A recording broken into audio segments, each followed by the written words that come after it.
Brisket is back at Chipotle. Seasoned, smoked, seared, spiced, sauced, bold, and guacced. It's a whole new kind of brisket done the Chipotle way.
You're really making all of this by hand.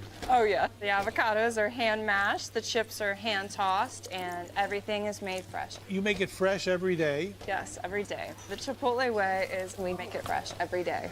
Sounds delicious.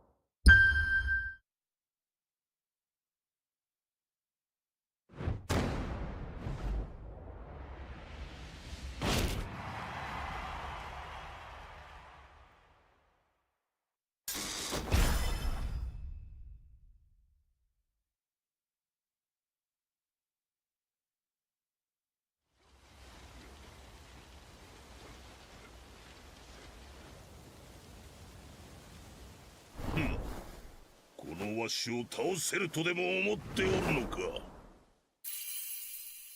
Get ready for the next battle! Tekken 8! New Challenger! ひねり潰してくれるわ。 TWT!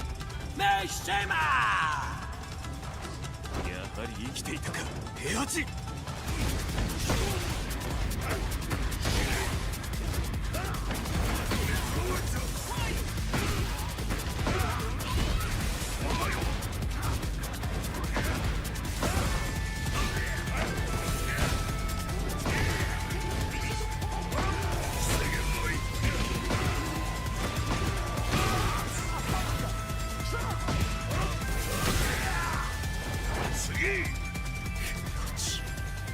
貴様がここに。死に損ない同士、仲良くしようではないか。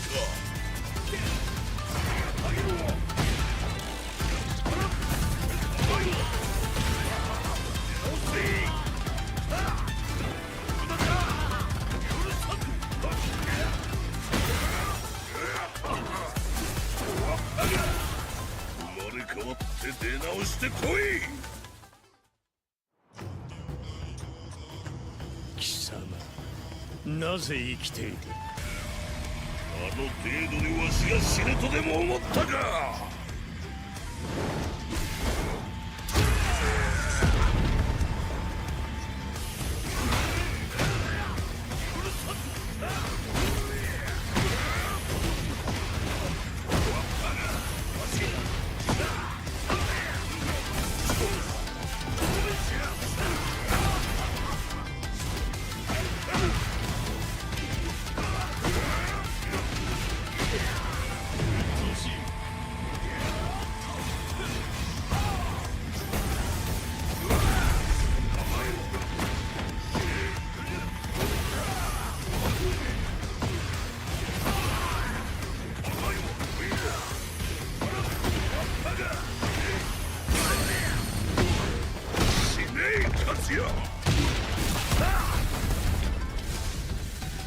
今度こそ貴様の野望もここで終わりだ。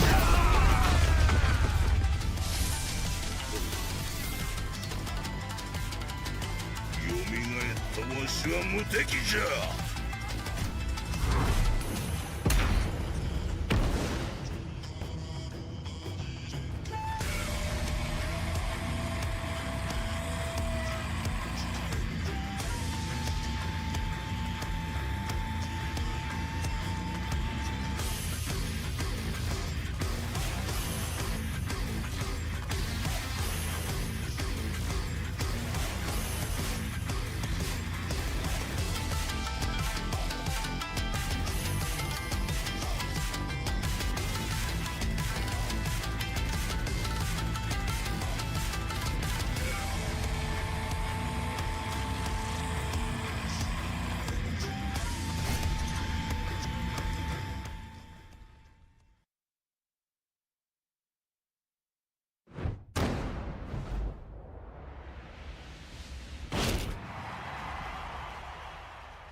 just one more time.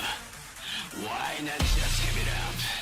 This is getting quite insane. You will succeed in that way. You will succeed in that way. You will fall for the road. This is what all the critics say. What is wrong, you're gonna stray. What is wrong, you're gonna stray. Won't spell, won't prevail. You will succeed in that way.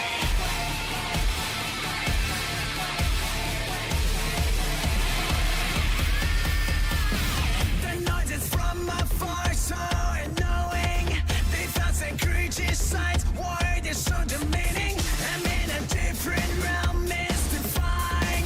I am to prove them wrong, fighting my battle. My head is sharp and clear, absolutely. The neurons fire with them, fly at lightning speed. This fight is tough and long, complicated. The wind is blowing now, I don't set to feed. Your actions speak louder. Why don't you stay away? Your actions speak louder. Why don't you stay away? Your actions speak louder. Why don't you stay away? I would do deadly. I would do deadly.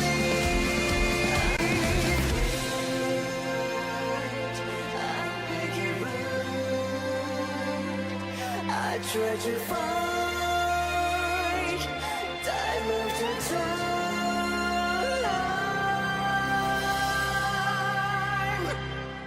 Do you know who you're dealing with? Your actions speak louder. Why don't you stay away? Your actions speak louder. Why don't you stay away? Your actions speak louder. Why don't you stay away? I would do deadly. I would do deadly.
Welcome everyone to the Tekken World Tour Finals 2024 Tekken 8. This is day number 2. I'm Rip here with Rukang Boom.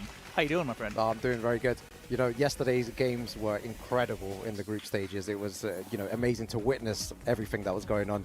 And, you know, the match at the end there with Ulsan, And, you know, the Yoshimitsu at the end was incredible with Farzine. But before anything else, guys, I just want to say a quick shout-outs to Chipotle, our sponsors for the Tekken World Tour. You know, making so many great meals in London, always busy and packed. So, yeah, guys, make sure to check it out. Exactly. And, of course, you know, yesterday we had the global leaderboard round robin. You know, we saw the top 20 players in the planet basically battling it out. We have 8 of those guys moving on to the winner side of the top 16 later on Sunday. But today we actually get to move on to the regional leaderboard. So let's send it on over to Spag. We're going to get these players split up into their groups. Thank you very much, Rip and Rukang. Ladies and lads, welcome to day number 2 here for the Tekken World Tour Finals 2024 live from Tokyo, Japan. We had an electrifying day 1 with 20 players on the global leaderboard battling in 4 round-robin groups, and 8 players made it into that final day for the top 16 on the winner's side. But today we move on to the regional group where 15 players from around the world, each representing their own region, will battle it out with 6 players making it into the final day. Group selection will be a little bit different this time since we didn't have a single leaderboard for these players. For today, I will be picking out the names from this box over here, and the players will be walking up and picking their group at random, either A, B, or C.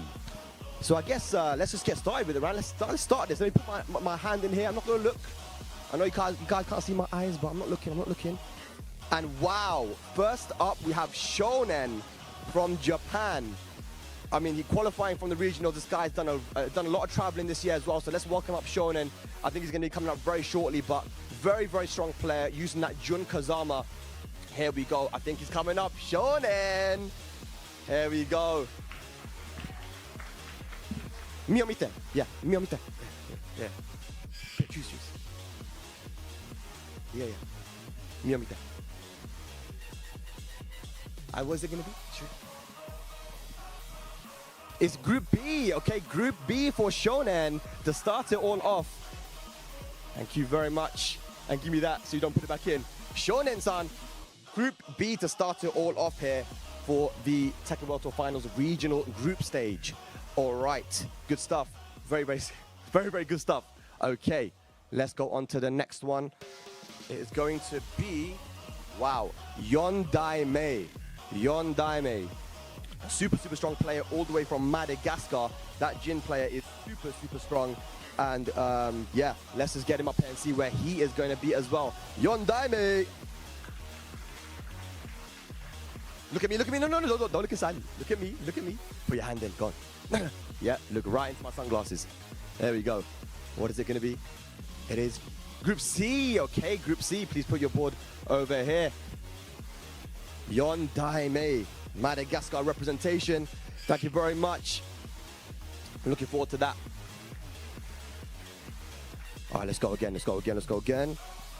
Ali Dar represents the Oceania region. Very strong. Another Jun player, actually.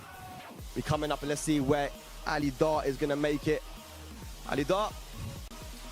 Make sure you look into me. Look at me, yeah? Put your hand in. Yeah, there we go. What group is it going to be? Group A, wow, okay. Group A. So we have 3 players in 3 different groups to start it all off. Thank you very much, Ali Dar. Righto. Here we go. Tejan representing South Asia from India. Tejan, please come up to the stage. This guy's been competing at a high level for many years, and it's so exciting to have him here, man. Here we go, Tejan. Make sure you look at me. Don't look into the box. Look at me. Put your hand in. Go on. Group C, okay. Group C going to be joining Yondaime for that later group. Tejan, really excited to see him. All right.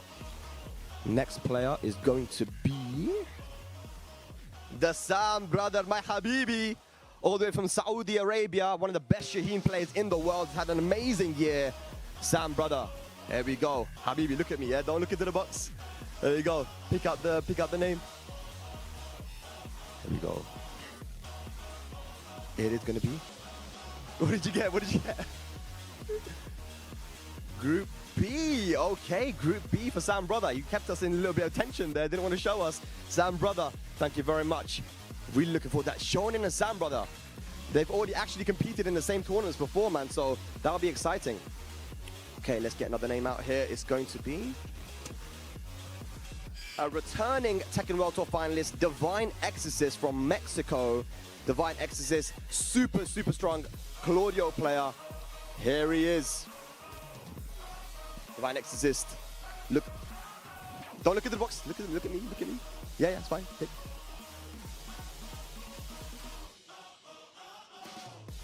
Group B as well. Group B for Divine Exorcist. No, don't put it back in. Thank you. Okay. Well, that Group B is looking very, very stacked. Thank you so much. Divine Exorcist from Mexico. This is so sick, man. So much representation from around the world. Oh, Noel from Bolivia. That's Rukang's boy right there, man. Super strong Steve player. One of the best for sure. Noel. Mírame, por favor. Mírame. Yeah. Mírame. No. Don't look. Go on.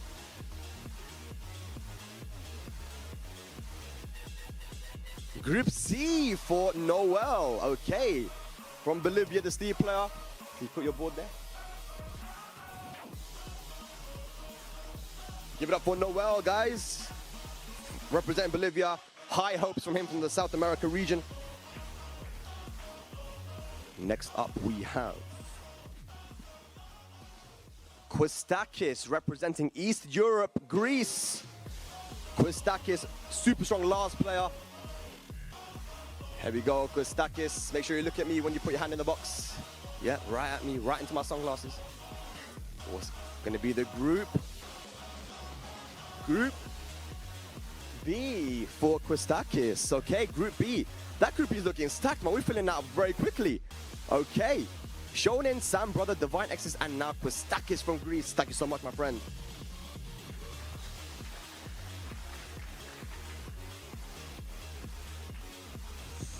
Okay, Dead Akari representing North Africa, Morocco. Dead Akari. There he is. Okay, make sure you look at me. Don't look in the box. Put your hand in. Group A, here we go. Gonna be joining Ali Dar in that Group A. Good stuff. Yeah, you can be that. Thank you. All right.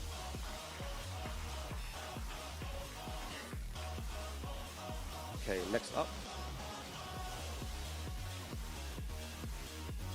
Bellissimo. Daniel Mardo representing West Europe. This guy is also a returning Tekken World Tour finalist. Here he is. Daniel Mardo, look at me, yeah? When you put your hand in. Pick, go on. What's it gonna be? Group A for Daniel Mardo representing Italy, West Europe. Don't put it back in, No. Daniel Mardo going to be joining Alidar and Dead Akari in that first group. Good stuff there, Daniel. Thank you very much. Still got 5 more players to go. Xiao Ling, one of the best players there, man, I swear. Like, we saw him today, this year, with that Raven and that Ling Xiaoyu. One of the few players to get a God match on stream as well. Xiao Ling, look at me, put your hand in, and pick your group.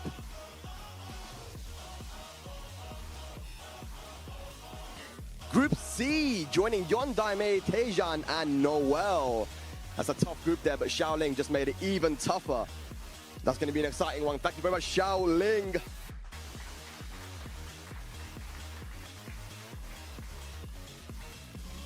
We're getting to the end of this, guys. Ooh. Fear of Silence, representing North America. One of the best Dragunov players out there. Got so many points. Really dominated that leaderboard there on the regionals. Look at me, yeah. Don't look in the box. Don't look in the box. Look at me. Okay, put your hand in. Fear. Group A, okay, yo. Alidar, Dedekari, Daniel Mardo, and now Fear of Silence. That's going to be so exciting. Thank you very much, Fear. We'll see you in a bit. All right. 3 players remain. representing South Korea, Mo Il. With that Victor and that Jack 8, so strong. Where is he gonna be, Mo Il? 안녕하세요. All right, look at me. Very good. Don't look in the box. Look at me. Look at me. No, don't look. Look at me. Put your hand in there. Put your hand in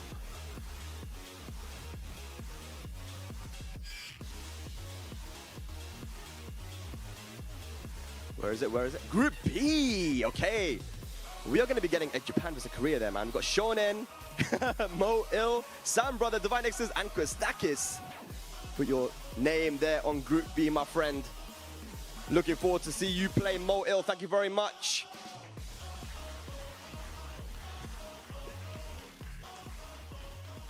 Two players remain now.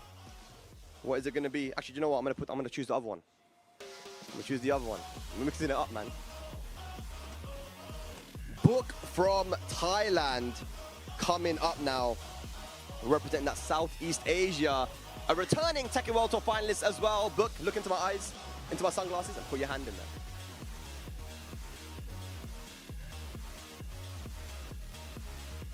One of the best players out there. Book, where's it going to be? Book in Group C, going to be in the later group there, joining Yondaime, Taeja, Noel, and Xiao Ling. What a group that is. Thank you very much. Book. See you soon. That just means one player remains. I've already got it out here. And boy, oh boy, did we save the best for last? Noman Chowdhury from Pakistan coming up now. We know where he's going to be. Noman Chowdhury. Got to pick out. I mean, there's only one left anyway. Let's just get the confirmation. It's going to be Group A for Noman Chowdhury. What a group that is, man. All right, let's have a look. So we have Group A, Alidar, Dedekari, Daniel Mata, Fear of Silence, and Noman Chowdhury. Group B, Shonen, Sam Brother, Divine Exorcist, Kostakis, and Mo Il. Group C finishing off with Yondaime, Taeja, Noel, Xiao Ling, and Book. These groups are looking so sick. Rukang Rip, what do you think? Amazing, actually. I think, you know, when it's completely random like that, you don't expect it to turn out so good, but I feel like every group looks really competitive. Yeah, it looks good. And, you know, Noman being the last one there, one of the strongest players that was around. bag rigging it, right? Like, oh, let me put this other one back. Let's put this other guy. Let him look in the box and everything, dude. Yeah. Yeah, the groups are looking mad, looking crazy. Especially that first group, you know, we're going to have EU versus NA again with the Fear of Silence and Daniel Mato as well. So it's going to be super fun. That's how the groups went down as well. Yeah, you can see it here. Group A, Alidar, Dedekari, Daniel Mato, Fear of Silence, and Noman Chowdhury. I mean, I was talking about how I think Noman is probably one of the strongest people to make it out, but this group is not an easy one for him to do that in, right? And I feel like, you know, when you just look at the global leaderboards like Daniel Mato, Fear of Silence, these are names that have made waves around the world already, right? So Noman, he's going to be a big test for all of these guys. Yeah, Noman is someone that maybe doesn't have as much international experience as everyone else, but he definitely is one of the strongest players in the world. And the players from Pakistan as well speak of him so highly and say that he is definitely one of the best Steves in the world. So it'll be good to see how that goes down. Is he used to, you know, the EU style of Daniel Mato? Is he used to the NA style of Fear of Silence? Or they could cause an upset. Is he not used to any of those styles? Yeah, and then he's going to get traveled as much internationally. Yeah. And the thing about it, obviously, he's from Pakistan, right? So he trains with a lot of these top players that we are seeing here. And we already have a couple of Pakistan guys in the top 8 of our global leaderboard top 16 that's coming up on Sunday. But let's talk about all these match events that we had, of course, leading up to this moment here at the Tekken World Tour Finals. We had Chicken winning Evo Japan to kick things off at the beginning of the year. Then we had Jod win one, AK Combo Breaker, Chanel for BAM, Mogul for the Super Tournament Korea, and Atif for CEO. Yeah, it was great. All these Masters events, you know, all around the world. The mix-up double there. Evo Master Plus event, Arsanash, Morgold versus Fight. In Emirates Showdown, Kokoma with an insane performance. And punishment-free Lee Mishima showing, you know, his dominance in South America. And TGU Tiger Uppercut at the end of the John needing to perform so well in that and manages to qualify for the Tekken World Tour Finals. Yeah, it was really cool how Tiger Uppercut was like kind of this, it sealed the deal end of the year, and it's like John barely squeezed in there, right? And of course, we also had our challenger events, right? These are little smaller events that were held also globally across many regions. And you see here Kakoma winning the first one, Electric Clash, Shadow 20Z and 3F, Raf with Brussels Challenge, Novi, DreamHack Dallas, which was a super competitive event, Lee Mishima, Fight Festival Hadouken, and only the best, Arslan Ash. Yeah. Finally getting his first win of the year, basically. Yeah, that was insane. And these challenger events were super important for qualifying for the Tekken World Tour Finals. You know, Second Wind, Ranchu, FV Major, Atif, Crossover Sin in Germany. Big shout out to Morin, Dawood, UFA in France, Ulsan, Thunderstruck, Arslan Ash, and Clash of the Olympians. Big shout out to the Greek scene. And Ulsan taking that. And in Cape Town Showdown, CBM taking the win there. Exactly. And this is what we're playing for today, right? This is the regional leaderboards. These are the players that we just saw go up on stage and set their groups up, essentially. And so this is the moment they've been waiting for, right? They didn't qualify in the global leaderboard, so now they're in the regional leaderboard. This is a round-robin phase where the winners of this will go into the loser bracket on the top 16 on Sunday. Yeah. Right? So you got to be the top 2 in your group to make it out. The 3 remaining players out of each of the groups, they will still have a chance at the last chance qualifier, which is going to be tomorrow, which is going to be crazy. Yeah, we've seen some of the names that are in that last chance qualifier. The ones who didn't make it into the top 16 winners side, they'll be going into the LCQ, and then you're going to add all of these names into that as well, alongside, you know, Knee, JDCR, and all these players. It's going to be an absolute bloodbath. Yeah, it's also really interesting seeing the points here, right? Like Fierce Sounds, 900 points is like far and away, way higher than most of the other players on the board. Yeah, right? and then Dead Akari with 80 points. and he yeah, made it. He That's all came you third need. at one event, and he qualified. Great That's stuff. all you need, brother. Yeah. But yeah, let's also go ahead and talk about what's coming up afterwards, right? Because obviously we've had these players here from the global leaderboard, right? We saw them all compete yesterday. If you guys missed it, go check out the VODs. Arslan Ash qualified. Ulsan did not qualify. He has to go to the last chance qualifier. Mulgold did not qualify. Had to go to the last chance qualifier. Atif, he did make it in. Kakoma did make it in. AK did not. Dejan did. Shadow did. Chikarin did not. I mean, it's just crazy, right? These guys were in the top 10, basically, and like half of them didn't make it. It's crazy. It just shows the caliber and the level of play here. And everyone's so experienced now, traveling around the world, and it's very difficult to perform at high level in Tekken 8. Exactly. And so we're going to see 8 of these 20 guys. They're going to be on Sunday in the global finals top 16. Top 16 winner side, yeah. And the rest of the guys, Yeah, they got to be in the LTQ tomorrow. Yeah, exactly. That's insane. I wonder, you know, how the mindset is, because we're not kind of used to this type of way of thinking. You know, you've lost in the global you know, group stages, and usually that's it. You know, That's home it, time done. Yeah. And now you have to reset your mind and I just still have a prepare for the chance. LCQ. I Yeah. still got a shot, right? And where are they going to have that shot at? Well, it's going to be out here at the excellent Tekken Festival. The venue is going to be Bell South Shibuya first, out in Shibuya. It is free if you guys want to attend, so come on down. If you guys are in the area, you know, you can see the times there for each of the days, but tomorrow is the last chance qualifier. You can see all those guys who lost from the global leaderboard, all the guys who lose today from the regional leaderboard, plus the 500 other players who signed up for the last chance qualifier. You know, guys like JDCR, John Ding, Anakin, Jimmy J, Tran, etc. Everyone's here. Cuddlecore's here as well, right? Yeah. Kayane, etc. Just the list is crazy. It's going to be an absolutely amazing tournament tomorrow for the last chance qualifier. Probably the best single event that we've seen all year long. Yeah, it's going to be incredible to see that, because it's Knee, so... how could I forget? Yeah, Knee, exactly. Everyone's been, you know, talking about Knee and the way that he's adapting to Tekken 8. It's going to be interesting to see how he deals with all these big names as well, being a big name himself, but there's so many players that he's going to have to take down in order to qualify for the losers side top 16. It's wild. And then he needs to but win he's the got whole a thing. shot. He's got a shot. got a Right? shot, That's all yeah. that really matters, right? Yeah. So we're going to be kicking things off in just a second. Let's send it on over to the stage for Spag in a second. Thank you, Rip. Thank you, Rukang. Well, the group selection process is complete, and now all there remains is to play the Tekken. We have our Group A coming up. Allow me to introduce the players from Group A. First up, Ali Dar, representing Oceania. Super strong jump player. Next up, Dead Akari, representing North Africa, Morocco. Yeah, look at that walk. I like that, bro. It's confident. All right, representing West Europe, Italia, Daniel Mardo. Returning Tekken World Tour finalist there. Representing North America, United States of America, Fear of Silence.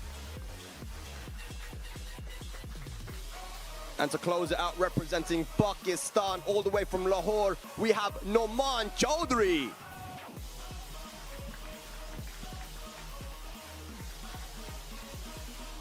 These are going to be your 5 players here for Group A. Kicking it off, we're going to be having Alidar versus Dead Akari, so you guys can get ready now for your match. Let's kick it over back to Rukang and Rip to start off day number 2.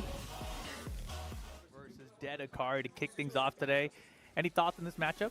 Yeah, you know, this is a matchup that we've not ever seen before, and that's what's beautiful about the Tekken World Tour Finals, and especially this format with the regional leaderboards. It's going to be interesting to see how they adapt to each other's playstyle. We're going to be seeing so many different styles of play from all these different players, but this is super important for them because the next 3 opponents after that are going to be extremely hard in Numan and Daniel Mado. So, you know, it's crazy. I feel like the cool thing about today compared to yesterday is that there are a lot of players that we haven't had their opportunity to be presented in front of the world, right? And this is their big moment right now. So guys like Alidar, you know, I personally am not familiar with them, right? So Dead Akari, same thing. So this is going to be really exciting because these guys, they have a chance to get their spot in that top 16 bracket still. Wow, yeah. Imagine if they made it there as well. It would be a huge achievement for them to showcase their skills. But how do they handle the pressure in this situation? They're not exposed, you know, to the international kind of format. It's so brutal. You know, first to 2, it can end in 5 minutes, and that's, you know, already 1-0 down. Yeah, and this tournament format's a little bit different too, right? Like obviously,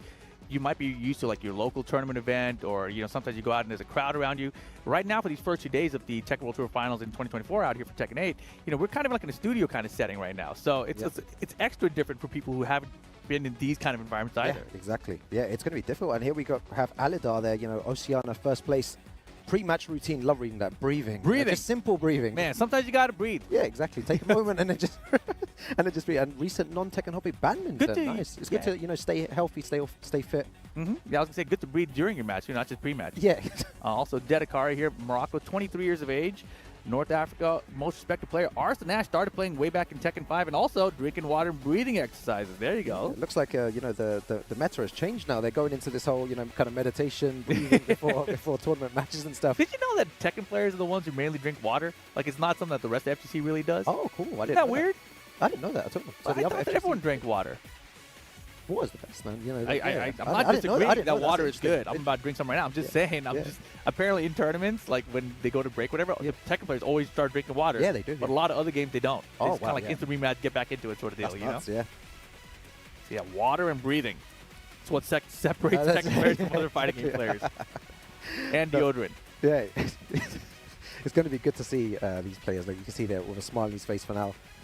And Dead Akari there using the Claudio. You know, speaking to him before, we accidentally bumped into him randomly in like some shrine here in Japan. We were just, me and my friend, me and Chop were just walking down. Some random guy comes up. I was like, oh, he probably wants us to take a picture of him. And he's like, oh, you guys are, you know, Rukang and Chop. And we're like, oh, who are you? Like, who are you? And he's like, oh yeah, I'm from the, you know, the one of the qualifiers. And then, you know, he came out with us, walked around for a little bit, but super chill guy, super nice as well. And he seems super calm as well. No, that's great. I mean, that's the thing though, right? When you're just traveling, you're a tourist. You are calm. But then all of a sudden, it's your time to play. And your heart starts going, right? And it's the first match of the day. You're the first one on stage in the morning, right? You can see him running around right now. He's getting his head. Like, oh, yeah, I forgot something, right? So a little bit scrambled brain, but this is your moment, man. You got to make it count. And as we saw yesterday in this round-robin group stage, you really need to make every single game count. Not just the sets either, right? Like, the sets are important. You got to win 2-0, 2-1. But if you win 2-1 versus 2-0, that's actually worse for you still, right? You want the 2-0s. And yesterday, Kokoma almost didn't make it because he beat 3 out of the 4 people 2-1. 2-1, yeah. And like every set of his was 2-1, 2-1, 2-1, 1-2. And so with that score, he almost didn't qualify. It was down the wire because of that Farzine match at the end of Ulsan. Yeah. So you really have to try to get your 2-0s. Yeah, you have to aim for that for sure here. And I feel like both these players will be looking to do that. You know, the 2-0, get a nice, good start, and the 2-0 would be good for both these players to start off with. Yeah, every single game matters. Yeah. Every single one. But here we go. Jun Kazama versus Claudio for game number 1. Right, it's going to be super interesting to see how he navigates around this. Claudio, a very basic character, was super effective as well. And that is a good way to shut down anything from Claudio there. Look at that, super aggressive. Yeah, and Jun Kazama is still a character that really we haven't really seen a lot of in the Tekken World Tour. We've got 2 of them here in the regional leaderboard, which is pretty exciting too. Yeah, let's see what he does. Let's see if he knows the strings. One thing that I'm a big fan of is players, if they even characters like Jun that are not used too much, is to try and test your opponent's knowledge. See if they know to duck the strings. Exactly. It's very, very important. Walker doesn't quite get it. Spring kick's good here. Into the can on the spring kick. Beautiful. first round to Aladar. Yeah, sometimes you just need to throw it out, right? When in doubt, just throw out the can-cans. If it lands, Right. you know, great. If it doesn't, who cares? Yeah, I mean, the only way you're really beating a can-can is by ducking, right? Because you can't even low parry now because it's in jumping state. So you have to stay crouching to make a hard duck commitment to beat that can-can. Oh my god, the pressure. Aladar. Dedekari needs to wake up here. Wow. Great execution there from Dedekari. Oh, just throws it out, and with the right combo here, he's going to take it. Very, very nice. Aladar, super fast start. Yeah, it was definitely in that heat state as well, right? So it's worth to throw it out there. Oh my goodness. Everything's going Aladar's way right now. And I love this strength to push towards the wall, even on block. Yeah, yes, that's what he's doing. He's pushing the opponent to the wall, and he's playing super well. Everything working out for him here. Aladar playing Tekken 8 aggressive is the name of the game. Yeah, huge lead right now. Dedekari still yet to really find his own momentum. Oh, that was nice. He's going to get a nice little combo here as well. Back against the wall. Dangerous situation. Back Where one. you want to side be. step four. If you're a Claudio man, you want your opponents back to wall here, side step forward, back ones. That's really the name of the game with the can-can. Get that low heat smash out of here. Ready for it, Aladar. Game number 1. He looks around. Looks confident. Looks like he's recording himself as well while he's playing. Oh, no. Thought he was making a vlog by himself. I shouldn't have said This that. camera, dude. Come on, man. I was like, what? That wasn't there yesterday, though. I didn't see that there yesterday. Guys, ignore that. It's early in the morning here in Japan. I haven't had my breakfast yet. I haven't had my coffee, so. Oh, my gosh. All right, game 2. Going to the Coliseum. He's recording himself. Oh, he set up a camera for his opponent, too. Ignore it, guys. Ignore that whole segment here. All right, what he was doing there, very aggressive, utilizing that can-can very, very well. Dedekari is going to need to find another way to pressure in this situation. It's a bit too obvious here, and he's back free into, wow. Can-cans, back free, typical Asuka and Jim there. Yeah, finding a really a lot of counters, but getting caught by counter running 2 that time. Oh my He's gosh. had so much success with that move there. So much success indeed. Heat dash here, both players in rage. Throw is good. Oh, gets up correctly there. Oh, I like this short you can attempt. He's done that so many times, and the pushback when he gets blocked, and that time he presses in between. And the can-can, how many? It's worth throwing it out, honestly. Like I said, like in this game, it's actually stronger because of being unable to low parry, right? So you have to commit to the duck against it. You can also sidewalk, I believe, sidewalk left. Yeah, and he's not moving too much here. Dedekari really needs to wake up. Spring kick, everything's working. Oh, that was so good. Again, heat dash. Good throw break. Oh my god, he got him. Oh, that's not gonna. The hitbox of Claudio's Rage is crazy. It's like hit the ground and like a pillar. Yeah. But survives the pistol because she was airborne. I feel like this is a player you do not want to leave with one pick whiff. What a whiff punish from Aladar. Outspaced. That was beautiful. Set point for Aladar here. And again, every game matters, right? The 2-0 is huge for him here if you get it. It's a good start. We were talking about this before, the importance of winning this first game. With so many dangerous players in the group, this is going to be a great start for Aladar. Weird moment there. Works out though. Strings chipping down to Dedekari. Sidestep, not enough. Yeah, I could see so much hesitation from Dedekari there, but it doesn't matter. Hesitate or not, Aladar. Yo, remember the name, guys.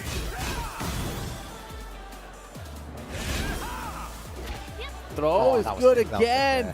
GG's, Aladar takes it there. The first game. Well done to him. And what region is Aladar from? Aladar's Oceania, I believe. However you want to say it, my friend. Oceania, yeah. So, yeah, Oceania, yeah. Aladar. Oh, yeah, I mean, apparently, like, he's from Guam, right? Yeah. So Guam is like a U.S. territory, so you got a U.S. passport. That's awesome. That's cool. Yeah, played super More good. U.S. in the tournament, bro. Yeah. More than I expected. Two players could go out and lose the side, right? We got 2 of them in the same group, though, unfortunately. Oh, yeah. But they both can still qualify. Damn, yeah. that would be crazy. That would be nuts. And then Especially you have 3 there, US in top 16 that would be wild. of the global finals. That means USA are impossible. And don't forget, we got the LCQ guys, too. Yeah. Color Core Jimmy, they're going to win. And then you can get another 2. No, impressive. Yesterday, someone that was so good was Shadow. The way that he played, the way that he adapted. He played slow at the beginning and then super fast afterwards. Big shouts to him. USA doing damage here in this tournament. I mean, it's a long year, right? It's still the start of Tekken 8. It's still the first year. We're not even 1 year into the game. No. Everyone knows, like, the first year of a new Tekken game, it's kind of like the feeling out period. The development team's going to change the game drastically going to the second year, most likely at least.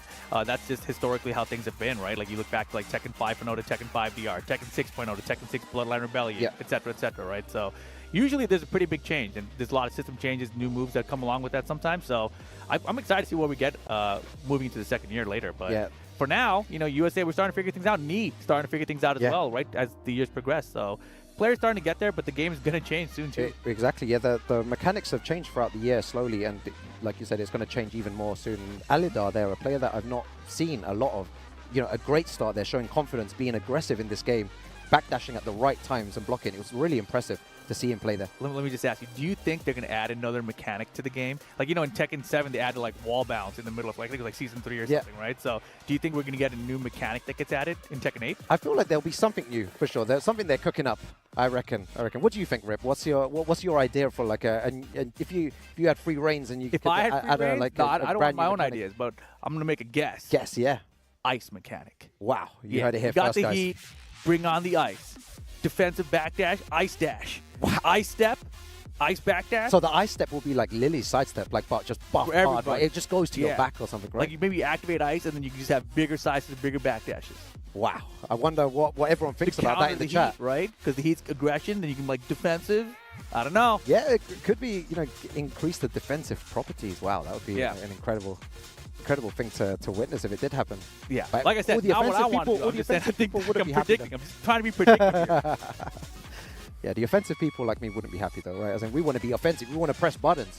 I play this game. So you can act. You can. Oh, maybe you can. No, but then someone's maybe you can choose. But then someone's going to be running away the whole time. Whether you want to run heat or ice, and then if your opponent's running ice, you run heat. Yeah. Exactly. Or they both pick ice and run away. Or what if you pick neutral, like neither, and then you're like stronger or something? Yeah. Good ideas. Good things to think about. But I don't know. The might be beautiful bad thing about Tekken is that the beautiful thing about Tekken is that so much is going to change. It always does. You never know. Actually, that's the whole thing. It always does, and it's really interesting to see the development of the game. And it's only the first year of Tekken, and it's already been a crazy one. Oh man, so we got Daniel. Oh, we got this match coming up next. Okay. So this is the guy that's going to stop US from getting another player into the top 16. Daniel Motto, Fear of Silence here, right? Like that is a huge matchup for this group, and it's the second match of the group as well. Daniel Motto from Italy, Jin Kazama. We've also seen some other characters out of him as well, right? I remember at the end of Tekken 7, he was using like Marduk for a little bit. This game, I'm not sure if he's used anything other than Jin, though. Yeah, Daniel Motto is one of those players that will say, I'm not using Jin anymore, he's too weak. And then next week he'll be back to Jin. And then he's just like, just back and forth all the time. And he said, my lifetime main character in Tekken series, Jin Kazama. Of course, dude, yeah. I like warm up my hands and touch my glasses. Touch your glasses. You got to touch the glasses, dude. Fear of Silence here, 28 years of age from North America. First place in South Bay Masher. I remember that one because he beat me to get that first place. Oh. Jerk. He's super good. That's all I'll say about that. And this bit here as well, pretty much I have to drink something caffeinated. Okay, that's a different strategy to We've seen that from a lot of players there too, right? Caffeine, it seems to be a regular occurrence in this list of things to do as a pre-match warm-up thing. Yeah, it's going to be good to see how Fear of Silence and Daniel Motto play here. Daniel Motto, someone who, as I said before, he'll be a Jin main for this week, and next week he'll be like, oh, Jin's too weak, and then next week he's like, I'm going back to Jin again. But now I feel he's started to find his rhythm, and he's gone all over the world to practice. He goes to Pakistan for a month to practice, goes to Korea for a month or two to practice as well. So he understands all these different play styles, and he's got so much experience now that he can really do some damage. And you can look at yesterday, right? CBM with Jin Kazama, the clip spiral on Twitter right now. Oh, man. With everyone showing off that CBM wall pressure and saying, like, dude, what are you supposed to do about that? And you got guys like Riot being like, dude, just interrupt it. Just interrupt it, just duck. You got other guys like, is this what? So, who knows?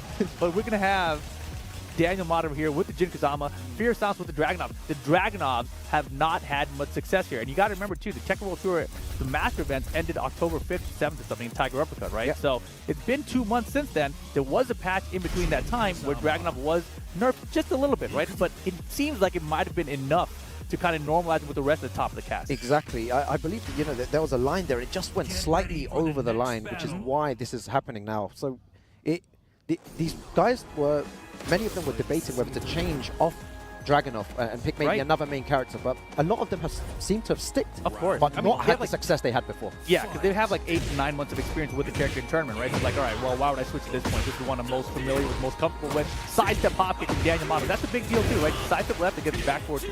Yeah. You can find an opening for those hop kicks like that. So right now, Daniel Motto, small lead, round 1. Oh, I like that. In 2 situations there. Sidestep hop kick, sidestep launcher there. Uses the heat dash to extend. Very nice damage incoming. The forward 4 there. Yeah, Russian assault pressure, get out of here. Nothing else afterwards, sir. Daniel Motto, round 1. Yeah, that move's so evasive as well. Gym players love using that move. There's so many good tools to work with. It reminds me when Fangs got nerfed, they're like, oh wait, this is not as good, bro. Don't touch it. Again, Fear of Silence in the air. Getting comboed. Wow, the wave is Daniel's playing well. Execution on point. Engage. Forward 4-2. Oh, trying to move. Daniel was moving a lot here. Fear of Silence needs to pick up on this. Needs to be using a lot of homing moves with Dragunov. Daniel was having free range right now. And being able to do, again, the 3rd time he's done a sidestep hop kick.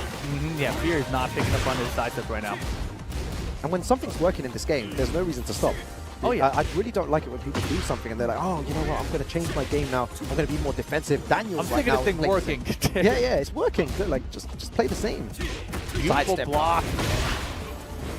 Huge lead for Daniel Motto. Look at him make it 3 rounds here for game number 1. Fear Silence, though, still has heat available if he wants to activate. Finds the 1-to-1 engager. Okay, UCF4 plus frames. Just Oh, putting pressure on. Yeah, he started playing Dragunov all of a sudden. Oh, we got strings. Fear on the board. Yeah, it's like when characters and players, they start playing slow and then they remember, oh wait, I can just UCF4 and I can down back 2+4 and I can sidestep into like everything. Fear's definitely loosening up now. Man, Daniel's timing on his side has been perfect in the parry there. Parry as well. That's a staple of Daniel Motto. He loves to parry as well. And the sidestep duck there. Yeah, he so ducked. good. And, you know, Sidestep Fear- left up, right? Yeah, Fear tried to go for the mid, but because the sidestep was there, he was around it already. Heat dash for the pressure. Now more health taken off of Fear. Can he find another engager here?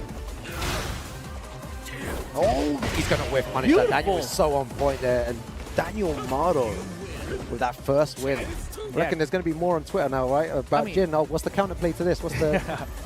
The thing is, Daniel Motto is playing very good fundamental Tekken, right? His sidesteps are on point. Sidestep timing is very good. The whiff punch with there, to go with 2-4 at the very end, was very sharp of him as well, right? Yeah. Usually you would do like a 1-2 or something, that kind of a situation. And the first time we're seeing a coach First come to the time? stage, Rip.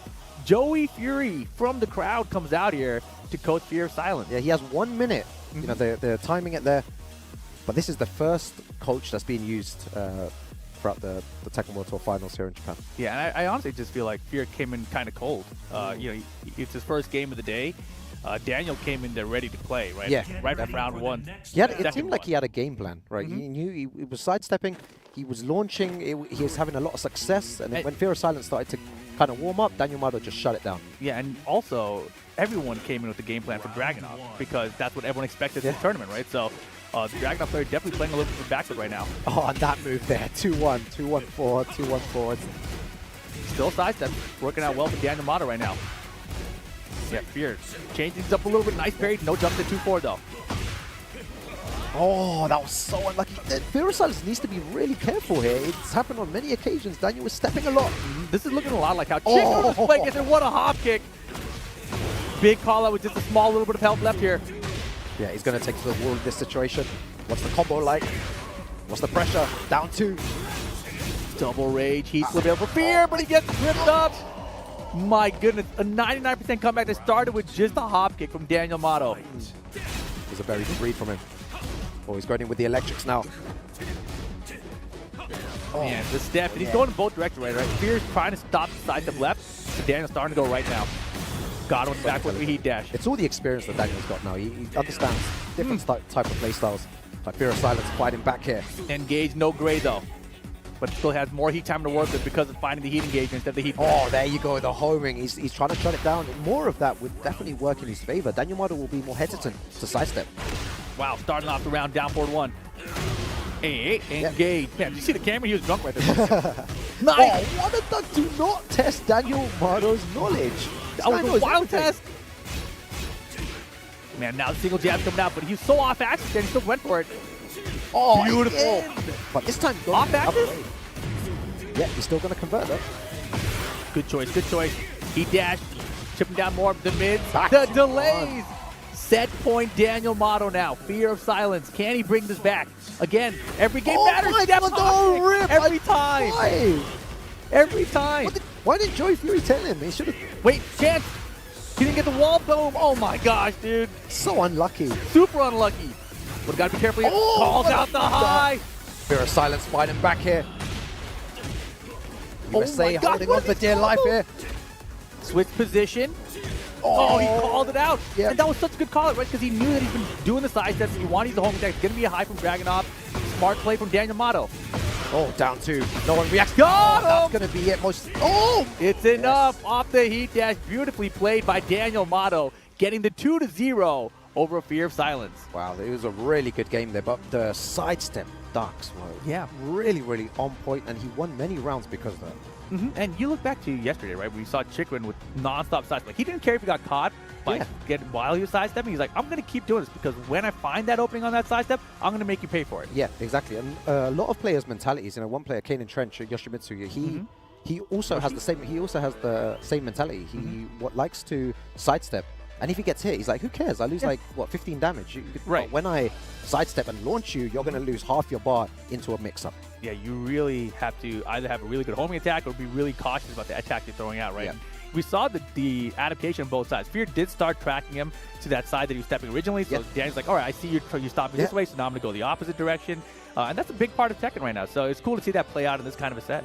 Yeah, Daniel Mato looking really impressive, though. The way that he's playing is one of the more dangerous players here in the regional finals. No, yeah, without a doubt. I think Daniel Mato came in and he played very well today.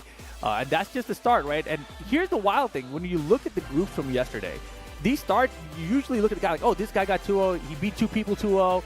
He's it. And then all of a sudden at the end, you're at the end of the group, when you look at the last match, like, wait, he might not be in. Like, he's got that one loss over there. The other guy, you know, like, and he beat him head-to-head. Like, you never know. So it starts going crazy. We just got to take it one set at a time. You know, win as many games as you can if you're a player out here. And for us as a viewer, we're just trying to wait to see what happens at the very end because sometimes it gets clear like, oh, he beat everybody. He's clearly it. He's clear. But he's won like most times it doesn't work out that way. Oh no, it goes down to the wire. And yesterday, on many occasions, it went down to the wire. It's been exciting. You know, for the couple of days that we've done the Tekken, and you know, it doesn't stop. It's going to be crazier with the LCQ and the final top 16 as well. No, yeah, I'm super excited about that LCQ tomorrow, man.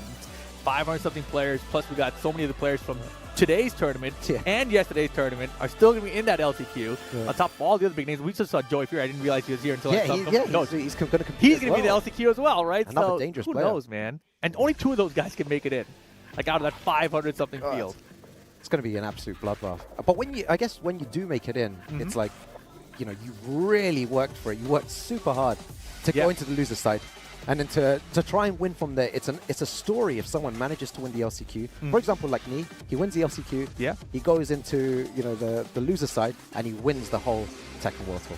I mean, that's a lot of people's fanfic, you know? That's how it goes. But right now, Aladar making his way back to the stage. He's going to be going up against Numan from Pakistan here. This is going to be big. Aladar, of course, the Jun Kazama, and Numan, Steve Fox. The thing is, you know, they have Usama Abbasi out in Pakistan, also a June player. So I'm sure he's got experience against him. That's the thing about Numan and the players from Pakistan in general is that you can't overlook them because they have experience at a high level against a lot of the characters in the cast. Yeah, exactly. Aladar already with a 2-0 win on the board, so he's already used to this situation. He's had a match already to calm down. He must be feeling good about the win as well, knowing that it enhances his chances if he wins this next match. And Numan just coming in cold. Let's see how he adapts to this. Yeah, his first appearance here in the TWT final, started playing in Tekken 3. Respected players, Arson Ash, and he's just trying to play well and win, man. I mean, we'll see if he can get it done here. Lifetime main character of Steve Fox. That character is definitely underrepresented in tournaments throughout the year, but definitely a strong character. So I feel like that's just a lot of the cast in general. Yeah. In a game where counter hit launchers have been, you know, nerfed a little bit, he still has the back. He got to keep his. He still has the back one. Yeah. 13 frame. Cheater. Back one. Yeah. So you can't really just endlessly press buttons against him. You know, you need to be so wary of the back one. Going back to the Evil Arena we just saw it a second ago. I have a strange feeling that Aladar is going to do some damage in this match You against think Numan. so? I think so. I just feel I like think he's you quite just confident. really like Noel Steve, and you don't want to see any other I Steve didn't players. say you that. want. I heard it. I heard your voice, dude. I like all Steve players. Uh-huh. Albatross to the start, so I like it. Low parry from Numan. I'll be on Numan's side since you're so biased No, for come on, Aladar right that's now, not- even though that's Aladar not- has the U.S. passport. Both of them great players here. Fake Numan. Hey, yeah, nice little combo. Again, I want to see Aladar just test Numan's knowledge a little bit. The can-cans. Was he ready for that? I mean, I don't think you have to be ready. You just do it, you know? And that's the type of playstyle maybe he's not used to. I understand now why you like Aladar. He's got a little Rukang in him. Yeah, he does. I got it. Okay. Presses a lot. Oh, man, a little 3-1-1 weave action into the Rage Art. Nice. Is this enough? It is, right? Should Yeah, be. most likely. Otherwise, 1 pixel remaining. Very nice. You know, I heard you guys talking about how your action is a little bit different than Spag's, right? Different parts of England. Yeah, so different parts, yeah. Which one is Steve more like, you or Spag? Steve is I think in between a bit, you know. He's got that little like. Don't think. He's in between both of us. Oh my gosh, the armor. Oh, okay. Bro. Yeah, he's just mauling him down here. Oh, very good option there. Beautiful. Yeah, he needs to grab there. Yeah, throws beat armor in this game. Cannot break it if you get thrown while you're using an armor move. Oh, beautiful timing there, though. I really like that from Aladar. Just delaying his timing, knowing that Numan's looking for something. And it works. Oh, I like the running 2 pressure here. Nice throw break from Aladar. All right, he's trying to activate his spell packer. It's the movement, though, from Numan is very, very good. Early on, just sidestepping a lot and getting a lot of mileage from it. Low splat here. Just single jab there, plus frames. Oh my god, he could have done something bigger there. Yeah, outer range that down by DP does nice back from Aladar. He dashed off it. Numan is trying to power crush a lot in these situations, and he's not winning the interchange. Oh my goodness. Nice chase down the running 2. Back one for the tracking. Good front. All the time. Aladar. Pressure. Oh, that was a huge whiff. That's data for later. Oh, the Rage Art, though, didn't work out. Wow, really nice rage out there from Numan, being super patient, blocking for a long time, allowing Aladar to press buttons, become overconfident, presses the button at the wrong time, and then takes it. All right, Numan up 2 rounds to 1. But I wouldn't say in control. Beautiful step.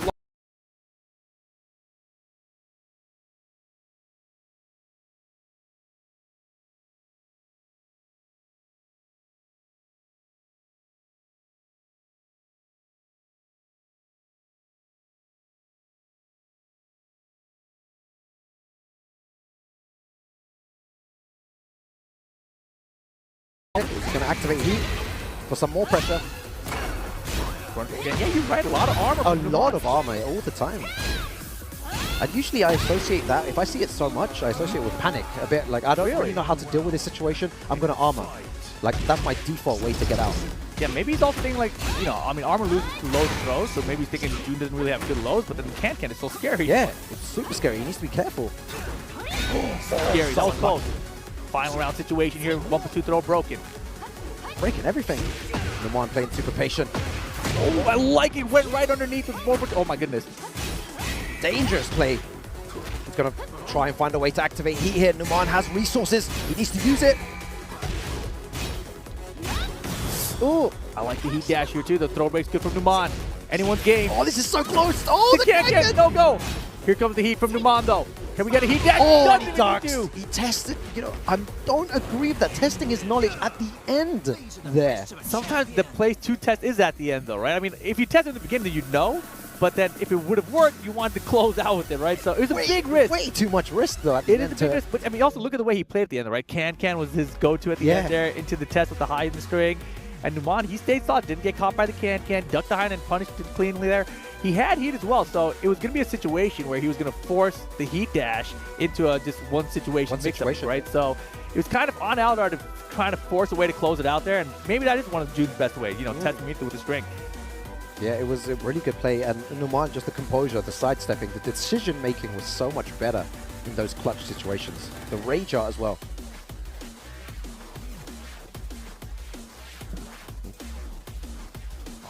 players thinking it over right now.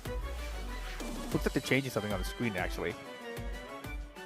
Yeah, they might be just Yeah, it's changing some settings. there. It might probably, probably, I bet the rumble or something was on the vibration settings. I always turn that stuff off. Yeah, I can't that's- play with vibrations. Yeah. Sometimes I think that's probably what happens, right? You get in a system like, oh wait, the vibration's on. Think, duh, I'm in the tournament match already. Yeah, Though. it's just Can't stop vibrating now. in my hand, right? Controller just right out of But Aladar, good start, right? Down to the wire there in that first game. Could have went either way, but first game going to Numan. Yeah, We've seen nothing but 2-0s in this group so far. So far, yeah, very quick games, 2-0s. But this one, Numan is, you can see him getting more comfortable as the game started going on. He was losing control, but just stealing it at the right times, and then at the end there, just clutch situations, clutch decision making. Yeah, the Rage Arts he landed were huge. Yeah. There were a couple of strings I think Aladar tested him on. He's tried to jab interrupt that one time with that big whiff. Yeah.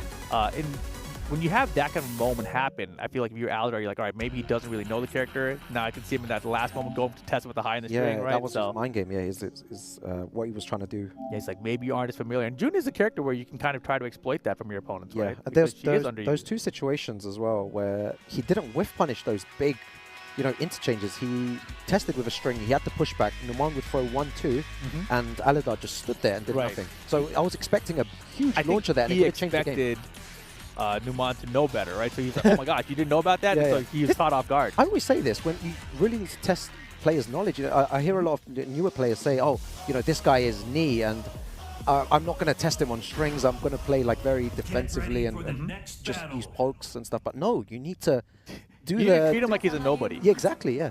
That's Like what I maybe did he doesn't before. know, 'cause at a certain level, you start doubting what your opponents can do, and like, oh, you wouldn't even do that move because you're such a high level. Yeah. Look, Arthur Nash is a great example of this, right? He throws at highs and strings all the time, and nobody's ducking. Yeah. Oh, yeah, he's Somebody's watching behind him. And he's like, no one's ducking anything. Exactly. And like, but Arthur's like, I don't care how good you are. Like, yeah, I know you're good enough to duck this, but you're not going to. Exactly, yeah. Do it. It's a great way to think about it.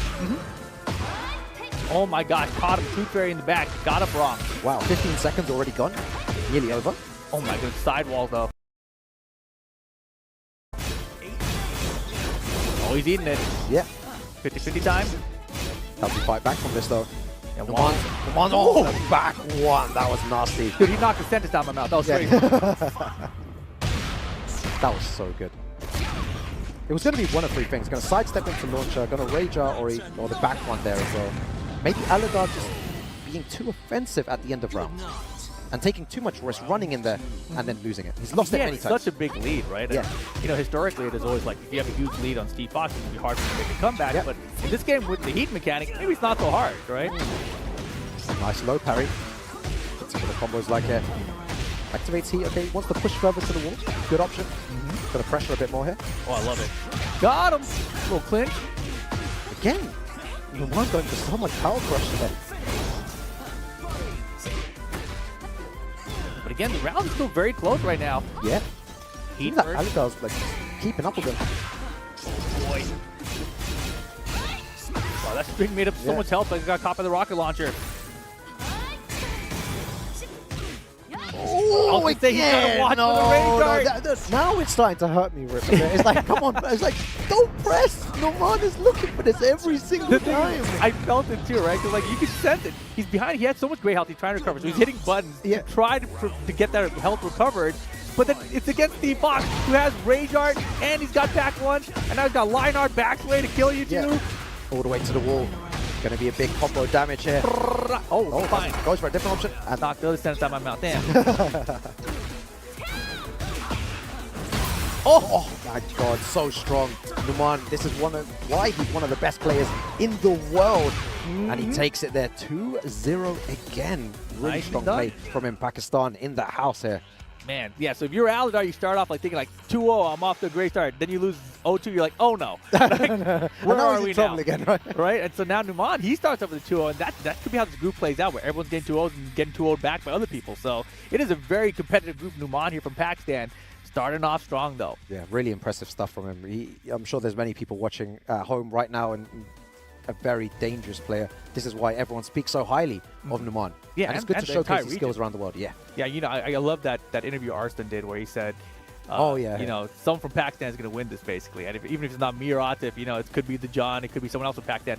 Numan could be that guy from Pakistan. Yeah, you can definitely see him taking the tournament, and Pakistan has already got a strong representative in the top 16 winners side, and now going into the losers and the LCQ coming up as well. There could be even more representation there. Forzine's in the LCQ. Oh, Thinking back about everyone who's in that LCQ is like, it's really crazy, man. it's Ulsan as well.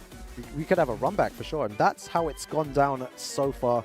Fear of Silence and Dedakari at -2. Daniel Mado and Numan both at 2 points plus, and Alidar goes back to 0. Exactly, right? Because each of your wins gives you a plus point, each of your losses are minus points. Yeah, exactly. And you were saying this before at the beginning. That's going to make a huge difference. Alidar winning the first one 2-0, he would have been at -1 right now if it was a 2-1 win. Exactly. So it's definitely playing a part in this. Every single game matters. And so even if you feel like you can lose a set, just try to get one game. Just get one game, yeah. That one game might be the difference maker in this kind of a round-robin format. Yeah, if you go against someone and the odds are not in your favor, it's like, as long as I get the first game, it's going to That's help me huge. a lot. Yeah. Now, then I can lose. It's like, it's fine. It's not fine. It's never fine. But if you at least win the first game, things feel a lot That better. is the wrong mentality to have. Never is the go wrong into any mentality, game. bro. Like, you know, as long as I win one, but as long as actually, that's the kind of new player mentality. They're like, you know, if I go against me, as long as I win one, I've won. Yeah. Like, you know, small wins. Exactly. Right? I got a round on him. I did it. Mission accomplished. No, guys, you should always aim high. You know, if you get that one round, it's fine. You know, get the game. You could even win the whole set. You know, you never know what happens. So, always aim for the top. The way you said that, like, you could even win the whole game, kid. You know, one day you'll be good. Yeah, it's like- You never know. I You didn't could say win like a game. that. You could do it. No, everyone It's here possible. can be good, right? No one believes in you, but I believe you have a chance. You know? yeah, I It believe sounded in like- everyone. I believe in the people. You know. It's Oh, man. All right. Dead Akari going up against Daniel Motto next, looks like. Dead Akari we saw was the Claudio, right? yeah, he was the Claudio. Yeah, he's And then Daniel Motto Jin. he was just playing very, very hesitant. I'm not used to seeing him play like that. Definitely. Very- I feel like it was definitely stage quite nerves. Exactly. It's like I said, a different sort of venue experience. Going to the LCQ, it's going to be something more familiar, even though it's going to be massive and intimidating with a bunch of people and you're still in international waters, etc. But this kind of a studio setting, it's to me as a player, it's a little bit more awkward even. Yeah, it is, yeah, because you've got all these like cameras like facing you. You've got people watching, you know, on the And there's a side bunch here of as well. production people who aren't really like invested in be like the crowd. You know, Yeah. it's not like a crowd experience, even though there's a bunch of people here. Yeah, it's a different experience. You definitely need to adjust to it. And it's it's lighting and everything, you know, it's mood lighting. yeah, there's so much to go into it. You know, there's a lot of people online as well. They always say, oh, you know what, if I was there, I could easily do that. It's like, No. you know what, you should come here. It's such a different experience. I'll playing, just say playing no. offline. You cannot. Oh man, let's see if Dedekar can do a little bit better this time around. I do agree with you. I do feel like he did look very hesitant in his first match, but you know, Claudio definitely a strong character what's- still. Wow, showing true. Wow, What is he showing doing true there? power, man. Is he Look, warming it up? what's he doing? Is that like a? Who knows? I don't think that's a Jin move. Yeah. Oh man. Anyways, Dedekari versus Daniel setting up the buttons right now. Dedekari has a lot of work to do for sure here. The way that Daniel Mado has been playing, the way that he's been sidestepping, his decision making, the way he's using parries, he's playing perfect Tekken at the moment. And if Dedekari is going to beat him with a character like Claudio, which is very fundamental based, you know, using just 4 or 5 moves, I think it's going to be very hard for him to get around in on Daniel. I mean, we've seen all the players in the group play at least one game so far, right? One set so far. And out of everyone, I feel like Daniel Motto is playing the sharpest out of everyone. Yeah. Like, Numan is also doing very well. But I think the way I'm seeing Daniel play right now, he is on top of it, and he's ready to execute, right? And that's like a super important thing when you're a Mishima-style player or a player of a Mishima-style character. So his execution's on point right now. His whiff punishment's on point. His side step's on point. So everything is there for him. He just has to keep it going. I think that's one of the things I hear from Mishima players in general, is that they really need to warm up with the character. You need to be super warm to play the Mishimas effectively. And if your electrics are not on point, which his were on point, then you're in big trouble. And everything was going his way before. Yeah, you know, we've talked about how Daniel's traveled the world, spends a lot of time in Korea as well as Pakistan, etc. So, you know, coming to Japan again right now, it's not unfamiliar territory for him, right? He's like yeah, he's traveling somewhere else to play some more Tekken. Yeah, and he's also used to the stage and playing in this kind of environment. It's all working in his favor, for sure. All right, let's see what happens with Dedekar. Your time to step up. Oh my gosh! Step up what though, Zero? He's Time to like, step up, I'm time gonna to hit get a butt. Chance like, sidestep electric. Oh, just hard ducking in that situation. Oh, the crouch cancel punish. That's a Daniel Mardo staple. Just like showing off with that. When he does that, you know how confident he is. No, for sure. But I mean, that's the thing. That's like optimal play, right? And you have to be really sharp to do it. Oh, very nice there. Daniel Mardo shutting down any heat options that Dedekari was looking to do. Yeah, both players spent their heat already, and now we have like a 35% 35 to 50% of the life left to go. No throw break here. Break here. It's always good to test your opponent's throw break at the beginning. Down 2, back 2-1. He has so many good moves to end the round with. You can just jab, back 2-1, 2-1-4. You just do that the whole day. And the back 2-1 being delayable is also really cheap, right? Like it's safe and delayable. Yeah, 2-1-4 you can delay as well. He's just like, look, he's just doing down forward 1, 2-1-4. Dedekari right now trying to find something. You're going to punish that very optimal punish as well. Daniel Mod is ready to play. A good step block from Dedekari that time. Back 1. Again, Daniel Mardo's not playing this risky game anymore. He's using a lot of pokes, and it doesn't seem to be working. I'm used to Daniel Mardo being a more aggressive, but he's decided to change it to this poking-based style for some reason. I mean, it's working out, but I can't really complain. But right now, round count tied. 7 seconds in, Daniel took off half of his life. Oh, very nice. Again, pushing to the wall. Oh my goodness. Yeah, Daniel Mardo's letting Dedekari play the game here. Yeah, I mean, honestly, Daniel is so good at punishing right now. I'll block everything, and then I'll punish. Oh, my God. Oh! That's going to be it there with the right combo there. Dedekari, and I don't agree with the way that Daniel Mardo's playing. Okay, well, how do you feel play the Mishima style, play the 50-50 game, which he was playing before. You think he's being too defensive right now? Very defensive. Again, just using 2-1, using... That was good. That was really good. Through the armor, guaranteed. Oh my God. Yeah, he's done that way too many times. Very nice stuff and launch from Daniel. Hey. Oh, okay. Let's convert there. Uses the heat smash, applying more pressure. Nicely timed heat burst here. Chance for Dedekari. Can he steal this? Oh my, he went for the steal. Yeah. Oh, Daniel staying alive. Oh. Mid-check. Down forward 1 there to take the round. Final round situation here. Anyone's game. Yeah, Dedekari, like I said, now's your time to step up. Needs to do something now. Oh, he's ducking. He's ducking. Daniel double ducked that one too. Pressure's on here. Dedekari. Forward 4. Oh, sidestep. What was that? No, but right now, big chance for Daniel. He's got the life lead. Pressure at the wall. Both players still have heat available. No gray on either side. Here comes the heat burst. It's gonna miss. And he doesn't break through. Oh, and he goes for the down back 4 at the end there. Daniel Mardo playing slow Tekken. It works out, but barely. Yeah, just barely. It's scary, but that's the thing about Tekken. You know, you've got to stay composed in these high-pressure situations. And Tekken 8 puts you in a lot of high-pressure situations. But that's it. In that round, at least, you know, neither player had activated their heat yet. You know, when Dedekari finally tried to activate heat, Dan was already doing stuff for it too. So when he's moving around and everything, so it completely whiffed. That was a very Tekken 7-ish round on. Honestly, Tekken 7-ish game. Yeah. All right, here we go. Let's see what Dedekari does. He needs to get a game on the board for sure. He hasn't won a game yet here. Yeah, Daniel's looking great, right, overall. He's being out to fire. Oh my God, just stayed ducking, went for the wild standing too. Sometimes he needs to throw it out. Uh-oh. I feel like he's getting unlucky now as well. In many situations, the side wall or... Oh my gosh, and Daniel, I love it, man. When Mishima players are throwing out their electric, it's so cool, right? It's the best. Yeah. It shows confidence too. Yeah, and that's what I like about Daniel. He does play like this, and that's gonna be a full splat. That was wild because honestly, he did the hop so early. I thought he surely got the whiff punish, right? The combo there at the end. This Daniel Mardo guy's pretty good. Yeah, he's starting to play a lot better here. Yeah, just electrics. Trying to force Dedekari to do something. Parry attempt, no go. Yeah, I want to see a bit more from Dedekari. A few more back ones to stop him moving, to stop him ducking, because he's ducking a lot. You saw the 2 kind of fuzzy duck that he did before as well. Yeah, Dan, you can see the confidence going right now. Heat bursts through the electric. And Daniel's done it a few times. He does like a forward dash and then he does the electric. Yeah. It's not even like a dash electric by itself. It's just a dash into an electric afterwards. Oh, 2-1-4 down 4. Just a small pokes there to win. And Daniel Mardo, one more round away from moving on here. Yes, that point Daniel Mardo. And there it was again, right? The dash into the electric. And he's caught so many players with that so far.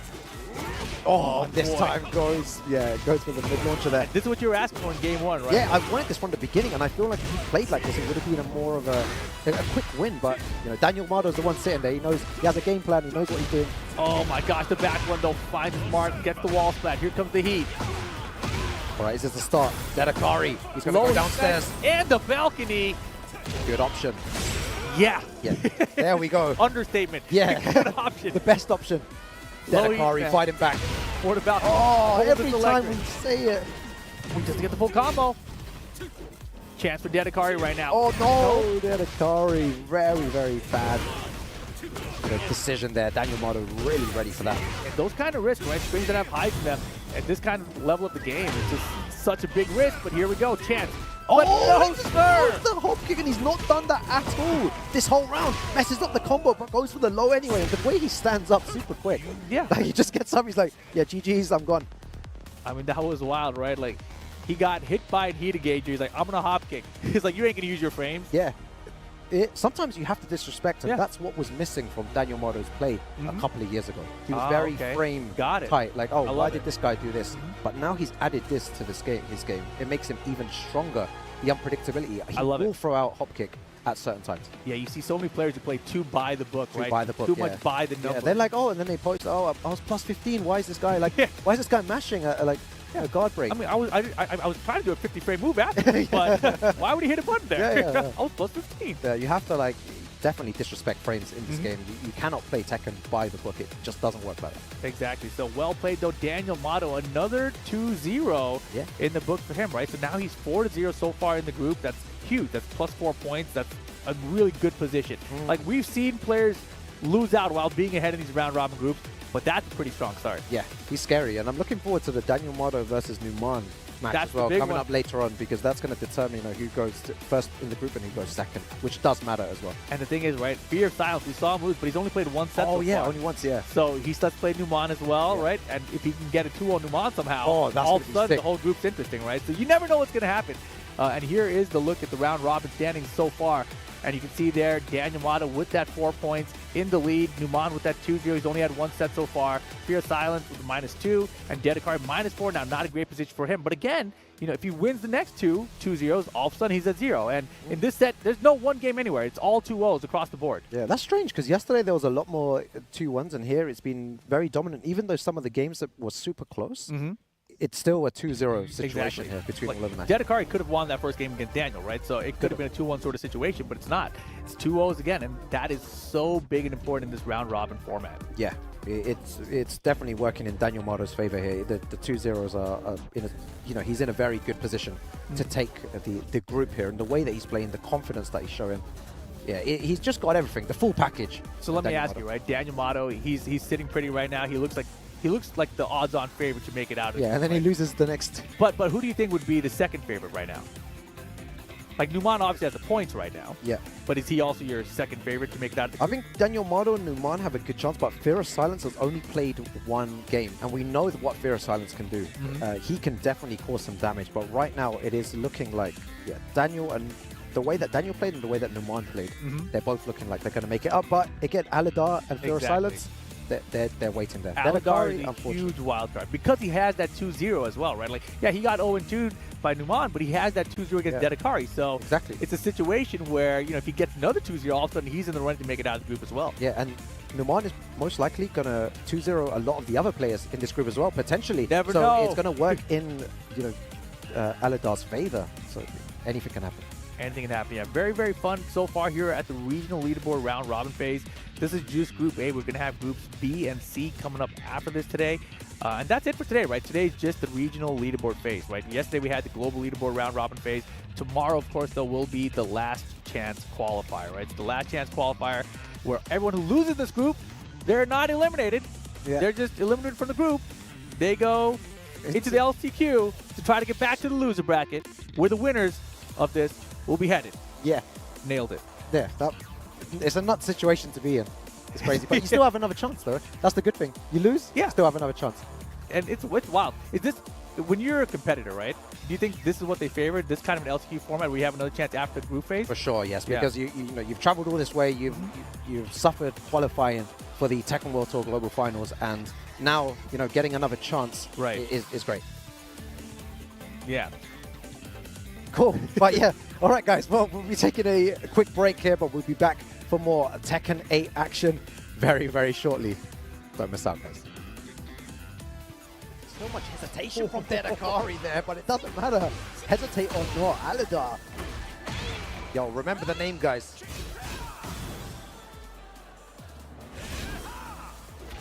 Throw is that was- good that was again. there. GG's. Aladar takes it there. The first game.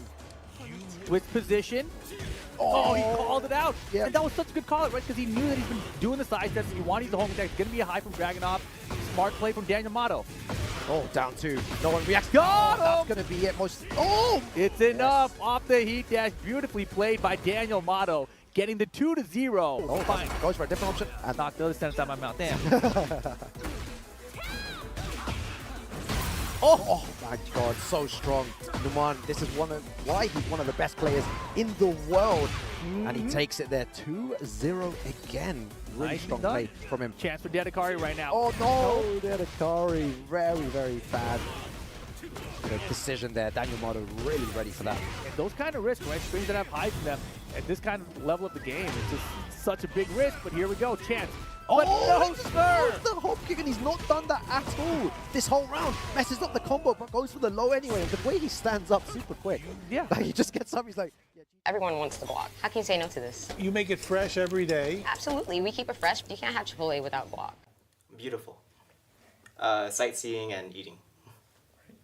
Matsuba, a super solid Fang player. Dandadan. Street Fighter 6. My better half. They're a supportive community. Still playing Tekken. I'll show my strength. Man, it's unreal. Well, first of all, I would try all the food I can try, man. Visit the shrines, visit the temples, and also enjoy all the activities Tokyo can offer. Especially, I would say it's Ilias, because overall he was really the better player. I really can't say what's my all-time favorite, but I would say for this year, it's clearly Dungeon Meshi, or Delicious in Dungeon. I would clearly say Resident Evil series as a whole is in charge. Oh, my family and the Moroccan Tekken community for sure, man. Food. Only time will tell. I can't really say. Nah, I'd win. Is appetizing. Of course, I practice Tekken and also try traditional things. It was Ulsan because he played broken character Dragunov, and also he watched my hands while I play. Naruto. Is a card game Magic the Gathering. Is my friend Tishimon. Of course, food, pasta, pizza. Obviously. Playing Tekken 11. Jama Suruna. Japan is structured. That's my first impression. I would like to see Osaka. Kokoma and Lohai, they're both amazing players. Hunter x Hunter. Any game from Software since 2015 and Nier Automata. I will call my girlfriend. Citizenship. Working and raising a family. You're about to get cooked. Perfect. मैं यहाँ घूमना चाहूँगा अच्छी अच्छी जगह पे. अरसलान ऐश जो कि हमेशा से मुझे सबसे मुश्किल लगा. Dragon ball Z. Grand theft auto 5. अपनी फैमिली के साथ. खाना पीना और वहाँ घूमने की जगह. पहाड़ी इलाके। मैं अपने ड्रीम और अपनी फैमिली के लिए आगे बढ़ना चाहता हूँ। मैंने रीजन से क्वालिफाई किया है और मैं बहुत एक्साइटेड हूँ इतने बड़े स्टेज पे खेलने के लिए।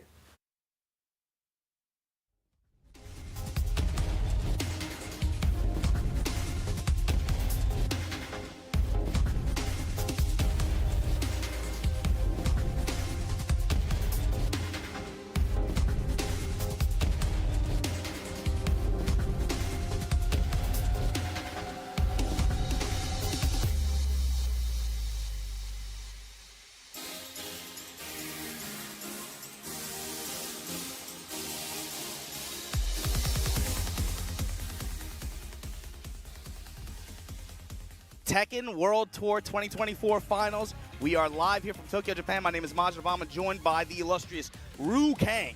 Ru-Kang, how you feeling so far going through this Group A action? Wow, the Group A action has been insane. The players that we've witnessed and the matches have been so close. Even though the results show 0-2, 2-0 for the majority of it, it's been so close and well contested. But a lot more games to come your way. Still a lot more to come, but it's almost lunchtime, man. I gotta tell you, I would love to have some Outback Store, some chips and guacamole with spritz of lime juice on it. Yeah, nice lemonade. Thank you to Chipotle for supporting the Tekken World Tour the way they have all year long. Without you guys, this would not be possible in the way that it has been. But we got to find out, man, this regional leaderboard. There's only 6 of these doogies that can make it to the next stage of the competition, especially after what we saw yesterday with the 8 that we have to join them. Unfortunately, the way the format works, you're only going to get a chance. A chance. Right? You're only going to get the loser's bracket. But even so, for some of these players, they don't get as many opportunities to be able to compete on world stages as often as maybe some of their, some of the more global leaderboard famous counterparts here. So for them, even that chance is coveted. Just the opportunity to be able to come here and compete and play on the stage, get a shot at getting into that final bracket with an Arslan Ash, with a Cherry Berry Mango, with the John, with the Shadow, Rangchu, Raif, with Atif, with, who am I forgetting? Yeah, bro, I don't know who the last one is. Yeah, you're right though. Just the, to be able to play on the big stage and showcase your skills, it's a huge opportunity for these players to showcase around the world what they can do. And they're doing that here right now. But they're going into that losers bracket when they do make it out into that top 16 on the Sunday. Yeah, and the best part was Rip got the script down over the. It took him a couple days, but he got the script down, trying to explain the format. Once again, guys, if you are just tuning in, if you're a little confused, it's a little bit more of a complex format than what we're used to. Everybody that you've seen falling by the wayside yesterday and today who does not make it through, they're going to have a shot at that hell bracket tomorrow. Yeah. Alongside everybody else all over the world who was not. Maybe some were active and just didn't make the cut quite yet, or maybe some were just lying in wait, trying to get that one chance to get into that bracket too. It's going to be a very, very nasty Saturday. Oh no, it's going to be an absolute bloodbath there. The likes of JDCR in the LCQ. You got Nee, you got Mr. Joey Fury as well in the house right in front of us. Big ups to USA there. Big smile on his face. We missed him for a good part of the game. And it's good. We know the damage that these guys can cause. They can definitely take the entire tournament, the entire LCQ. It's going to be a long road, but whoever makes it, huge rewards there at the top. You can fill in the blank with whatever player you want to talk about. The truth of the matter is this game on a given day, especially with that competition, the LCQ at these finals have traditionally always been, it's very rarely the guys that you expect or that you want to bet on to make it through that make it through. So it's kind of just one of those situations where even though I want to pick my favorites or I have difficult. Players in mind, that's always a dicey one to bet on, man. Yeah, it's always fun to see everyone's predictions for the LCQ. There's always one out there that gets it right, but the majority will get it wrong because it's so difficult to see who will take that. But we're going back into this Group A regional group stages here, and we've got a crazy match. Yeah, this one's going to have implications on who makes it out of this one. 100%. Numan going up against Fear. Fear, I think, already down, but these are two players who, in their regions, in their respective regions, did very, very well this year. Fear, obviously, man, Dojo Monster, bro. Dojo Monster. Shout out to everybody on NY Tekken. I know you guys are watching, looking forward to seeing how he does in this thing. But Numan, this guy, I don't know what the CH stands for. What's the mean? It stands for counter hit as far as I'm concerned. This dude has a very, very just deep perception on opponent press patterns when they're in minus frames, when they like to press or any form of a barre, and he finds the counter hit with the Steve character. This is a character who you know, he's already gone through like some subtle changes throughout the adjustment patches that we've had throughout the year. But he's been the one, I think, from jump where everyone's like looking at him, looking at how he adapted his style to this form of Steve. And he's had great success with it, competing with some of the players that made it out of the group stages yesterday, obviously. Just had a tournament, a Bass Fight Night not too long ago, right, where he was going toe-to-toe with Arslan and Aten. Yeah, he is definitely one of the best Steve players in the world. And something to point out that's really good that you mentioned, Marjan Obama, is that the way that he, you know, plays the game when he's in minus frames, it seems to always go in his favor. You know, using rage arts, using side steps, using the back one at the right time. He wasn't throwing it out a lot, but at those clutch situations, he manages to steal. And it's a huge skill in itself to be able to do that under pressure on this stage. How he uses heat too. Oh yeah. It's hard to really put one thing on it. Sometimes he'll fish for clinch. It's not really.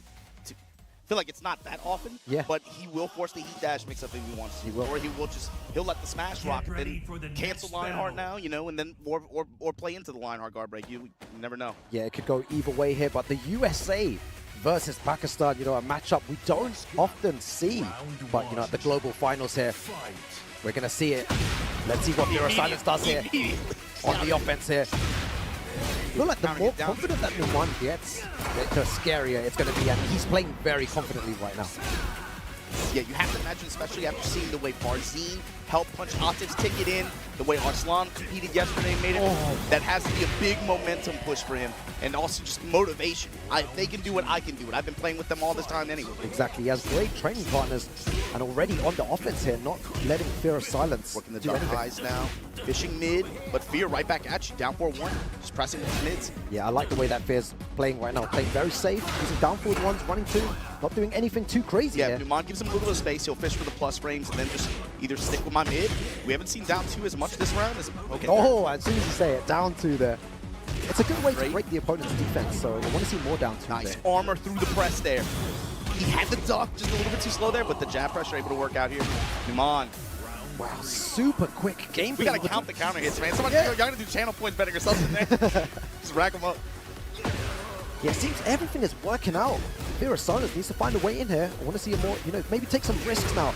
Yeah, it's time to get do a a full full crouch mix working out for him there. Guard break. Oh, yeah, good pro break. Setting the throw. Yeah, threatening with the back one as well. There's activation. Backs up.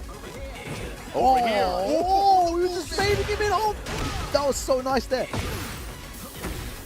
Some mids from Fear. Oh, no, he backdashed enough, but he what's the didn't have stance any play? options. Goes mid. Very, very nice there. Raw grab from Fear, able to keep himself in it. Yeah, so many, you know, side switches and stuff there. Down to this with the Austin 4, but there it is.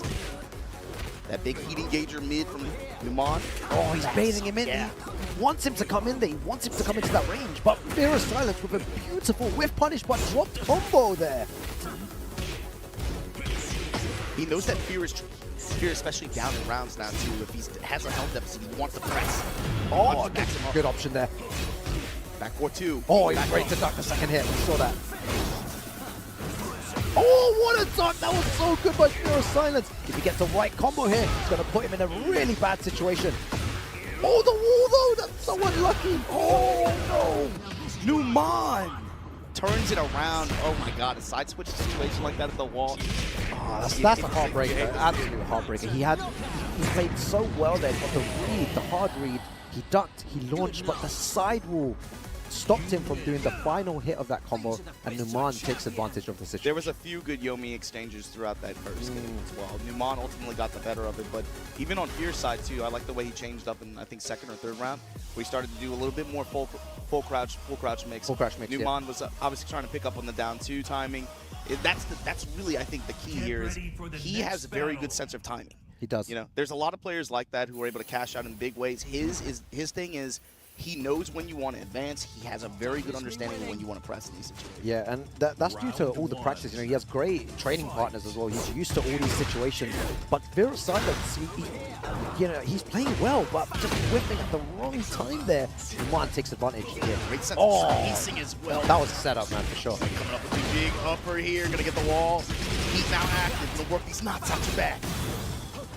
Sonic Fang with the pressure. He's moving so well, and the Sonic Fang at the end there, Numan. So impressive right now. Let's see what Fear of Silence does to bring this back, though. Again, he can't go back to his play. Playing mainly down forward ones, but now he needs to shake it up a bit, take a bit more risk.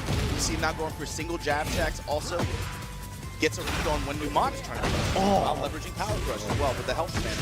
That's a huge launcher there. Throw break. So low while standing form return. Oh, really nice. The Tundra Slasher. Yeah. Here's the pick. Oh, again, the side wall messes him up. Still in there, though, guys. He has an opportunity to activate from Numan. In range. That's 2 occasions. The side wall there. He had the round twice here. 20 seconds remaining, and Numan gets a big launcher here. Yeah, Gonna go all the way to the wall. Gonna get the wall pressure situation. Guess for game scenario. Oh, very into super. Very nice. That was so good. What an insane low parry. He was so clutch. If he lost that round, Numan would have been 2 rounds up, and 1 round he would have taken it 2-0 here. But Fear of Silence with an incredible read at the end there. Round 3. Fight. On pressing with jab strings. About to have the offset. No break on this throw. Yeah, I'm a big fan of players using a lot of throws, because even if they break it, it just adds up to that mental stack. It gives them something else to think about, and Numan is doing that. Thing with the dash behind it. Just lets the string rock, goes mid-ender. Very good stuff by Numan. 1 more round and he takes this 2-0. All right, Fear of Silence just using jabs. Yeah, this will be a big round for Numan as well to put himself in a really good position in this group, going up another 2-0. Fear, got to make something happen here. Yeah, he has to do something. He needs to change his game here. That was a really nice block. 1-3, okay. Great punish. Armor through. Still safe. Oh, how did he get out of that? Spin the win. Activate. Back against the wall though. Dangerous situation. Nice down 2. Pro break. Instant pro break after. Wall push. What you got? Yo, no one's got heat. No one's got heat. Oh, what a dunk! And he goes with that option there, and he takes it there. Numan. Really good play. Fear of Silence was starting to adapt, starting to change his gameplay. So many unlucky situations for him, but Numan staying composed, changing his timing. Everything was just working out, and the pressure from Steve was so good. I can't get over like the when they lose pose pictures. Oh yeah, they got they got the sad face on. Right? Yeah, it's like go ahead and emote for me. Like look down. Like, oh, that's what the cameraman said. He was like, yeah, look down for me, man. What does your down face look like? Yeah, we got to see how the rest of this group works out for Fear, but Numan got to imagine at this point has a pretty good positioning to be able to try to get a berth into that top 16. Yeah, he's in prime position, and the way that he's playing, he's looking unstoppable right now with a character that's not used as much as other characters in this game. Steve not represented it too much here, but he's utilizing all the aspects, and his timing and the way that he plays is so good. Good decision making is getting him this far. Yeah, and also just he was pretty active with using a lot of stances. Yeah, all the time. It's not just about the back one. He doesn't do that. Yeah, movement or whatever. But he's very good at being able to utilize a lot of the tools that a lot of those different stances and the transitions between them that Steve has. But here you go, looking at it, Numan's still going to have 2 sets to play. One against Daniel Mato. That's going to be a high impact set. Yep. That's going to likely probably set up for who gets out of this. Looking at it, right? You're right. You're looking at Daniel and Numan. That's going to be a. If one of them wins 2-0, it'll put the other one first place, right? So 6 points, and the other one will drop down to 2 points, which will allow the others to try and find a way back. So now we're looking at those Fear sets. Fear versus Aladar, Fear versus Dedakari. Yeah. Can Fear 2-0 those? That's what he's going to need to do. Or can Aladar or Dedakari be able to try to, if they can even get one game in a loss, or if they can win, that probably puts Fear out of position. But we got to wait and see. Yeah, anything can happen in this group still, but Daniel Mato right now and Numan are both looking super strong. Daniel Mato from Italia really, refined his skills, traveling around the world, staying, months at a time. He's been a globetrotter, dude. He's been a globetrotter. Yeah, he's done it, and I feel like that's what's gotten him to the next level, experiencing all these different play styles, getting the experience. People don't realize traveling and doing this, you play all different styles of Tekken, and then when it comes to this format where you play against all these different players, you're ready for everything. Okay, this guy does this. This is his way of playing. I've seen it before. I've seen it here. I know what to do. Yeah, I felt like Daniel Mato had a very globetrotter perspective on even like late 7. Yeah, he would just late come, 7, he would you're just right. go to Japan, he'd go to Korea, and just hang out there for like months at a time. I'm like, man, what do you do for work, bro? You're just doing this, just grinding Tekken casually for like months at a time in these places. But that was his approach to it, right? Just like you said, I want to go to every region, experience lots of different play styles. I want to be able to try to get accustomed to, you know, high level, mid level, low level, whatever in all these different places. And this is the problem sometimes. A lot of players are saying that, you know, when they play this game, they play against someone like Knee, and they do better than playing someone who's a mid-level player and just pressing loads and loads of buttons. So you have to accustom to all types of play from all over around the world. Yeah, and interesting is Daniel said, I want Numan in my pool. Oh, did he say that? Yeah, that's what's interesting about Wow. I think in the interviews. But, well, you got what you wanted, Yeah, right? You got what you wanted, so let's see how this plays out. I guess now it's, you know, a time to test your skills, Daniel, to see if you can take down one of the best Steve players in the world. Daniel also this year on the tour, I want to say he came on really strong in the regional leaderboard capacity towards the end of the season. I want to say towards the latter half, it was where he really pulled on a lot of Oh my God, I think he went to 3 tournaments in the space of 2 weeks towards the end, and he performed really well, and he qualified by 10 points. Oh yeah, it was 10 points over Nino. Over Nino, yeah. And Nino right. was traveling, you know, around the region, you know, a lot and performing well. And Daniel Mardo, those 3 weeks, after all the training, you know, in all these different countries, he came back and he's like, 0 sleep, tournament here, tournament there, coming to London, tournament here. Razor thin margins, dude. The fact that it comes down to 10 points. That was all it took there. 10 points, and that's like, did you go to a local that had like 10 more people that went to it? Yeah, you know, like exactly. And that's the importance of supporting scenarios. your locals as well. You know, they always do, because it really does boost as well. You know, the Tekken World Tour dojo points in those tournaments. So yeah, to make it by 10 points, but he's showing why he deserved a spot here. For him to win 3 tournaments or to place high in 3 tournaments in the space of 2-3 weeks just shows how good he is as a player. Yeah, I don't think at this point, I don't think for either one of these players there's any doubts on that. Yeah. Like, they definitely have shown that they deserve to be here, for sure. But this is a big one. This is likely going to determine who goes up topside on this group. Yeah. Right? Numan going up against Daniel Motto. This is Italy versus Pakistan. Yeah, it's a very, very important game. Like you said, Margin Obama, the winner will secure his place at 6 points or 5 points. It's definitely, you know, a way into It's the difference between 3 and 3-0 and yeah, like what? Exactly. And the other ones will go down a tiny 2-1 bit for sure. 2-1 where, you know, in theory, Fear still has a chance to be able to just make a run. Yeah. Then you're looking at that for a tiebreaker. And Aladar as well. But going up here 3-0 would be a big deal. Yeah. Get ready for the next battle. Oh, okay. This is a matchup we've seen before many times. You know, Jin versus Steve here. Let's see what type of approach. The modern classic. Yeah. Let's see what Daniel Motto's approach is in this match as well. We've seen him use the very pokey style 2-1-4 back 2-1, and also the aggressive electric and forward 4 style. We used to see this a lot in Tekken 7 days. Not so much Tekken 8, but being able to see these two guys who are masterclass with these characters. Yeah. What a treat here at the final. All right, Numan just smash at the wall from Numan. Oh, okay, take the risk at the beginning. What's interesting there is that Numan hasn't actually taken that much risk in any of the games, not going for anything super big, and that occasion going for the low there and taking huge risk, you know, asserting that he will go for those lows. And even the way he opened here, just went with the high haymaker. Yeah. Daniel just, of course, just ducks and jumps. You can't do that against Daniel. Daniel's going to punish correctly. Activate. Did get the spike, but break on the throw. Oh, what a whiff punish there. Daniel Motto just answering back there with a perfect 7 golden letters. Wow. We just out of range of the down 2. Getting the break on the throw. 4-4-2 from Daniel. Oh, doesn't punish that correctly there. 4-4-2 over here. Oh, my God. That time it connects. Very Gonna get good the wall. Very smart from Daniel. Saw that sort of incorrect punish there. Savage sword ender. Activation time. Goes mid. Oh, that's going to be a whiff punish from a mile away. Daniel Motto. You gotta love when your smash does everything, man. When it hits halfway across the screen. Yeah, wall splats halfway across the you screen. get splats and everything. Oh, one of the best for sure. Main character privilege. Yeah. He's knocked out. 2-1-4 dip. Yeah. Daniel Motto slowed it down a little bit now, you know, 4-4-2s. And the unexpected hop kick, he's done that before to stop any aggression from the opponent here. That was sick. Oh, incorrect punish there. Could have done so much more there. Opportunity there for Numan. Chip damage adding up. Throw to deny the activational armor. Yo, Italy in the house here. So smash. Gonna go with the mid heat engager there. Burns the dash. Blocks out, takes the round, takes the game. Daniel with a very, very good game there. Yeah, he wins this, he goes through, so he knows what's on the line here. Very, very good start from him.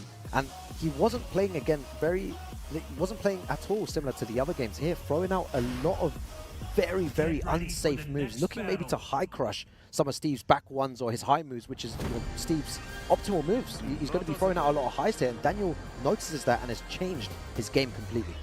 Yeah, he had other than that one round where he was trying to, force the hop kick and stuff like that. Yeah, exactly. Like, it felt like it was a lot more wait and see for him. Yeah. And Numan gave him looks.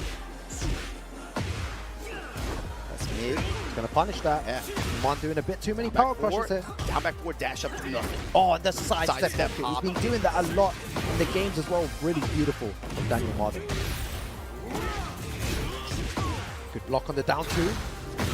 And the heat smash again. How many rounds has he taken because of that Jin heat smash? Daniel, with all the confidence, said that he wanted this player in his group. He's showing you why he came here prepared. Yeah. He definitely was. He was studying film on Numan, absolutely. Oh, what a dunk! Well played, perfect Tekken. Yeah, get something correctly there. Good duck on the electric. Okay, this is not a good situation. Daniel Mardo activates heat. It's all him now. It's up to him to take the game to Numan. Throw him off downs. Breaking the throw. Oh, okay, he gets the second hit there. Yeah, just take your launcher. I think it's going to push very close to the wall here. Might have he fell short of it, but... Oh, and you get the 1+2 afterwards, guaranteed. Back to one trade. Daniel Mardo 1 round away from beating Much as we were Numan. talking about how Numan is very good at finding the counter, it's been Daniel that's been finding his timing here. Oh, with punish. With punish. Yo, Italy. Europe. 2-1-4, back up. That time hop kick denied. Punish from Numan. Yeah, it's not down worse forward, back up. 4-4-2. It's a demon's paw. Oh, drops the combo. 2-1-4 just to slow the match down. Back two. Maybe that's nerves from Daniel Mardo there. He engage. Oh, what a run-up throw there. That was insane. One final mix-up here. Oh, he stays in the ground. Back 2-1 to take it. Daniel Mardo stands up. He qualifies. Says, vamos. Forza Italia. The confidence to Where is say he? you want a player in your group And they to beat get him. and then you beat them the way that that he did. He absolutely prepared for that set. You could see, like, it was very evident from the start. He knew what he was doing. He had a game plan going into it. And Daniel Mardo takes it there over Numan. Incredible gameplay. Qualifies from the group as well. Daniel Mardo is looking happy. So that's going to put Fear. I think the onus now is on Fear. If Fear can make a run here, Alad or either one of the other players, if they just make it just 2-0, they have to clear out 2-0 pretty much to put themselves in contention at this point. But now you're looking at Numan, and whatever player can make something happen if they can. Yeah. Maybe create the situation when we're looking at those two players to make it out alongside Daniel. Yeah, exactly. Super on point there. Congratulations to Daniel Mardo. You know, he's someone who's traveled the world. He's put time into the game, and you can see it really paying off here with his change of style. That is how the leaderboard looks at the moment right now. Daniel Mardo sitting there 3-0 on plus 6 points. Yeah, +6. +6, a very good position. Numan going down to 2 points here, but that, you know, gives Aladar, Fear of Silence, a chance to make it all the way back up. Yeah, or maybe you got to just wait and see how some of these sets play out. Yeah. Numan, who's to say Dedekari doesn't 2-0? Oh yeah, Dedekari as well. Yeah, Dedekari, sorry, he's he's on there -4 as well, the same as Fear of Silence. Yeah, or Aladar, you know, he can play spoiler as well. That's the thing with the group stage. You can't really count it out until you see the numbers develop too much. Yeah, this is getting spicy now. It's all down to Numan. Numan's fate is in his hands for sure. He is the one who, you know, can just, you know, he controls wins, his own destiny. He controls his destiny. He wins, he goes through. He loses, he's in big trouble. And you can see him right now, hands on his face, you know, looking a bit flustered. That's the most emotional I've seen him since he's been here. Yeah, right? exactly. But he still has a chance. You know, you just got to be able to just be yourself and play your game, play your set when it comes time. And yeah, it's so difficult. I've always said in these high-level situations to play optimally at 100%. You're never going to play at 100%. It's always going to be at, you know, maybe 80%, 70%. That's just my opinion. That you know, that you're never going to play at the maximum level. because of nerves, because of maybe you mess something up and then you start playing a different way. There's so many different factors that go into the game when you're in tournament. So again, he does look a bit flustered. Is that going to play a part going into the next game? That's a competitive psychology thing. Obviously you practice and you train. You want to be able to have perfect decision making in every instance in a major competition. But the truth is, when you do anything at a high level, mistakes happen, errors happen all the time in anything. This could be any competitive sport. It could be anything. The question is, how do you deal with that and how do you adapt to that?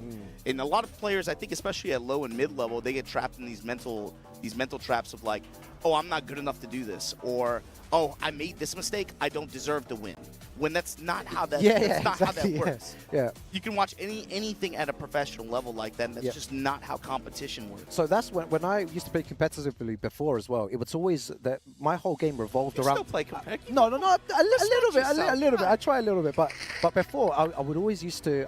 You got top 8 at a Tanakai Tuesday. Oh yeah, I forgot to post that on Twitter. I need to make a big shout out to Tanakai Tuesday, man. That was such a great event. But it's always like the way that I've always played is trying to destroy the player's mind. Once their mental is gone, once they start to doubt themselves, once they start to question their ability, that the percentage goes down. They're not playing at 90, 80%, they're playing at 50, and that's when I go in for the kill, when I know that they're shattered completely.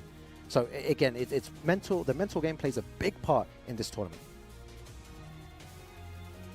Even if you want to micro-focus that on matches and conduct in matches, when it comes to doing like suboptimal or excessively risky options even. Sometimes even just representing that and creating even a half second or a micro, just like a little bit of hesitation in the opponent, sometimes that can give you a little bit more room to breathe, or even just give them something extra to think about that would maybe deter their normal decision making. Exactly, yeah.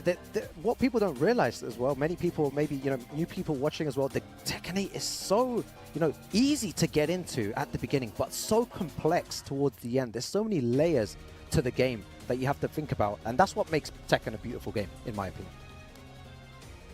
So here we go, locking in here. It's gonna be Fear of Silence trying to make something happen here. Back to the wall. Yep, versus Dead Akari. Dead Akari, of course, coming out of Morocco, right? Yeah, coming out of Morocco. Let's see what he does here against Fear of Silence. Yeah, he came out to Tanakai Tuesday as well. I like to see all the regional they all came out. Yeah, they all came out. Good stuff. Good stuff. Yeah, shout out to the Morocco community. Dead Akari. Let's see what he does. He needs to fix up here for sure. It's he needs to start playing right now. In his games before, it seemed like he was playing really hesitant, different to how I saw him play, prior to this in casuals and stuff. Playing with a bit more confidence. I understand, the big stage and everything is sometimes a problem for people that haven't played on this kind of global stage. But I would definitely like to see him just let go now and just say, you know what, I'm going to play my game, just gain a bit of confidence, and get that one round in and start playing your game. That's a good point, Rukang. Like, we often get like super focused on talking about like the pressure and all this other stuff, but I think for like most of the global competitors, that's still an element, of course, but they're really used to it. But for some of these regional competitors that come from, they're not necessarily on all the big stages all the time like that. It's part of the value of this kind of this part of the competition. It can definitely play in their mind. Yeah. So it's like, oh, I'm not taking my opportunity. This is my shot. Why am I not playing optimally? You need to shut that all off. You need to just go in, play some Tekken 8, and that's what he's doing now. There you go. Pressing you want buttons. to pick a character that'll make you feel good about just going in? Yeah. He got a good selection right here. Exactly. Claudio back to the wall. Oh, that's what happens when you get too aggressive, though, right? The overextension going to cost him there. Back to the wall now. Fear of Silence in rage. Down 2 on the down hit. Oh, comes up with the wall standing attack there. Able to peel off the wall. Dead Akari going to find the hits to close out the round. And what's going to start here? Running 2 immediately. Mixing it up with the knee as well. Sidestep blows. Oh, very nice punish from Fear of Silence there. Yeah, Dead Akari definitely moving differently here. Playing with a little bit more conviction. Micro step right as well from Dead Akari. Look for Fear. Yeah, I like Has this to well. notice that. Yeah, Fear using a lot more lows in this situation, gets a big combo in the back, and I hope the wall doesn't mess it up this time, because it's been messed up. Spike though. Tundra Slasher just to get the stop at the end. Very good stuff, Fear of Silence there. Finds the mid, he's using that too as well.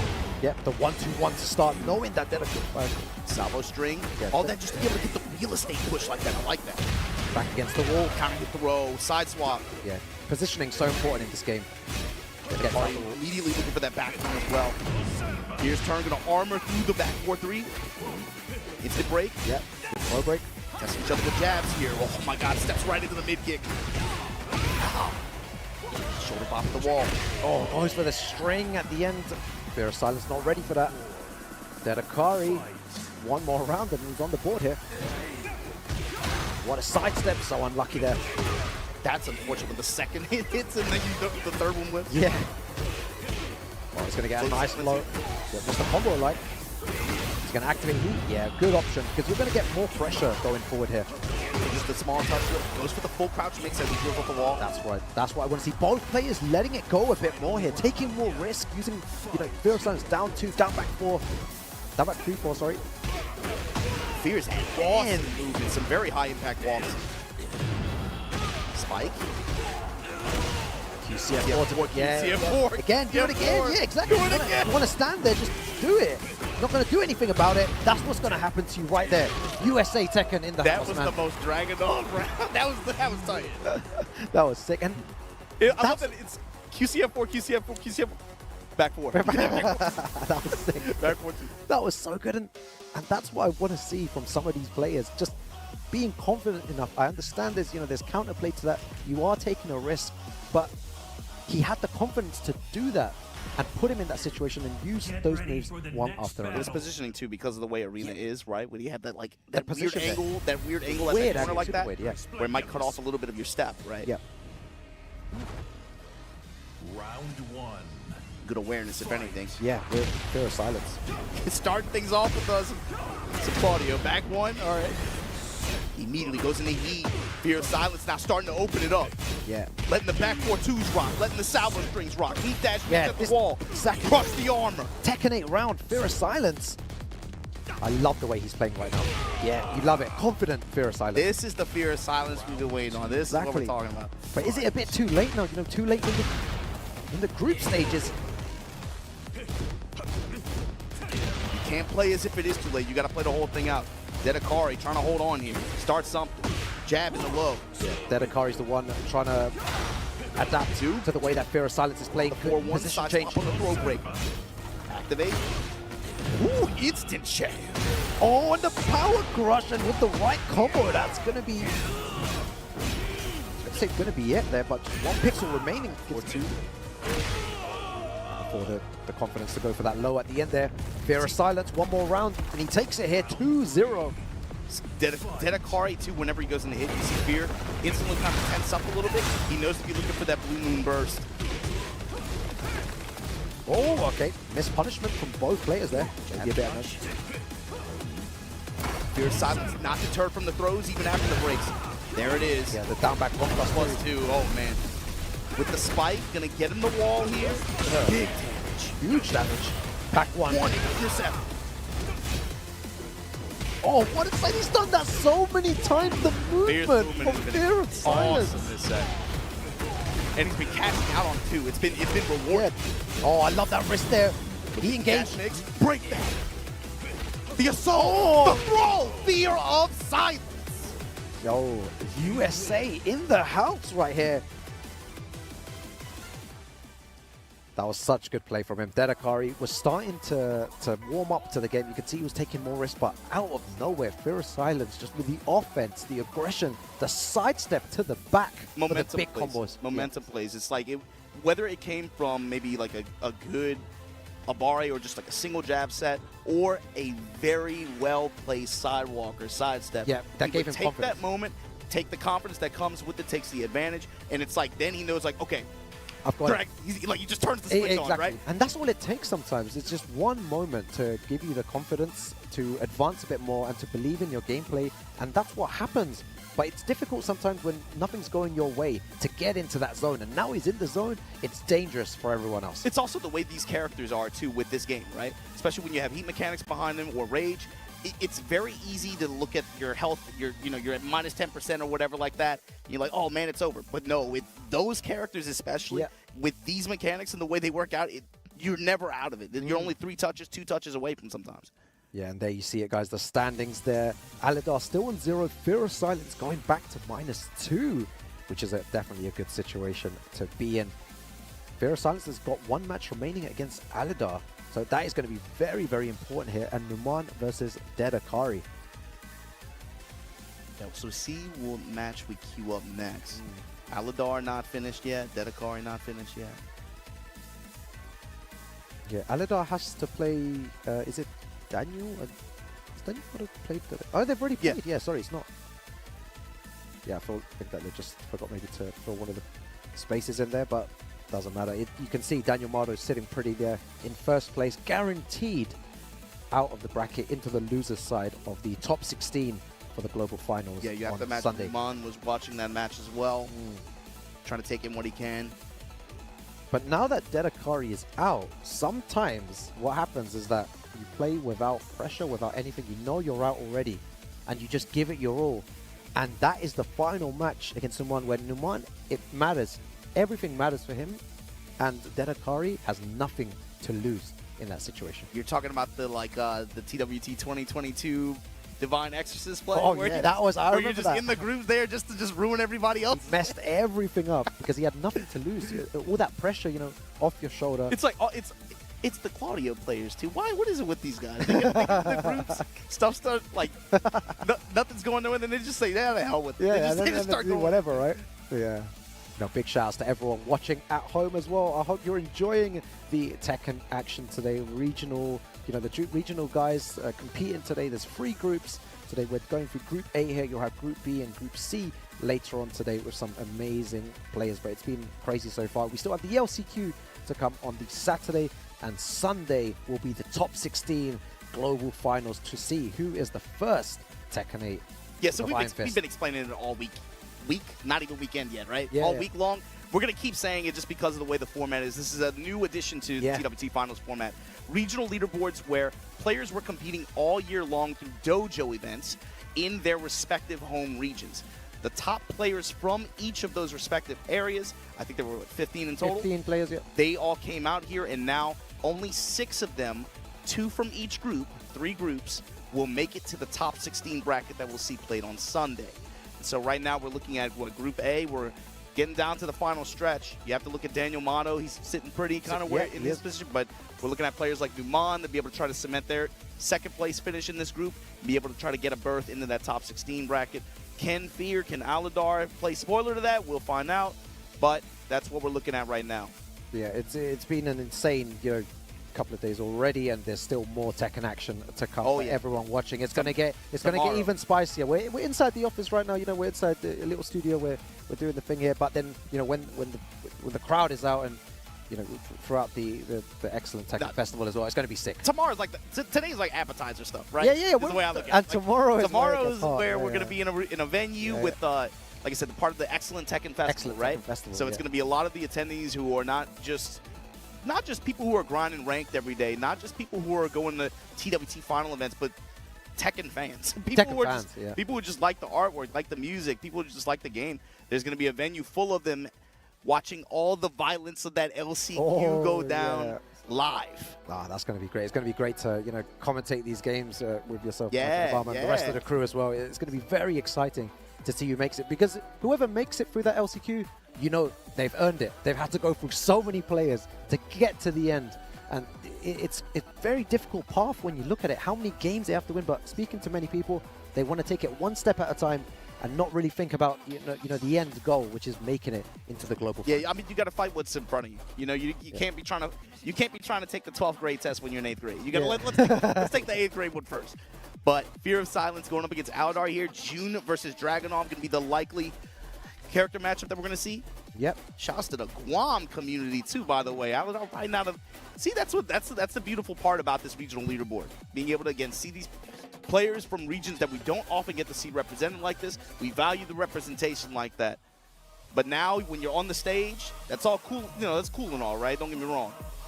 But all that goes out the window when it comes time, when you hit start, when that gets to that stage, when these lights are on you, and when your record matters. Now it's about, you got to show us what you got in the game. Yep. this could be the final chances for both players. They need to really. It really is. I mean, they need to showcase. They need to showcase right now what they can do. The LCQ is another monster in itself, but right now is where it matters. They need to perform right now at this moment. Let's see what happens here. June, a lot of people were riding high on this character early on, but you didn't see her too active throughout the tour. No, not very much. A few players, couple players actually that are running her in this event today, but Aladar one of them immediately. I like the way that Fear of Silence has started off very aggressive. He needs to be careful of the can-cans. Aladar not afraid to use the can-can and the back three. He was one step ahead already. Fear of Silence is playing so well right now. I'm so impressed. Clean right step. Not really letting her get too busy with any kind of advantage or anything like that. He's eating some down back threes that'll give her a little bit of plus rings there, but this is really the first major loss that he's eaten. And that's going to play a big part in this as well. Fear of Silence getting so confidently, and Aladar getting the can-cans punished so bad, but using loads of strings here. Backstring blow. Counter hit, he's going to get reward out of this. A little bit of health back. QCF4, but the spring kick able to deny any further offense. Yeah, such a risky option to go for the spring kick, but when you sense someone's being so aggressive, it's a very good option to consider in those situations. Go, the blue spark assault, going to get him the wall. Ooh. Very nice. Aladar pressing. Pressing into everything right now. Using single jabs to control the game. Nice. Using that sidestep forward, then just to be able to try to weave himself around, get wall control. Fears of Silence, though, able to get control of the situation ultimately. Perfect. Man, I like the way he's playing right now. So confident, going for those 1-2-1s, the QCF4s, using more of Dragunov's moves.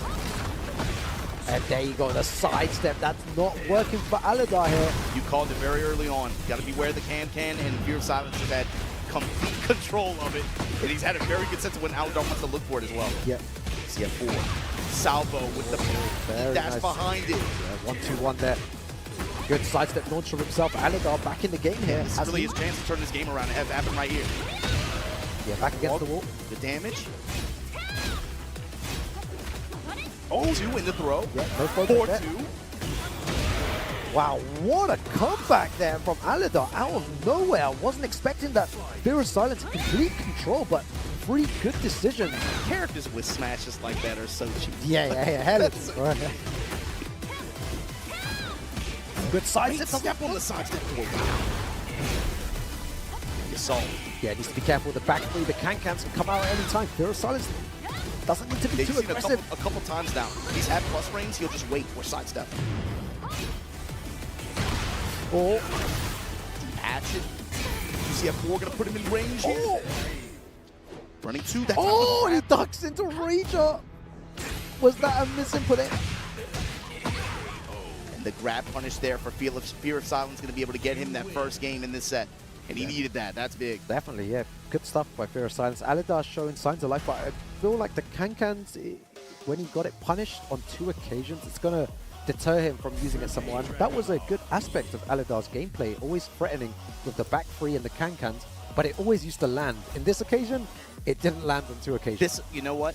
When you think about it too, Fears had a chance to watch him play. Oh, yeah. So he's backing away at that time. He probably picked up on that. And that's so important. That's the importance of studying your opponent beforehand. I know in this regional kind of format, it's very difficult. You don't know who's going to go into your group. But if you've done your homework on everyone and you've watched them play just a second ago, then it gives you a huge advantage. You saw it with yeah. I have no doubt in my mind. That's so good. 4-2 with the guys. He active now. The down back 3. Oh, man. Even the jab string into the low speed. 1+2. Oh my god. Wow, damage, man. What a combo there. Clean round. Yeah, Aladar. Clean tech. That's a Tekken 8 round. That's a Tekken 8 round for sure. Fishing with down 4-4. Look for that counter. That down 4 push has hits from so far away.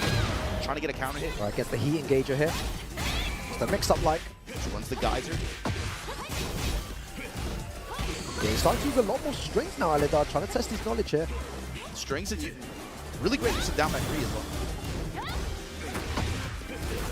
Oh my god, what a duck there. Sidestep 4, good check on the low. This is going to be the start of something. Yep. Take his opportunity to activate, not going to get any health back. CF4 to break the That's because his spring kick won the floor as well. He knew they was going to go for that option. Dangerous situation. Oh, it goes for the low there. That's the kind of round that has to be a big, Oh man, confidence builder for Fear. It is the way he's playing now. Just single jab controlling the game. Alidar doesn't have any answers there. Oh my god, the whip forward 2 into the back 3. Got scared. Yeah, staple from Astra and Jun players.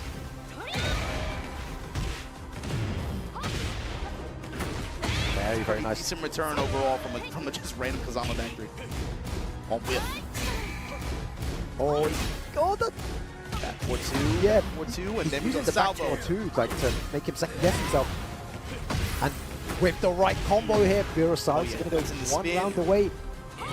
Oh my god, and lets it rip. It doesn't matter how careful you are in those situations.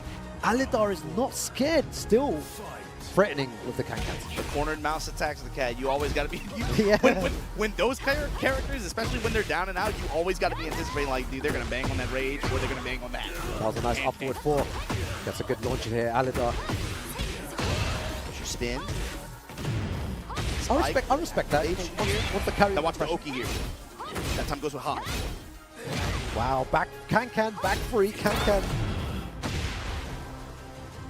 Oh, hesitating there. You see that? Just allowing Alidar to back away, not putting any further pressure on him. He knows the danger of applying too much pressure. Now he no longer on the table. Back 4-2 in the tackle. Give me that leg, Fear of Silence. Jesus, Fear of Silence. He's back in the game here. This could be another solid win for him. Gets a done there. Alidar. So we saw Alidar the way he started off a couple rounds that way. He's fishing with that down forward 4. He's looking for a counter. He's betting on Fear, trying to press buttons at the round start. Yeah, nice shoulder there. Down 2. We haven't seen much of that there. Break on the throw. Forward 2. That time we wrap. Okay. He's putting so much pressure on him here. Activate. 4-2, guys. Will he just run? Oh, what a sidestep! That was so unlucky there. 1-1. Alidar. Wow, look at that. It was just small decisions there at the end that cost him the game. Fear of Silence was playing so well, baiting out all these moves. And then the Kankans, the back 3s, they started to work out in those clutch situations. Yeah, so that he's not desperation deterred. one He's in not deterred the end to of like what, round 4? Yeah, round 4. Desperation one, I think that was the turning point, yeah. After that, it puts hesitation into Fear of Silence again now, and it gives Alidar more confidence to use these moves again because it worked out for him. Let's look at Alidar's combo recipe as well. He did that combo ender into Genji's spike, then went for the Oki after. I wonder if he'll try to go for that a little bit more against someone like Fear. Down 2. Oh, there it is. Finally, it works out. That down forward 4, that it hits from so far away. Big time counter hit launch. 1 round up here. Here's the 4-1, the down 4-1 close. That was nice, going back to his old tactics, using down forward 4, down forward 3. Now we activate. Back 4-2, we'll just take the lost standing 4 there. Support the full crowd. Oh, that was such a good wait there. He did QCF4. And he stopped, and it worked out. That's so unlucky. Fear of Silence fighting back here. This could be a very close one.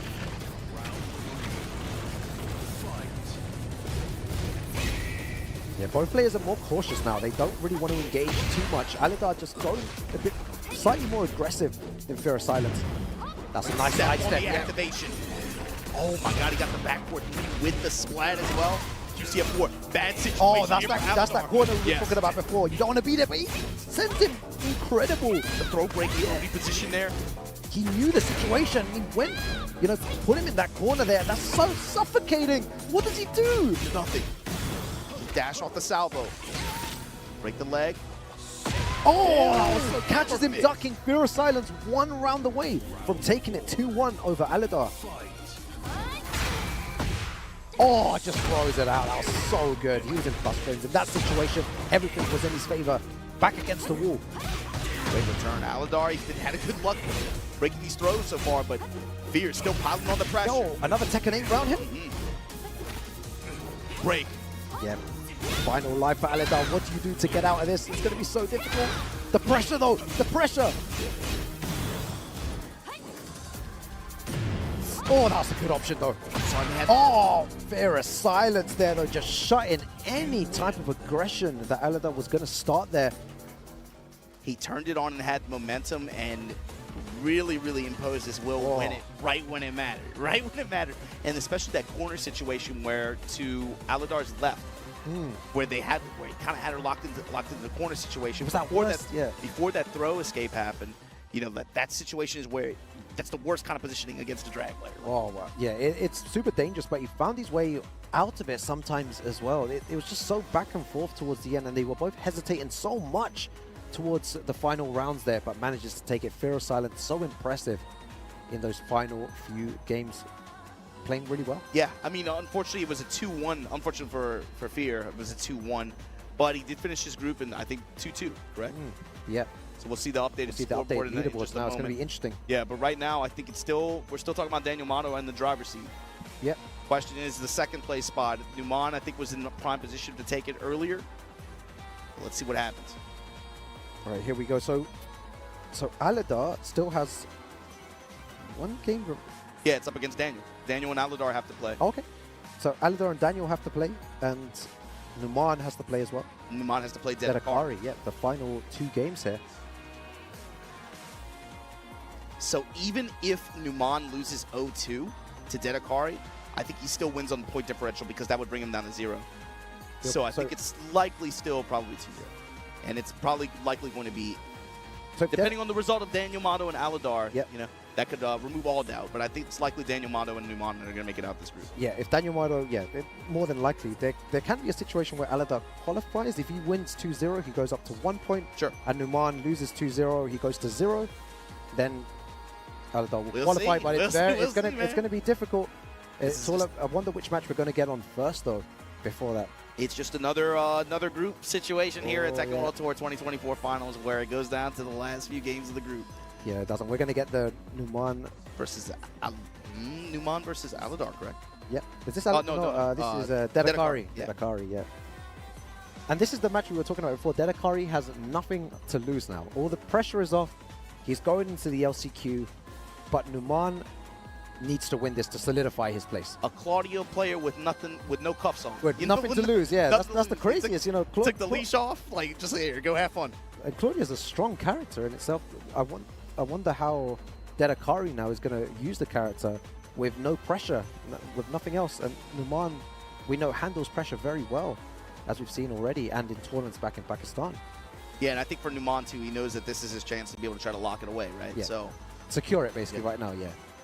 I'm sure he'll want to just end it right now, put no doubt, and then he moves through into that global finals in the losers side in the top 16. So with how Steve plays and with how he plays Steve in particular, we saw he had excellent movement, really good, again, sense of timing. He's very good at finding opponent press patterns and being able to clock out big return out of these counter hit situations.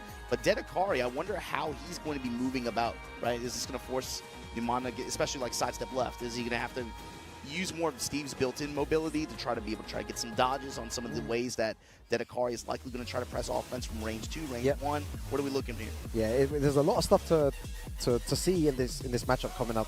How is he going to play around this? And Numan with a lot of power crush as well. Yeah, a lot of he was showing a lot of power crush. Not afraid to use it. Not many back ones, just always at the right time. Yeah, not really throwing it down. Not really throwing it downfield too much. Yeah. But when he did do it, it connected. Yeah. Yes, exactly. Using it at the right time, giving you a sense of feelings like, oh, I can actually approach Steve right now. Immediately, Dedekari showing lead. Sidestep 4. Sidestep 4. Yeah. Comes in with the 1-2. Yeah, attacking the legs. Oh, back one's coming out. Very nice by Numan. Nice back one there. Flicker. Yeah. Back to the range, though. Even after the pushback, you're still in there.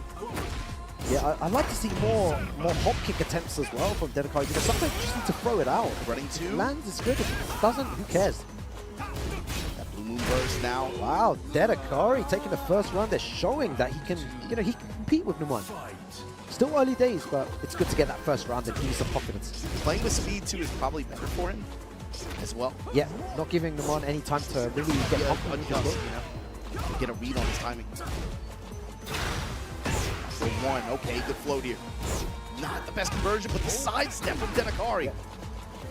It's a man playing with nothing to lose right now. And that is why he's always going for that power crush. Great return, and then with the step to make, oh man, they had insult to injury. Really good step there from Numan to take the round. Again, just his sense. Oh, big whiff though. Look at the life bar just deplete there. Run into huge chunks of chip damage as well. Besides that, four just gonna sprinkle in that low. Oh, this is a Tekken 8 round. That was so good. The confidence by Denakari there. Moonburst. Oh, I'm not gonna say anything. I'm gonna look away now. I'm not gonna recover a big. Oh, he's trying to bait something out here. Tit for tat here. Mid strike. Starburst now. Gonna shoot some arrows. Oh, no, he's gonna get the big combo here as well. Needs to be careful because. Oh, drops the combo.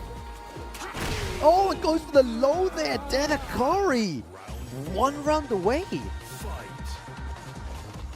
Man, if he gets this first game in, it's going to be crazy.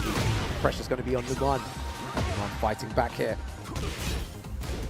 With the lows, Lawman combo.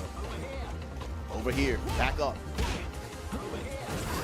Oh, he had the opportunity to whiff punish harder there. Goes for the second hit.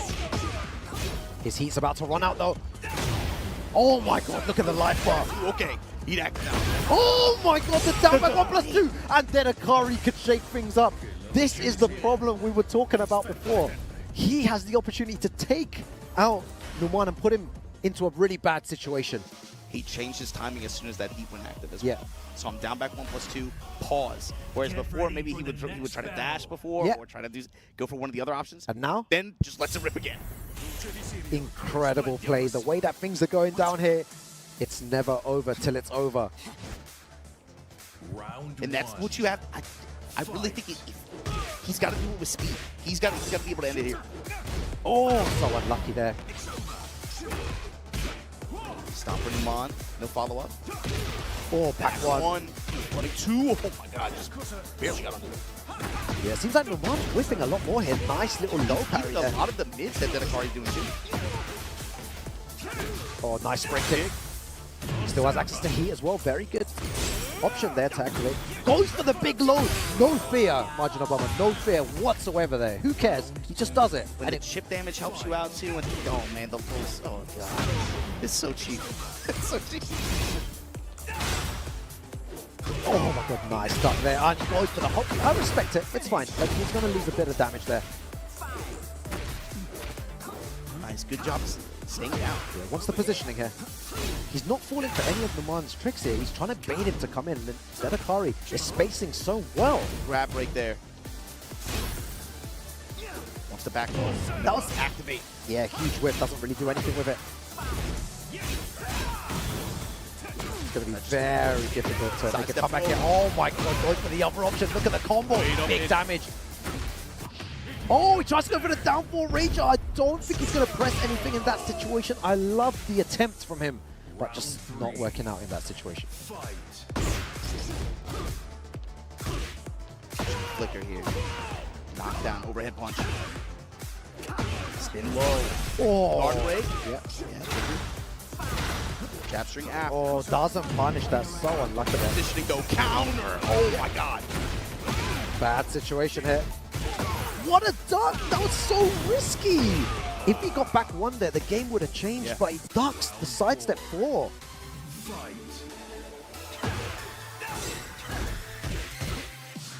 Push you 2-1. Oh, he's going to punish that. Great. Oh, the timing in that low. Back one. Nice back one. He's getting good timings. Yeah, Numan now slowly getting pushed towards the wall. Oh, yeah. Big damage here. Gonna activate heat, put him in a really bad situation. Yeah. Stomp. Oh, one final mix. Oh my god, what the? Yeah, oh, what a sight. You knew he was looking for that. You knew it. It was like he was gonna look for it's coming, it's coming, it's coming. Wow. Everyone in this room knew it was coming. Oh my god, that was so good. He was looking for something big there. He had to make a huge comeback, and it didn't work in his favor. Let's see what Numan does. It all seemed to change after the down 4 into Rager that he blocked. And then Numan took momentum from that and stole it and ran away with it. Tried to play it a little too fast, and now the match, with it being extended the way it has at this point, now you saw it play out at the end of that last round, right? Numan now has a stronger sense of timing and a stronger read on what he likes to do in some of these situations, especially when heat is off the table. Yeah. Good block there as well. Punishing him there too. Now Numan pressing. Yeah, Numan playing with more confidence. There's a side switch there, tries to catch him waking up, doesn't work out. Spin low. Activate. Yeah, the pressure here. He's going to whiff punish the hell out of that. You cannot whiff against Numan in that situation. Definitely won't work out. One low. Waiting for that. Yeah, brilliant low parry. Just waiting for that opportunity there. Numan going to activate. Going to get the wall as well. Bad situation here to be in. Oh my god, the pressure, man. Oh god, suffocating pressure. Look. Perfect 7 golden letters, Numan. He's looking to book a place in the top 16 here. Trying to seal it with this. Oh, this round? And you can see it, the confidence is flowing. Yeah, the force spike here, just about getting the real estate. There's your spin. There's your activation. Here's the wall. Pakistan in the house here. Dunking on him. And just pressure. Tekken 8 round. Lionheart, what you got? Me. Oh my god, just does it, and he gets a perfect there again. Numan, super serious there. Dedekari, big shouts to him. He had a good, little run there at the end. So many good decisions being made in the first game, but after that, Numan just took control of the situation and manages to take it over Akari. Yeah, like you said, there was a momentum shift that's in the second game, right? Huge. And then when you give a player like Numan, who is very perceptive like that, when you give him a little bit of extra time to be able to try to get a sense for what you like to look for in certain positions, certain ranges, and when certain resources are on the table, that little bit of extra time can make such a huge difference when you're dealing with someone like that. Yeah, we were saying that before as well. That Akari needed to play at speed at the beginning, and he did do it. He played the right game, but at the, in the second game, a bit too fast, too much. And then Numan just stole momentum, and Tekken 8 so momentum based as well. The confidence was flowing from Numan. You could see what he was doing, and he just takes it there in the end. Really impressed by his gameplay. And with that, take a look. There you go, 3-1 finish. 3-1 finish for Numan. He's at +3. Daniel Mado right now, 3-0. We're going to see the result of this one, of this set against Aladar that he has coming up. It's going to be the last set for this Group A, but it's looking like Numan and Daniel Mado, as we thought earlier on, they're going to be the ones that are going to be making out of this group. Yeah, exactly. Really good play there. Daniel Mado, super impressive. From Italia, traveling the world, gaining all that experience, makes it through. I'm sure he's going to be very happy with that. I mean, the call out in the interviews. I want Numan in my group. Give me Numan. They gave him Numan, and then he did what he did when he came to you. Yeah, exactly. You gotta. He did it. You gotta think he's gotta feel really good about going into the punching his ticket for Sunday. Yeah, it's super. It's going to mean the world to him as well. Sometimes you practice a lot in this game, and you maybe don't get the results that you want. It definitely takes a lot of times, and Daniel Mado has lost a lot of times. He has definitely been, on the losing end on many occasions, and he just refined his skills now, and he's now one of the best players around. So now we got Guam versus Italy for the last set here. Yeah, it'll be a huge statement if Daniel Mado manages to win this. 4-0, just clear, just 4-0 play. Yeah, it's a huge statement because everyone's watching here. All the global finalists as well are watching. Big shouts as well. Lord Tishimon, one of the legends. I have to say, he just walked in with a huge smile on his face. This is actually one of the guys that trained with Daniel Mado and started his journey off at the beginning. Big shout outs to the legend Tishimon from Japan. Right when he was starting to really get out, especially coming out to Asia a lot, traveling the way he did, Tishimon was always the one who was like, yo, this guy's good. This guy's good. He was one of the first ones to believe in him. Yeah, he always says Tishimon was my teacher. He's the one that showed me how to play the game, and it looks like Tishimon's going to be extremely happy with the way that Daniel Mado this played. Shook down for sure. Yeah. But hey, big ups, of course, to Aladdin, of course, everybody else in this group. Love to see Fear out here doing work. Man. Yeah, big shouts to him as well. USA have represented Shadow, making it into the top 16 winners side. Who would have thought it beforehand? He had a group of death. He had a very, very difficult time, but he just manages to always win and so consistent with the way he plays.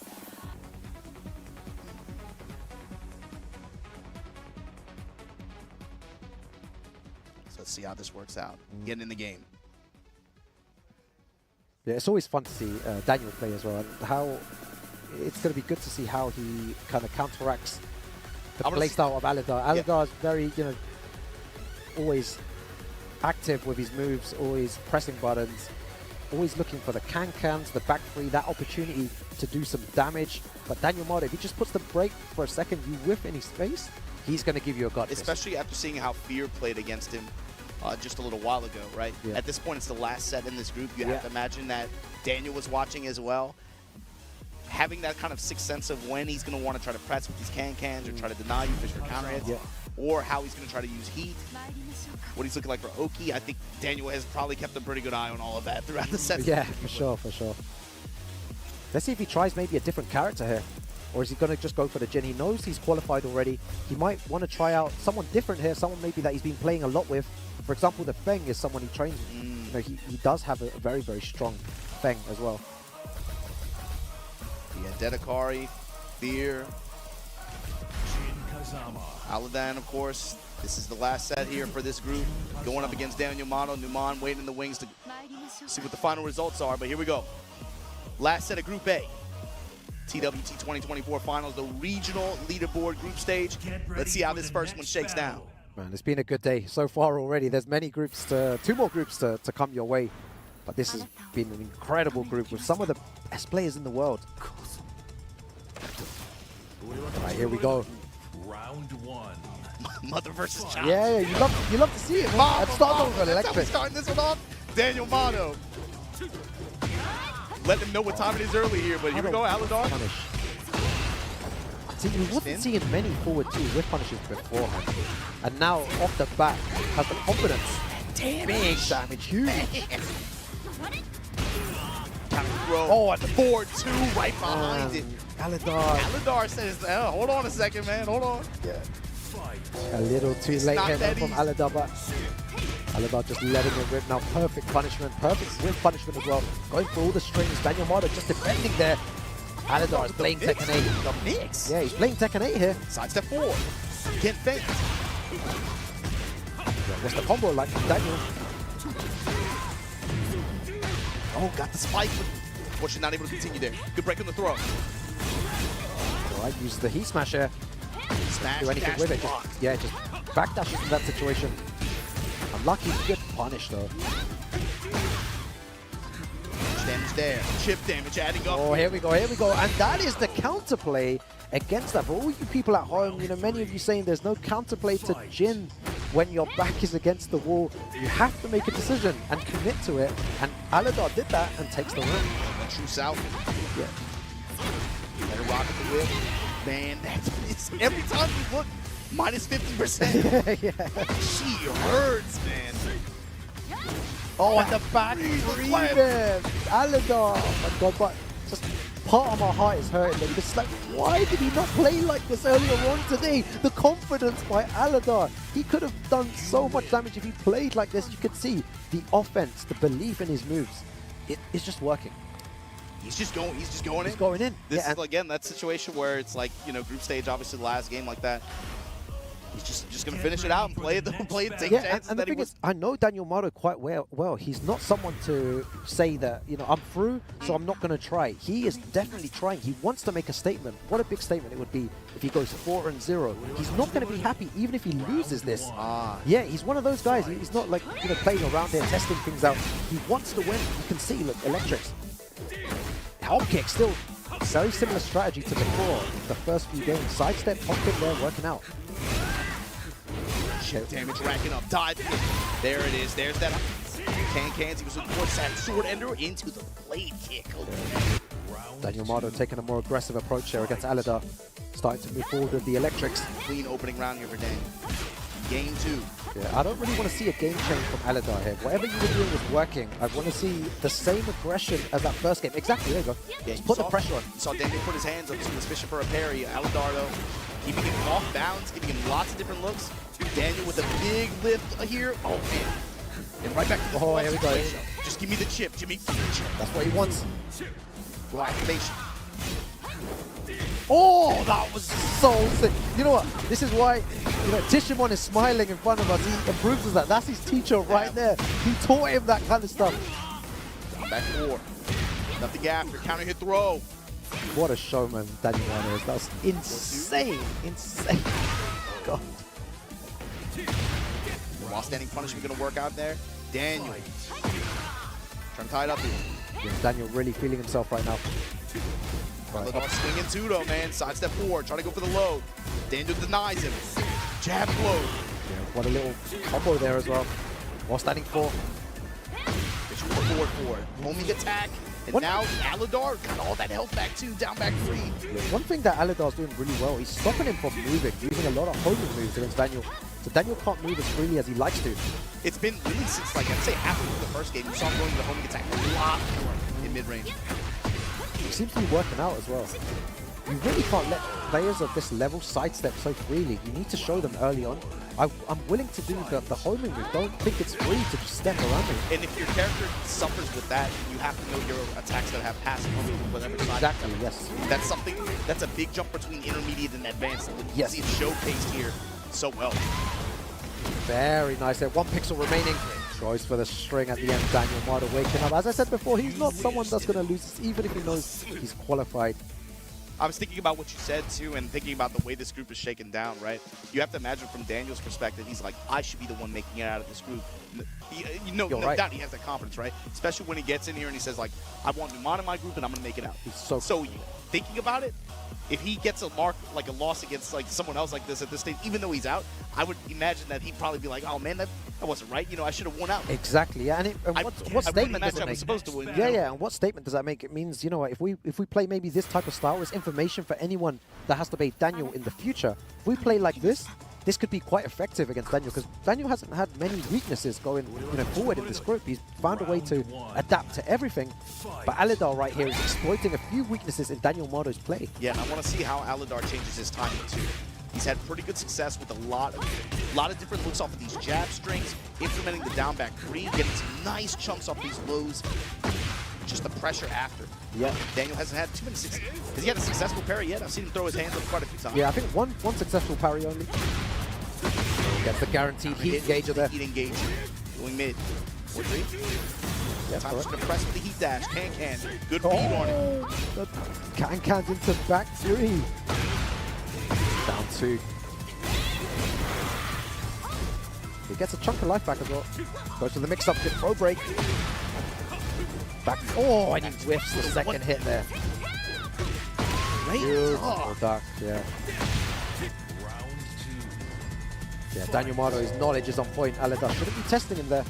Not with non-jailing highs and strings. Daniel's had pretty good rebound. Exactly, yeah.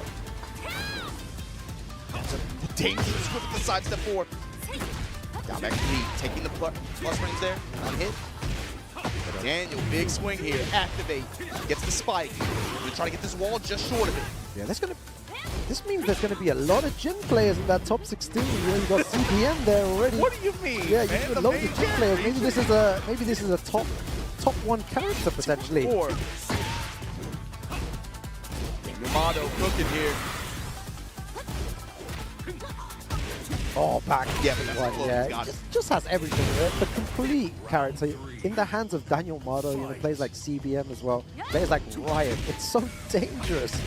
Back to one with far range, and now Daniel Mado. Set point, group point. Oh, unlucky with the wall standing 4 punish there. 4-4, kind of check on the dodging with a hop. Wow, we've seen that before. Magic, he isn't afraid to do a single hop kick in those situations when you least expect it. Very nice wall combo as well.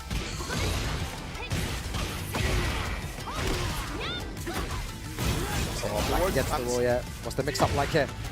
How do you get out? Just waits for it. Aladar, what's your response to this? Wow, and Daniel Mado takes it. Huge congratulations to him. Forza Italia. Excellent defensive reactions, but also excellent movement, especially towards the end of that set. He really had good defensive callouts, especially on non-jailing highs and some of the strings that Aladar kind of, it got to a sense where not only was he having a really good mix with his jab strings and the lows, but he was throwing a lot of different strings at Daniel too. But Daniel adapted pretty well and was able to deal with them pretty effectively. Yeah, and ultimately goes up here 4-0. He won out the group. Daniel Motto came on very strong second half of this year, right? Like we were saying earlier, for West Europe ranking leaderboards for the regional leaderboards, Daniel came on super strong second half of the year. 10 points difference when he was able to get out here for this event in this slot, but then gets into the group stage, gets a call out, gets a win on the call out, and then wins the group out. Yes. Gotta feel good. Yeah, you're right. You know, congratulations to Numan and Daniel Mado for making it through in this group. Very difficult and high-pressured situations to play in, but you know, good stuff to Numan from Pakistan and Daniel Mado from the EU. You know, represent Italia as well. It's good to see his growth as a player as well, because before he never used to play like this, not as confident in his game style, but he's really refined everything, gained the experience, more confident in his reads, and the belief in him is incredible. He could actually go all the way here and do some damage in that final 16. Yeah, and we got to put it out there too for Aladar, for Fear, for Dedekari. We've been saying it all week long, right? These players, they did not make it through the regional group stage here to make it to the top 16. They still have a shot tomorrow at that LCQ. Oh yeah, we'll be seeing them again. They're still on the bracket, right? Yeah.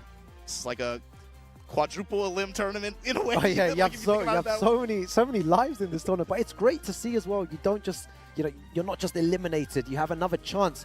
That is what the LCQ is for.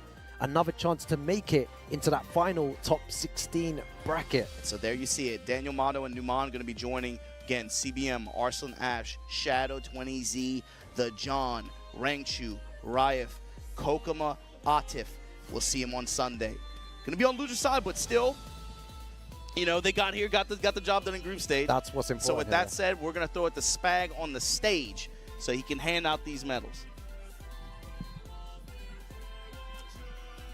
Or we're gonna come back to me, and it'll be really hard. Spag's just behind us anyway. Like Spag's just waiting there. He's got the medals. He's ready. Who gave him that one glove? Why you got one on? Like yo, Spag.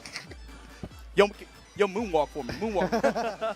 Thank you very much. Yes, like Roger Baba said, I have the medals here to present to our two players that have qualified into the final day. What a way to kick off our day number 2. Let me invite onto the stage right now from Italy, representing West Europe, Daniel Mado.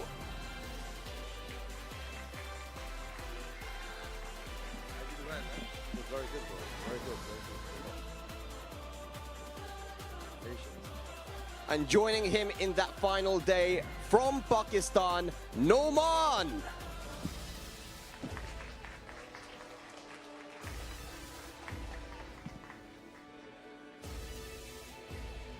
All right, yeah, that's going to be our two players making it to the final day. Back to you guys, Rukang and Martin Obama.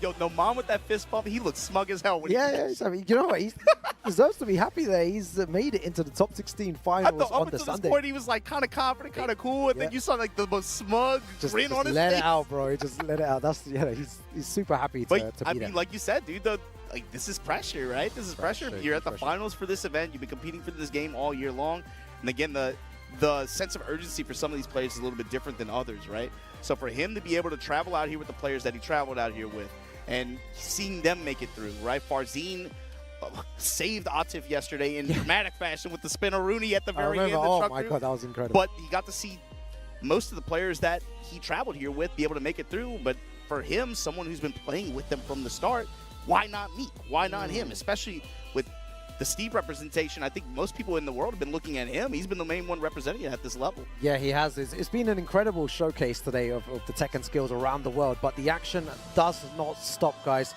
We're going for a quick break, but we'll be back for Group B, and that is another one that you do not want to miss. See you guys in a bit. Spin the win. Activate. Back against the wall, though. Dangerous situation. Nice down two.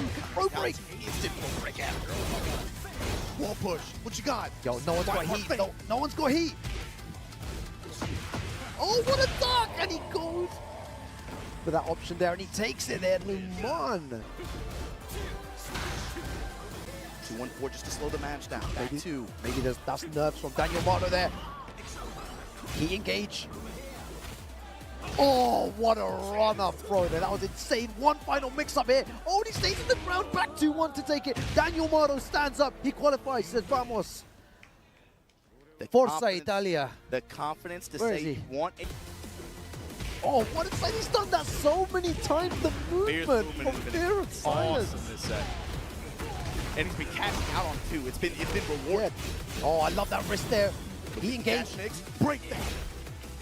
The assault. The throw. Fear of Silence. Yo, USA in the house right here. Back against the wall. Great return. Aladar, he's had a good luck breaking these throws so far, but Fear is still piling on the pressure. Yo, another Tekken 8 round hit. Break. Yeah. Final life for Aladar. What do you do to get out of this? It's going to be so difficult. The pressure, though. The pressure. Oh, that's a good option, though. Oh, Fear of Silence there, though. Just shutting any type of aggression that Aladar was going to start there. Oh, on this round? And you can see it, the confidence is flowing. Yeah, the force spike here, just about getting the real estate. There's your spin. There's your activation. Here's the wall. Pakistan in the house here. Dunking on him. And just pressure. Tekken 8 round. Lionheart, what you got? Mid. Oh my god, just does it, and he gets a perfect there again. One. Super serious there. Dedekari. It's every time you look, minus 50%. Yeah. She hurts, man. Oh, and the back three there. Aladar. Oh my god, but just part of my heart is hurting. But it's like, why did he not play like this earlier on today? The confidence by Aladar. He could have done so much damage if he played combo as well.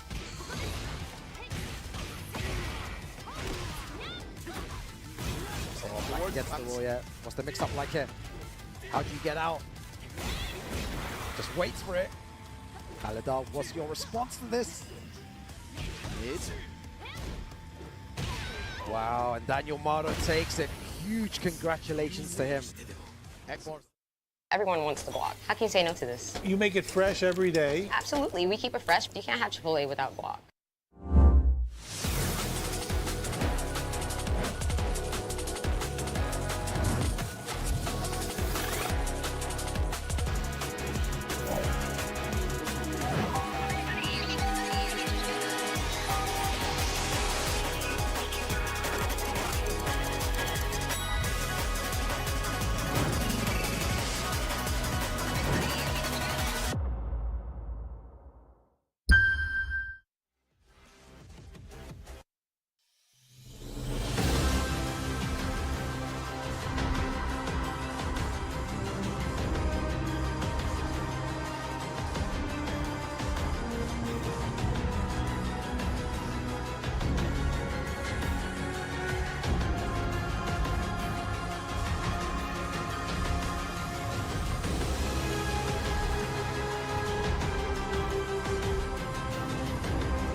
My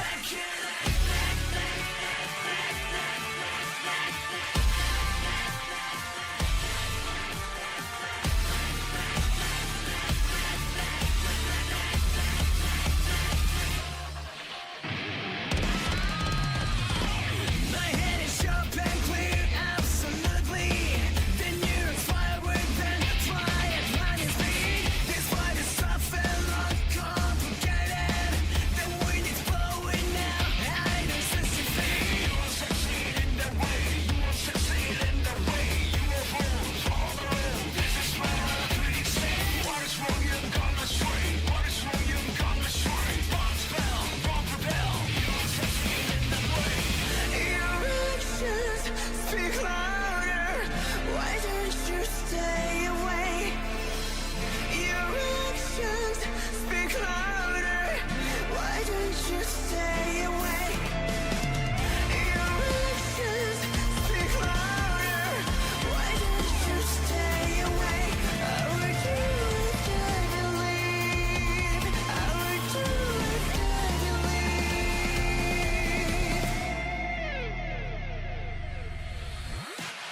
I'll say this one more time.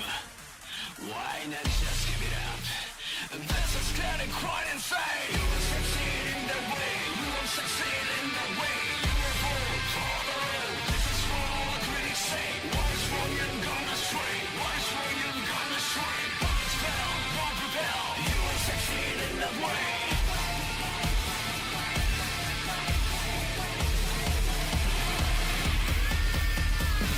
The noise is from afar, so annoying. They found some creature sights, why they're so demeaning. I'm in a different realm, mystifying. I aim to prove them wrong, fighting my battles. My head is sharp and clear, absolutely.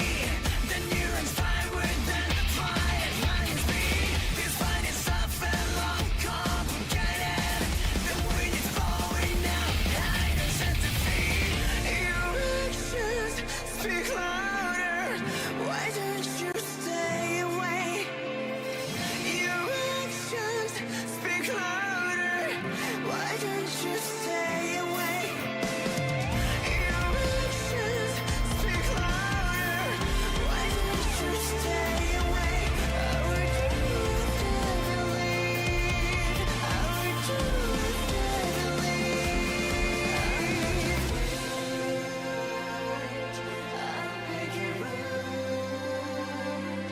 I tried to find time after time.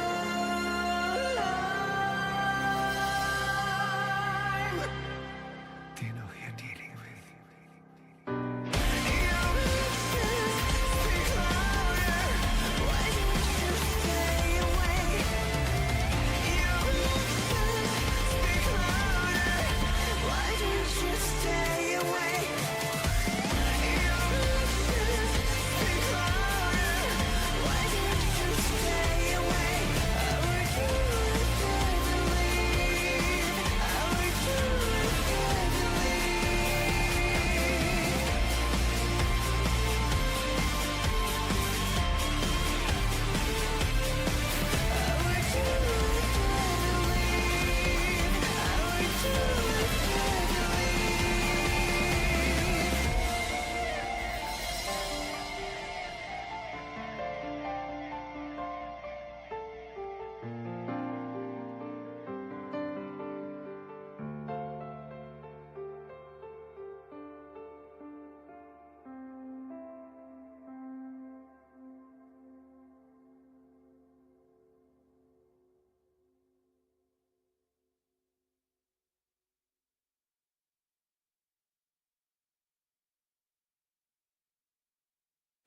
松葉くんです。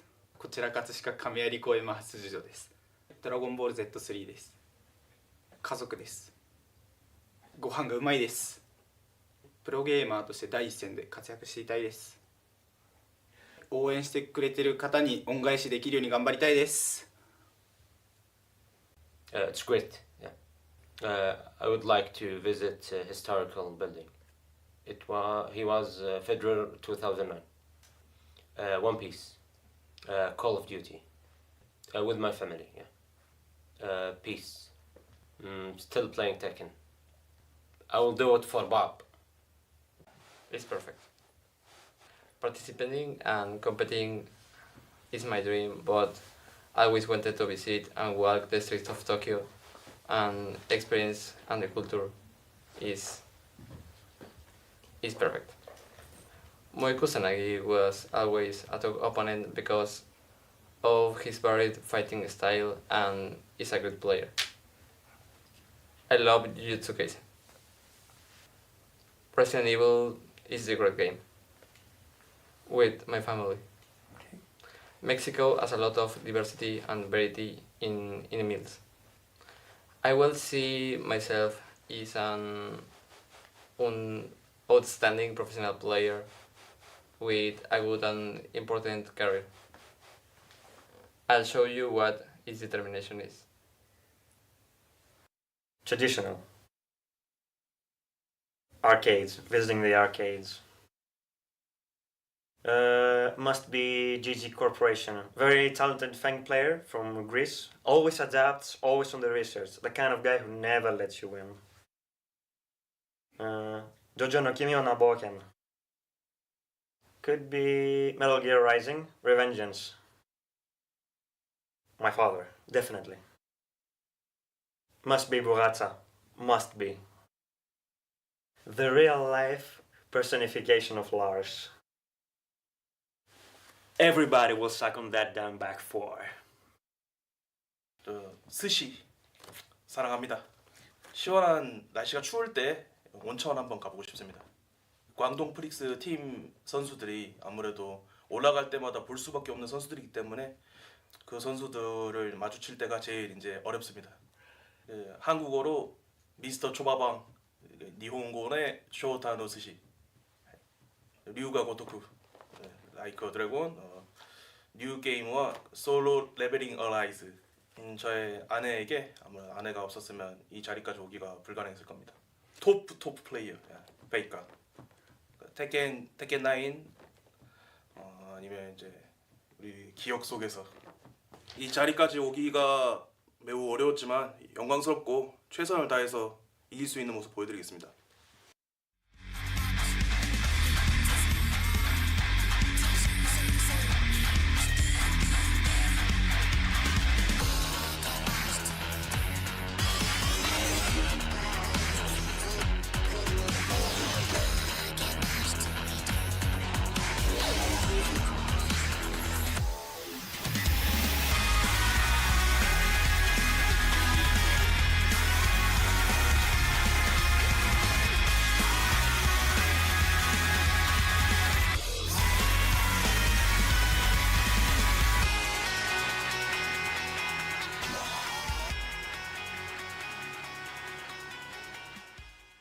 Welcome back to the Tekken World Tour Finals. I'm Rip here with Markman. We are in the regional leaderboard. Group B incoming soon. Oh yeah, we have a lot of players from around the world. Obviously, every single region represented here from the TWT. But of course, through the regional leaderboard points, I'm excited to see how these players are able to go into this because, of course, there is some strategy going into this. And again, these players, they have an opportunity to get into the top 16. Very, very important to be able to qualify and, of course, be able to compete against some of the other best players in the world that we had qualify already yesterday. Without a doubt, man. Of course, we got to give a huge shout out to the boys over at Chipotle. Yeah, right? Lots of love to them. I got to give it up. Chipotle always doing a lot of cool stuff for the fighting game community and, of course, supporting the Tekken World Tour. So, again, lots of love to them. Exactly. But it is time to kick off Group B. We've got 5 players there. We had the 5 players from Group A. Went crazy. Dan Yamato made it out, as well as Numan. But let's send it over to Tasty Steve to introduce the players for Group B.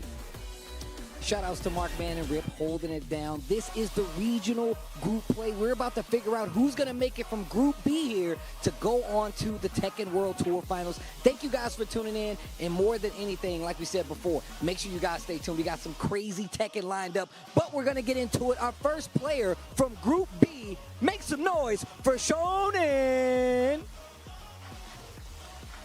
Oh, you guys are live today. I like this. Right here. And then, of course, make some noise for the Sam brother. Looking so snazzy in his sweater. This is what I'm talking about. I had to tell him about this. Then, of course, Divine Exorcist. Right there. Oh, right there. All right, and of course, Causticus. I messed that up completely. We just talked about this. Kostakis, there we go. I was way too there. Sorry about that. We practiced it and everything, and I still messed it up. Kostakis, I'm sorry. I'm gonna make this up to you. And of course, last but not least, all the way from Korea, Mail. Kostakis, I'm really sorry. I want you to know that. I messed that up completely. I butchered it. This is becoming a thing. But with that being said, we're going to get into it. Our first match is going to be Shonen versus the Sam brother. We're going to send it back to commentary so we can get the matches underway. Thanks, Steve. Shout outs to Kostakis. Yeah, shout outs to Kostakis. I'm so sorry. Oh, man. Our first match, though, coming up, going to be the Sam brother going up against Shonen, right? So we got Jun Kazama going up against Shaheen, I believe. Yeah, this should be fun. So these two regions are going to be going at it. I've seen a lot of Sam brother, especially in the past events that we've been to, seeing him play. He's obviously a very high-level player. Not too familiar with Shonen, so I'm actually very interested to see how his play is going to come into this and whether or not he's going to get the early lead in the group stage. Yeah, I believe both these guys were at Red Bull Golden Letters, actually. So I think that's where I first saw him. Qualifier there. Yeah, you're right. Exactly. So he has a June, right? He's a sharp player, obviously, from Japan. Strong region out here, as is Sam brother Saudi. So it should be a pretty interesting matchup. And I think we don't get to see enough Shaheen, right? So Shaheen is that character where everyone knows he's good. You know, AK's put him on the map, low high before that. So now we also have the Sam brother representing the character very well, too. Oh, it's going to be the the faded rock, paper, scissors to figure out who's going to get which side. You know, going into this, I don't know. I was watching a little bit of Group A, seeing the players that qualified out of there. Man, Daniel Mata was on fire in that group stage. You know, I turned around, I was eating my bento box, you know, trying to get into there. But I looked at it and I was like, wait a minute, the match is already over. No, yeah, Daniel was playing ridiculously sharp. You know, and I was talking to Spag about it because the EU Cup was happening and Dan's been winning tournaments out there as well. I suspect that he's been playing like that for a minute now. So it's pretty crazy. Like, you know, obviously the winners of this go into the losers bracket of the top 16, but the way he's playing, it's like, dude, I don't know if he can really be stopped. Like, I was like, who's going to beat this guy? And of course, as soon as I said it, Aldar beat him 3 rounds straight. I was like, okay, well, so he is beatable, but he's playing really well. Yeah. Obviously, he has to have a lot of confidence. He's been winning a lot of local tournaments and regional tournaments as of late. But you can see here the Sam brother, Sam bro from Saudi Arabia, regional leaderboard rank, of course, representing the Middle East. And, you know, he's been doing very well. But this is his very first appearance in any TWT finals event. Yeah, it's a big deal out here. And, man, we've seen pre-match routine deep breathing. We've seen that for so many players out here. First started playing in Tekken 7, man. And, of course, non-Tekken hobby football. That's what it is around the world. Which football? That's a good question. Saudi football. I don't know which one that is. Of course, we have Shonen here from Japan. 5th on the regional leaderboard ranking. Started playing in Tekken Tag Tournament 2, and he loves Jinpachi. I don't know if I love him or hate him. So he was Jinpachi main. Yeah. In Tag 2, where June was in the game. Yeah. And now he plays June. I wonder if his team was like Jinpachi June or something. That would be such a weird team. Right? Jinpachi unknown, maybe? I wonder if we're going to see any Jinpachi mannerisms from his gameplay. You know, those types of players are a certain kind of player. Jinpachi? I hated Jinpachi players. Yeah, they do 3 moves over and over. Yeah, man. And we'll see how it's going to go. It looks like it is the matchup that we kind of expected. It is the Shaheen and the June going into this action. Yeah, these are the characters we expect to see here. And it's crazy to start off with matches like this. And I feel like every group that we've had, the first or second match has always been the crazy one. It's like, dude, how are we starting with this one? Because every game matters in this format. Let's see what goes down. And I can't believe how many 2-0s we had in the last week. That was ridiculous. Oh, yeah, that was wild. Anyways, we are going to the Stratosphere, into the Stratosphere. Starting it off here. Game number 1, set number 1 here in Group B for our regional qualifiers. Any thoughts here on June? I feel like we don't see this character enough in TWT play. No, definitely not. I mean, we just saw her in Group A as well, obviously. So, character seems pretty strong. It's interesting, though, where she has to sacrifice her life while in heat to gain life back. Like, a lot of characters, when they have great life to recover, they just focus on recovering it, right? So, to spend life at the same time is pretty strange. And definitely something to get used to. Oh, that's the follow-up here. That's going to be big damage here from the heat dash cancel. Should be able to get a ton of carry towards the other side of the stage. And going to get the second wall? No. Almost had it. Yeah, this stage is wide from certain angles, too. Nice heat first here to counter. Damn, brother. Wow. We're all caught up. Oh. Yo, my gosh, they traded and Sam Brother survives. Slow motion, forever the best addition ever since it was introduced in Tekken 7. Good block in the can. Nice follow-up here. Gets a big combo, early screw. Makes the adjustment to be able to get the wall here. Damage. All right, here. Probably going to have to activate here, try to keep him there, but a raw hop kick. Why did that convert? Yeah, we've seen players not playing optimally today, let's say that.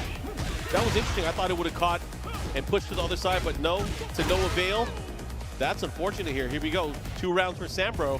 Yeah, definitely not an optimal play for Sam Brother right now, but he doesn't matter at this point. He's still got both rounds. And the lava is in play right now, of course, if you're able to do a spike here. You get that floor blast. Yeah, opting to keep it there. Still available now. Finds the wall throughout the homing attack. There's a follow-up here. What's the mix? Oh my he God, tried to get right out of it, but he got caught out of the air. Oh, he's going to be healing a ton here. He's going to activate it, I'm sure. There it is. Heat burst activation. Are we going to take the floor? Yes, sir. Into the follow-up here. Probably going to have an opportunity to go for the heat smash at an eventual point here. Good punish. Great stuff. Good block in the slide. That should be able to net him the round here if he does it correctly. Right? Oh my God, that was so risky to go for the heat dash combo, but it worked out. Shonen on the board. Here we go, 2 rounds to 1. Sambro still with the advantage here, but Shonen already showing some fight. With the back 3 able to land here, he should be able to get the wall. Let's see what he does. He's going to go for an activation mix-up. Yes, he does. Now what are you going to do? Heat burst gets still half-life bar lead. Soul break's good as well. Second hit, counter hit, able to land. Uh-oh, this is going to do a ton of damage. Now the mix, what are you going to do? Oh gosh, that flip. Sam Brother, your turn to recover the health now. He's going to resplat. Follow up. Uh-huh. Nice spring kick, able to get at it. Did he press a button? Did he press a... He died, he didn't have the health to survive. Final round, game 1. Here we go, here we go. Fighting back out of the corner. Goes for the running slide. You don't see that too often. Goes back towards Sam Brother. First activate and straight to the hop kick. Sambro with the life lead here. He can end it. He gets the clip and it picked up off the ground. Did you know that happens? I've never seen that. He clearly was just rolling. I thought he was trying to look for a get-up kick or something, but man, didn't even need the get-up kick there. That was tight. Do it again. Yeah, definitely. I would like to see that. Send me the clip replay. Anyways, we're going to go to the random stage here for game number 2. Sambro with the lead here. He's up 1-0. Arena stage, game 2. Yeah, that was really back and forth. It was looking like Sam Brother was going to run away with the 3 round straight, but Shonen brought it back. And here we go, game 2 after a close game 1. There were some clutch options there from Sambro as well. I know that Shonen was going for can-can kicks here and there, but he got scooped out of the air into combos and stuff like that. Usually, sometimes if he does it right, he's able to do it quick enough to be able to get that counter hit, but to no avail that time. Oh my God, beautiful homing attack usage there from Shonen. Wow, got the conversion. He's going to get the follow-up here. He has the wall. Bing, bang, boom. Hey. My turn. Uh-oh. Steel pedal follow-up here. Looking to close it out. Has the life lead. Putting him into the mix-up, and that should be enough. Round number 1 here. Game number 2 for Sambro. Yeah, he's on it now, right? The first couple rounds a little bit shaky for him, a couple of mistakes, but ever since then, he seems to put things together. Oh, right between it. Gets the unbreakable grab. A lot of dance. Caught him coming in. Oh, that's going to be a splat. Looking to get the follow-up here. The full bounce punish out of here from Shonen has been really clutch for him. He's had plenty of them so far. Yeah. I feel like in this stage as well, because it's a little bit more confined, it's going to benefit Shonen for sure. He just has to make sure that he's able to get those walls. You know, a lot of the combos that we saw early on in game number 1, because of that wider stage, he wasn't able to get the wall and run his mix-up. But now, this time, he has that opportunity. But he is suffering the same fate, dealing with this combo, dealing with the mix-up afterwards. Yeah, big lead right after Sambro's spring kick for Shonen to get himself out of the corner. Uh-oh, Tooth Fairy. Oh my gosh, he had the step! And he's got him anyway. That hurts, and here we go. Set point for the Sam brother.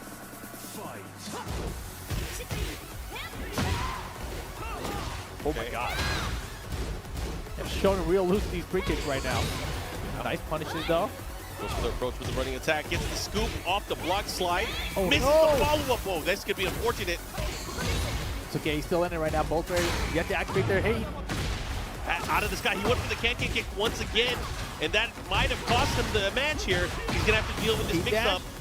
What? happened? I don't know. There was no running Big to chance. do or nothing. Big chance for Shonen. He got it with the heat dash, and he's still in it. Final round, game 2. Do it away. That was a huge drop. Down to the back 3 to start for Shonen here. It wasn't a drop, it was a choke. Uh-oh. Shonen taking clear advantage of the situation now. He understands the matchup. Uh-oh, this is not looking good for Sam Brother. Stealing momentum. Here comes Shonen. Heat burst activate from Sam Brother.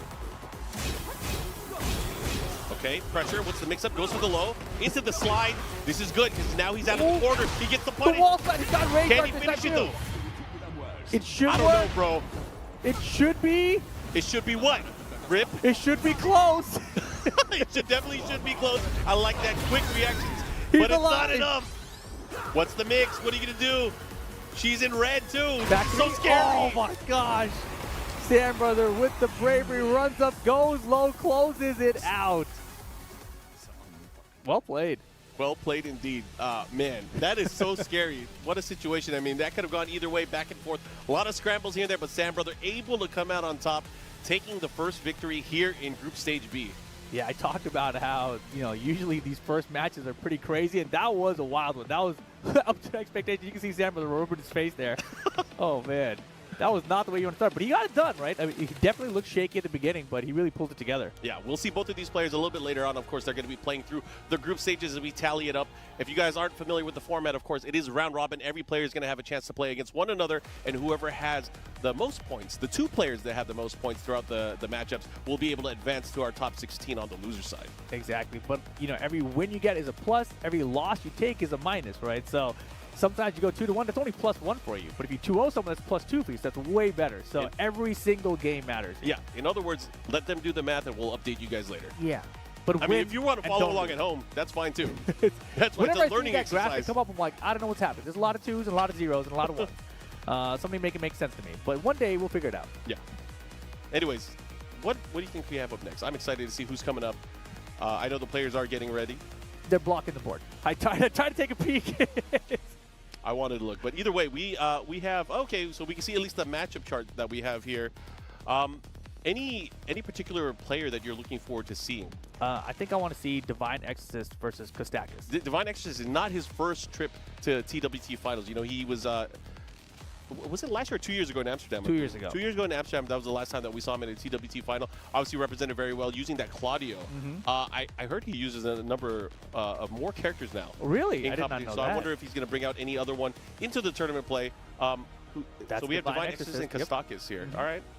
Man, that excellent Tekken Festival jacket is so sick. It's so cool, The man. design, I mean, you guys can look at the different elements. You have Kazuya's gauntlet, you have Jin's, you have Heihachi throwing Kazuya off of the mountaintop. There's a lot of elements going on. I stared at it for 30 minutes last night before I fell asleep. I was like, man, what a sick jacket. It's awesome.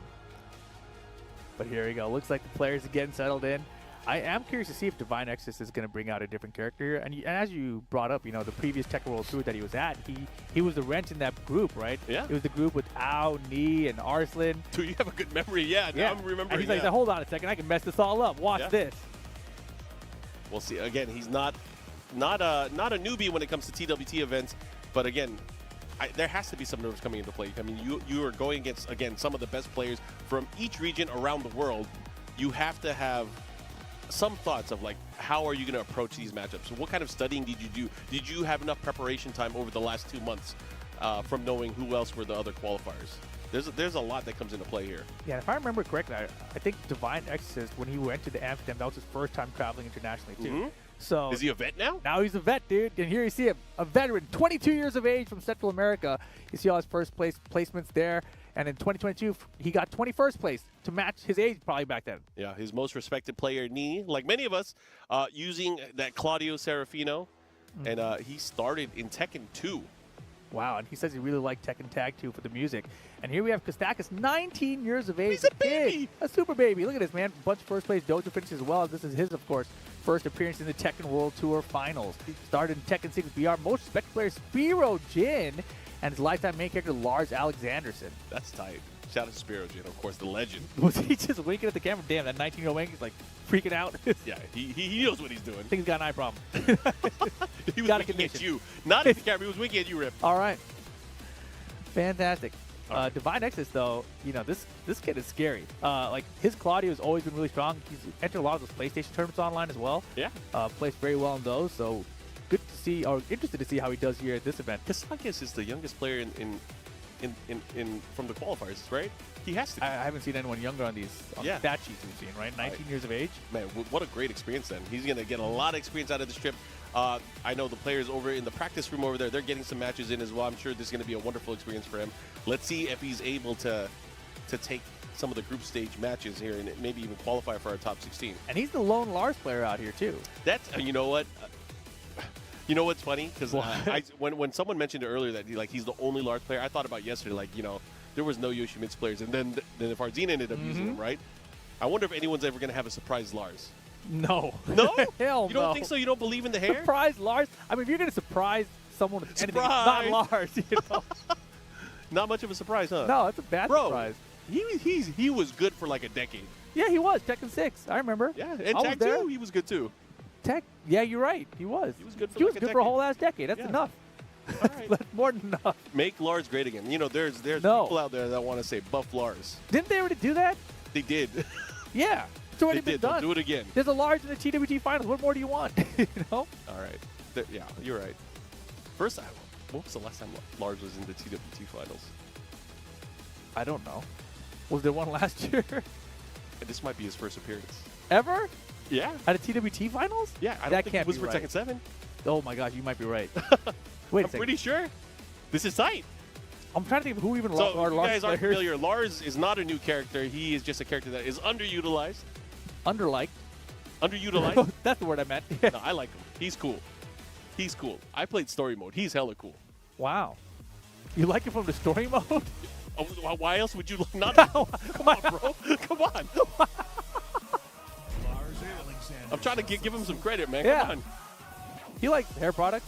Yeah. Anyways, Claudio versus Lars. They're really. I'm struggling to think of who Lars players are. Yeah, I don't think we've seen any in TWT finals. Anyways, we're going to go into this descent into subconsciousness. Round one. All right, Kostakis, put Lars on the map for everybody. Yeah, ride the lightning. All right, the pressure here puts the brakes on. Divine Exodus utilizing that low early on. Yeah, you can see a lot more of that out of him. Good block in the forward 4. Yeah, he just pulled it out, able to get the duck, the block, the punish, and the launch. Hey. Early lead here, caught him with the mid and the low. And I love it too. You know, test early with the low heat smash. Like, are you ready for this? Are you going to punish it right? Let's find out. Let's see if Kostakis is able to come back here. He didn't really get a chance to start his offense. The one time he tried to, he went for that big low, but he got blocked and punished for it. Oh, nice try for the wall flat. Oh, solid defense. Nice low parry. Divine. Do not work against Divine Exorcist. Doesn't get the combo conversion off the heat burst. Okay, right through the power crush. Able to beat it out. What's the mix up on the heat dash cancel? Little shoe shine. Oh my gosh. Yeah, he thought he sidestepped, but he got right into the hop kick. And just like that, Divine Exorcist up 2 rounds to nothing. Yeah, Kostakis really yet to get started. There's pressure here.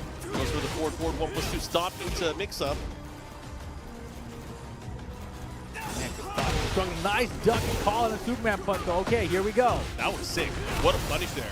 And we're taking the floor. Let's go down. Yep. Second level. He's going to activate. He's going to push towards the other wall here, but he misses the kick. That is unfortunate here. Oh boy, okay, good stuff. Wow, and he stuffed it too. He recognized the heat time was running down.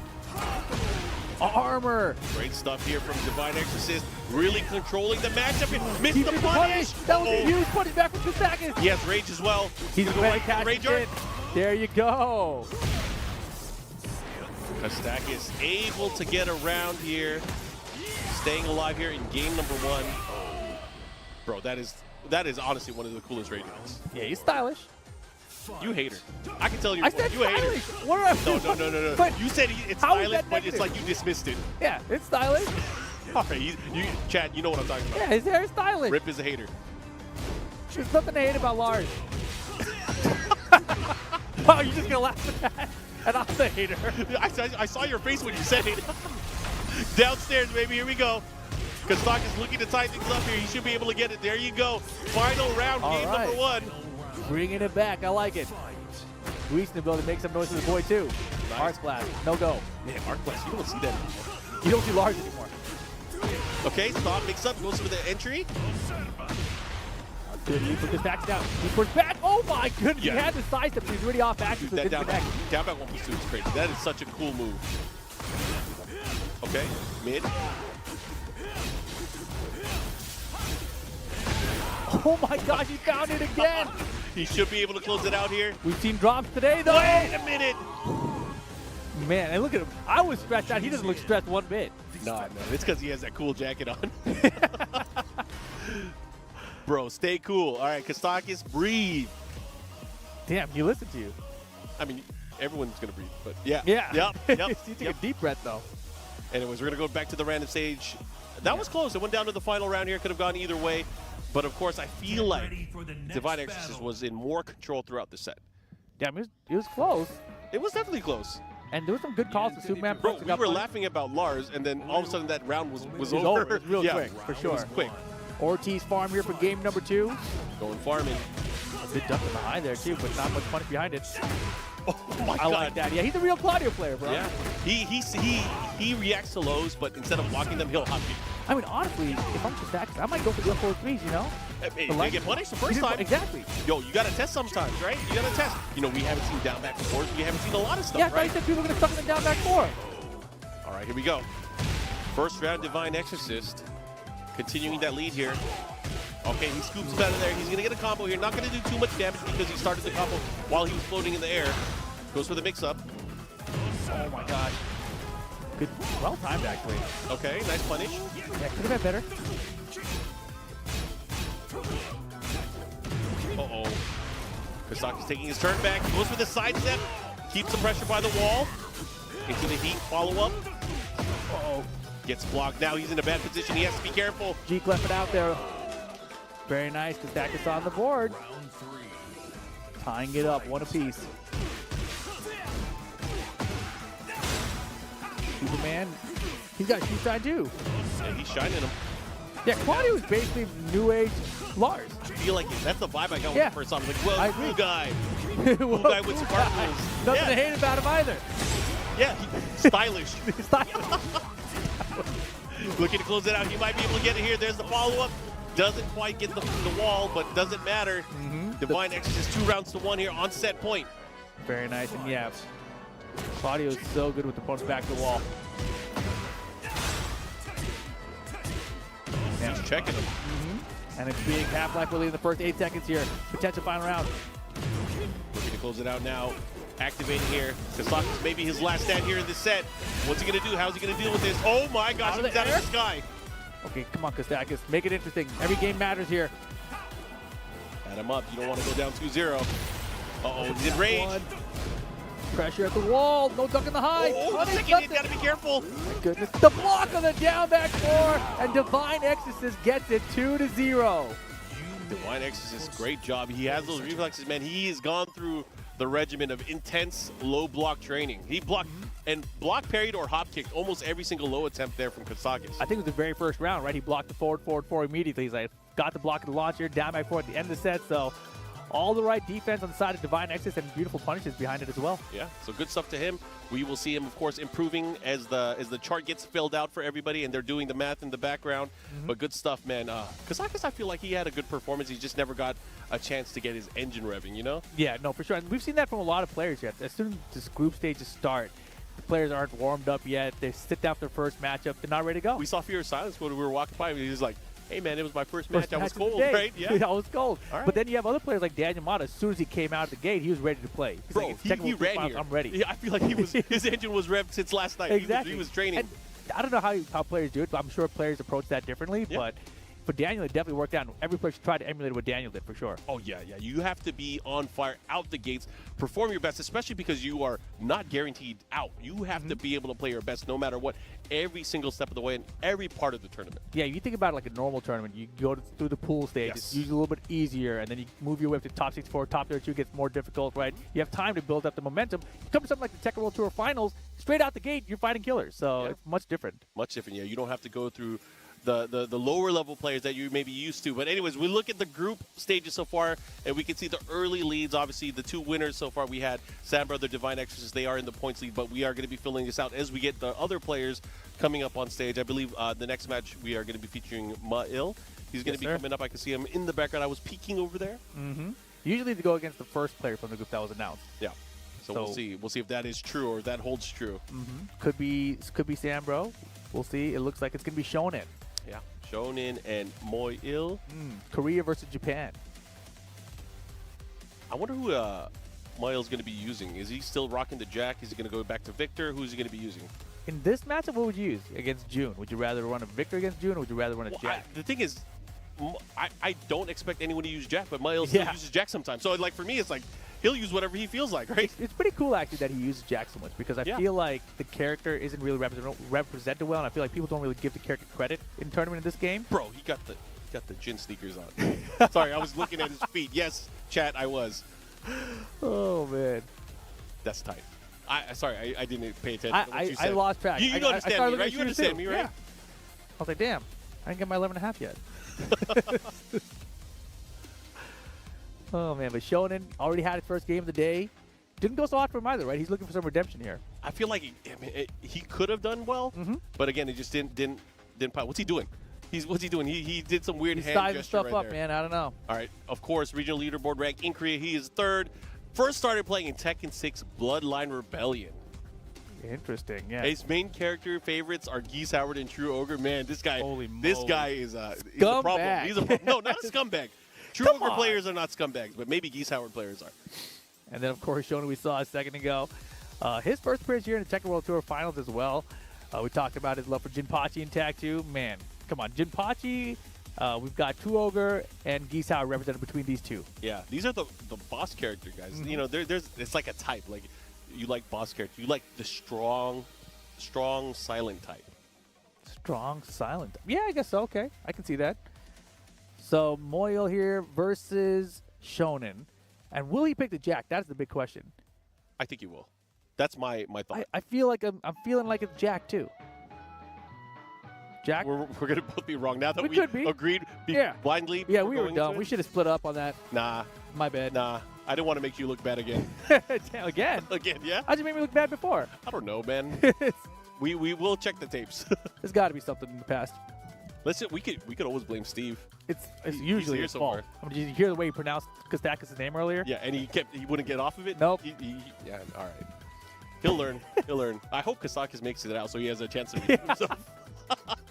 That'll be tight. It'll be. I'm hoping for it now too, because I know Steve will mess it up again if that happens. He just, as long as he gets out of the group stages and he has to say his name again, that's all I want. That's the hope and the goal for Group B right now. He'll drop it again. It's Victor. It's Victor. So we were wrong. All right. We should have split it. I mean, I picked Victor. I don't know about you. Yeah. I wanted the Jack, to be honest. Yeah, it is fun watching Jack because we don't get to see him. We saw a little bit of Victor yesterday, of course, with Varzine and his brilliant performance. Unfortunately, he came up a little short. Yep, still in the tournament. He'll be at the LCQ tomorrow. Yeah. LCQ is going to be crazy. It's so crazy. Like, I'm going to show up tomorrow. I don't care which blocks I'm doing commentary for. I'm there for it. I want to see the chaos. Anyways, we're going to go into the action here. Shonen starting things off. Heat early on. Yeah, a lot of low pokes early, too. And then the scoop. Yeah, you want to duck? I'm poking low all day. Just kidding. Green kick, I don't think so. Solid first round for Shonen. Round 2. You think this is one of those cases where Moyle came in kind of a little slow out the gate? I don't know. I feel like that's been the case for a lot of the players so far. Is like sometimes it takes them a while to get started. But sometimes, man, because of how oppressive this game can be, sometimes it's too little too late. No, for sure. And that is the benefit of this game. Beautiful step from Heatburn. But the benefit of the game is that it forces aggression. You kind of have to just start playing. Yeah. That's why certain players, especially with the defensive prowess of spacing, it's so cool to see people's mastery of, just the movement, the sidestep, being able to sidestep things like the heat burst, which is really hard to do. I mean, you got to kind of have a predictive read on it, right? Yeah, I think part of it is that the change to the heat burst came kind of late into the year. So players got used to doing heat burst on their wake up. So now a lot of times you just run up to them and then you sidestep and then they'll activate heat because they're like, oh, this is what I'm used to doing. Yeah, I've been doing it for like 6 months. I'm an agent of chaos. I actually miss knocking out people with the heat burst.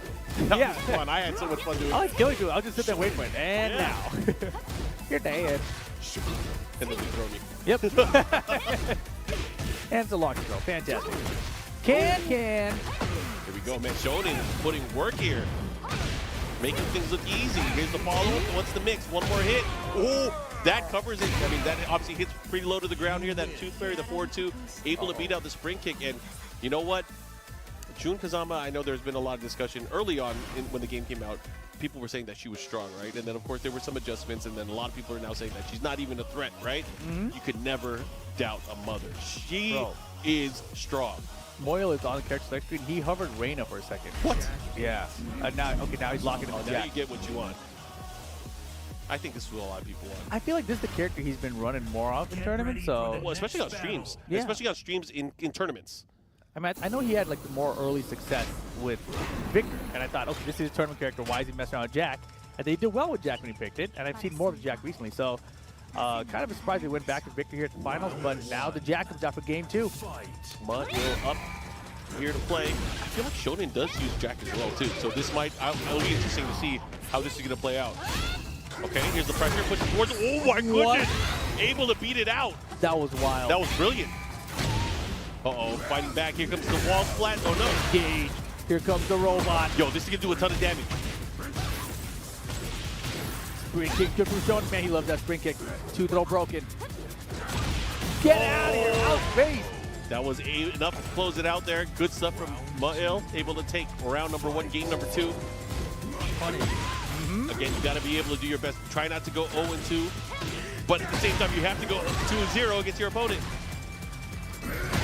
Oh my goodness, he's running shoulder. Spring kick again from Shonen. Gets the grab.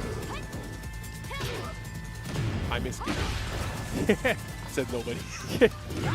I mean, he was stylish. What? The big red machine. Okay, nice break on the 2-throw again. He does here, goes for the sidestep attack. Right underneath, here comes Shonen. Swing, oh man, they traded sides. Dude, he just whipped it, what are you doing? He's trying, man. Oh. Damn. Oh. And just like that, Ma'il up 2 rounds here on set point, trying to tie things up games-wise. He looks so much more comfortable with Jack. What are you trying to say? I'm not sure he picked Victor. Yeah. Low You messed up. I mean, every game matters, right? We'll see how this whole group plays out, but that game could be costly later. See what he does here. Right now, he has his back to the wall. Jack doesn't have an easy way to sidestep away from the wall. Oh, the planting of the seeds, and he was planting way too many at that time. Chance for Shonen now. Out of range! Out of range back! Oh my gosh! Wait, no way! Is that a whip punish? No way! No, my goodness! That was a big scramble. Here we go. 2 rounds to 1. Shonen able to seal that one away. Narrowly avoiding that nasty rage art at the end. Yo, he threw out everything. He threw out the rage art, he threw out the heat smash. They're both throwing out everything, like hoping something lands, nothing worked out. Got him. Gets a 173 punish from the guaranteed counter hit. Hey.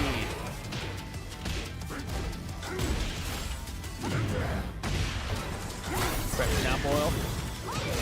Oh, good break there. That was good as well. Wow.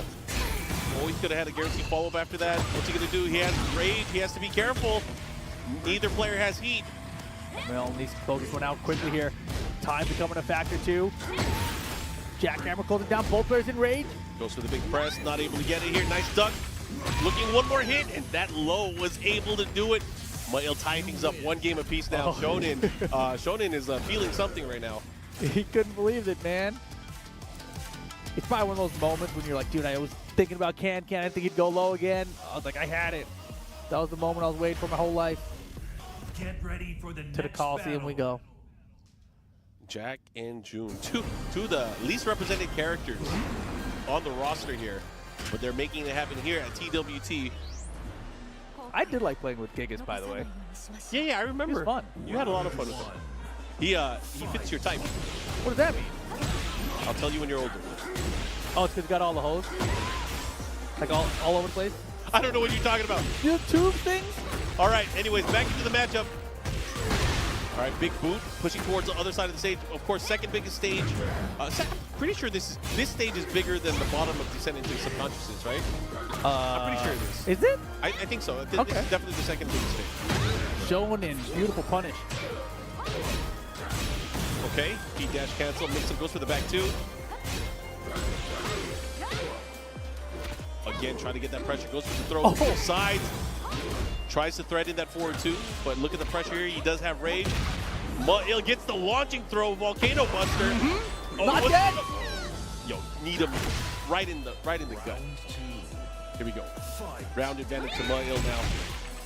After being down, he finally got the lead back. Got him. Oh, this is gonna hurt. Got the full charge as well. That hit weird. Damage though. That hit so weird. Yeah, I don't know if you intend that or not, but it did a lot of damage. It might have been intentional. It looked cool. Yeah. Here we go. Stylish. 2 rounds, stylish. Stylish, point. full of holes. Muil. Okay, nice. Activation station. Beat out the power crush with the can. Of course, first hit being low. Gets the launch. Gets the follow-up here. Shonen looking really good. He should be able to take this round. He gets it. Not over till it's over. You know, Japan has to be cheering hard from, Japan no longer having any representation in our top 16. That's wild. Obviously have to be cheering for him here. Or maybe it's the Hundies that are in the LCQ. It could be. All right, big toss there. Follow up here. Muil looking to close things out. He is on the verge of taking this. Oh man, and now that heat accurate needs to get this quick punch with Spence on the heat. That's the can! Yo, he's gonna steal this away. Is this enough momentum? Yo, he had a crazy comeback earlier. Let's see if he can do one again. Yo, he might do this. He might do this. Saving the heat for the heat dash. Oh, he got Oh the my block god, with he the landed order. that part. He's got no help. Oh my gosh. He still got a heat match. He still got a heat match. Running out. Oh, he the closed mid. it out. Muil hangs on and shuts down Shonen there. That was close. He had an opportunity. There was one whiff there where he could have punished with a heat smash, and he hesitated and he pulled the trigger right afterwards. Oof. That was a good effort, though. That was fantastic. A good effort. I thought, look at it. He's so happy. Man, I love his mirror win post image picture. of his win Oh, post. that's so cool. Oh, man. Muil gets it done. We're Shonen. 2-1, though, right? 2-1. Yeah, great set. Yeah. I mean, again, Muil able to make that comeback, switching from the Victor. Victor wasn't working out. Went to what most people would agree is the weaker character. Yeah. Jack is still able to pull it off. Maybe he should have picked him. Maybe that'll give him confidence to pick Jack from the get-go. I mean, in later games. I feel like you gotta play with what's working on the day of. Unless there's this very specific character match. If you're like, this is the one I really need the other character for, then go that way. Yeah. We'll see, but great stuff so far. You guys can see where we're at so far on the leaderboard. Not everybody has played their sets so far, but we have a few more that we're going to be filling in as well. You can see early on, though, Sam Brother and Divine Exorcist in the lead. Shonen, Muil doesn't have a 2 because he won 2-1 there. Exactly. It's a big difference, man. And those games really come down to like yesterday with Kokomo was probably the best example, right? He beat so many people 2-1, and the final one he lost 2-1 as well. Yep. But because of those wins, even though he beat 3 out of 4 people, he was almost not qualified because of all those ones. Yeah, and he qualified only beating 3 of the people. That was crazy. Anyways, good stuff so far. I'm excited to see what the next game is here. I'm sure this next one should mix things up, I think. Especially in terms of the standing. So we got Divine Exorcist going up. Oh boy. And the Sam Brother. Yeah. Divine Exorcist versus the Sam Brother. So Shaheen versus Claudio here. Mexico versus Saudi Arabia. Are they not going to do rock, paper, scissors? Divine, He's like, you want to do it? He's like, do it nah, not, man, bro? I'm good. Pick your side. You can have it. I think he's giving it to him. Yeah, go ahead, bro. He let it. Wow. There's no challenge. He's like, you can have whatever side you want. I mean, there's no reason rock, paper, scissors. You both want the opposite sides, Maybe. I mean, unless you really want to rock, tell, paper, though. scissors. Sometimes it's a tell. Like, you want the player to, find out what their side is. So what are you, bro? Are you a rock or are you paper? Boom, boom, boom. I know now. Anyways, this should be fun. So, Shaheen, we think? Yeah, I'm pretty sure Samuel's going to pick Oh, Shaheen. yeah. I think it's Shaheen all the way here. Shaheen and Claudio. Yeah, and what are the characters? You said the Divine, he might be rock some other characters, perhaps? What else was there? Nina. Oh, my goodness. Okay. Nina. She's pretty strong. Yeah. Man, I think it's because she has guns. Yeah. She was never this strong. Well, actually, I won't say that. Well, you know, most people probably won't know because they're not that old. No, Tekken 5.0. Yeah, they're not, well, Tekken 4 too. Tekken 4 is good too, yeah. Actually, Tekken 3 too. Okay. Wait a minute. It's actually Tekken 2 as well. Wait a second. Are you saying tomorrow at that Tekken Festival when they have those side tournaments for Tekken 1 and 2 and 3 and everything, there's going to be Nina players pulling through? You know what? That's funny because, you know, we haven't talked about that yet, but they have that. I wish we could play in that. I think it'd be so fun. I want to play in it. They I don't have know how to play history of the Tekken games are going to be playing in little tournaments. People that could get the highest streaks will be eligible to win some prizes there. 5.0, Steve and Nina and Brian and Fang, those characters are so strong. They're not running 5.0 though. They're running DR. DR, yeah. Who cares? Yeah, exactly. But I also want to play like Tekken 2 or something. I'm trying to get a streak with Tekken 2. Who's your Tekken 2 character? I don't know. Paul? Yeah, Paul's good. Paul's good. Paul's good. Bruce is hella good in that game. Wasn't Devil Man no stagger in that game? Yeah, there was no stagger in Tekken 3 either. It was like until Tekken 4, right? No stagger in Tekken 4 either. Huh? Because you could just do the just Oh, break. if you did the just Yeah, break. Yeah. I think Tekken 4 is where the stagger was introduced, right? No, the stagger was introduced in tag. Oh, really? Yeah, Oh, when you you're block right. things. You're Yeah. right. I remember. I hated that in tag. Yeah. I It's so really weird. hated It's like, that. what happened? Oh, my leg got Did the game stuck. break? Dude, what? We just alienated like 99% I know. of the I chat. didn't like What are these lost old back guys one as talking a about? high move back then or something. Yeah, Like you can duck it. What do you mean you can duck the back one? It's a mid. Oh man, the good old days. The good old days. I hope they're going to stream some of that. I'd love to watch the archive. Yeah, I don't know how that's gonna work out. Like I know there's a side stage for those old retro games. Well, the Tekken series. I guess I should remind everyone, excellent Tekken Festival. If you're in Japan, you have no excuse not to come out to Shibuya. It's free. Experience it free. It's just a 6-minute walk from the station. If you are outside of Japan, you still have a day to make it here. You So, can make it. It's only a you know, 10-hour book your flight from tickets, California. Pack your bags. Maybe you don't need to pack your bags. You could just come here and buy some clothes. Dude, honestly, You could stay in Rip's room. You can not stay in my room, but the exchange rate is very good, so you can afford your Well, own room depending on and where you come clothes. from. Depending on where you come from. Yes, that is a great point. But if you do book your tickets, say hi to us. Yeah, we'll be there. And it was going back into the matchup here. We got Divine Exorcist and the Sam Brother. And here we go, Claudio versus Shaheen. Round 1. And Divine Exorcist, you know, he came out the gate playing like he was playing normal. You know, he wasn't needing any warm-up games. Sam Brother started a little rocky, but he pulled it together really quick. So I think both these guys are good to go now. All right, looking for the home attack, not finding it. Forward, no step. Or duck challenge either. Oh, but Sam with a big lead. Heat activated with Divine. Puts the brakes on here. Pressuring, but that was a clean duck, but he didn't get a launch to punish it. Heat dash, there it is. Oh, beautiful. Big right uppercut here, looking to close things out. He should be able to get it no problem. And Sam Brother draws first blood here. Yeah, look at his health bar. It's crazy. Barely lost anything. He has a pretty health bar. Okay, nice. Gets the launch here. He should be able to get the wall, no problem.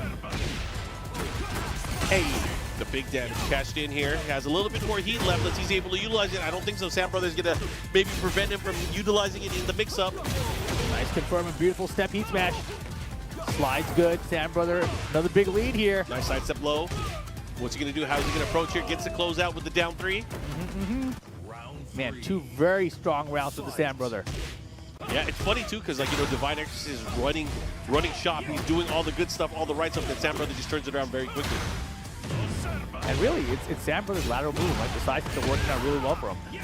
Factory 3-second and found counter at that time. Sides was good Divine there, but really not a big punish. Yeah, movement is key against a lot of these overwhelming heat engaging attacks and even the heat smashes. Able to get out a lot of the attacks that are coming in and advancing and kind of giving you the oppressive factor against your opponent. Sam Brother is getting the big side steps at the right times and just turning things around, taking control of the round. Yeah, nice conversion here into the Rage Art. Claudio Rage Art, really big hitbox. I was going to say, do you think that is the best hitting Rage Art in the game? I feel like it is. Because it's a vertical pillar, Bro, it's too. like Captain Commando's assist or something. It looks like he's hitting just the ground, so it looks like he should hit just the ground area, but it's actually a pillar straight up above you. Even if you're in the air above it, it'll still hit you. Going right back into this here. Nice sidestep hop kick there. Divine Exorcist trying to make the nice call out. Misses the follow-up. Wow, beautiful again, man. And you know, Sample's done a really good job of stepping around these heat bursts. Combo at the wall now. Still has heat. There's the dash. Chip him down even farther. And the low to close it out. Sam Brother, game number 1. Good stuff. Yeah, fantastic. Divine is shaking. Now I'm curious if we're actually going to see like a Nina switch or something. Nope. Stage. Going into the action here. Looks like we're going to get descended to subconscious. You know, we get a lot of the same stages. This This random is like random with intent. Random with we intent. get Genmaji Temple yesterday. That was the All-Star. That was like 50-50 yesterday. We haven't gotten it yet. We just had it. We just had it. Oh yeah, you're right. Well, we haven't gotten that much, I should say. We've had it a bit today too. Oh, okay. Not as much as yesterday, but it's still around. Everyone's noticing. Home of the dash. Follow up here. Oh, trying to go for the sidestep. Man, and Sam Brother, he really has just been smothering Divine Nexus until the heat activation starts. Lets it smother back a little bit, and then it's his turn again. No chase down. Bro. Oh, okay. Wow, could have had way more than that. Where'd the wall come from? Surprise. Sure, you can. Nice. Here we go. First round, Divine Exorcist. He needs this game. Does not want to go down 0-2. Because these are the two guys that went 2-0 early on in their respective games. Sam Brother won, didn't he? Yeah. Okay. Oh, I see what you're saying. Yeah. Scoring All the way around. so far, Yeah. their records are the same. Okay, gets splat, then the follow-up. He should be able to steal the round away, and Divine Exorcist on set point for this game. Or game point, right? That was a really roundabout way of saying that. Mark, he got shut 2 up, rounds. Available.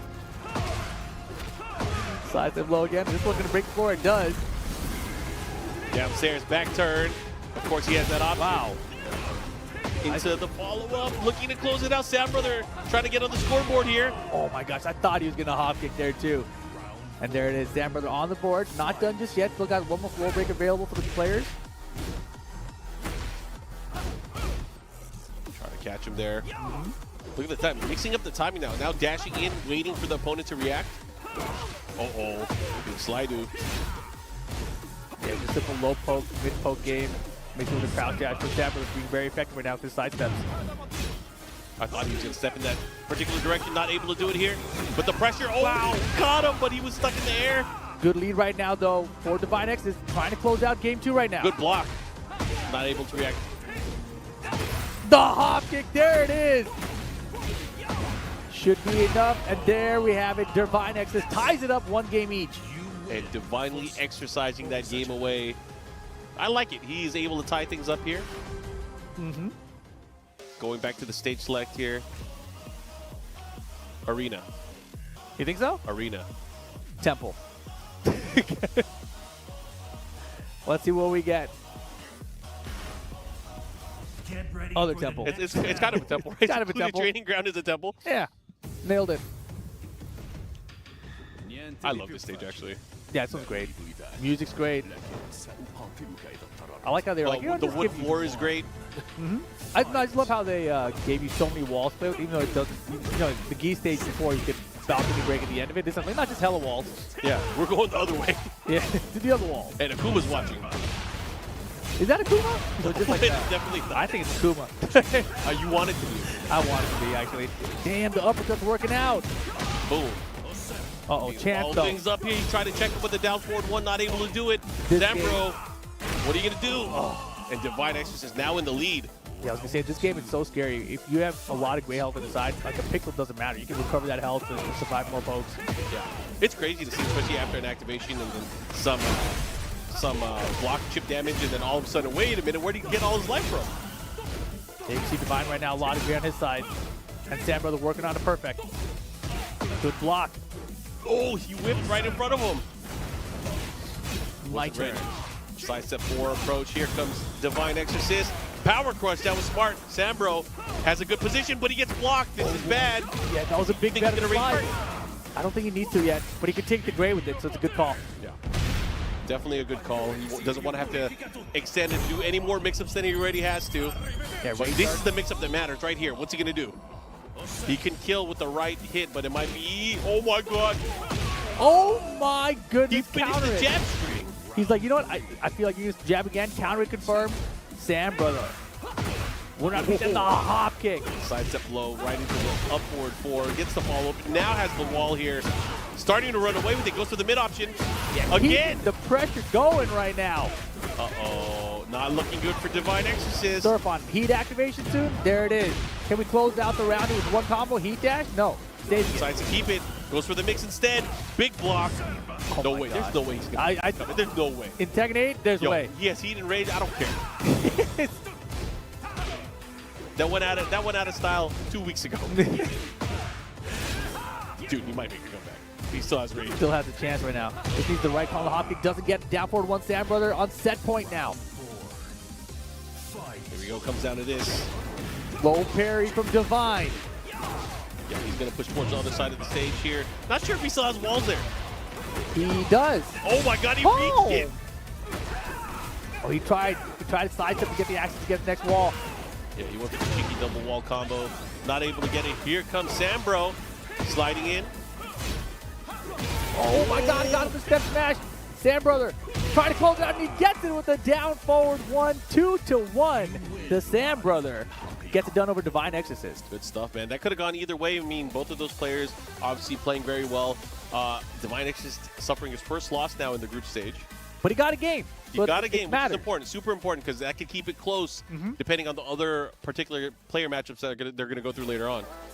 Man, and it felt like Sam brother had a huge life lead almost every round, and it's always Divine Exorcist fighting from behind. Yeah. So again, we'll see both of those players a little bit later on. They are not done with the group stage yet. Man, he's taking his time getting out the stage. He's like, you know what?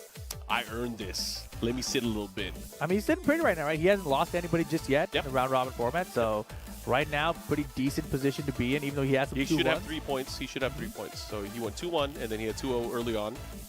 So he is definitely looking good in the group stage, at least compared against the rest of the field. Yeah, definitely a nerve-wracking situation. Let's take a look at it here. Bro, I did the math right.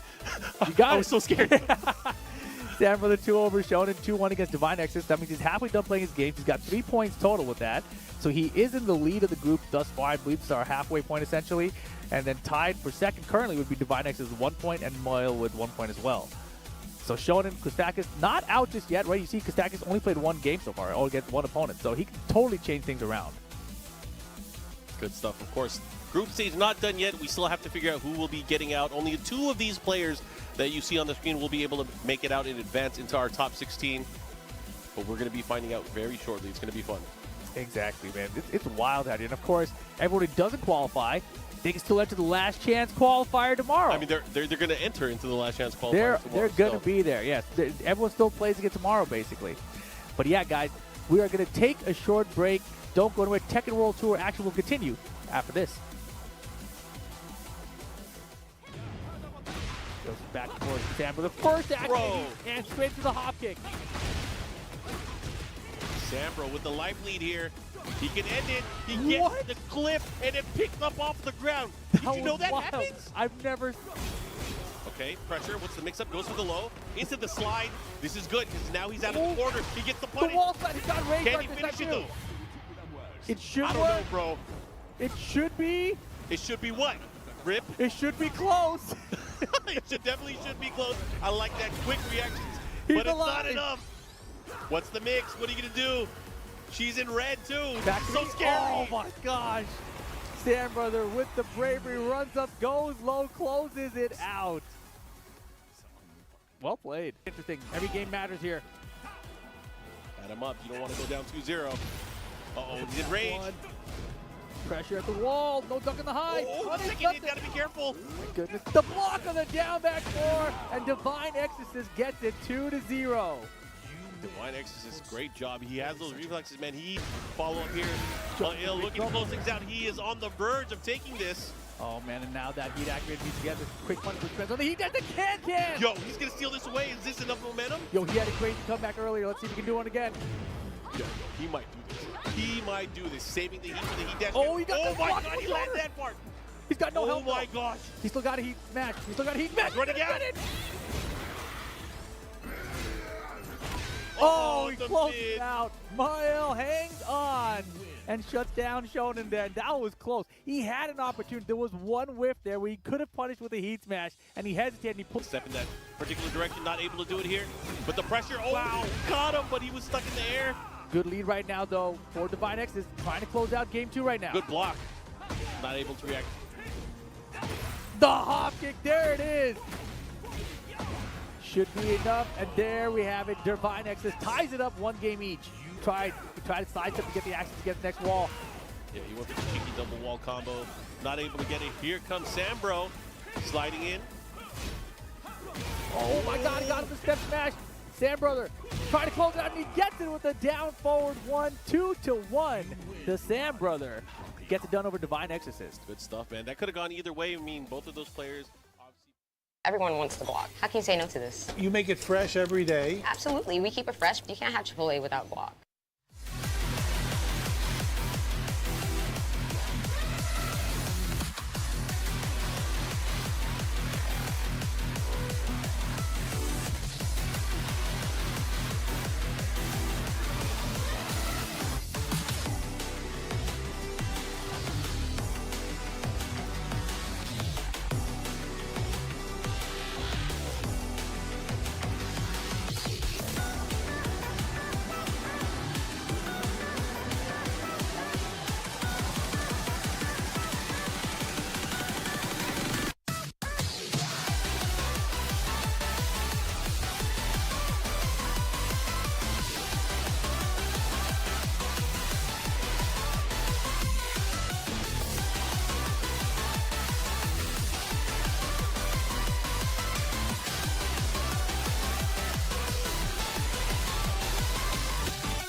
All right, welcome back. Day number 2 of Tekken World Tour 2024 Finals. I am now joined with my brother in arms, Mr. Tasty Steve. Boom. How you feeling? Chilling, man, chilling. Seeing these matches go down. This is from the regional side of things, so the matches are a lot more crazy. And you can see a lot of the players are here in the building because first we only had, the global leaderboard. So now we got a lot more players in the spot, and the matches are actually going up just the same. So I'm excited. Yeah, and we're about halfway through the progression of Group B, and we're going to find out, of course, only 2 of these players will be qualifying into our top 16 on the loser side. The rest of them, of course, they're not going to be done. They're going to just have to think and probably practice a lot harder to get through the LCQ. That is going to be happening this weekend over at the Excellent Tekken Festival. So I hope you guys are tuned in and ready for that. There is a fun-filled weekend still ahead of us for the Tekken World Tour Finals, and it's just getting started. Yeah, and talking about that festival as well, it's going to be a lot of cool stuff for people to actually get their hands on, exclusive Tekken merch, a lot of cool stuff that we just found out about. Well, why don't we just tell them, man, we've been plotting, man. We're trying to buy some stuff stuff. We're going to be out at the Excellent Tekken Festival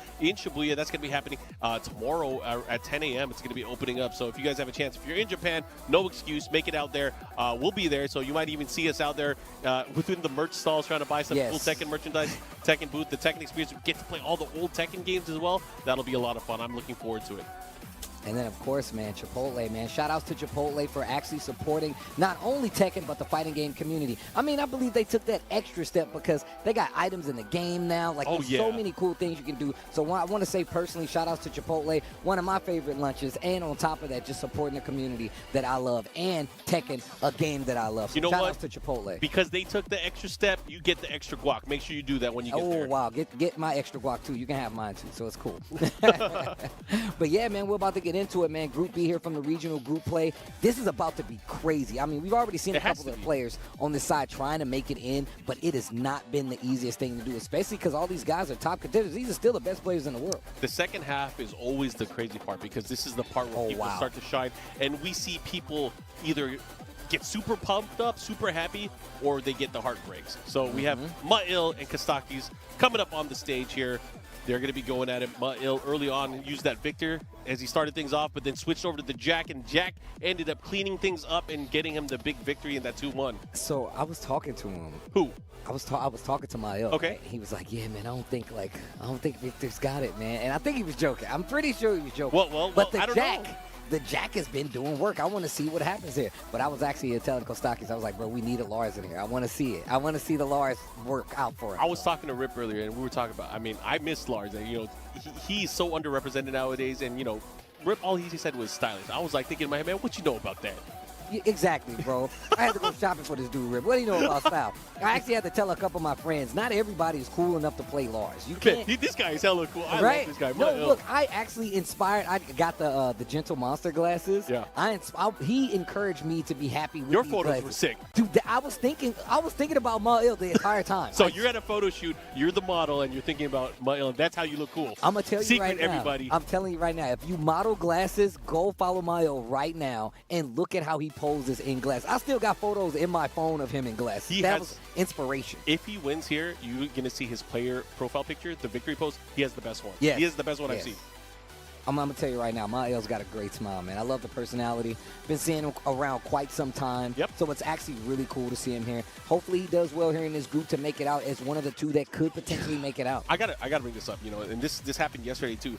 You want to see a lot of these players, and you gotta cheer for them, like, you know, us as fans of the game, but not everyone can make it out there. There's heartbreaks that are going to be happening this weekend, and you can see a lot of these players. Some of them, you know, they're in good spirits after they lose, like Fear of Science. We talked to him a little bit earlier. He was still in good spirits after his loss earlier. He still has another chance at the LCQ, but some of these guys, they don't take it well. No, that's absolutely true. I mean, but look, you got to remember, it's so hard to, like, actually stay consistent in a round-robin format where we're typically used to playing, like, our 2 or 3 matches, taking a break. Sometimes you coming back up to play again. It's just not easy. Very different because, like, sometimes people are entering these tournaments, and in the TWT, these are open tournaments. You get to play against all of the players, some of the lower level players, some of the players that maybe not at the global level, but you have a chance to build up throughout the entire day. Here, you are going up against guaranteed killers. That's facts. That's 100% facts. I mean, I'm one of the people that tell you, just across fighting games, man, the LCQ for, like, the Tekken World Tour Finals, the King of Our Fist Finals, have been some of the most difficult tournaments I've ever seen in fighting games, and I don't think it's going to be any different. Make sure you guys pull up for that excellent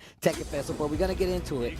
Stocky's going up against Ma'il. It's going to be Lars versus Jack 8, a character we were just talking about recently with Jack 8 and, like, how underrepresented the character feel. I mean, for both of these characters and both of these players, they are using characters that we don't normally get to see. So this is the very definition of pulling up. All right, the stock is right now having to deal with the wall. Ma'il has the pressure. He does have heat activated as well. Trying to hit him with an evasive punch. Oh, what a big block on the down back 4. He should be able to close things down here. And, yo, he did it with a missile drop. Yo, I love the noise. Like, it lines up. Where's the sound design? I got to kiss him. They're in the building, right? Where's the sound design? Right? And you got to talk to him. Oh, he's about to hit him with the tilt-a-whirl backbreaker. Maximum blow not going to work. I love that he's using that force field in his gameplay, though. You have to with Jack 8, man. Oh, armor, baby. You can't stop this. It's momentum. tracking move has to be really close. Tries to use the armor to stop the pressure, but gets clipped early out of the startup. Kostakis with a life lead right now. Okay, the pressure. They're about even on life here, but a big launch here from Kostakis. He should be able to get the wall here. Oh my god, how did the big robot flip at him? A little bit off axis. He goes for the rage dart. It's not gonna hit Ma'il. What a scramble there towards the end of the round, and Ma'il taking it 2 rounds now. Kostakis has to be very careful here. Cannot afford to go down 2-0, so he has to fight as best he can. Oh wow, that's so good. Using that Gamma House stance. Or follow-up. It is high, so. Oh, look at this pressure from Ma'il. Now Kostakis starting to fight out of there. Goes for the low to Shoe Shine, gets the hit. Kostakis has an opportunity to armor. That was so good to do Ma'il. He just flexed on him. It's a robot. Built for tough. But right? My man's got the visor on. All right. Back to the drawing board here. Going to pick another stage here. Arena. Damn it! See?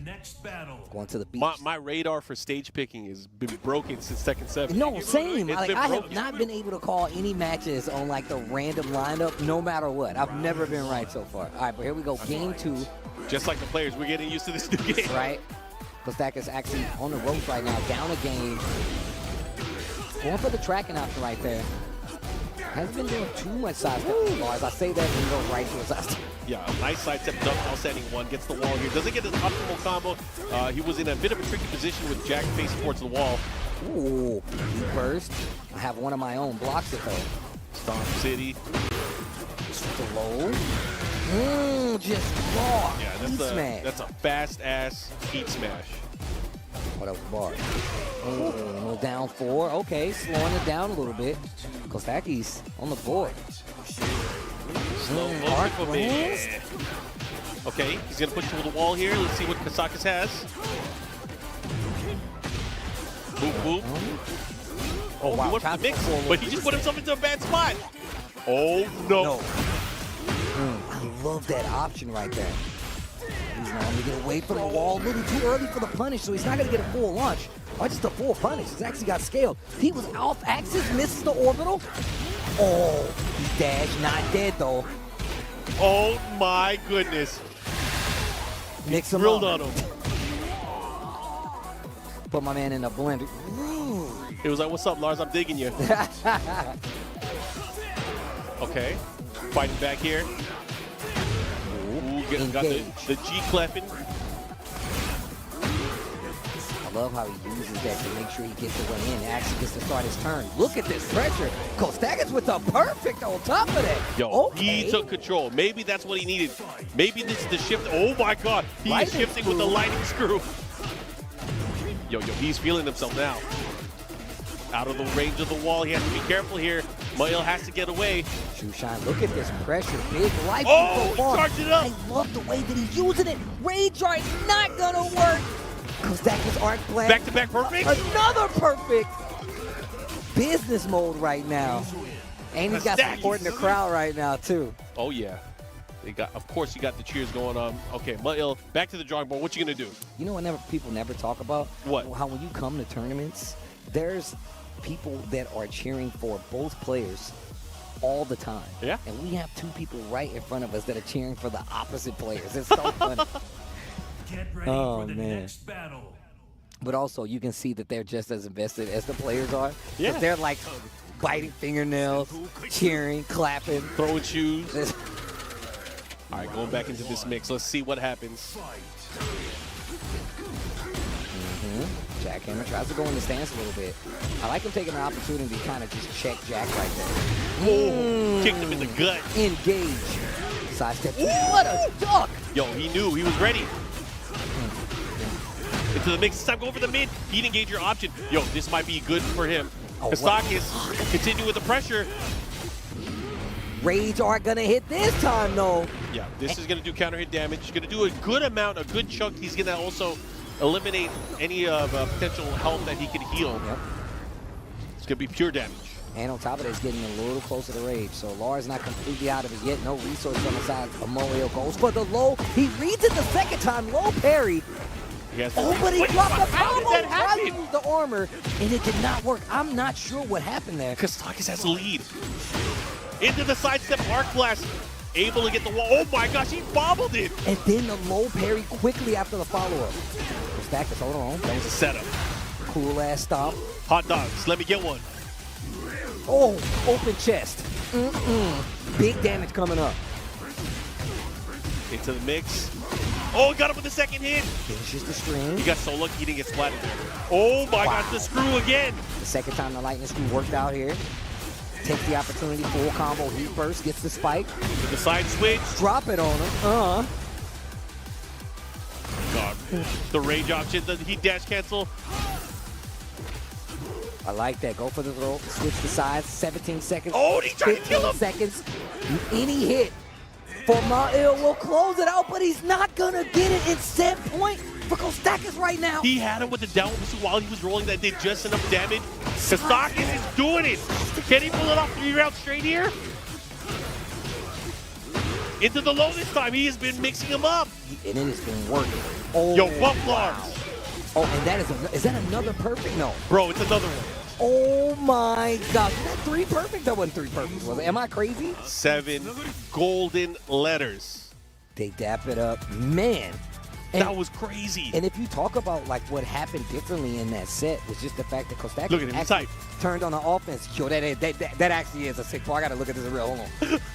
Okay, that's a ridiculous win pose. I'm about that. I don't know who told him to do that, but they deserve a raise. That was ridiculous. But no, that's the pose when you know you won the rap battle. That's the mic drop pose. Yep. But he's dropping his controller. That's what he's doing. Yep. Look at the he's smile on feeling his himself. face. He's feeling himself. He's like, I know. Yep, there you go. I know. Gotta love it. Seconds, Gotta bro. love it. He's the youngest competitor here. Yeah. That's crazy. He don't look like it. My man's got a full 5 o'clock shadow. That's how you know he's been playing Tekken 8. Yeah. Because he's young and he's got a full 5 o'clock shadow, bro. That's exactly what I'm talking about. But no, man, one of the things that we saw differently was the fact that Ma'il, he really did control that first game. He's hyping you up, Steve. He's hyping you up. This guy, Kostakis, yeah. What a heartfelt moment. No, Gotta for love real. the young gun. I was telling him, like, I love the fact that he actually took that initiative back in that second game because the first time, all you saw was Ma'il really controlling the pace, really making sure that he never got to play this game. But Lars is about that. You have to let him go on the stage. You got to let him sprinkle in the lows, and then he gets those big hits, baits you into doing a sidestep, and then he goes for the arc blast. It was really good. I mean, the way I saw it, he reminded him that he was using Jack, and Lars is just that much cooler. That's just what I'm saying. Dang, That's cooler? my perspective. Yeah. Yeah. I mean, I will say that. I mean, Robot is cool, but only cool to the touch. This guy knows. Nah, man. Oh, man. Lars. I like to see Lars go off. Yeah. I just say he has an anime fighting style. They're like, yo, what is this fighting style? It's just to say anime, because it's so anime. Yeah. It's pure anime. It's guaranteed to get Steve to stand up. It is. It actually Guaranteed. is. And, like, I had to check some of my friends. They were like, yo, I'm going to play Lars. I'm like, hey, man, look, I love you, but I don't think you're cool enough to play Lars. Like, I had to The tell cool them. check? You hit I the cool I check? was like, bro, look, I don't know if Lars would be cool with you playing as him in a video. Why did you tell Rip that? That's messed up. I mean, look, man. Look, he knows that. He knows that. He's cool enough to play Law. He's not cool enough to play Lars. I love you too, Rip, but you can't play Lars, bro. All right. It all just right. don't Well, fit. we'll have to ask him about that later when he's on stage. Oh, man. So Kostakis is actually staying up there. Oh, okay. I want to see who he's actually going to play. Oh, wow. At the next match. I just looked over and saw it. So it's going to be Kostakis versus Sam Brother. A nice international affair. These guys are about to go head-to-head to see who is going to make it out of this group. Once again, the round-robin format is very interesting because you have to play everybody in that group, and whoever has the better record will make it out. We saw Majin Obama talking about it, but once again, even us playing in tournaments all this time, round-robins are very different. The momentum is different, and you got to keep your energy up as well as just, play well for so much longer, I feel like. You have to play your best every single time because, again, it's your best against everybody else's best. It's not just your best against your individual opponent at that time. So, again, not only do you have to do well, you have to force a bunch of people to do math to figure that out, and then you do well. It's rough. Wow. And you got to put math in there, too. That's even worse. Yeah. The frames weren't enough. You got to do math outside of the game and figure out if you're going to make it through. It's too much. Yeah. It's too much. But, hey, the easy solution is just win every single game. I tell people all the time, you don't even have to worry about anything if you win. Just win. Yeah, that's like Daniel Motto earlier. He just pretty much won everything, right? My man was beating people up, and apparently he went to that group intentionally. He went to that group to make a message, right? And the thing is that, like, Daniel Motto is another one of these players that's been traveling for years now, not only for Tekken 8, but for Tekken 7. So I feel like he's accrued enough interest on his skill to be like, you know what, let me start smacking people around with the Jin Kazama. Yeah, pretty well. It kind of helps that he has a strong character. Jin is help. really good. He's also cool. Yes. He's See, also Daniel Motto is cool. If he wanted to play Lars, he could play Lars.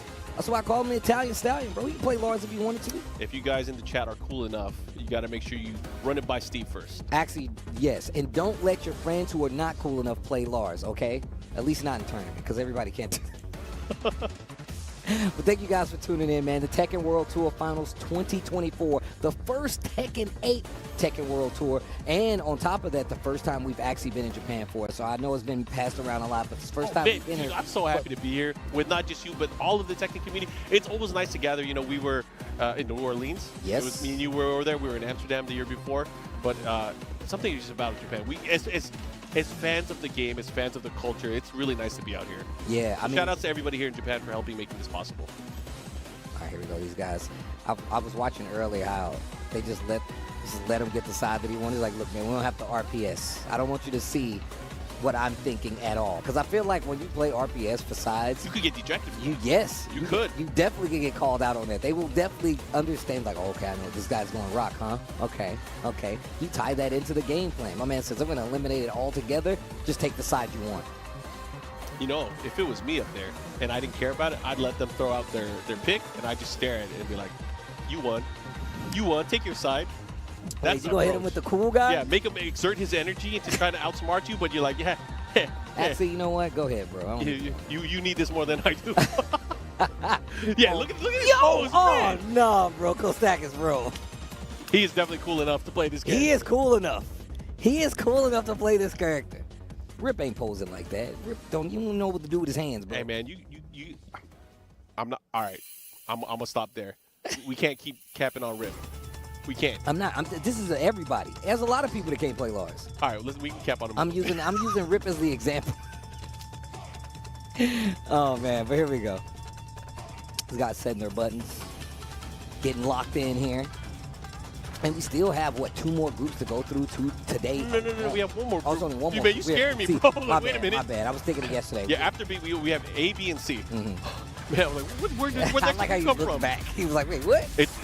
Surprise! It's the commentator group. Only one of us is gonna make it into the top 16 for commentary. Man, they should add a commentator group. That'd be sick. Oh yeah, man. I'll definitely do that rock paper scissors thing I told you about. You good? You on your own? Yo, man, take your side, man. Go ahead. You need this. Okay. Going for the red. Shaheen versus Lars going to be the next. This is going to be fun because again, there's a lot of matchups we don't get to see, and this is definitely one of them. 100%. Just the head-to-head. Actually, I can't even remember last time I saw a Lars versus Shaheen, especially in Tekken. You know what's funny? Like in ranked play, there was those stats that came out a little bit earlier, where amongst the top players, Shaheen the second most used, second least used, right next to Panda. But we see Shaheen so much in tournament because of these players that use him, right?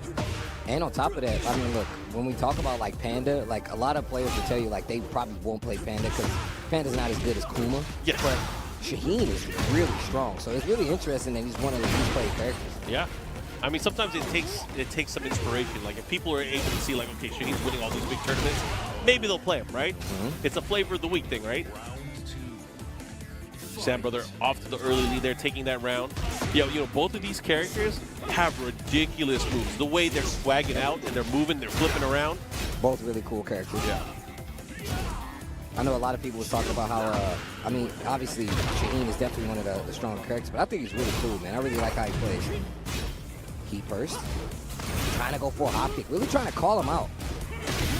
Wow, finishes the stream. Sam Brother. What a block on the low. Okay, activates right in front of him here. Oh, caught him. This wants to get, bro, we need to take stats on how successful he's been with this art class. Takes the Oki after the combo, really close to that wall. Tries to chop him on the noggin here. Oh, the jab check. Yo, is he gonna kill him? He caught him out of there. He doesn't have any resources other than, he didn't even have reach. Here we go, 2 rounds for the Sam Brother here. Kostakis, sometimes he needs to get a little bit of time before he gets the engine running. Oh, last time he finished the stream, this time he cancels the stance just to go forward. Okay, nice jab check there from Sambro. Oh, he had an opportunity to get a punish there, but not able to do it. And here comes the slide for Sambrother. He probably smells the blood boiling. Oh, nice. The orbital actually gets his mark out. He's definitely taking it to the wall now. Ooh, off the wall. Good presence of mind there, able to get the follow-up. He first. Look at this into combo. the other shoulder again. Still not done. He likes that mix-up at the wall. I literally was just about to say, he gets to the wall, and he doesn't take the damage a lot of times. He's going to take that mix-up, get an extra hit on the low, go for the mid out of stance just to get the hit and keep the heat. Is this a call-out?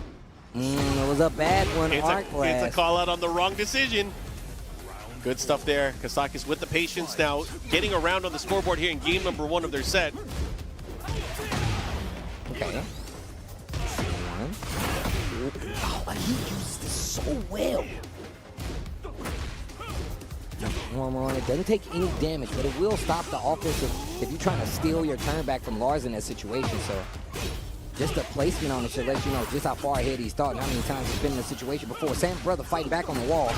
Ooh, gets the wall splat, realigns to get the full combo. Sambrother goes straight for the Rage Art. Efficient. That's exactly what you're supposed to do. You have Rage Art, go for the simplest combo you can do. The less button inputs, the better. Rage Art to close it out. Game 1, the Sambrother. Yeah, clean your plate.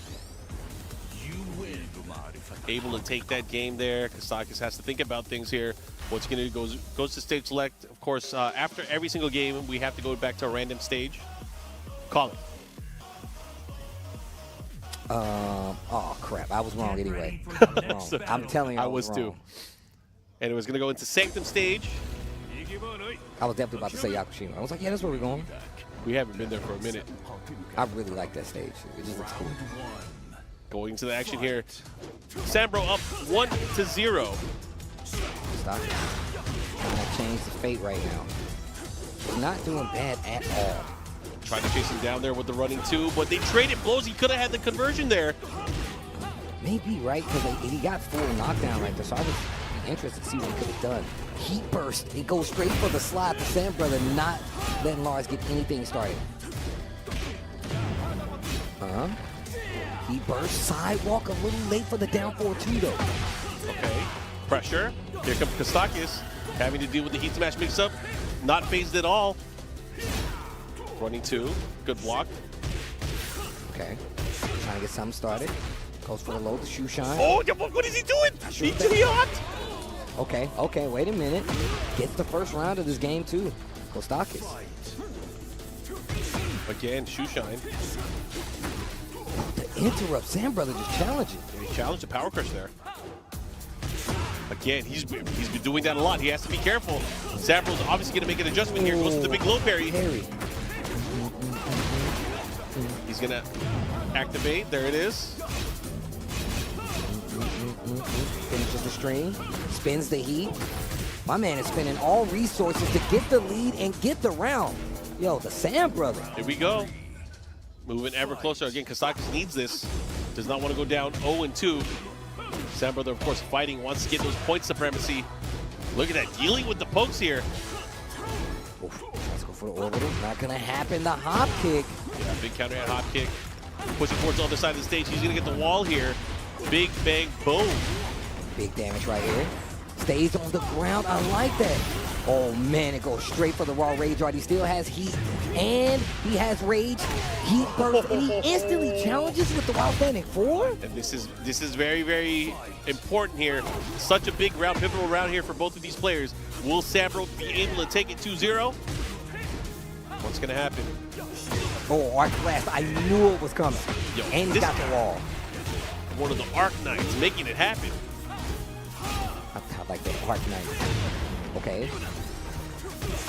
Engaging on the wall, using the armor once again. Good jab interrupt. Like what I'm doing. Oh, but he broke him down. Breaks the glass. Oh, he's gets dead. The wall. He's hella dead. Rage Art. Yo, you gonna do 2? Yo, he whiffed. Oh my God, he's got a chance. What's gonna happen? He's so close. He has to pick off the wall. Oh my goodness! Like, oh my arm safe. The The Sam brother. That was so takes it. risky, throwing that out there. Risky. Double down forward 1 rage yard, but he made it work still. But damn, that was crazy. 2-0. Mm-hmm. The Sam brother looking really solid right there. He even looks cool doing that. Right? He's a JoJo's poser. I'm about it. You know me and JoJo's. I'm a fan. That was sick. All right. So Sambro, obviously in a great position here, but we saw that he went 2-0 against Kostakis. Yeah, I mean, and it was starting to come together towards the end, but Sam Brother really did take his time. He really slowed it down, but I feel like that's what really kind of gets to Lars. If he never really gets his game started, and you really kind of keep him at bay, then eat those pokes. Take the shoe shine. Take the little down forward ones if you have to, but I'm going to get my hop kick. There you go. I'm going to get my low parries. I'm going to get my turn back. Really well played right there, Sam Brother. Looking really good in the set. I can't wait to see the standings so far because I can't remember off the top of my head who's really leading in his group. One more group left, not 2 more groups left. Thank you for reminding me, Markman. It's all good. I mean, if you want to stay a little bit longer, that's cool. I do not. I do not. I told you what happened yesterday. I went back to the room and we passed out. We ate food. We ate Coco Kurt. We ate food and then we passed out. Yeah, that was rough. But it's fine. It's fine. Anyways, we're going to get into the mix. We have, I believe, 2 more matches left? I think we got 2 more matches left. I think we have 2 more matches left because we have what? I think Sam Brother still has a few matches. Mm-hmm. And I think that is. Oh, here we go. So Shonen still has a couple matches left. He's got to fight Divine Exorcist. Bro, Sam Brother is up. All the way up. All the way up. But yeah, man, this is the group right here. This is Group B. This is on the regional side of things. We had the global leaderboard come and fight it out, but then also we had Group A from the regional early on, man. Shout outs to the boys for actually holding it down. Majin Obama was here. Rip was here as well. Spag holding it down on the mic. King too, yep. But yeah, you can see right here, leading in the group, we got Sam Brother with 5 points ahead. The closest person to him is Divine Exorcist. Mail right there, -3 for Shonen. Yeah, but because of these last 2 games, it's obviously going to change very, very quickly here. So we still don't know for sure who's going to be coming out, but obviously the Sam Brother has a very, very likely chance to be able to make it out here. I ain't going to guarantee it because I'm not the math guy. Yeah, I'm gonna lead at the Spag. I'm terrible at math anyway, so we're not even gonna touch that. Yeah, they got us here because we're cool. Man, Kostakis actually still it's at -3 right now. Only has how many more games to play? He's got to fight Shonen, and that's it. Oh, he's only got 1 more set left. Yeah, so he has to make it count. If he's gonna play or make a play, gotta get 2 zeros, man. 2 zeros are so important. But we also saw this yesterday where dude, my is so cute. Yeah, dude. My bad. Sorry, go ahead. No. Saw what yesterday? I was gonna say we saw yesterday how Farzine was out of the running to make it out, but he was still able to cause a ruckus in that group to stop somebody else from The ruckus of yesterday. The wrench in the plans. He was like, what happened? Put the sword away and he started spinning his hand around, and that's all she wrote. But yeah, man, yesterday. Let's talk about it yesterday a little bit. I was literally about to go right into it. Ulsan is not in. That's crazy. So listen, I saw Ulsan this morning. Yeah. In pajama pants and a t-shirt. Okay. He's like, I don't know what to do today. Yeah. And I was like, practice. He's like, maybe sleep. But he's got his work cut out for him. The LCQ is coming up at the Excellent Tekken Festival. Yeah. And I promise you guys want to be in the building for that because it's going to be electric. I'm telling y'all right now. Yeah. Looking forward to it, okay? Looks like we are, of course, getting ready. We should have the next match coming up very, very shortly. Steve, now that we're here and that we're able to chat, we haven't done commentary in quite a bit until we got to this event. So only been a few times, especially for Tekken 8. I'm really enjoying the game. I don't know about you. I've had more chances to not only play the game, but just watch the game overall, especially the last few months as I started going to these different events. I went over to the last few master events. I went over to Dubai. I went over to Thailand. I was about to say, you were in Dubai. I was watching when you were in Dubai, so. It was fun, yeah. It was just a good experience. My first time out there. And, Thailand, Tiger Uppercut's always a great event. Always really great to be there. Again, a lot of love to all the different communities that came together to be part of the TWT this year. Looks like the players are getting ready. We have them up on stage. Looks like it's going to be Divine Exorcist and Shonen coming out. Nah, this is going to be a good one as well. Okay, they're going to do Rocket. See, I would have done it right there. I'd be like, that's when you just look at you want it more than I do, bro. Shonen. I would put my hand in my pockets and be like, that's you. Hit him with the go on.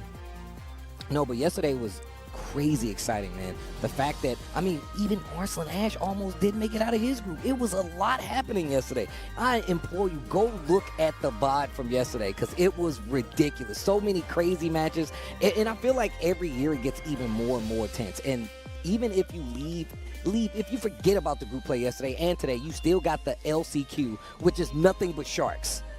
But I'm telling you right now, tonight, we're staying up. We're staying up. We're all the way up. Sure, I want to see, because I want to see the players. I know a lot more players are around this time around because we only had the global leaderboard players here, but now we have a lot of the other players here as well. Yeah, I actually really want to ask the players what their plans are. How are they how are they gonna get into the qualification spot? That's the most important thing for a lot of them. And again, there's gonna be so many good players. So many good players in that LCQ. I'm actually really looking forward to it. So if you guys have a chance, this entire weekend is going to be a banger in terms of Tekken action. So I hope you guys are looking forward to it. Of course, at the very end of it all, we will be crowning our very first Tekken 8 Tekken World Tour champion. The first chapter in the book of Tekken 8 is definitely about to get settled and solved. You're going to know who that first champion is. But also, I feel like the story is like who's going to be the dominant region and Tekken 8, right? Like, we've heard what Arslan says. He was like, look, if I don't win, it's going to be Atif. If not me, it's going to be another Pakistani player. And I'm like, man, that says a lot.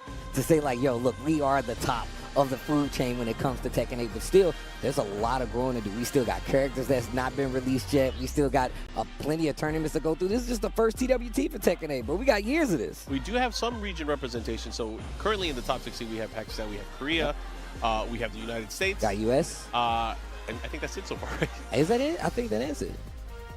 Yeah. And right here, what? We got Japan versus Mexico coming up? Yeah, and this is the last representative, at least until you get to the LCQ, for the Japanese players here, Shonen. I mean, and we always talk about how you have like the home field advantage, right? Yep. Like, that definitely does power you up, but you also want to win on home territory too. So It's a lot of pressure, It's man. a lot of pressure. That's literally what I was going into. Under pressure. All right, we're going to go into this. Claudio and Jun Kazama. Round one. And both of these characters are also cool. I love how June plays in T8, actually. Oh, yeah, she's super sick. I'm just happy that she's back, has her own stance, a lot of the classic moves as well. And we don't get to see many Junes out here anyway, so this is actually really This group is filled with like a lot of characters we don't get to see. We see Jack, we see June, we see Lars. So it's great to be able to see this. Breath of fresh air. Bro, yesterday one of the groups had all the Dragonauts. Yeah, that was crazy. It was the D group that had all the Dragonauts. Death and Dragonauts.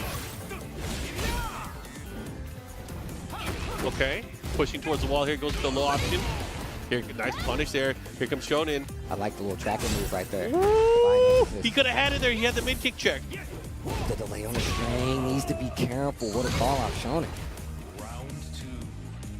All right, Shonen taking that first round here. Oh, big hop kick, man. You ain't poking nobody. Raw hop kick? That's crazy. Yeah, baby, I like it. Roll. Okay, nice. Gets the shoulder, sidestep attack. Full sidestep. Heat burst. What a challenge right there. Even during heat, goes for the low heat smash. Divine Exorcist. Did not let that opening round phase him. He came back hard there. One of the things that I've noticed in this group, a lot of these players are challenging the heat dashes in some of these situations, and as a lot of times it's been working out. Heat burst. Big damage. Yeah, big damage there. Goes for the tracking attack on the wake up there. Good break on the throw, but the positions have changed. Gotta be careful. Oh, here we go. Ooh, off the wall? Oh, look at the damage here. Could end it. Nice block. Wow. This is huge. He's going to activate. He has to activate. He's going to heal up a ton. If He's going to heal up a ton. Oh, the block, that could have been something crazy. Goes for the lower again. You're getting greedy. Use it. You get more life back. You get to play the game a little more. This time, this is crazy. He's still alive. Oh, you are not alive. Parry? Think about how many times Divine Exorcist guessed right after that mix. That was too good. Yeah. 2 rounds to 1 here. Man, Shonen was fighting though. E-check. Oh, he caught him. Where you going? Good reversal there, of course, from Shonen. But a sidestep dab back 1+2. Here comes Divine Exorcist, has the wall. What's the mix? Goes for the big heat smash low, and that's going to do it. Game number 1. 3 rounds to 1. Divine Exorcist is taking advantage right now, especially in some of these wall situations. Man, low heat smashes, I feel like, look, every time I get hit by them, I always forget that they're there for a while. I'm not going to even stand. I always forget that they're there for a while. And it's quite a few characters that have really useful low heat smashes, so you really have to pay attention to it. But that's also part of, you know, the new system of the game with the heat mechanic, right? Certain characters have those low heat smashes that you have to be aware of, and to close out a round, they're the perfect thing to go to. Absolutely. Here in the stage with the breakable walls. Both sides of the stage. Lots of breakable walls. Oh yeah, we got 3 walls on each side. Fishing for the hop kick. Ooh, sidestep, heat burst. Trying to catch him. Good counter activation here. Oh, but again with the low smash. Dude. One more hit could do it. What? The low. Got a little life back because of that exchange, but it's not going to be enough to stay alive through this. Divine Exorcist up a game and a round right now. Yeah, Shonen needs to fight here. Fighting for his qualification rights here. I mean, Divine Exorcist is looking really, really strong. Oh, what for the can-can? Able to land it here. Gets the launch, gets the follow-up, gonna push towards the other side of the stage. Not only that, has the opportunity. Oh, wait a minute. Oh, that's unfortunate. Interrupt. Down jab defense actually working out for Divine Exorcist. Shonen still fighting back with the June. I'm glad you brought up that character diversity, bro. There's so many different characters. There's a June on top of this. What a duck and what a punish. That was so good. All right, here we go. Round 3, game 2. Running 2, not going to do anything. Again with the approach. Like what I'm seeing here. Gets the spike, the follow here, hit him out of the sky. Is he gonna break? He does. Running 2. Oh, trying to catch him with even more. Divine Exorcist looking really good in this round here, but counter activation here from Shonen. Shonen fighting back here. If he's able to get the right hits, he can heal a ton of life here, and he's gonna be able to do it here. Heat dash extension here as well. Still has heat left. How do you end this combo? Bro, he got a ton of life back. Jeez. Good combo. 2-1-4 didn't work. Has to be careful now. Defense spot on right now. Defense spot on both sides. Divine Exorcist 1 round away. Yeah, I hate to say this. He might be able to seal away Shonen's chances here. Divine Exorcist is looking really, really strong. Can he do it? This is such an important round for him. Oh, nice. Oh, here comes Shonen. Okay, heat burst to stop the momentum. Divine Exorcist, heat burst and then instantly checks you. Going for the low. I like this. Start to mix it up a little bit more. Speaking of the low, Divine Exorcist. Going to the low moves in the catalog from Claudio. Got to be careful again. She does have a slight life lead. One for the can-can kicks, gets jabbed out of it. Luckily, didn't get into a juggle. Oh. Oh my gosh. He got a combo off of this. He doesn't have range though. Now he does. Oh my God. Shonen still fighting back, still has a chance here versus Divine Exorcist. Staying alive here, goes for the down 2. Oh, the knee and the conversion out of the air. This is huge. Activation, wall. Breaks the wall. One more. 1 and 2 still has Starburst. Oh, wow. Down back on +2 enhanced though. Yeah, this is going to hurt big time. Oh my God. Jeez. One more hit can do it. Get But up here, attack. oh my God. No sidestep. What are you going to do? And you're going to go down. Divine Exorcist takes it over Shonen, and that pretty much seals what's going to happen with Shonen here in this Group B. This is tough, though. This is exactly what we was talking about, man. A lot of international talent, but all of these guys are definitely trying to get to the main bracket of the TWT finals, man. Yeah, you saw the moment there when he was like, oh, damn it, I'm out.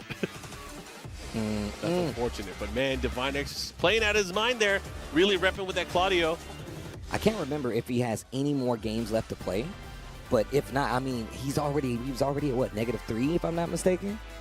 I think he's done with his games. Oh, well, I mean, we'll see the matchup card in a little bit, but again, man, these matches, we are at the tail end here of Group B. Of course, we have one more group coming up after this, so I hope you guys are tuning in for that. We have Group C still to come. Of course, that will round up the rest of our qualifiers on the loser side for our top 16 that will be played out on Sunday. So I hope you guys are looking forward to that. Again, fun-filled day of Tekken, fun-filled weekend of Tekken. Yes. There's a lot more coming up. We got 2 more days of this. Well, once again, shout out to Shonen as well. Got to saw him play a little earlier this year in London at the Go to Letters event, so that was also really cool. That was my first time seeing him play in person, and just seeing the fact that he was like a character specialist. June, and I think he has an Oscar as well, where he would just switch back and forth. I feel like if you have a June, you have an Oscar. Yeah, that's definitely one of true. those. That's definitely true. But Divine Exorcist holding it down with the Claudio. We got a few of them here.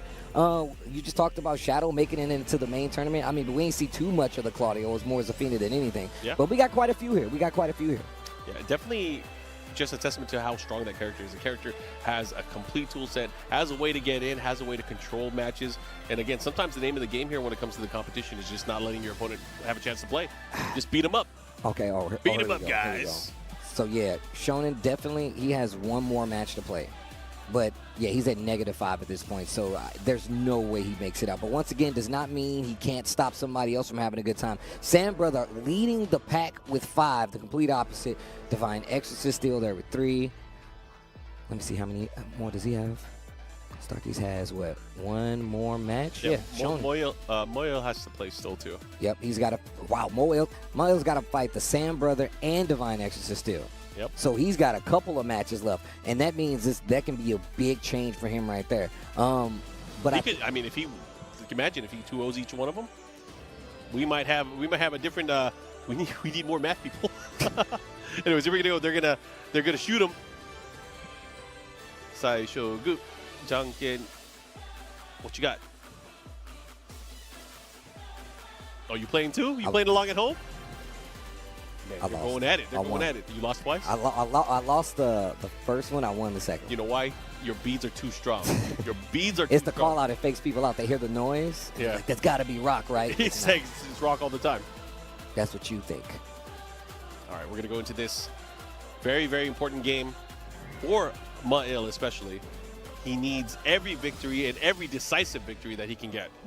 And it feels like Divine Exorcist is just picking up speed right now. It feels like he's getting stronger as these games go on. Bro, he looks relaxed. Yeah. He's chilling. He's like, can I help you guys? You guys need anything? Mark, Steve, you want me to jump on the mic with you? I got you. Yo, shout outs to Mexico. Viva la Mexico. And all the places, man. All the regions we have. We got Greece here. We got Korea in this group as well. Saudi. Yep. TWT Finals. A world tour for sure. Hey, that's bars. All right, we got to get these guys ready to go. Jack? Yeah?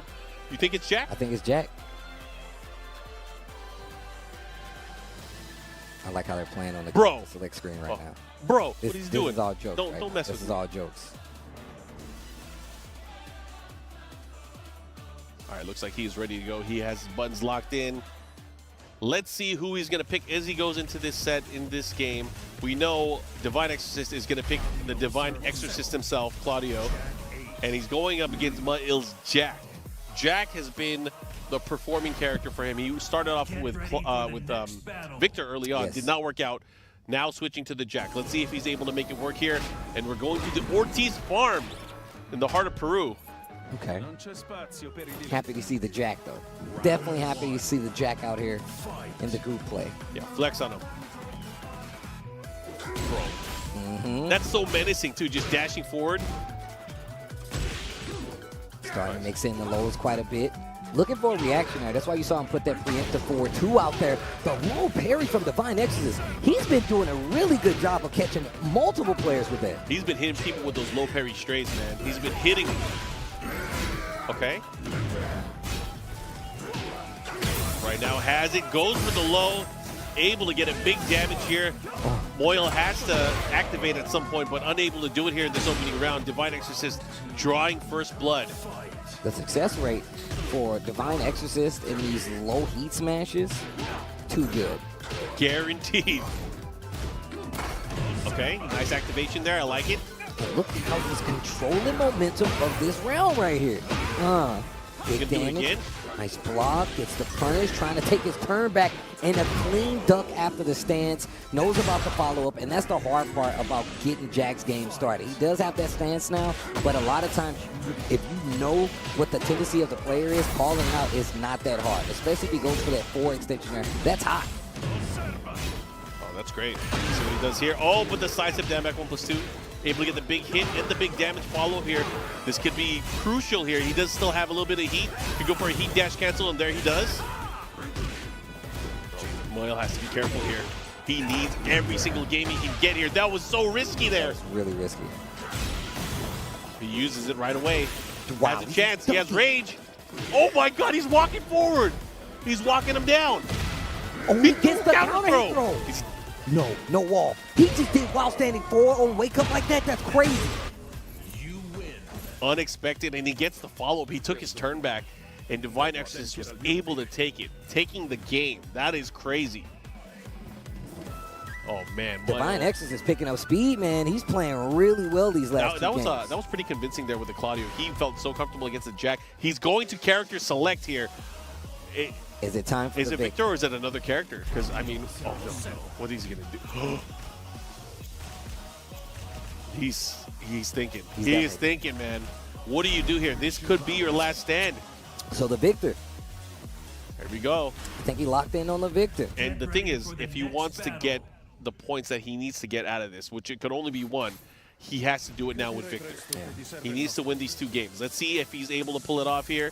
A tall order, of course. Divine Exorcist has been playing amazingly throughout the entire day so far. Wait, does Victor say that to anybody else? Another snot-nosed rookie? Does he say that to anybody else? I hope so. I don't think so. I think that's like a special thing. He said something about like Claudio said something about I'll show you how much I need your help or something like that. Okay, heat burst. Moyle switching to the Victor. Nice, caught him here. He's gonna go downstairs. We should be able to get a follow-up here. He can get double wall here. Yeah, gonna get the tornado, the follow-up here. Look at the combo though. Now, I like that. He kept him there for the pressure, wanted the Oki, has the advantage of life. They're both out of heat now. You see that he used back one. He tried to run up and do the low heat smash, but he got hit out of it by Moyle. He has rage though, has to be careful. Doesn't want to get clipped here because that could be destructive. Good defense. Oh, the counter throw. I like that option. Oh no, just like that, he has life lead. Bro, he stole the round back. He calls out the gunshot. That's how you know he ain't scared. Either it's experience or it's guts. Either way, it works. Divine Exorcist is playing out of his mind. Yeah, Divine Exorcist is playing really good right now. Okay, gets him out of the air. Yup. Okay. Sidestep forward block. That's going to be a time for Moyle to take his turn back. Heat burst. Oh, counter hit on top of it. Yeah, that's the big stuff that he's waiting for. He finally able to get a counter hit. That's really the big first one that he's able to do with Victor. Oh, you're dead. Yo, I forgot about that. We were in that area for the explosion as well, for that stage hazard. He got 2 knives. He got a big-ass blade. He got a gun. Man, this guy got everything. He's got everything. This is a true anime character right here, bro. And on top of it, he's got like the laser sword with the teleport. Here we go. Add him up. What do you got? Mix Up City. What a call out with the heat burst. Yeah, wanted to get his turn back. Wanted to be able to put pressure on of his own, but big sidestep there. Moyle has a chance. Oh my gosh, they're both off axis, so they're whipping. Oh no, he went for it there. Divine Exorcist still in control here. Moyle cannot take too many more of those. Divine Exorcist is on set point right now. This is an important phase here for Moyle. Will he stand and deliver? What will happen? Sidestep? I thought he had it. I felt like it was early enough. Okay, he burst. Oh, the challenge again. This guy's not afraid to throw out the 194s. Then he went straight for the low heat smash. Bro, this guy is a nut. Counter hit. Oh, missed the follow-up. And he gets another big counter hit. He still got heat active. He cannot kill though. Yo, he's trying to kill. He He got the can. He's gonna get the wall. He's gonna kill. He is gonna kill. Yo, I did not think he was gonna get that wall. Moyle. God damn, what a comeback there. Okay, still in it. He needs this round, though. He definitely needs this round. He needs these 2 games. Okay, again, always ready with the activation there. Wants to interrupt the pressure here, but Moil has a big chance. Now starting the chip brigade. Okay, dash on the follow-up. Builds a little distance, spends the rest of his resources. Clean duck for Divine Exorcist, but he's got rage. He was ready. Oh, and he pulls it off. I can't believe it. And the what a back read. one to close it out. Divine Exorcist defeats Mail, and wow, the Jack couldn't do it. The Victor couldn't do it. Why was he so prepared to deal with both of these characters, though? The clean ducks always challenging after he dash. He's one of the few players that I've been seeing do this religiously. He's always been like, you know what, I'm not going to let you get away with that heat dash. And even if you do something, a dash move, your heat dash, he would always use heat burst to try to get things back into neutral. The way he controlled it was really, really good, man. Shout outs to Divine Exorcist. I know Mail wanted a lot more when it comes to the results, but man, Divine Exorcist playing back-to-back, I feel like that really warms you up. That's one thing, but also he just looked super prepared for the matchup. Especially because he won the one before that. It not only warmed him up, it also gave him the confidence, like, yeah, I'm going to plow through this. I'm going to be able to get these points that I need. But, man, he did exceptionally well. Anytime Mail really tried to get his offense started, especially with the stance transitions into the mix-ups, heat activation. Let me put a stop to that. Let me challenge. And not only challenge, but follow up again. As you mentioned, he went for the low heat smash. He was playing crazy. The fact that he so regularly went to it, that's what was really killing me. So, like, and then even when Mail interrupted him the one time, that's when he really just kept kind of like streamlined his game. He's like, all right, you're looking for it. Oh, my God, they're tied up now. Oh, no. The Sand Brother tied up with Divine Exorcist. But you can see right here, the Sand Brother hasn't lost one, though. Yeah. So that just means Divine Exorcist is in the lead when it comes to this group of making it out right next to Sand Brother. If Sand Brother doesn't lose a set, he's obviously going to make it through. Yeah. But Divine Exorcist, the closest person to him is Mail, and he's at -2, and he still has yet to play the Sand Brother. So, and he has a head-to-head with them, too. So, yeah. I'll let the other guys figure this out. Yeah. But it's looking really good for both the Sand Brother and Divine Exorcist, obviously.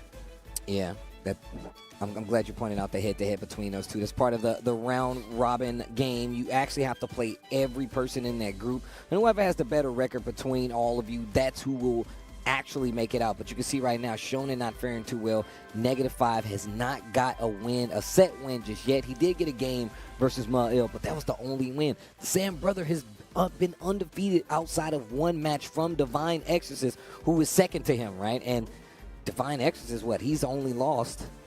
He's 2-1-2. He hasn't lost any games. Yep. He's lost one game. No, actually, he lost to Sand Brother. Excuse me. Yeah, he lost to Sand Brother. Yeah, it was a close one. Again, if you guys are tuning in, you are watching Group B here from our regional qualifiers. This is day 2 of the Tekken World Tour Finals 2024, and it's day 2 of 4. We have a lot of Tekken this entire weekend. Yeah, it's going to be a lot of Tekken, man. A lot of great Tekken on top of that, man. I'm just happy to see that we're getting this far in Tekken 8. I'm happy to see that we have these players that are actually showing up and continuing to, like, push the game. But even more so, we're starting to see players kind of branch out from the characters that they're typically playing. I mean, Mail, perfect example, right? We've known him for the Victor for the longest time, but he's seen a lot of success today overall with the Jack 8. So that should tell you anything you need to know. Right now we have Kostakis and Shonen on the stage here getting ready. They're deciding which side they're going to be getting. Yo, the cool guy, Lars is back. Yo, the RPS for sides. Kostakis coming up. Shonen, once again, I don't think he's going to have any chance of making it out of this group. However, he can still play the party pooper. He can really make it worse. Sometimes when they're in that position, they go nuts and they nothing start putting to on a lose. show. You have nothing to lose. Once again, let's just go back to yesterday.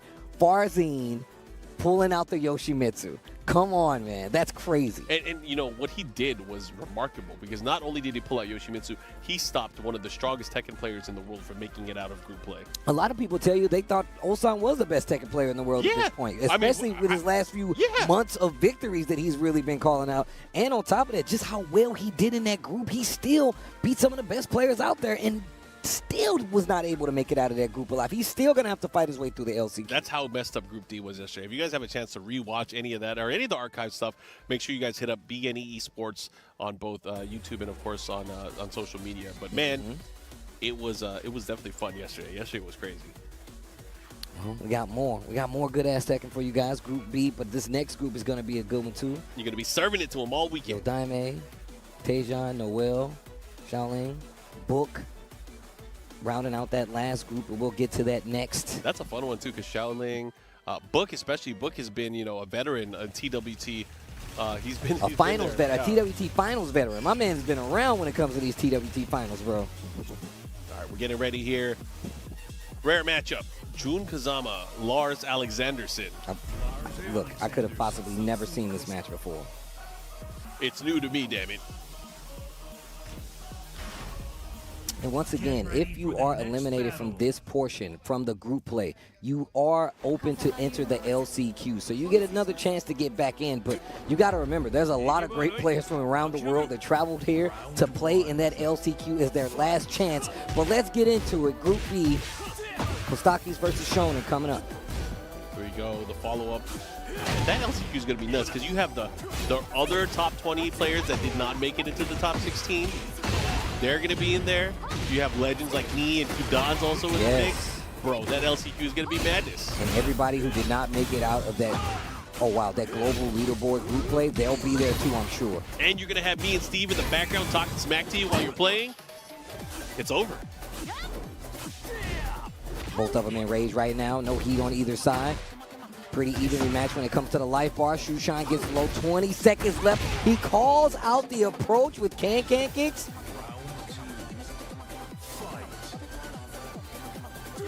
Who needs the heat when you got to deal with defeat? Okay, goes for the low right there. I love that Shonen really does not get forced to play a game that he's not comfortable playing. Gets the heat engaging. Oof. Nice. Big damage. The slide. The insurance there. The follow-up here, trying to get the pressure right now. A sliver of life left. Has to be careful right now. Shonen looking to close things out, but Lars having the... I was going to say Lars having the heat could be scary.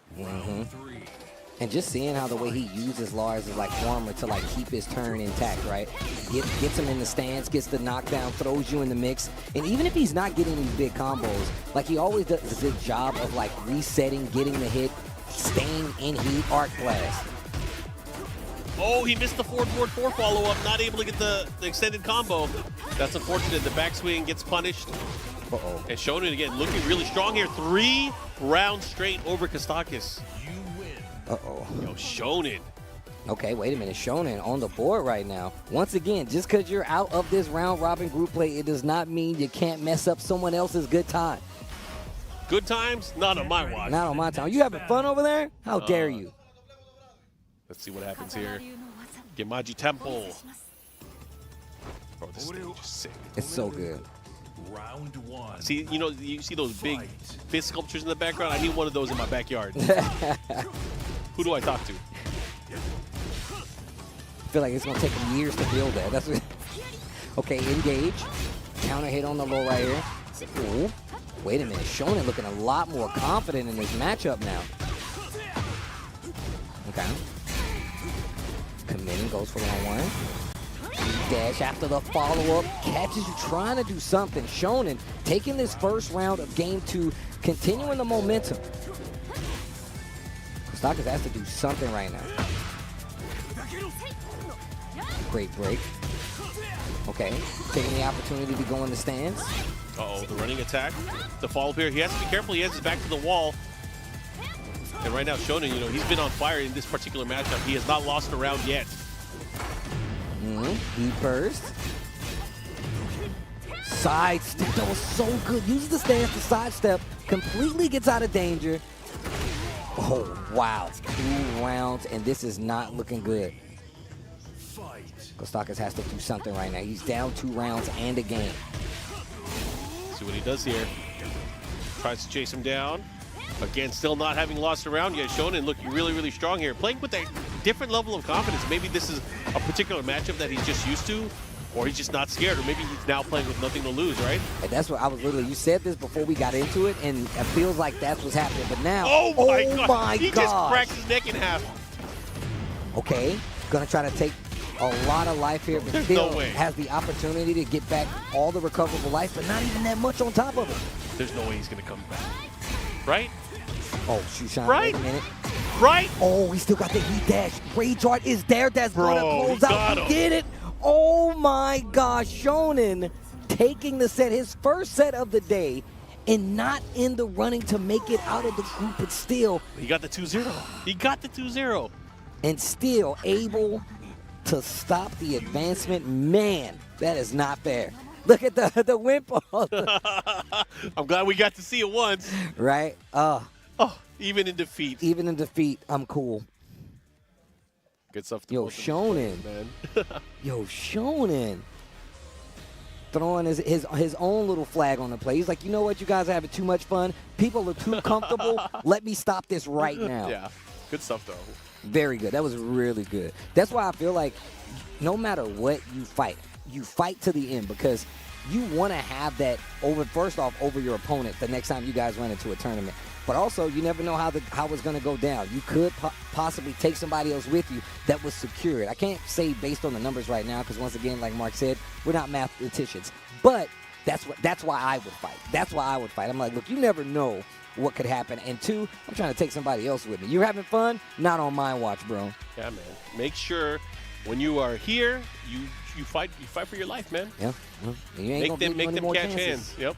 You ain't gonna get any more. I mean, you got the LCQ. Yeah, but that man. But good luck. Good luck there too.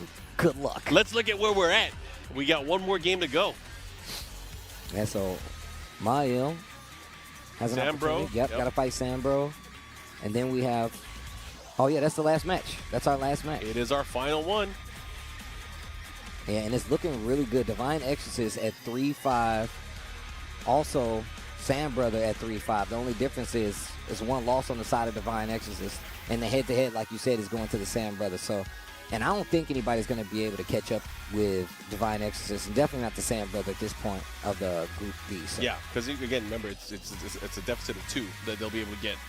That's it. So, this is going to be an interesting one. Yeah, let's see what happens. The Sam Brothers been playing so good today, as you can tell by the record. Not a loss on them, not a stain on them. Mael's been switching back and forth. We've seen like he's willing to go to the Victor, even though he's like, you know what, I don't think Victor has it all, but you know. But I love the fact that he's been playing the Jack though. We literally were just talking about the Jack and how, like, what does Jack need? Like, there's a lot of people that continue to play the character, but I feel like Jack is a different character now. He still has some of the same tools. He is He's a not different the character. same character he was in Tekken 7. He doesn't have the same approach. He doesn't have the same tactics as you go in, especially because the game has changed so much, right? Yeah, I like to tell people, a lot of times when you're a character specialist, like, yeah, you might have played Jack for like 8 years and 9 years, but like, maybe it's time for you to switch characters. Maybe the character doesn't, you know, play the same way. And if you're going to continue to play this character that you've played for so many years that you love, you got to be willing to bend your mind around the fact that you might have to play that character a little differently if you want to see results, if you want to see victory, you know? That is definitely a great man. That guy's so cool. Yo, shout outs to Mael. Mael, the legend. Final game here for Group B stage here in our regional qualifiers. Again, the top 2 of this group stage will make it out into our loser side of our top 16, which will be played out on Sunday. Sunday fun day. It's not fun for them. It's going to be fun for us. I wonder, honestly, I want to get the feeling, especially in the player room over there, like how crazy it is. Like, how stressed do they feel? You know, it's crazy because, like, we've been coming in here, like, these past 2 days, and we've been seeing the player room kind of fill out and get all these international players in there, and they're in there practicing the entire time. They're practicing, they're talking, they're strategizing. Saw Tishumon. There's a lot of in there. camaraderie there. Yeah, so Tishumon here, that guy is a legend. He's one of the Japanese legends. He was on an old team in one of the old team tournaments back in the day. Team Japanese Final Weapon when they battled out against Korea, man. This was like, you know, Tekken history. This country is full of Tekken competitive history. We need a compendium of Tekken history only for the fighting game community side of it. Matches. But here we go. Sam Brother versus Ma'il. Last match of Group B before we go into Group C. Sam Brother pretty much confirmed to make it out of here. If I'm Ma'il, I want you to take this loss. If you only get one loss, I want it to be from me. Here we go. No break. Follow-up, no block. Oh, yo, bro, this is going to hurt. First. Oh, yeah, this is definitely going to hurt. I like that. Takes the OK a little bit here, and the perfect to close it out. Man, that was a pretty lit jack round. I like that, using the armor. I like that, using the resources. Use the move list. Tries to catch him. I like how he's just walking him down right now. Again, this time getting the hit, the follow-up, that's guaranteed. Guard break. I like the fact that you make him guess about it too. Keeping his ground, playing really well. Oh wow, that actually reached. Oh man, he got a pretty long leg. See what he does with it. Has heat activation, gets the heat dash cancel, goes for the extra damage. Oh, looking to close things out. Great block with the second hit. Second hit. Insurance. Just to make sure. You're getting comfortable over there? You think I'm not going to finish this stream? That's what you think. Nice. Pop kick gets the launch here. He's going to push towards the wall. Going to do some added damage. Double blue stuff. The damage. Sam Brother. What a dog. He had a chance there, but again, another situation where he gets the big throw, big combo follow-up, and here's the Oki. This Oki is nasty. Look at this. Boom. This time went for the mid. He didn't fall for it. That was cheap, though. And he finishes the string, but the wall messes up the combo. Ma'il on a run right now. Spends the rest of his resources. Rage on the side of Sam Brother. Dude, he had second guessing on that low now. That's crazy. Here we go. 2 rounds to 1. Ma'il able to take the lead here in game number 1. Steve, how you feeling about his chances? I mean, look, Ma'il's playing really sharp right now. Oh, nice. With the 4-2 counter hand. Blue stuff. However, Sam Brother's known for his rebuttal at this point. Man. We've seen it all through Group B. Has not lost a game. Ma'il's trying to change it. Oh, break the glass. Trying to catch him here. This is a great activation from Ma'il. Looking to close things out. What can he do? He has access to the heat smash as well. What a block on Oh my god! Oh my gosh. Yo, Ma'il. Here we go. Taking that game now on the scoreboard. Getting at least 1 point here. Sam Brother looking unfazed. He's never phased. He's never phased. He's definitely a professional. He's the definition of locked in. All right, Fallen Destiny. Also, shout out to the Saudi Tekken scene, man. It's been so cool going out there the last 2 years. Seeing EWC, Gamers 8 and stuff like that has been really dope. Ooh. Let's see what he does here. The approach. Look at these checks. Keeping him at the wall, and he's just dashing his way out. Goes for a throw. I like his patience, though. Defense is looking real solid on the side of Ma'il. Not this time. Yeah, actually takes it there this time, planting some seeds. Look at this offense from Ma'il right now. Sam Brother's having a very hard time getting this game started. Yeah, this time he's just opting to go for the smash right away. The follow-up here, but he's off axis. Never mind. He ain't that off axis. You're still getting this follow-up. Hit him with that Gigaton punch. Gigaton? Oh, unbreakable. Good throw at the right time. Okay. Gets away from the activation follow-up.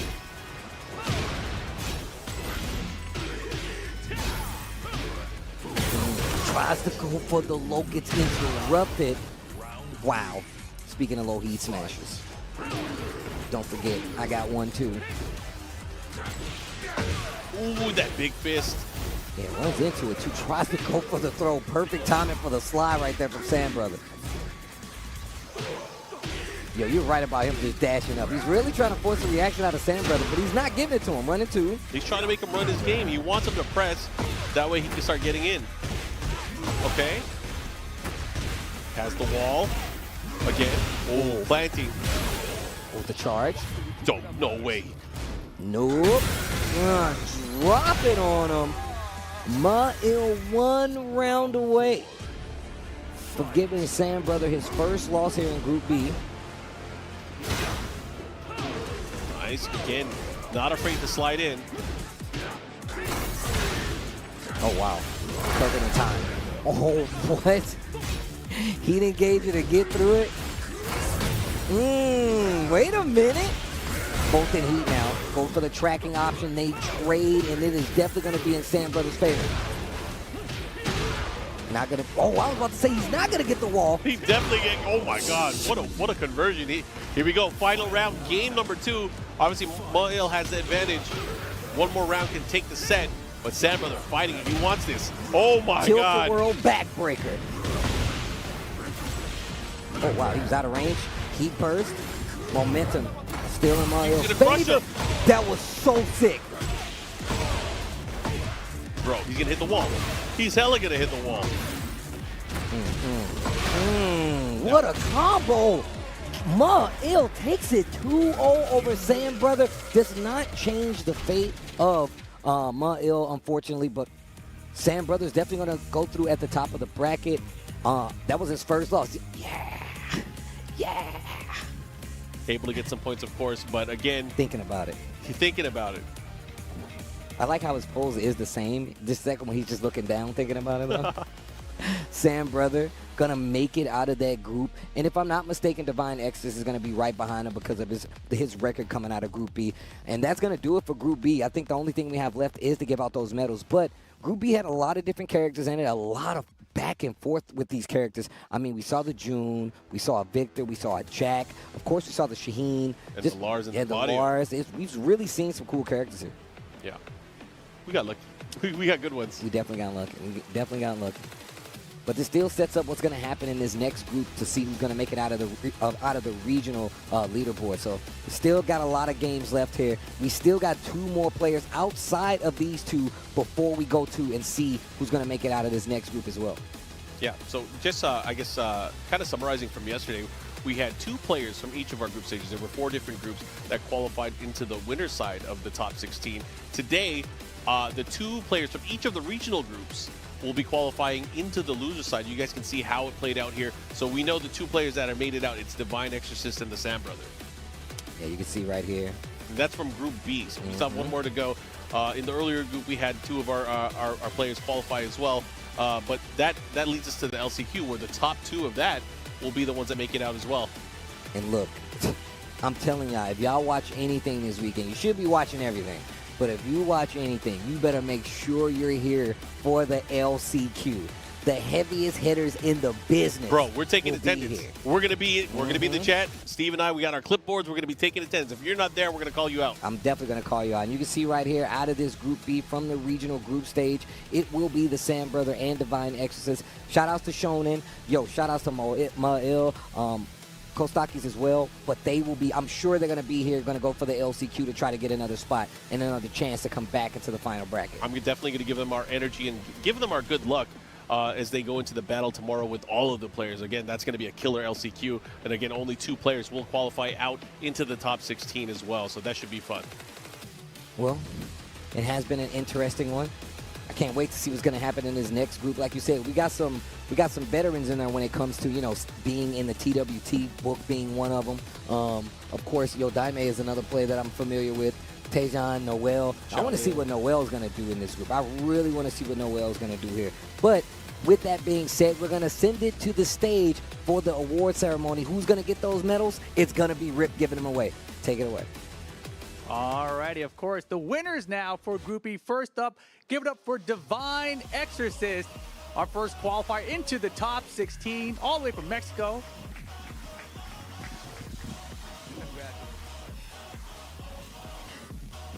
And also qualifying for the top 16, give it up for the Sam Brother from Saudi Arabia.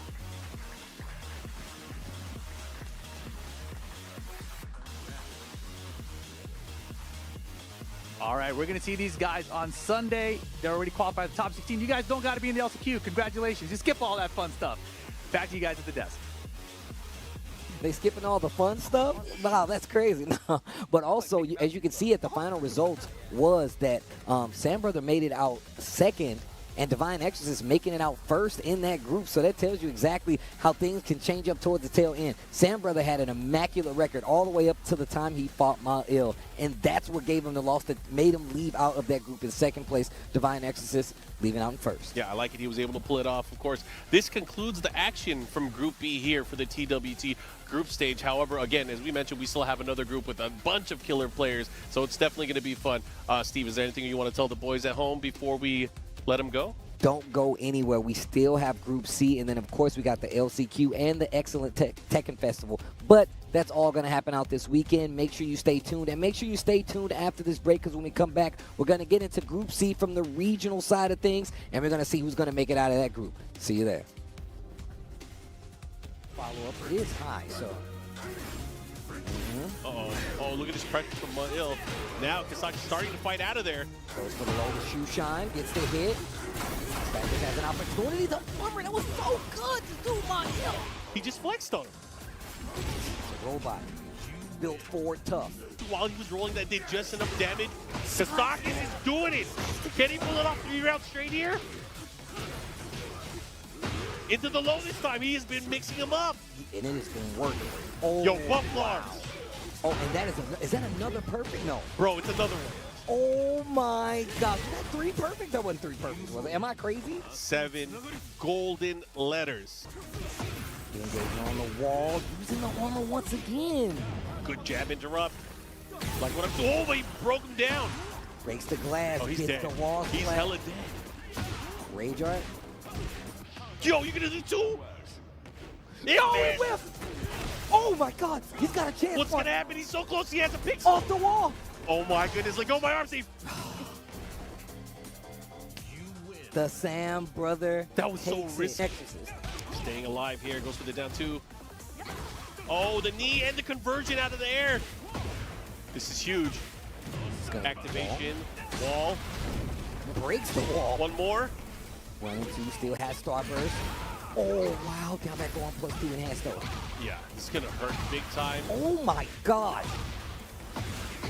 Jeez. One more hit can do it. Get up, Here, attack. oh my God. No sidestep. What are you gonna do? And you're gonna go down. Divine Exorcist takes it over Shone. Oh, the challenge again. This guy's not afraid to throw out the 194s. And then he went straight for the low heat smash. Bro, this guy is a nut. Counter hit. Oh, missed the follow-up. And he gets another big counter hit.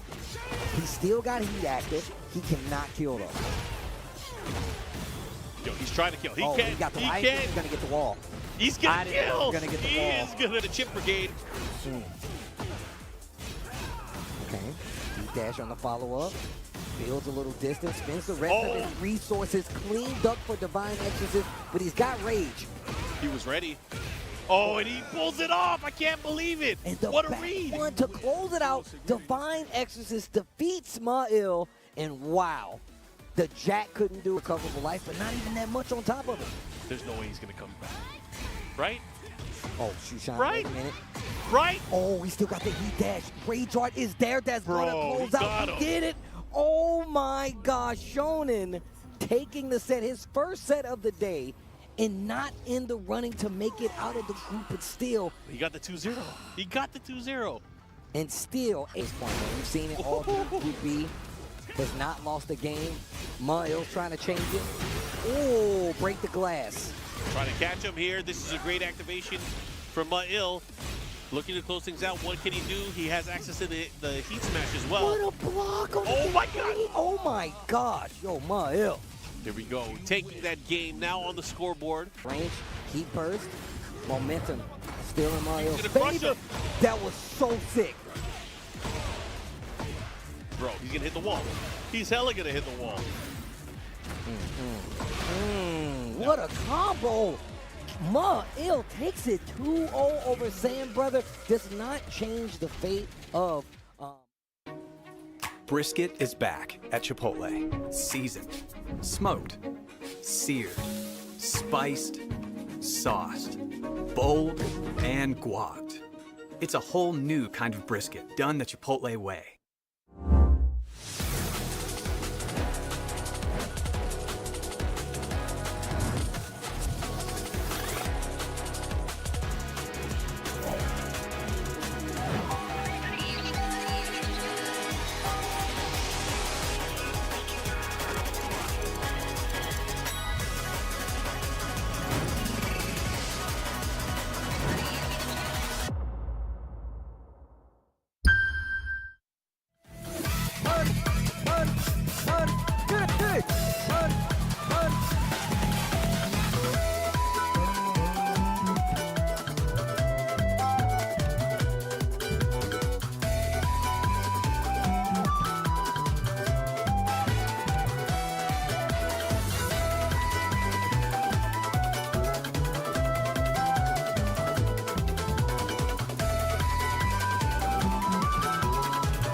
わしを倒せるとでも思っておるのか。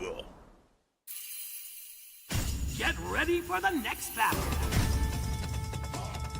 Tekken 8. New Challenger. ひねり潰してくれるわ。 Heihachi Mishima. やはり生きていたか、平八。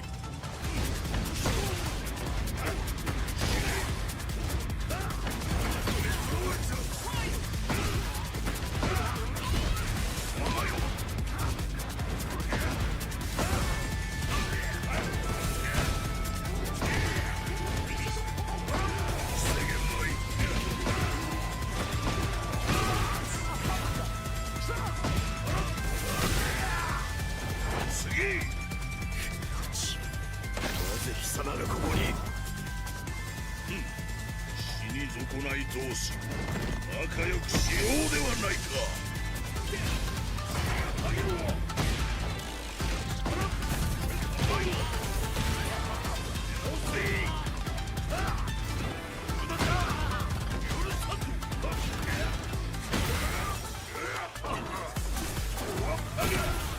生まれ変わって出直してこい。 貴様なぜ生きている。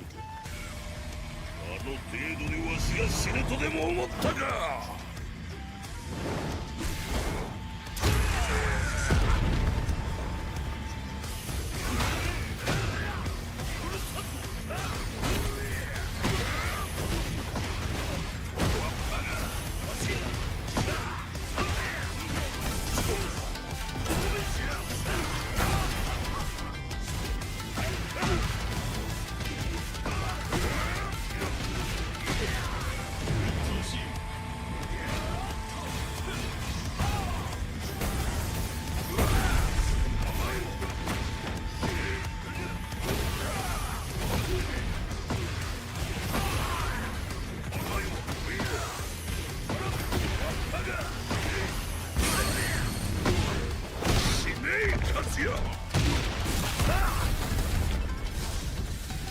今度こそ貴様の野望もここで終わりか。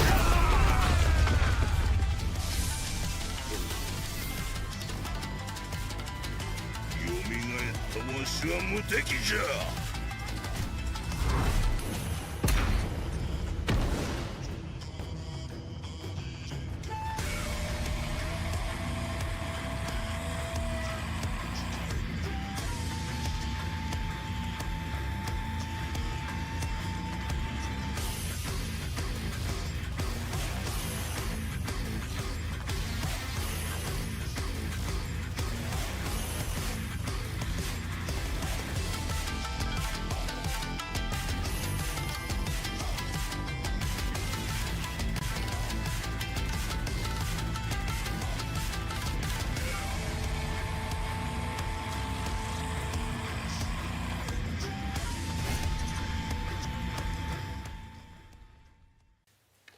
My impression for Japan is like my dream country because Japan is my dream country. I wanna visit it and meet its people. He's Manunu because we played a lot together and he knows my style pretty well. Oh, I love Naruto. Besides Tekken, I play a little bit of PUBG. Surely my family first. Food. My dream is I hope I can play Tekken for living. I will do my best and make Malagasy Tekken community proud of me. The high moral values of Japanese people. I want to try udon noodles over here. It's my friend Shubham because we have been practice partner for a long time and he knows my gameplay so well. So it's kind of hard to predict how he plays, what he will do next. Yeah, that manga name is Freelance Beyond Journey's End. I love that manga. It's Monster Hunter World. It's a fun game. I would definitely tell my mother first. India has like really good, rich cultural heritage. Married having kids and still playing Tekken casually, probably. The arena will tremble, the crowd will roar. If you want to win, you better give it your all. Fantástico. Quisiera conocer el parque temático de Nintendo. Shadow, me lo encontré en 2 torneos, un torneo Master y un torneo Challenger, y en los 2 torneos él me eliminó. Naruto. Dota 2. Con mi esposa. Multicultural. Con toda mi familia y viviendo de lo que más me gusta, que es el Tekken. Hasta el oponente más difícil tiene una debilidad. Fantastique. Déjà découvrir l'environnement du Japon, mais également découvrir toute la culture autour de la Japanimation et du manga. Je dirais Raef parce que le match-up avec Jin a été assez compliqué à gérer. C'est Naruto et Attaque des Titans. Autre que Tekken, j'adore The Last of Us. C'est ma fiancée. Je dirais notre jargon, le jargon ivoirien. Alors, je me vois faire partie de grandes organisations comme Bandai Namco, qui va permettre justement d'organiser des grandes compétitions à travers le monde. Alors, je suis impatient de montrer le véritable potentiel de Ling Xiaoyu au monde entier. I think Japan is amazing. Eating and shopping. Aslan and Usan, because I never win against them yet. Doraemon. Street Fighter 6. My family. Everything. I want to be better player in this industry, but if I cannot, I just want to work anything that is not about game. Money is everything.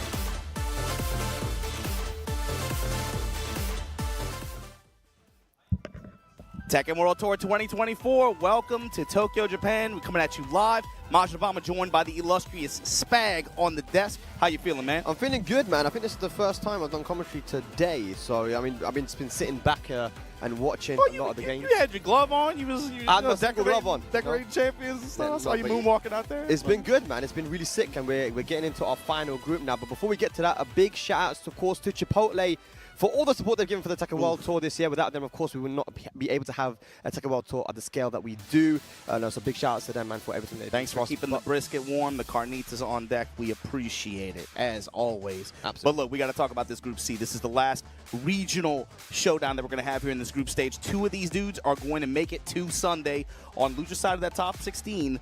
But this group, Spag, it's been cool because the regional leaderboard kind of gives us that a little bit of spice of everywhere, all these different regions that might not have the strongest representation, might not be the biggest globetrotters, but we get a taste of that, of just every corner of the earth. And you get it in this group for sure, man. South America, Southeast Asia, mainland Asia, West Africa, South Africa. Yeah, I mean, these 5 players coming up are going to be players that have already competed on the biggest stages for Tekken. So let's just go over to the stage right now with Tasty Steve to bring on our Group C players. Shout-outs to the boy Spag. Shout-outs to the boy Maj Obama. But let's get into it. This is Group C of the regional leaderboard. First and foremost, let's get him up to the stage. Yon Daimek.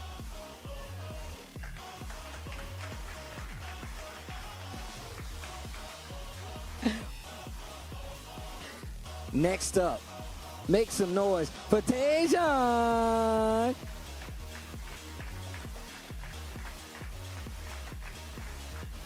Next up for Group C, make some noise for Noel.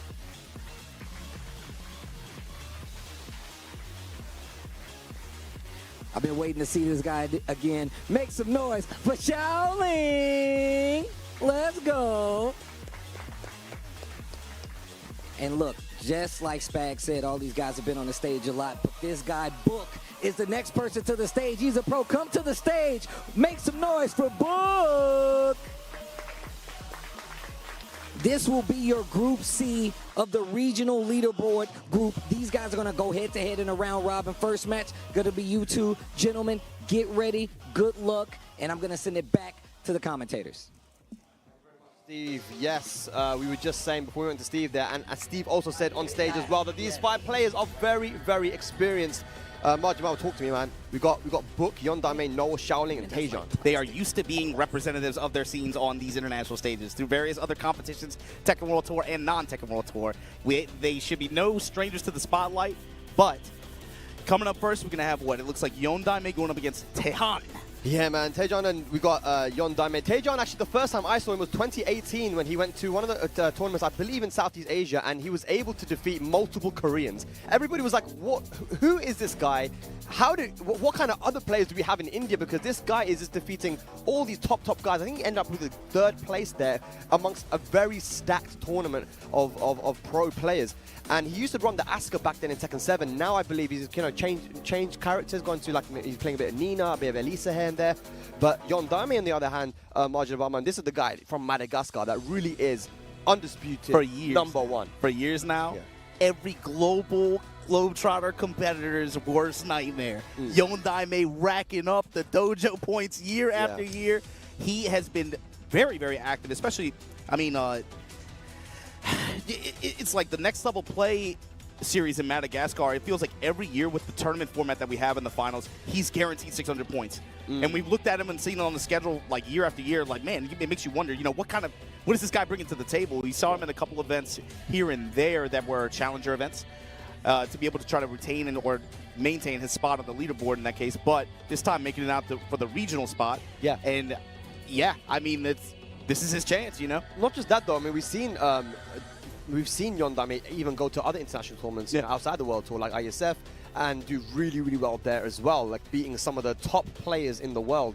So that Jin that he has, I mean, there's something special about it, but I think that, you know, we were actually talking about it off stream, Marjin, but that Taejon hasn't actually been so super active, you know, in terms of traveling internationally, been kind of staying within India and South Asia in general, right? So what he brings to the table is going to be very interesting because we haven't really seen a lot of him.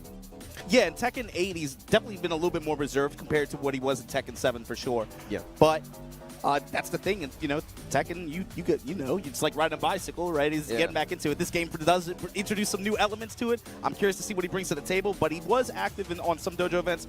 Tekken Nexus and Fighter Showdown series out there in India. Big ups to the Indian community. But going up against Yondame all the way from the other side of the world. And you can see all those first places that you got in the dojo events there. Most of us play Artnif, you know, fellow Jin player. I know he's playing Dragonov now. He kind of betrayed the clan, but it's okay.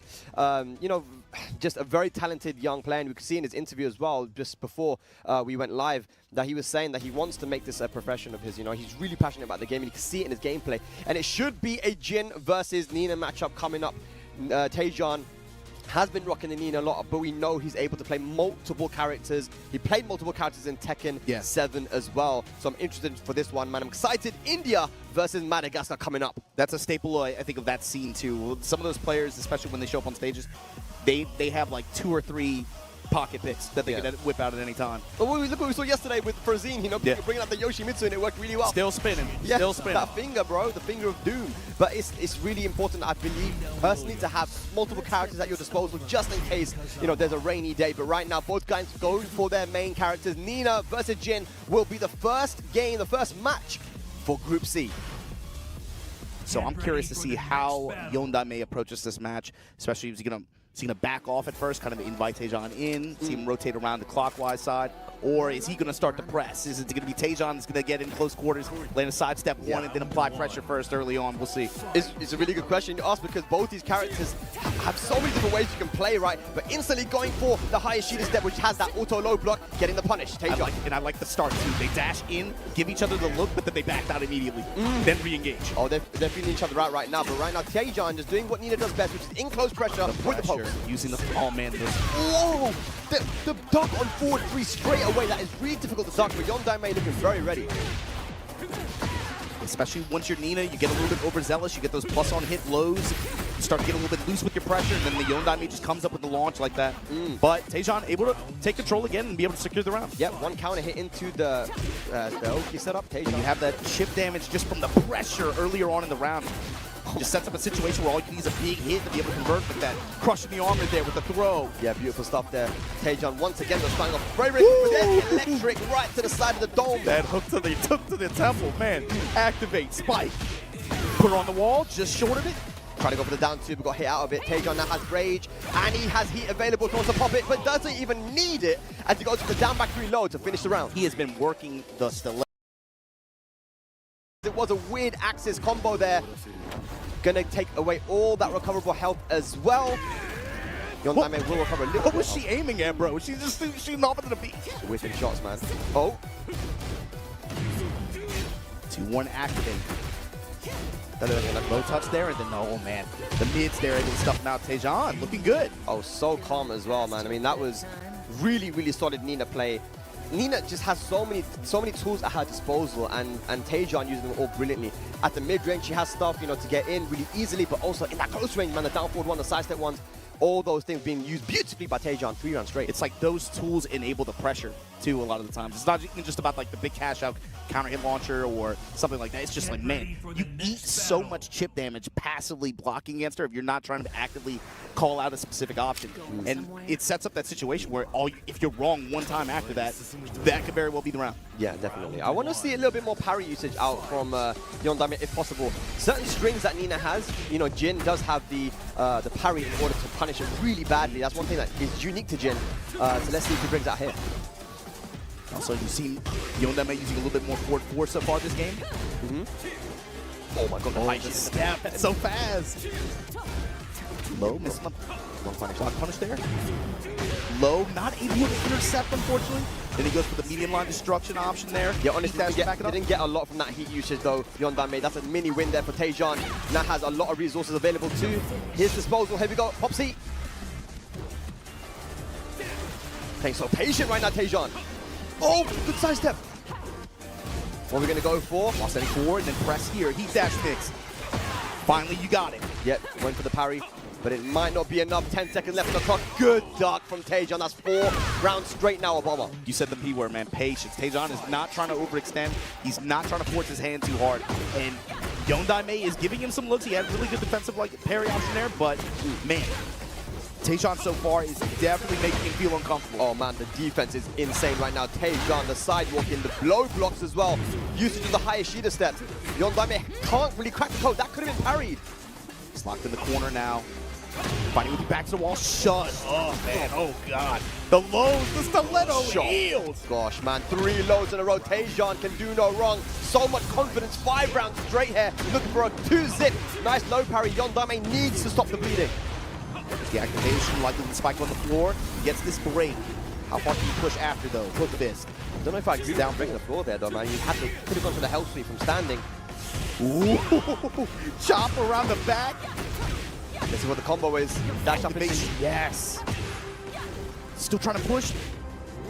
Nina with heat, though. Gotta be careful. There we go. Gonna get the health sweep on those floor break stages. Become a full combo. Let's see what he's got.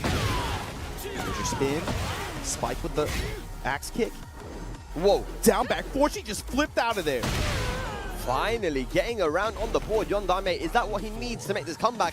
He needs to get the reverse sweep. He's open like 2 rounds in a row this time. Down back 4s now. Get a great step from Tejan. Good break. The movement on both sides, honestly. That could have been launched there. 1-2 misses it up, but Yondaime still has a big life lead. CD1 now flips over. 2-1-4. Tejan will just hold it. Fine. Wipe the floor with him. Guys attacking the legs. Look at that damage fall once again. Go to the laser Scraper. Are we going to a final round? Tejan, hang on a second. Oh my god. Do it again. While signing for final round, their second game. Trade in Yondaime's favor. Yeah, gets some free can-cans after that on the trade situation. Really good. Yondaime looking like he might make this reverse sweep, but I don't want to call it too early. Tejan, what can he do? He's gotten the medium line destruction option with heat. Most of the time he's gotten the ability to. And Yondaime, clean round. Good response. Yeah, he's not happy with himself. He knows that he's making it a little bit too close for comfort, but that was a beautiful reverse sweep there from Yondaime. You know, making Tejan play a little bit more patient, pushing the pressure a little bit there with the Jin, and going for those lows as well. The down back fours were hitting. The down back fours were hitting, but also he just would put heat dash on the table every time. Even if he didn't get anything out of it, it's just about stopping the moment just to allow him to pressure a little bit more comfortably after. Yeah. Not really like allowing Tejan to get 2-2 in there, you know? Or steal the momentum, yeah, for sure. All right, here we go. We're going to go to the final game here of our first matchup in Group C. The lows, dude, they called it, man. They're cutting each other's ankles off. Yeah, both guys not really ducking a lot. We've only really seen the low blocks from Tejan when he's on the high shield step. There's a down 4-4. Good side step, didn't get anything from it though. Showing hook fist. Tejan again, the slides. Good check on the low attempt. Yeah, that's one thing you can do. We see it from certain players as well. They don't like to duck a lot, but they will keep you out. Oh my god. Oh, no. Bro, block. Standing 4, medium line destruction again. Down back 4. Call out on the low from Tejan. No conversion after. Wipe the floor. Try to go for the down 3-4. Hang on a second. Tejan. Nice good goal again. Oh, what? Tejan. Yeah, we haven't been seeing a lot of low blocks, but Tejan at the end of the round refusing to get hit with a low. Down for 1-2-4, one of the best strings in the game. Counter hit launcher. Counter hit. And no activation. Okay. Counter hit on the down back 4. Yondaime activates, he pops it. Some jab pressure and again. That medium line destruction option. Yeah. Not getting extreme return out of it, but he's cool just to take a little bit. Yeah, it's good. Either way, even if it's blocked, it would be pressure, right? But back up. Now Tejan pops heat. Tejan's going for sure. For sure. You know he wants to go look to. Oh, counter through. This has rage available now. Yondaime, what can you do? Down back 4. The legs again. No flip over again. The legs are looking free. Side kick. Oh my god. Leaping side kick. He ducked again at the end of the round. It's one game piece, one round piece here. Good duck into the launcher. Instant duck. Duck in. Activate. Yeah, now Tejan's kind of pushing it a little bit more. If I don't get a chance to, I'm just going to turn up right now immediately. D7, he did. Great step. Good call. Very clean. Still has heat available as well. Are we going to see the heat smash? Nice sidewall pop kick. Terrible drop though, and then instant smash after. Tejan now. Set point. Yep, set point here. Tejan. Are we going to see a final round for our first set? Series, and now here we go. Both of these guys striking each other mid. Tejan still. Okay. Activation now on his side. Crush from Yondaime. Yeah, calls out the blonde bomb. Power crush. Electrics. Laser scrape up. Punish it. Nice. Another low parry. Is this going to be dead though? It is! Final round, first set here. Tejan Yondaime, who is going to be starting this group with a dub.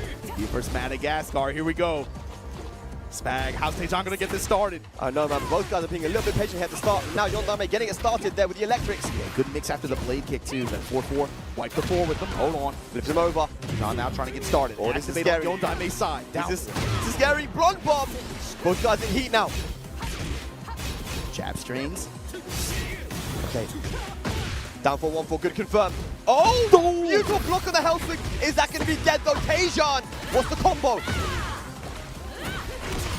Yo, the shots for the kill. Tejan taking it in the final round. 2-1 over Yondaime. Man, look at that sigh of relief on his face. Tejan, good stuff. 2-1. Good opening set for this Group C. Yeah, that was super close, man. Both guys were very evenly matched. You can see the amount of times that the lows were working there for Yondaime, and then I guess, Tejan started to make the adaptation. He goes, okay, I know he's trying to attack my legs. He's done quite a few health sweeps already. I don't want to let him do any more. Blocked it in the end and punished him and managed to get that cool combo, man. That so, yeah, cool. was definitely an aggressive exchange on both sides. They both found really. I mean, Yondame was pretty insistent, especially about his heat usage. You really only saw him go for one option the entire time, regardless of what the return was. But just that's how desperate he was to control the mid and try to get any kind of opportunity for pressure to get started on Taejon's side. Oh man, I'm excited for this group. As we can see, the standings after game set 1, you know, Taejon winning 2-1, and of course we mentioned so many times, but if you're just tuning in, it is very important whether it's a 2-1 or a 2-0 when it comes to the calculations of standings in the end, and we'll get to that when we get more games in. But the players that we have coming up, guys, we have Xiaoling, Noel, Book as well. And Book is a multi-time Tekken World Tour finalist. You know, I mean, this is someone that's been on the biggest stages. You know, the biggest stage even outside of Tekken World Tour, right? So he's got so much experience that he brings to the table. But I'm so happy to see people like Noel from Bolivia and Xiaoling also, you know, from the Ivory Coast here. And talking about Noel and Xiaoling, that is going to be our next matchup, and I can't wait for it because Noel has been on the. He's been a talking point for a lot of players, you know. This guy, what he was able to do at the Gamers 8 tournament last year, taking out some of the Korean players. Yeah, he had a great performance last year. Yeah. His Steve was nasty, and I really haven't seen a lot from him, but I've heard that, you know, this year he's been beating a lot of top players in South America, right? So no, I'm excited for. But Xiaoling, I was in Ivory Coast earlier this year for the Master event, and I got to watch Xiaoling and Skywalker. They're clearly the top 2 players in the Ivory Coast, right? And they're very strong, but Xiaoling was one of the only guys this year who's managed to get a God match. He was the first person to get 3 perfects in a row. That was at the Ivory Coast. I remember. Yeah. And it just goes to show, man, when he gets started, it's hard to stop him, man. Momentum. You know? Yeah, I mean, of course, you the benefit of home field advantage there as well. I gotta see him do it here in Tokyo, though. Yeah. But yeah, big ups to everybody out there in Ivory Coast. Akon, I'm still praying for the late drop too, man. I'm trying to see the old man go hard again. But Skywalker, you brought it up. That crew last year, they had a pretty impressive performance as well at Gamers 8. They did. But also, yeah, just at the international competitions, it's not strange to see either one of these guys. Noel, obviously, on the regional leaderboard, he was cashing out big time in those Bolivian, especially those Bolivian dojo events as well. Yeah, that's his Steve Box is so strong, and you know, thanks to this system that we have for the Tekken World Tour this year, we're seeing some of these players from underrepresented regions, right? Sure. We have here for Ivory Coast, West Africa, #1 on the leaderboard. So many wins in the dojos there, and I got to play against a lot of the Ivory Coast players. Those guys are incredibly strong. You know, you mentioned Akon, how he was actually living in France during Tekken 6, and we just got to learn about the scene. You know, he told us about the scene back then, and he was able to take it to some of the Koreans, Japanese players back then as well, man. So they have a legacy of Tekken there in Ivory Coast. That's a cool dynamic when you guys get, when in some of the bigger countries or ones with spotlights on them, when you get that one traveler who's like, hey, you know, there's some pretty bad dudes over in this country. Yeah. And everybody's like, yeah, shut up, man. You know what? And then it turns out like, oh, actually, there are some monsters out there. This is something I don't think we've ever seen, unless it happened at Gamers Day, which I don't know. I don't think they did. I don't think they were in the same group. But Ivory Coast here versus Bolivia, Noel versus Xiaoling, a true world tour here right now. Beautiful diversity, but it's going to probably be the Steve versus the Ling Xiaoyu. That's what I think we're expecting, right? Yeah, I mean, you looked at the regional leaderboard qualifiers. I think most of the conversation kind of dominated with Steve with Numan, right? But Noel is the other player who has been representing him in a very dramatic fashion so far this year. But Xiaoling on the other side, another character who would, for her merits in this game, she's very strong, but you just have not seen that much representation with her on, at the top level like that. Yeah, Xiaoling be that dude. We were talking about how Yoshimitsu is quote-unquote a specialist character, maybe not so specialist anymore, but I do believe that Ling, as strong as she is, you do got to put a little bit of time into, to learn the AOP, where you can do AOP right, slice it right or down, and all these tricky things. But Xiaoling knows how to do all of that. But we're talking about the Steve. He's gone for the Dragunov here, Marginal Mama. What does that say? Maybe it's a matchup thing. He doesn't like Steve versus Ling. Obviously, Steve has very strong high moves, 1-2-1, back 1, and down 4-2 might get crushed by the AOP as well. So he's trying out the Dragunov here, guys. Noel. Opening up here. Down 2, just very polite mids as well. Trade in Xiaoling's favor, though. Showing back turn. Walk around. Poking mid, showing AOP, giving him a lot of different looks here. These lows, man. Yeah. Look at the pressure right now from Xiaoling. Not letting him out of it. Just working the down back threes. Not letting him out of that corner, man. Good sidestep after the down 2. And then the Tundra Slash lets it rip. In now. What's the option here? Xiaoling. Back 4-2 that time. Gonna pop heat now. Here we go, Shaolin. Oh, nice! Back 4 string into the heat dash and the death fist for the kill. Just looking for his mids there. Okay, lot of 4-4-3. Shaolin playing the keep out game right now. Look for that counter hit. Goes for the jab string. Especially at that range, the 4-4-3, the 4-4-4. Yeah, really, really good to keep out. Sidestep 4 as well. Ooh, and now 4-4-4. Yo, activation here. Yo, cameraman going nuts. Okay. That might have been intentional. You never know with these Link players, man. Camera mix-ups. Activate, okay. 4-2-1. That's guaranteed in heat. 2 rounds up, Shaolin. Yeah, one of her heat buffs. Shaolin, momentum here. I wonder if Noel. Well, we'll wait for it, but here we go. Yeah. Shaolin throwing everything at this dude right now. Oh, whip throw into a hop kick. Yo, the Ivory Coast strat. What do you know about that in Bolivia? Here we go. Clean wall splat. Big damage. Angled wall here. Oh, bro. No, okay, the whiff on the running 3, and Noel with a perfect punish. Yeah, you got a lot of health back from that as well. Oh my god, comes up with the launch. Whilst that into 13 frame, whilst that in launch, I can counter hit. Oh my god, dude, the combo was sick, and Shaolin, cool as a cucumber, takes that first game. Was that a 2-touch? He erased his HP. Bro, I'm telling you, Link could do that, man. Hits like a truck. But now, I think I know what you were going to ask. Is he going to switch to the Steve? Yeah, this is, what does that say for the character selection? Yeah. So this is going to be one of those situations, too, because at this point he's locked in. Oh, man, are we going to look at this one at the end? We'll see. We'll see what happens. But yeah, is it going to be like a quick 3-0 for Noel and then be like, man, we should just stuck to you should just let Steve first, you know? Like, but I do understand, I mean, it can be quite difficult. Ling's down forward 1 as well, 14 frame mid poke, cleanly high crushes as well. Steve's best moves are highs, of course, but I don't think it's an uneven matchup. I think, you know, in the right hands, Steve can definitely get the job done. Let's go. Steve, now the main character coming out from Noel. Opening up with these mids. Back turn shots. Wild man combo. He's trying to work his way inside. Needs some lows in the process. Wow. Gets launched for his troubles. Shaolin. Yeah, Noel having a bit of trouble figuring out when he can take his turn here versus Shaolin. There's a spike. Goes hit this low. So crazy, and the heat smash goes and beats that sway as Shaolin's well. He's playing fast. Yeah. Playing fast. Really pressuring Noel a lot. Opened up a big sweep. Oh, man. He's trying to go for the sweep. He's trying to go for it again. Nice. Trade into Wells' favor this time. Likely going to touch the wall for this. After an activation, perhaps? Yes. Yeah, Noel needs to slow this game down a lot if he can. He's going to have to find a few counter hits. Get the round on the board. The low up zone. Ripple low. Yeah. Good stuff from Noel on the board. Yeah, I like what you said, too. He has to slow it down. Shaolin is playing really fast. There we go, mid-strike and a heat engager. He's forcing him to whiff again. Looking really uncomfortable. Goes for the over air and good punish. Doesn't burn the dash on it this time, but he does have wall positioning. Can burn it next time. Oh my god, look at this for Shaolin. Back turn, heat smash, wants to mix up hypnotist. This is mid that time. Just holding back. He's holding back. It just doesn't make me activate. There's that down forward one I was mentioning, man. He cleanly high crushes again. The harassment. It's so good versus Steve, man. Yeah. He can't get those counter hits as well as he wants to. Swing low. Over here. He's just poking him with down forward 1. There we go. That's one way to be in. But the downfall comes in and Shaolin moves on to set point to win 2-0. That would be a bad start for Noel, but perfect for Shaolin. Early round call out from Noel, but yeah, Shaolin has to be feeling good right now. In great position to be able to make a statement here in this group. The lane pressure, AOP backs out of it. Now just out of range, down forward 1, he's being very insistent on that mid poke. Here we go, the haymaker though. Find the back one there. Noel gonna pop heat as well. Clean wall combo, Masaji. Song game, spring kick. Shaolin don't care. Oh, the strike doesn't pull trigger. Still has heat available. Noel goes for the Sonic Fang. Good punish. Quick for the grab. No. What's he gonna do? Down 2 after the sidestep. Final round in the second game.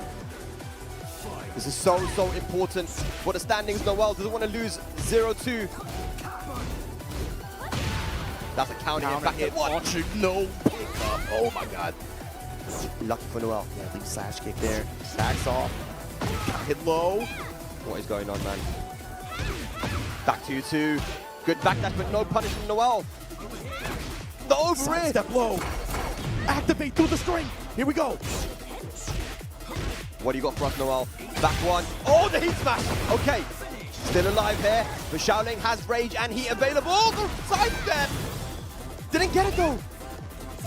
Oh my god, shooting stars. The movement, oh my god, Firecracker, the low!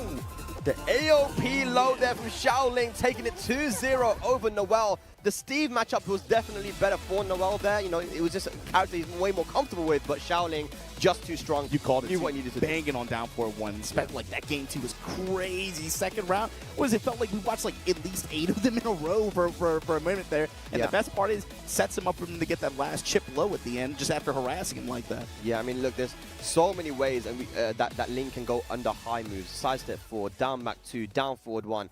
The AOP stance in general. And even we saw some other stuff as well. When Ling is back turned, the sidestep that she can do from back turn is the best in the game. She covers so much space, more than even Lily, right? So, I mean, that's why I'm saying that Ling Xiaoyu, if you want to play at the highest level, you have to be able to be a specialist like the way that Xiaoling is. And that's a dangerous competitor right now here for this Group C. Looking at how he played against Noel there. But yeah, the matchup is a bit of a tough one for Noel, but still took it to a final round there. I think if Noel can take anything from that, is that, you know what, maybe I should just stick with the Steve because it's my best character right now. Yeah, I mean, it looked sharp when it was working. You know, he had some good exchanges there, but the drag play, we get it now, right? Especially watching how it went down.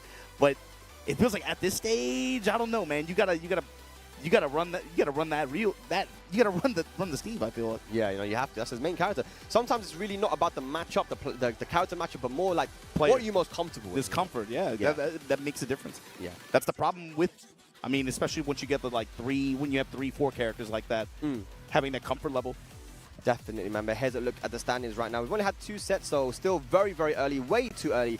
Because remember, we saw yesterday as well with more gold. He started off 2-0, 2-0. And then, you know, and then he just lost. He didn't make it in, man. With five-man round robin like this, especially with the way the format works down, you cannot rest until the last game. Which is hype, though. We've already seen like 3 or 4 groups where it just got shut down at the very last two games like that. Definitely. Oh boy. Okay, the match coming up now, ladies and lads, mums and dads.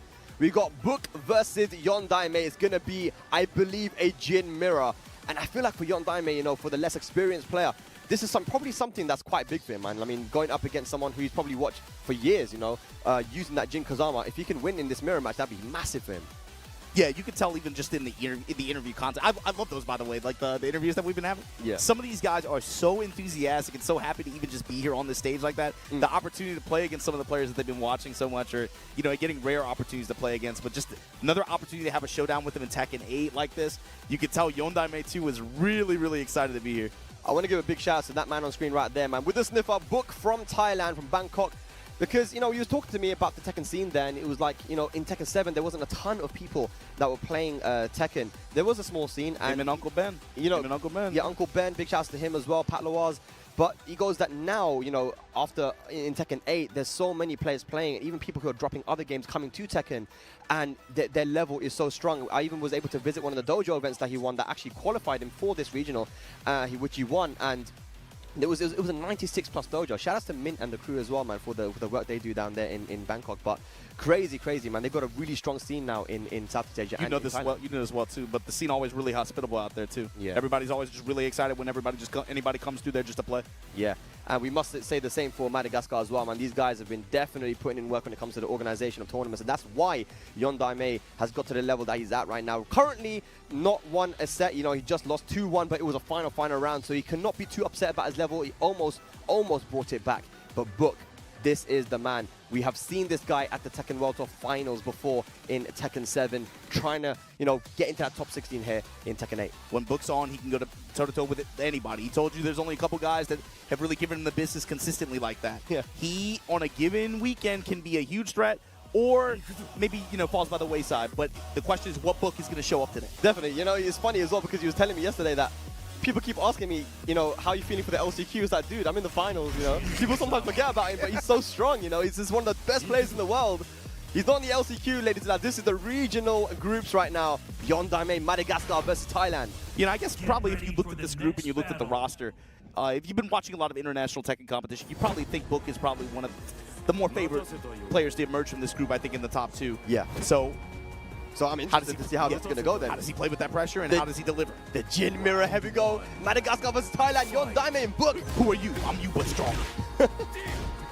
Mid strikes here. Book getting wet with the while standing punishment immediately.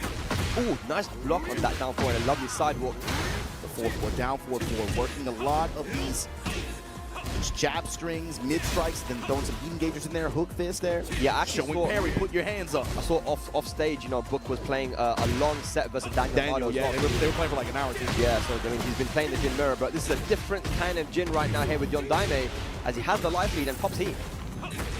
Yo, hell sweet. Just a spike, get up, big kick. Not over yet, not over yet. Down 4 to catch a sidestep. Beautiful and nice confidence from Yondaime taking the first round. Good awareness, good bet on that situation. Looks like Boogie reacting to that down by 4. There's been a couple players that have been doing that. CBM mentioned as well how he doesn't really use it versus rank 2, for example. It's a move that is reactable to him. When you talk about those that have that frame range of like 19 to 23, you know, depending on the player, that there are people who can react to those kinds of speeds, you know? Yeah.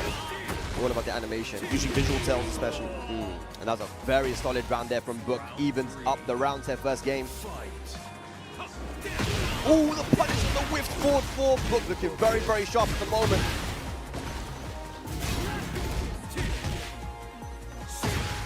Leg down back 4. Nice dart. But the hop kick from Book, beautiful. He has heat available as well. Like he's gonna burn kill. Here. Spike. Then the follow-up after the dash. Is that enough? Slash kick, able to get it done. That's chunky damage right there. Book looking to take the first game. 2 rounds to 1. Utilized a beautiful sidewalk as well. Sidewalk right there versus Jin. Finally some down 2, some forward 4 coming out. Demon's Paw, where you going with it? Down back 4. Yeah, you definitely don't want to use too much down 2. It is -14, which means Jin can actually launch it. Oh my god, I just said it. This time it whipped. Backed it up. Excellent placement on the 4-4-2. Gonna pick it up here.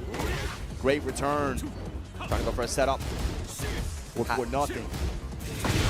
Oh, the down 2 counter hit. Book getting a little bit comfortable with Yondaime's time in there. Finds a counter hit and the first game. But remember, this did happen to Tejan, with Tejan and Yondaime. You know, he lost the first game, brought it back in the second game, but you know, Book, he looks like he's kind of getting a little bit more comfortable with Yondaime's playstyle. The longer that game went on, the more and more comfort you could feel.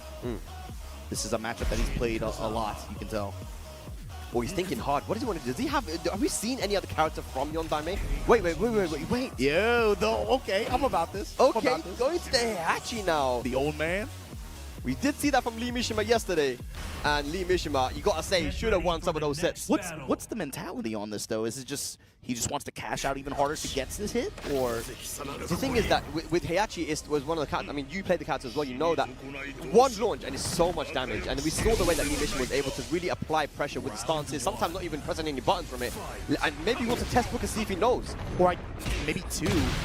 If he's getting his lows checked consistently like that, if he's just gonna have to play mids and highs anyway, he's just like, screw it, man. I might as well just cash out. Actually, man, he's got amazing jabs, he's got crazy damage. Why not? Have you got Yondaime? Yeah, let's see what he can cook. How many lows he gets? 1. Down 4-1 with the hold. The question too, though, is how are you going to get that second? There we go. 4-4 conversion here out of stance. Can he get the wall though? There's the lift. Oh, of course he can get the wall. The low wall splat though. Oh, beats the power cross through the throw, and Yondaime on the board with the Heihachi. Gotcha, gonna slam you across that armor. That's got to be a tell too for him as well. Down forward 1-2. Trying to slam these mids, man. Back 4. Gets checked. Book right now. Complete. And that's what you got to look out for, especially if you're Yondaime. He's got to find a way to seal this step. Another counter though that time. Back into the wall, they're gonna get out of there. That's guaranteed after 4-3. Beautiful. Have got heat engaged. To the Fujin stance. Activation now for Yondaime. Steps in mid. Gonna get the pickup and get the round. Beautiful. Good confirmed there from Book. A round apiece. Yondaime definitely didn't want to lose this on 2-0, man. Already had a loss. 4-4. No punish. 1-2. Shows a first hit of speed. Nice. 4-3 interception here out of Fujin stance. Goes into heat engager. Activate from Book. Sticks to down 4. Down 2. Oh, big scary whip. Yeah, it's a massive whip from that down 2, but no punish from Yondaime. He still has heat available if he wants to use it. Book. Forward 4-2 into heat dash. Now Yondaime heat dash. Good throw. Break there from Book. got dancing, man. The delay. Hell sweep again. What's he gonna do? Third blow. Yes. Down Hits two. the ground. Down 2. Down to your grandpa in the back of the head like that. Come on, man. I swear they have a special intro where he actually like, let's get along, man. Oh, we're not getting along right now. Down 2 Not after a counter hit move like that. Down start. Ugh, this one's a savage. It's scary though because that throw would have got the floor blast. Beautiful, crispy electric, Yondaime. Now activate. Stop the yard and blow him up with the. Oh my god. And he's got the 3 stacks as well, man. So Warrior Instinct can come if he needs it. And now look at where his health is. Sneaks off the chip. Will he go into smash here? Need smash. Here we Yeah, go. pretty far back though. 1+2 gets checked. No. The mids. Good break. Oh, the damage 2! Okay, final round. Second game, and he has Warrior Instinct available as well, Obama. It's like Michael Murray said, man, you gotta pop it even on a loss just so you can get that instinct. Down 4, down 2, Book throwing everything at him right now. Yeah, Book is sticking to much blue right now. He doesn't want him to activate that. Throws everything. Mids, dive mids. Down 2. We're playing Tekken 8 right now, ladies and lads. Here we go. He's activating heat. Oh! Where we going with it? Yo! Line destruction. Book from Thailand. What a statement here.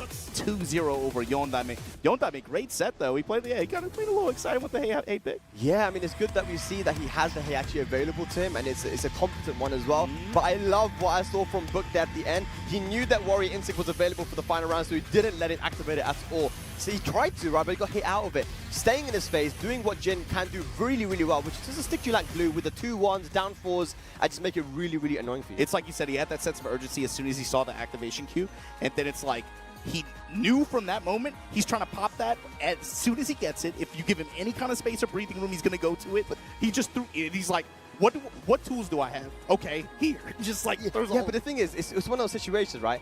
That Joker was talking about it as well. That there are Heihachi players that play really good with Warrior Instinct, but the majority of them just turn into worse players because they just hyper focus on like the really, really strong moves. Or like 12 frames, yeah. But he didn't even activate it. I think he was so focused on activating the actual thing that he wasn't playing the game. Yeah. So it's crazy, but the mind game is insane. But here's a look at the standings at the moment. So unfortunately for Yondaime, he is, that's 2 losses now. But again, I don't want to say, I think it's still way too early to count who is going to be out and in. But Shaoling and Book starting off very, very good with 2-0. Always play it out. Do not, yeah, especially, I mean, it's just good form even just at this stage, especially considering what we have going on tomorrow.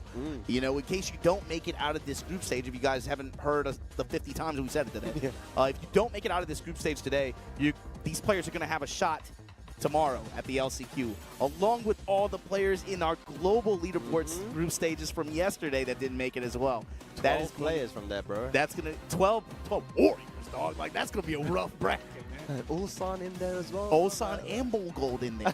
That's good. Look, bro, half your top 4. Half your top 4 on the leaderboard. That's insane, guys. But here we go. India versus Bolivia. You can only get these types of matchups in this Tekken World Tour. I'm telling you, it's crazy. But yeah, this is going to be a good one. And Taejon definitely impressed me with that first game. There's a lot of questions coming into this. You know, how is he going to play, having not really traveled a lot internationally? We know him obviously to be a world warrior back in the day in Tekken 7, but I think that he answered questions there. That Nina looked very, very good. Experience and confidence is what I saw, to be honest with you. Especially like, yeah, I mean, from what we saw in the past from him, being able to convert that level of confidence and experience into what this Nina brings, you saw, and I love that it wasn't just 60 metal, pedal to the metal the entire time. Yeah. You saw him adapt, counter-adapt throughout a set like that too. Definitely, you know, the sidewalks were there. You know, he was able to start blocking low when Yondaime was using a lot of lows, and he's a very, very clever competitor. But Noel, I want to see the Steve, man. I know the Dragunov is a strong character, but that Steve in his hands is so dangerous that even in a matchup which can be very difficult for Steve, he took it to a final round versus one of the best Link players on the planet. So, yeah, Steve versus Nina is what I'm hoping for. You know, mother versus son. And I wonder what the lesson or the takeaway for him was in that set. Is it, hey, I can just play into matchups even though I think that they're bad with my character who I'm the most comfortable with? Or is he going to take that and say like, man, maybe I should just run drag the whole time? You know, it's hard to say, but let's see where it goes. Even in Tekken 7, I feel like there was not really any matchup which was unwinnable for anyone. Like, I think personally one of the worst matchups was like Bears versus Zafina. Yeah. That was just so one-sided for Zafina. But we've seen, we saw Nino win multiple tournaments versus some of the best Zafina players. I mean, so. what, end of 7, he kept Shadow at that one challenge. Yeah. So I think just go with your guns, man. Go with what you're strongest with. I didn't actually see who he picked, but I'm hoping it's Steve. Oh, it's Steven. Oh, yes, Steve versus Nina. Here we go. India versus Bolivia. Very important match coming up because I believe both these guys started off well, Kenya actually started with a win. No one needs this, man. I don't really care either way. Round 1. All right, what's the opening for you? Well, immediately trying to press, gets a low parry here. To the wall. No, drops unfortunately, but has some nice pressure. Steve, I feel like the more we're playing this game, the further we get on with Tekken 8, I think people are realizing that Steve definitely has a lot of source. Yeah, and maybe that's just how he is, especially with the way that they're designing this game. It seems to be a lot more emphasis on stance pressure and transitions in between those, utilizing a lot more of those tools. So maybe that's just the kind of game plan that just takes a little bit longer to develop. Also, some of these tools like magic balls and stuff were taken away, right? They're not launched anymore. So these quick counter hit tools, not a lot of characters have them, but he still kind of kept his back one and 1-1, right? So 10 frame, 13 frame launch down here. Yeah, the moneymaker's still there. Ooh, here we go. Nice, it's a great stop on the wall. Put the spring in Tejan, defiant. Just trying to get back to center stage here. Builds any form of momentum. Working the stiletto heels. Here come the homing attack there. Ooh, side step. Rush. Wipe the floor, shut up. Wipe the floor again. Goes to the well again. That was a huge drop from the well. A little bit lazy there. Should have gone for the launch after blocking that sweep, and Tejan steals the round. Yeah, that's gotta hurt you. He put it on the plate for you and you just couldn't take it. Yeah. Every round matters here, man. The chip damage on the gunshots, dude. Man. Up cross 2 from far away. Corner, rocket punch. Damn, he's finishing that string a lot, man. 1-2 into the low. All right, Noel. Tejan has to pick up on this. There we go. Comes up to launch this time. Yep. Block on. He drops it. Maybe. Look, got scared of the wall. 1-2. Then the spike. There's a massive life feed right now. Not any recoverable health for Noel. But wait a minute. Back to the wall. Yo. People just step on your mom's shoes like that. That's crazy. Oh my god, this time gets the launch. And he has heat available as well to keep the combo easy. Can he kill? With the dash and the massage, the chain punches. Noel. Excellent rebound after that, especially coming up with the launch that time on the block instead of with the drop punish from the previous round. Yeah. That kind of taught him the lesson to be able to win that last round. Yeah, exactly, man. Imagine he did the same punishes before. He might have lost him, man. So good stuff. All right, 1-0 up Noel over Tejan. And sticking with the Nina here as well. Obviously, we did say that he plays multiple characters, but he's believing in the Nina. One of the best characters in the game, of course. It's not a character issue. We're going to the descent into subconscious. We have 2 breakable floors here. The last person I want to fight. That means that Steve's heat smash. Yes, I believe that breaks the floor, right? Really or if not that, then certainly the engagers to worry about, and the other leaping punch spikes. Starting off the over rear. Look at that down 4-2 counter hit. Definitely looking a lot more confident here, Noel, with the Steve. The flicker pressure. Trying to seal steps here, Tejan. Now he's going to work the pressure. Silence, kiss, awkward trade there, but parallel to the wall, he's able to get good control out of it. This throw, oh man. Yeah, normally you can actually tech ball that to mitigate the damage, but there hit the wall, so max damage from Tejan with the round. But look at that, man, back 1 counter hit. It's like just like old times. Just like old times, man. Something's never changed. Look at that, big damage. Massage punches at the wall. Whoa, what a punish there on the low. There's your spin. I like the repositioning here. Might just step to the left. Uh-oh. Counter throw again. Oh boy. Break. Oh man, it's on the armbar. Yep. Look at all that great help. With the push here. That's a counter hit. Nice, Tejan. Finding his timing now, getting a lot of counter hits. 2 rounds up here, second game. Pressure opportunity's been way more plentiful for him. You have that breakable floor now though, gotta be careful. A lot of crouch jab, a lot of jab strings. Looking for an opportunity to get a block sidestep one. Might not come though, might not happen. Noel slowing it down a lot. Now goes for the over ear to beat the slide. You don't see that every day, and that should be the round. From that far away, you know, you got to think about this character and how she can approach. That is an easy layer 0 one right there. Clean check on it from Noel to seal the round. Okay, blonde bomb. And the pressure there from Noel. Heat available now for Tejan. Jab strings, jab strings. Yo, trying to mix in, man. We're going down here, and there it is, that dump punch. The spike here, gonna activate. Wow, clean read on the spring kick. All right, final round, second game. Set point for Noel. This will put him back into the group. Yeah, especially by the numbers back into the mix here. Tejan trying to play spoiler. Definitely needs to get this 2-0 though, Noel. Okay, we're going downstairs again. Steve got all the breaks this set in this game. Okay. Has Noel activated at the moment. Noel, we're going to go goes. We're going to wipe the floor first. Punish it. Yes. Did he manage to get around? He did. You knew Tejan was looking for an opportunity to activate. And there it is, Noel with the call out. Beautiful stuff there from Noel, taking it 2-0 over Tejan and getting on the board here for Group C. Tejan handed his first loss, but that's what happens when you play your main character, man. There it is, Steve. Noel, big smile on his face. Stays alive in this group, man.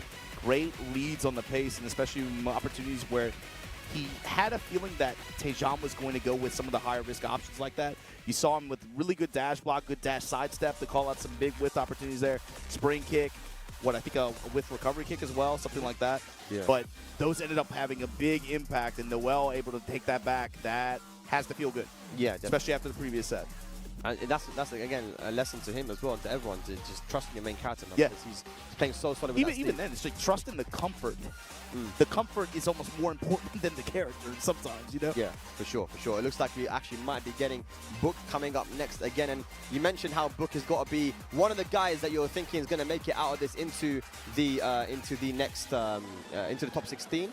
But yeah, Book, definitely a strong competitor. Not saying he doesn't have his work cut out for him, don't get me wrong. but I'm saying... we want to see upsets. Yeah, I would love to see upsets, you know. But Book, Shaolin looking super, super good as well. What were you thinking coming into this? You reckon Shaolin... I mean, I didn't know because, again, I haven't seen him for a while, but his lane's looking super strong. Super strong. I really like the pace, the speed. You know, it's a meme now, but the aggression, you know, he really brought it, and the way he played that set, that had to have done a lot of confidence for him too. He came in here, you know, looking like, you know, he wanted to be able to try to make a push for at least one of those top 2 spots in this group. But right now with the 2-0 early on here, against Noel as well, because I feel like there was a lot of questions about Noel. And a lot of people talking about how he might be the strongest player in this group, right? I mean, we don't know, but I mean, now he's looking a lot better having gone to the Steve. But yeah, having that 2-0 victory over Noel puts him in a really good position. Seeing how it shakes down between Book, Shaolin, and Noel is kind of where I think we've been at. That's where we're heading. Developing. Yeah. Okay, all right. Well, we're going to be getting our next match coming up shortly, ladies and lads. But I believe before that, we might be going on a break, guys. So we're going to be going on a break, ladies and lads. And when we return, more Group C action here at the Tekken World Tour Finals. We're still talking? I guess we're still talking. Hey, whatever, man. We'll take a break later. No, but that's fine. You can keep listening to us. You can keep listening to us talk, man. It's all good. Tejan, Shaolin, Noel, Yondami, and Book. Our next match is going to be Book, I believe, going up against Shaolin. That's one that could have big implications on this group. And like we said, you know, we've been repeating ourselves the whole week, but it's important even that you got to get at least one game even on an L. You got to get it. All right. Well, now we definitely are going to pick, guys. When we return, more Tekken World Tour action for Group C.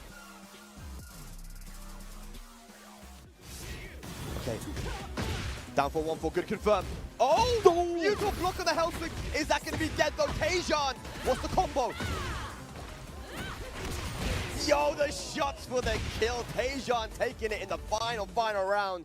2-1 over Yondaime. Man, look at that sigh of relief on his face. Tejan, good. The over it. Step low. Activate through the string. Here we go. What do you got for us, Noel? Back one. Oh, the heat smash. Okay.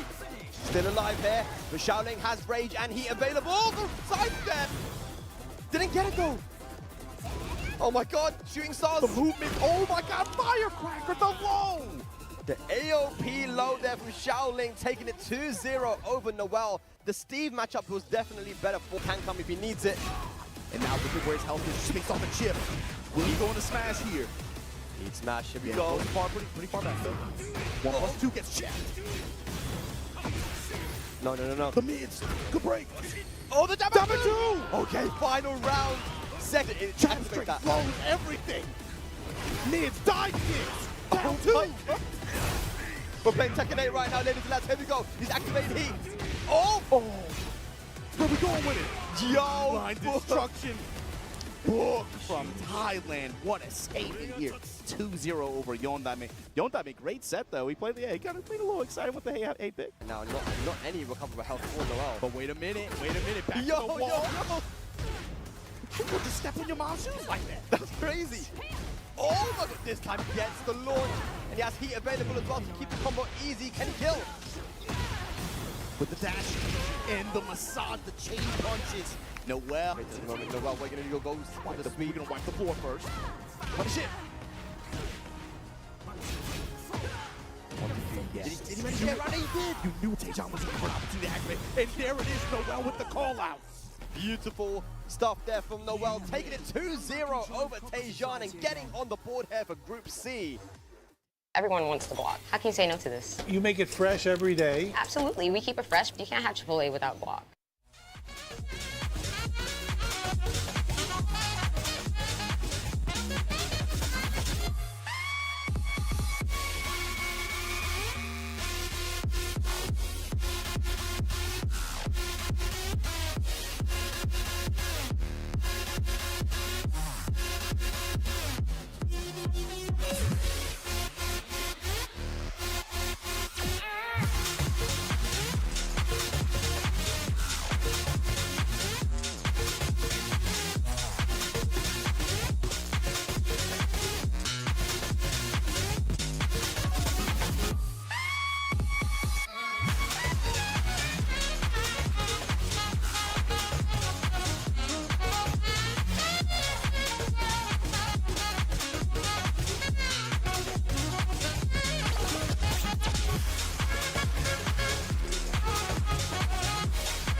Ladies and lads, welcome back to the Tekken World Tour Final 2024 live from Tokyo, Japan. We're in Group C, our final group of the day. My name is Bad, joined But Tasty Steve, how you doing, bro? Man, what's good, bro? It's been a pleasure, man, hanging out so far, watching the matches going down today. Hopefully you guys have been enjoying as well. And if you are enjoying, you should definitely show a little love to Chipotle. Chipotle has taken a huge step and reached out to the fighting game community, especially Tekken, and shown a lot of love, man. And on top of that, they even gotten items in the games, as well as showing up to the events and giving you guys free burritos at events like Evo and the whole nine. So first and foremost, shout outs to Chipotle. I eat it all the time. Make sure you guys get yourself some and just show a little love if you get the opportunity. Absolutely, Steve. But right now we are in Group C, and I know that you're watching the matches off screen, but I mean, some of these have been really, really hyped. We've had 4 matches so far, and for me, my eyes are on Xiaoling at the moment, man, because I was in the Ivory Coast, I was watching him play, and that guy is incredibly strong. He just had a crazy 2-0 versus Noel. Now he's going up against Book. This is a massive matchup for him, man. You know, looking at this group, right, we've got to say, like, Book has got to be the favorite to make it out of this, right? But Xiaoling, I mean, this is a big matchup right now. If you think about it, I honestly, look, first off, I'm super jealous because I have yet to go to the Ivory Coast, and I really want to go there just to see the community. And shout out to you because you've really been traveling and going to these different communities. Went to Malaysia just recently and just traveling around showing a lot of love. So, look, I'm a big fan of Xiaoling, and that's why I was trying to show him a little love. But also, the fact that Book is a veteran when it comes to this big stage. He used to be in this situation before, so he's really trying to close it out. Confirm his spot for the TWT main bracket, even if it is on the loser side. But Xiaoling, I feel like he has a lot to prove in this situation. Yeah, for sure, man. It's not just that, but, you know, I think it's a different kind of pressure. And you know what they say, pressure makes diamonds, you know. When it comes to Xiaoling and the Book, these are often guys that when they travel, they're usually, like, representing their country and their region on their own. On their own, solo. That's crazy. So everyone from that region is watching them, and their hopes and dreams are on them, right? So these guys are toughened competitors right now. But like you mentioned, Book really experienced. Xiaoling, you know, can he take it to Book and put this former Tekken World Tour finalist from Tekken 7 into with a loss? Well, we're gonna find out, man. Xiaoling looking calm, cool, collected as ever, if you will. Book, what? An Evo champion, bro. He's one of those guys, man. Bro, Evo champion, Tekken World Tour finalist. He's done a lot, man.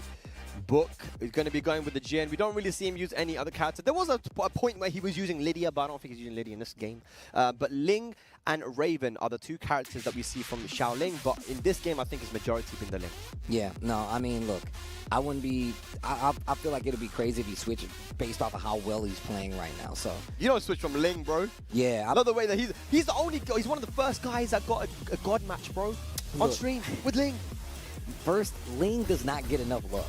That character is a menace, dude, and I feel like we don't have enough for people to understand just how good that character is and why we don't. I think it's crazy that we don't see even more Lings out there. But this looks good for Xiaoling because on top of that, you got to make sure your opponent has experience versus this character.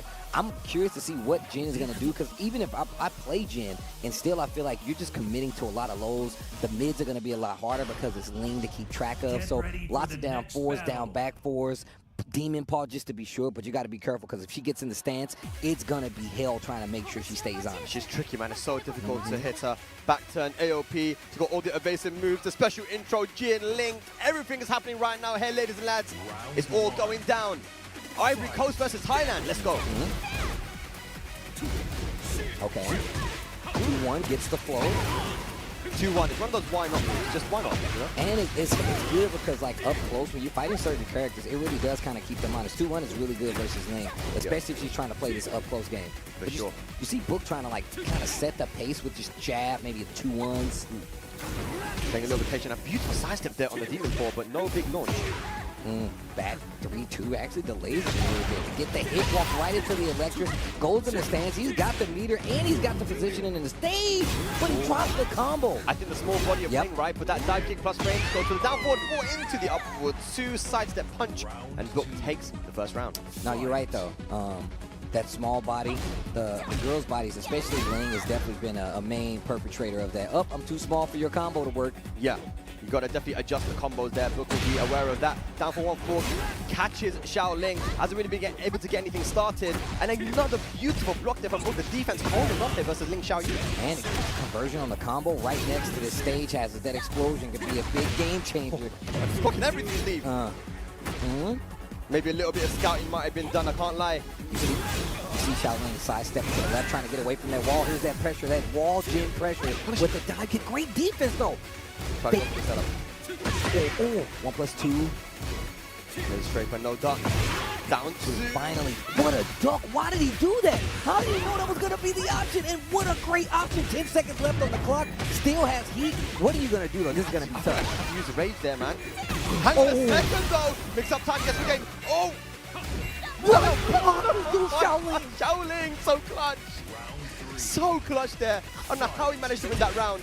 And he blocked a new gen low string starter and fully took advantage of that. And yeah, that punish on it with the getting the walls back, that was everything.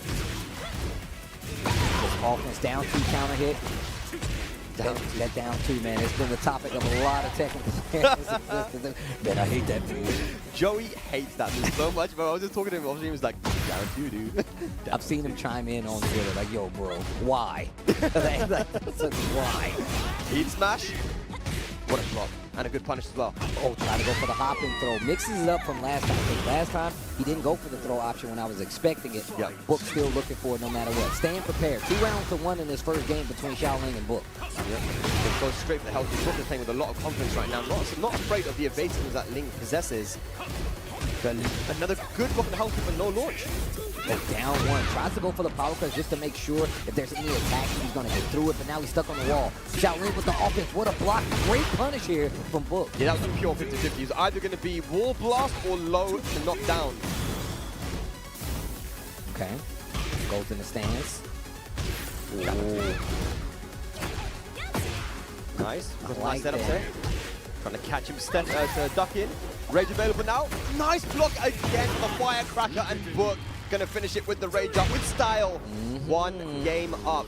I mean, at the end of the day, do you know what it was? Like, I thought Shaolin, he's so good at putting himself into situations where he forces the 50-50 upon you.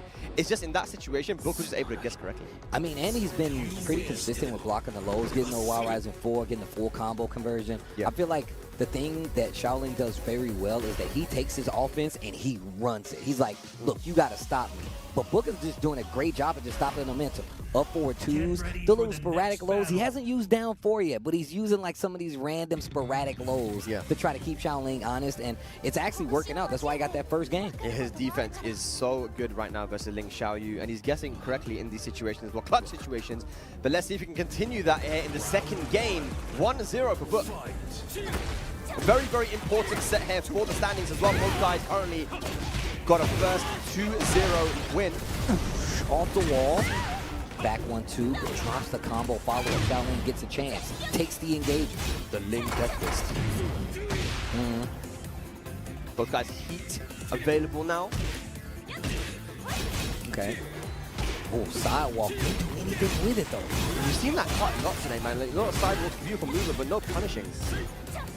You know, typically when, you know, in older Tekkens, you would see people really take advantage of that, whether it's a jab, whether it's a small poke. Yeah. But people are a lot more hesitant this time around. Okay. Shaolin doing a good job here with nice pressure. Good carry there into the 2-1-4. Rage available now. Beautiful block on the down 2. 13 seconds left on the clock. Rage guard, that's definitely going to hit. Woohoo! It didn't kill. And Book remains a pixel in a dream. Will steal the round. It's the power of what, Jin? It's the power of what? Forgive me. Oh, he says he's sorry. He don't even say it's like the power of the devil. Is that like a Ling specific thing? Yeah, it's very specific because, you know, they're cool. So they're cool. They're homies. Yeah. Typically, he's like, yo, this is the power of the devil. AOP doesn't crush the heat burst. Okay, speaking of. Counter hit. Yep. Wow. Oh. Gets over the down 2. The movement gets out of the range. Couldn't let it go, but didn't believe. And now Book has all the momentum and the positioning. Oh, what a dunk. That was so good. Shaolin using the stance to avoid the attack. Goes in the attack time. Oh my god, look at this pressure from Book right now. Forward pressure, down back 2 into the mid again. Shaolin staying really, really composed.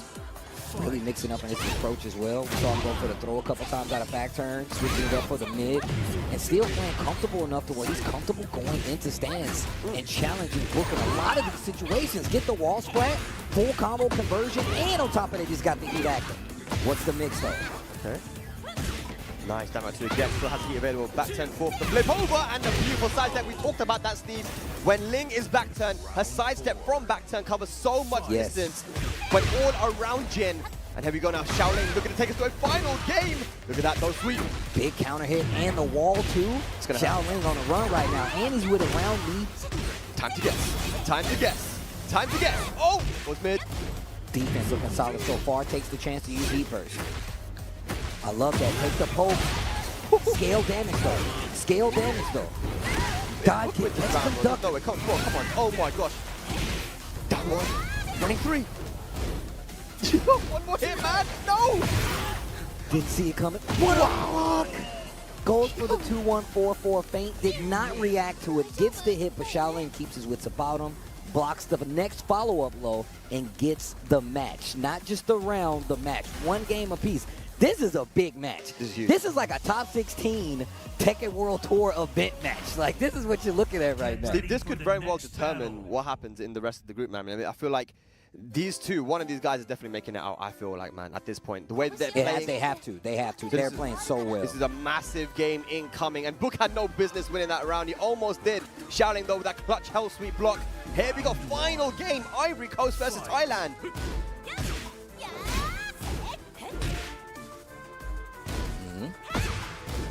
Really trying to find that counter hit while second two. There he gets it, though. 13 frame counter hit launcher. And what a challenge. Uh-oh. Look at the pokes adding up. Steve, you're doing Ling stuff. You're doing Ling stuff, man. Firecracker. Ling Tings. Ling Tings. Oh, down three. Good old key. Xiaoling strikes first blood. Okay. And this is really starting to run away with it. AOP gets under. Heat engagement. Nice block. Full conversion here. Like I said, even if it got blocked, I mean, Xiaoling is still forcing himself into those situations where he can put Book into a 50-50. Gets the break on the wall. Big damage still, too. Yeah. Look at all the chip. Back four. So good. Safe mid wall splat. Beautiful. But gonna take it out. Even up one round apiece, one game apiece here. They are slugging it out. Okay. We're brawling. His low block is so good, Steve. Dude, he's really been taking advantage of the fact, and almost every time, but now Book has recognized that he's actually ducking a lot, so the down forward, the back forward, all the mids are starting to work. Are we gonna see heat? Oh my god, he just goes for it. A very risky mid option, but he gets the launch, gonna activate heat, and this is gonna be a guessing situation now after the flip over, I think. Hang on. Spins the rest of the heat. Oh my god, beautiful backdash. From Book into the heat smash. The demon paw hit. Oh my god. Down 4-1, up forward, wall splat. Book on set point. He is so clutch, man. One more round needed for Book. Dive kick. Down 2 on the follow-up. Go for another one. Big launch on the whip punish. Xiaoling. Doesn't even go for the classic back 1+2 launch, just the big optimal stuff. And look at this combo. Wow. Catches Book swinging. He's near that stage wall explosion, so you really got to be careful. Book has guessed correctly on hypnotist mix-ups every single time it feels like. The heat smash hit. Blockable tackle, as Rip would say. Oh, what a block! And he has rage available. I don't know if this is dead, but it might be very close. That should be it. Yes, Book gonna go with a rage art. If it connects, that will be the round and the set. Book takes it over Xiaoling, and man, it got really dicey towards the end of that game. I wasn't sure. Oh my gosh. Book is like, oh my gosh, the relief you can see in his face. But man, Xiaoling played super well there. Book had to claw his way back into multiple rounds. I mean, he was losing most of those rounds, right? But he managed to make it back because he's really clutch. He knows, he's a Jin specialist. He knows exactly what he needs to do in order to make those comebacks. But man, Xiaoling can't be upset with that. He's still in a good position in this group. No, that's definitely true. Like, once again, you already know how this goes in a round robin. Every player has to play the other, and whoever has the better record does make it out. We've already seen how well Book is playing, and you saw yourself, Xiaoling was definitely on a run. And just to talk about that match a little bit, a lot of low profiling attacks. The lows were really helping out Xiaoling for quite some time. But once Book realized that, he's like, oh, you're actually trying to low parry. You're actually trying to make sure that I don't get away with it. And that's when he started adding in all those mids. That's when that first big wall break came in with the back four, and then he started adding in even more. So the down fours, the dive kicks out of stance was hitting on the wall because Xiaoling was either trying to duck, maybe low parry, expecting something big. So, I mean, a tale of the lows, if you ask me. Yeah, and also the hypnotist stance as well. I mean, it's something that Ling didn't really have, it wasn't that scary, I feel like, in Tekken 7 and before, like the hypnotist stance mix-ups, but they added in that big sweep, and then, you know, you get the guaranteed hit, and then there's a mid too, which I think if you charge it enough, it becomes plus on block as well. I think so. I think you're right. It's just, it's so good, but I mean, Book guessed correctly, like pretty much every single time. As we have a look at the standings right now for Group C, we're kind of filling out that, we're filling out the results now, and it's looking like, you know, again, like we mentioned, Book and Xiaoling currently are the only two players that are plus at the moment, but Noel's still in there. I was about to say, Noel's right there. Against Taejon. And Taejon, look, Taejon, all it takes, what, a good 2 games. He still got, what, 2 more to play? That'll put him up, what, up 1? So if depending on how the other results would work out, still potentially has a chance. But that's the thing about round robin. A lot of your success in going on in the tournament or further in the bracket depends on how, not only how well you do, but how well the people around you in that group do. Because you can win a bunch of matches and still go out. Yeah, so just so you guys are not familiar, winning 2-0 will give you 2 points. Winning 2-1, like the way the Book just did, they'll give you 1 extra point. So, and on the reverse, of course, if you lose 2, so you lose 2 points, right? So this is still very open. That's why having a 2-0 win means so much. But here we go now, 2 very experienced competitors. As they know there's going to be a first or 2 for the rock, paper, scissors at the moment to see if what side's going to be picked. That's 1-0 for Taejon. 2-0 very quickly for Taejon. Rock, paper, scissors. Book was definitely thinking about it. He's like, man, he got me. Damn, that was quick. All right. That was very quick. You got to think about it. But that's not what matters. What matters is if the game is going to be quick. They're in-game, man. So it should be the Nina versus the Jin. Yeah, and look, Taejon looking super strong. We don't get many Ninas out here, but when they do, they're really high class. But on top of that, I feel like this is the character specialist character. Character specialist Nina, the Yoshis, they are like, I feel like they're significantly stronger than some of the other characters because they have so many more moves to go through, so many more gimmicks that they can kind of like mix in, whether it's multi-throws or just strings. Like, you have to really take that into account. Taejon, no rookie to this situation, but he's got his work cut out for him. We know Book is strong. We just seen him. I miss when Yoshimitsu was the specialist character, man. Those were the days, Steve. Those were the days. I know everyone at home watching, we miss those days. I'm telling you right now, I miss those days. Now everybody and their mama play Yoshimitsu. And they just going crazy, bro. You'll flash him every time. Pocket Yoshimitsu never used to be a thing. Now it is. And now it is. You got to keep one in the pocket, dude. You got to keep a Yoshimitsu in the pocket. But yeah, Book is in a great position. Right, currently undefeated, a 2-0 and a 2-1 there just now against Xiaoling. This group is, I feel like, if you look at the competitors that we have here, very evenly matched. But, you know, again, that's why I was saying Xiaoling. I said to you right at the start, Xiaoling is someone I'm looking at, man, because it could have gone either way. But Book, you know, he's too clutch, man. I think that experience that he has in all these world events definitely pushed him over the edge. It definitely stacks, man. Like, you get experience, the nerves get a little lighter towards the end, right? But also, just Book just has so much experience when it comes to fighting like the best players in the world on the biggest stages in the world. And believe it or not, that does count because the nerves are a real thing. I feel like the nerves never really go away, but you know, that's just me. I mean, Book's been on the biggest stage you can think of, right? Like you said, he's an EVO champion, but also I remember Tekken World Tour Final 2019. You know, the whole Thai crowd shouting in the LCQ. Oh my God! He's been there, man. He's been there. But here we go. We're here right now in Tokyo. Can Book take out Taejon and put himself closer to that top 16? 4-4. I like the spacing so far. Taejon gets the heat engager there. Look at this movement as he gets closer towards his explosive wall, but good sidestep again. Yeah, that down forward 3-2 is actually really cheaper because even if you duck it, it's super hard to punish. Nice reaction. First round to Taejon. Like the movement, actually getting him out of trouble a couple times here.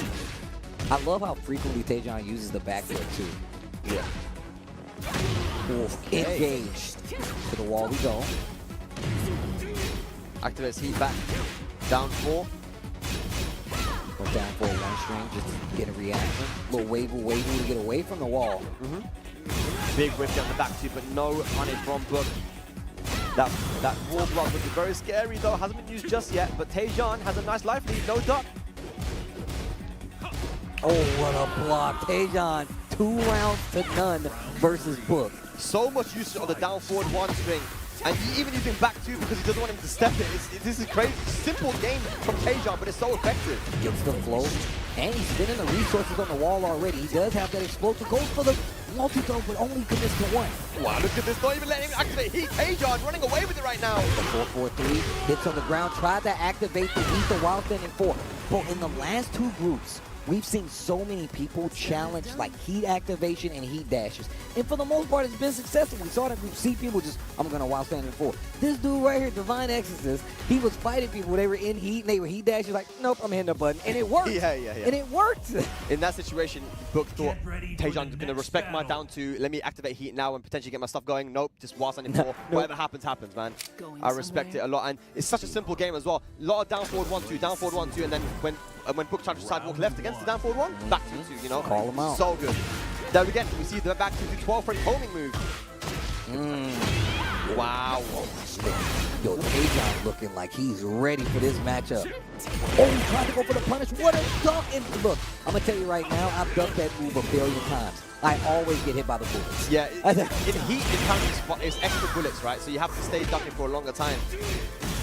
Nice 4-3-1 to get the heat dash, pushing away from the corner, but neither one of these guys have heat. Trying to go for a lot of back ones, down 2. Attacking the shins. 4-4-3, spring up.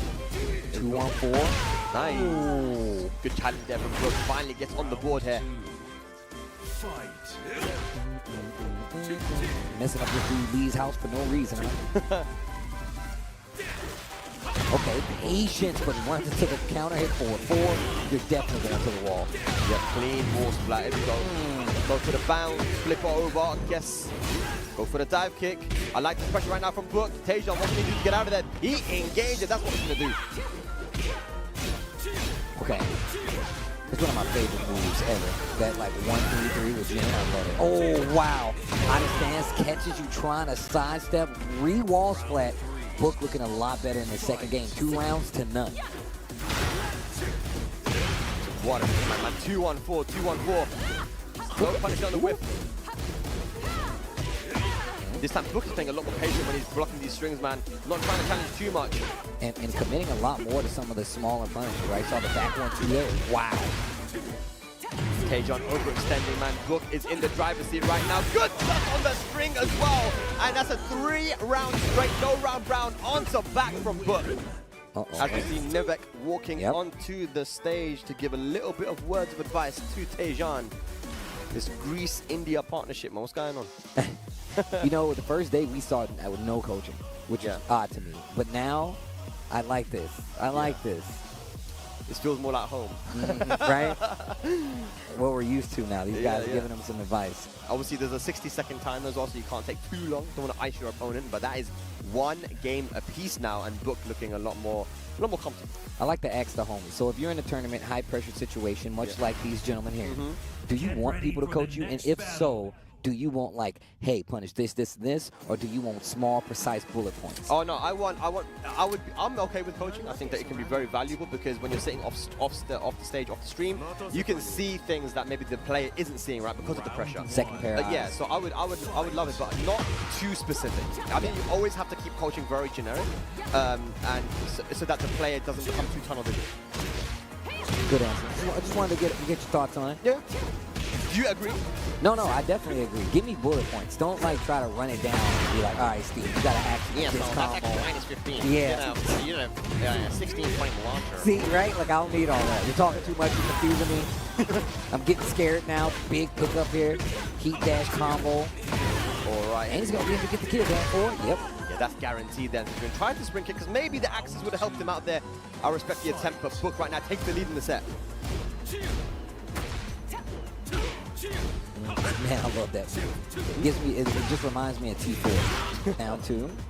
The laser scraper is so good as well. Just to catch the sidestep, we're seeing a lot from Book, and that's going to be that million hit 30-frame punish. Gets the knockdown after the punish. Demon Paw, engage. Book looking so much better in this third game. Demon Paw, heat dash. Down 3, and look at that, just like that, Book moves on to set point to remain undefeated in this group right now. Punish it. Okay, back 1-2, gets the knockdown. What? Whoa, the setup! Oh, wow, that was sick. Somebody clip that, send it to me, I'm gonna watch it later. I'm adding that to my Gen setups. Gotta go for the back row catch, but it's not gonna matter anyway. The heat smash comes in. That's 6 rounds straight after losing 3 rounds straight in that first game. Book showing expert adaptation. But, man, shout outs to Tejan, man. He did get one on the, but he got one win, right? Or was that 2-0? Yeah, it was 2-1. So Okay. he won the first one 3 rounds straight, looking very confident, but that's what I'm saying. I mean, you don't have a lot of time to make adaptations. It's first to 2 only, right? But Book was able to do it. Yeah, you got to get used to that, man. That first to 2, he also, look, Tejan even had like the coaching, and Book still was so locked in to the scenario that it was going to be almost impossible to derail. I feel bad, bro, because you know what it is? Like, so many events we saw this year as well, and Book, no one coaches him, man. I remember it was that mix-up, yeah, and then someone was coaching the opponent, and Book was just looking so sad. He's like, someone coach me, man. I felt bad, bro. Yo, Book is good for that. Like, Book is good for being like, do y'all see this? You know, Like, the puppy dog eyes and stuff, like, someone coach Book, man. and he's so chill, too. That's what's even more crazy. So, having Book up there solo while his opponent's getting coaching. But like I said, he's used to being in this scenario. Yeah. As you can see, Book leading the pack with 4 points. Only second, Xiaoling. And then we have, even with the 0, Noel, -2 for Tejan, -3 for Yodai. Bro, you know, I'm scared, though, because Book has +4 right now. But his 2 wins, 2 of the wins were 2-1, 2-1. If his next match is going to be against Noel, and if Noel wins that one 2-0, Book goes down to 2 points, and Noel goes up to 2 points. So we're in a situation right now that even though Book's won 3 sets, I mean, yeah, points-wise, it could get a little bit scary. Yeah, man. I mean, I'm glad you pointed that out, because all it takes is a 2-0 to put you back in the running, so you know that's the goal. And also, I'm going to tell you right now, that's what's different from regular tournaments as well. Paying attention to that round count or the game count. A lot of times you're just like, yo, just let me get my 2-1, 2-0. I don't care. I just want the victory. In this format, you're aiming for the 2-0 because you don't ever want to be put back in a situation where you can be here, lose 2-0, and then you're tied up with somebody else in danger of not making that out of it. Look what happened to Morgold yesterday. Yep. Starting off with a 2-0 and a 2-0, 4 points up, lost the next 2-0, 2-0-2, ended up with 0 points, and then eliminated from the group stages. I mean, look at the same thing with Ulsan. Ulsan was playing amazing in that set. And the finger, bro. The finger! Crazy. Ulsan. Sorry, man. I blame Dr. Boskanovich, man. That robotic hand, bro. That was him. Insane stuff. Talking about insane, though, we got an insane Steve up on stage right now from Bolivia, Noel. He tried the Dragonov there for the first game versus Xiaoling. Didn't really work out for him, but then the second game, you know, he went to the Steve, took it to the final round. Even though it's not typically a great matchup for Steve, I feel like, but this is clearly his best character, and he's got a 2-0 win, I think, after switching to Steve. Also, man, let me say shout outs to Bolivia, man. I was just there for a Punishment 3. That was my first time in Bolivia. Beautiful. Oh my God, it was so beautiful. And shout outs to the community. I saw they gave you guys gifts as well. Dog. No, actually we just bought those. You just bought those, yeah? We bought the ponchos, bro. I wear them all the time. I wear it all the time. Yeah. I'm like outside just wearing a poncho, and everybody loves it. But man, I just want to say, man, shout outs to Bolivia. Shout outs to the community there, not only just for Tekken, but for everything that they were doing there. The cosplay contest, the cosplay people were really nice. But I'm happy that we have Noel here representing this different region of Tekken that I feel like definitely needs more love out there, because they play everything, so it's sick. Yeah, and Noel right now here to do a job and put that country on the map, like similar to what he did last year. I mean, remember what he was able to do to Team Korea in the Nations Cup, right?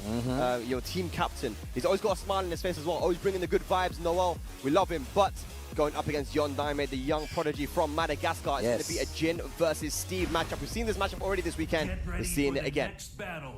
Oh, into the stratosphere as well. All right. Floor blast going to be available. 1, 2. There we go. And this is typically the matchup that we would see like Ni always go to as well. If he was ever going to play against a Jin player, it was like having access to the 1-2-1s and back ones. Yep. It could cause Jin some problems. It's going to force him to use that down 2. Yeah, and on top of that, you know, Jins, they like to use those down 4 ones, those 2-1s, 2-1-4. You're going to second guess that knowing Steve Fox got the back one locked and loaded waiting for you to do it. Masaki. Ooh, heat smash.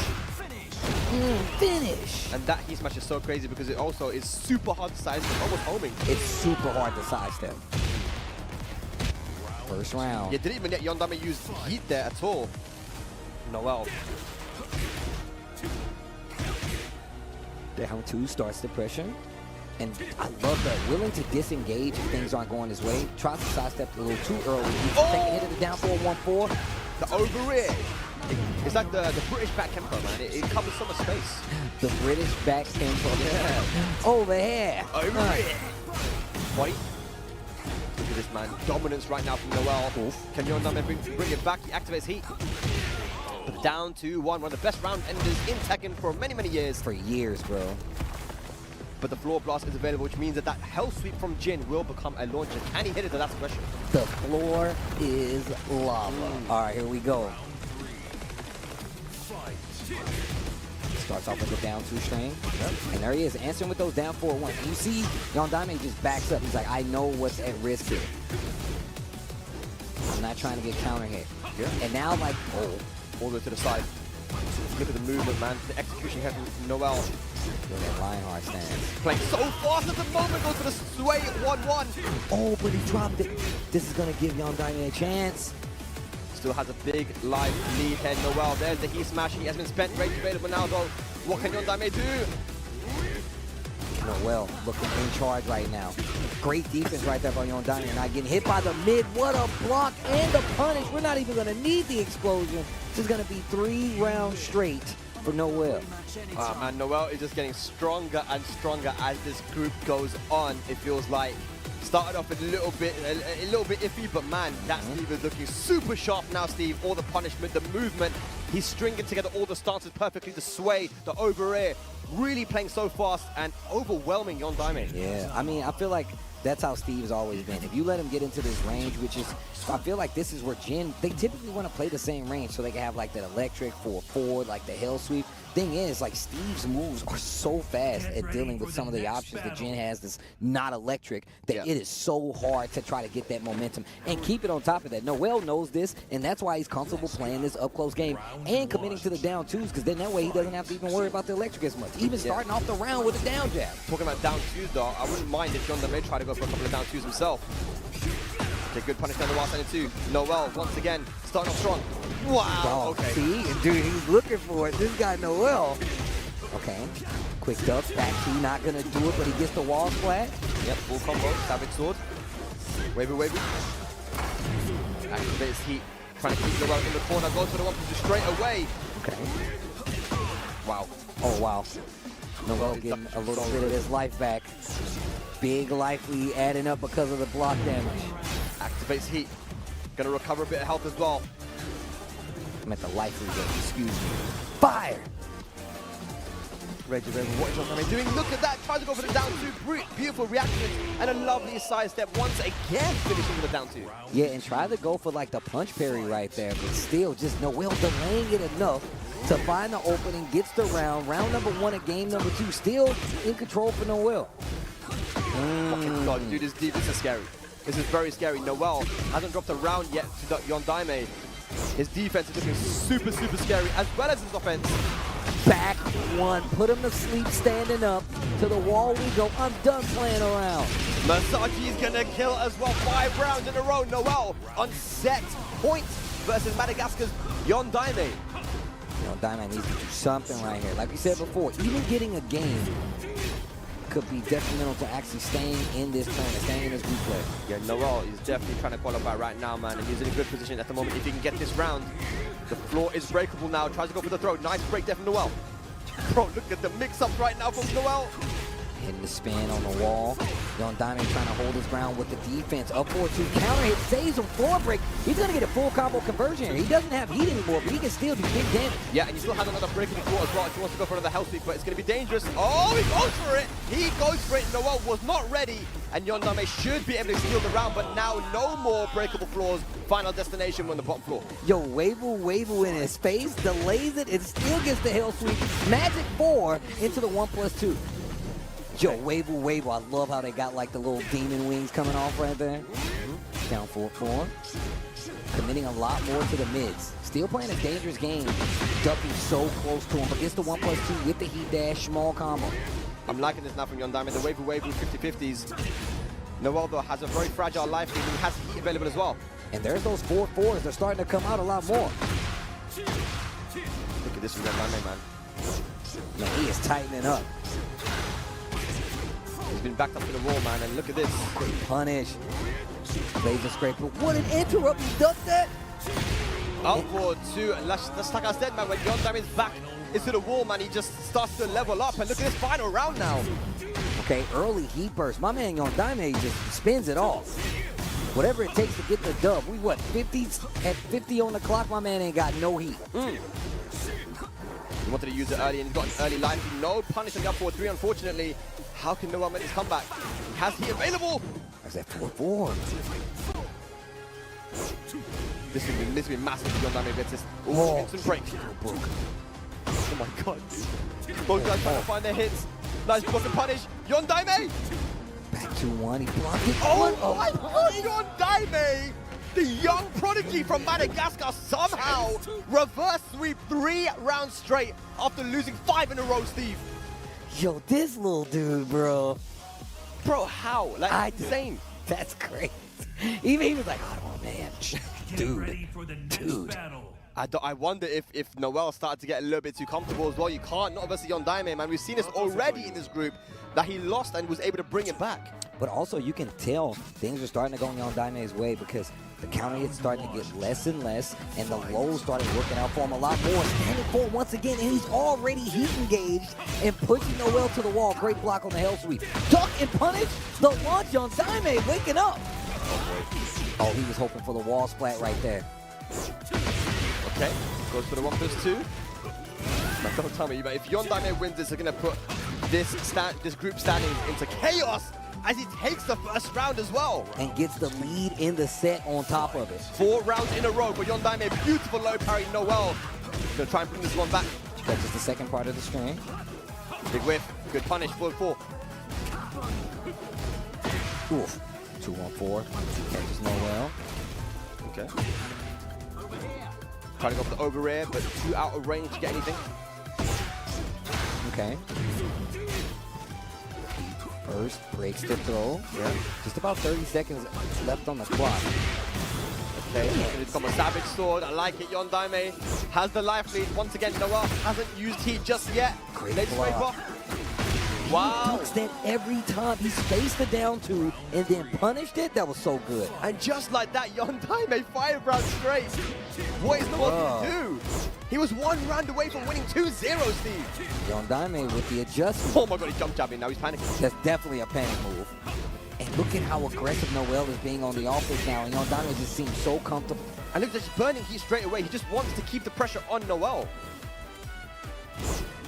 Runs up to him, just like you said. Down back 4. Not letting him sidestep at all. Yondaime has a nice, healthy life lead. Noel, you gotta pop it. You gotta do something. About 28 seconds left on the clock. He wants that counter hit so badly. He tried to finish the string. Yondaime interrupted. He can't get the counter hit. He just can't get the counter hit. Did he sidestep it? No, he didn't. He has been activated now. Good break in the 2 row. Up 4-2. What a block. What a punish. About 10 seconds left on the clock. He can definitely do this. Oh, back to 1. Delayed it too much. God. No. Oh, guard break. It's not over. It's not over. The down 2 is not a right punish. Noel's with 2 seconds remaining. It's not over yet. Oh my god. This is insane at the moment. Yondaime is going to start off strong again. Ducks the string, no punish from Noel. No, oh my, speaking of ducking while standing 2, full combo conversion, and you're going to the wall. And on top of that, we're still upstairs. You see Pop C as well in the combo. Oh, I like that combo. Oh, wait. Yondaime real close to closing this out. Down 4, catches him back turn, spins the heat, nothing left. What are you going to do, Noel? Because you are in trouble right now. Snake Charmer not going to work. Yondaime comfortable ducking the low parry on the down 4. You got to take him downstairs. You have to take full advantage. Is he going to get the wall splat here? I think he might. No, he doesn't. Oh, wrong combo. Oh. 1-2, got a little life back. Watch for the down 4. No way, no way. Oh. He's got some health back. He's got some health back. 1-2-1 counter hit. Goes for the Sonic Fang. No way. Noel. One more hit. Jesus, and down. Back 4. Yondaime somehow clutches it and takes it over Noel 2-1. Crazy set there. It was so back and forth. But Yondaime showing the skills of a champion there with the adaptation has put this group standings into chaos, Steve. Dude, that set was ridiculous. That set was ridiculous. He's like dropping things on the floor, man. His hands are shaking. He looks like he lost the game as well. He's like, man, that was too much. Dude. He like aged 10 years. Bro, the ducks from Yondaime in that set were pivotal.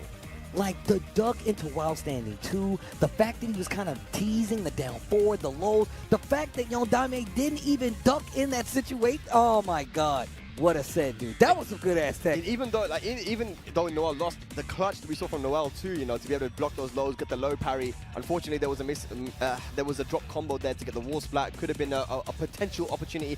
But what I really loved about Yondame was, you see how different. This is why I love Tekken World Tour, because we see different countries how they utilize the game, right? There's obviously multiple moves that all Tekken characters have, but Yondame would just pop heat and use it straight away. Whereas Noel was the opposite. He'll keep it until the last 20 seconds, you know, and then you pop it, right? So, yeah, just a completely different clash of play styles, and it worked out for Yondame, man. As we have a look at the standings now, I don't know who's going to take him out. Right now, Book is looking very pretty, but Noel now going into the minus, and Xiaoling still in the positive there with a 1, but Taejan and Yondame -2, both each have 1 game remaining. Yeah. Xiaoling still has 2 games to play. Book with the 1, and he's sitting pretty with the 4, obviously. But like you said, if Xiaoling gets a 2-0, he can get like a big lead right here. But you know Yondame is not going to give that to him. If Yondame gets a 2-0 versus Xiaoling, yeah, that can make a big wave actually. Yeah, so I mean, we still got to watch a couple of more sets, I think, because Xiaoling has a couple remaining.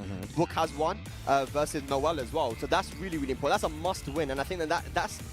This loss to Yondame has put Noel in a situation where now he needs to win versus Book 2-0. Yep. Right? Which is not the position you want to be in, right? Nah. Winning that one there, even a 2-1 for Noel would have been good for him because he would have been in the positive.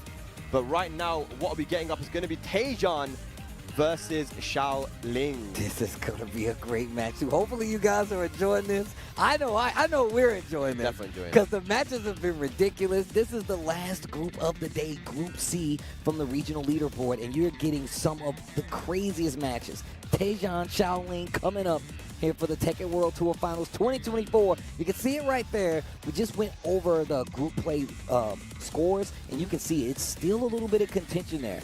Yeah, and Taejan has been looking super scary as well, even though right now he's in the minus, but he starts off all of his sets with such dominance and such momentum. You know, I'm wondering if he's going to be able to do that against Xiaoling, especially against a character like Ling Xiaoyu, which is so evasive, so tricky to even try and hit. I think it's going to be difficult, but yeah, I just love watching Xiaoling play because he strings together the stances and mix up everything so well. I love the setups that he has too. Fluid. Yeah, super fluid, man. But I'm expecting again the Nina versus Ling Xiaoyu. Xiaoling here right now in this set has a good opportunity to punch his ticket into that top 16.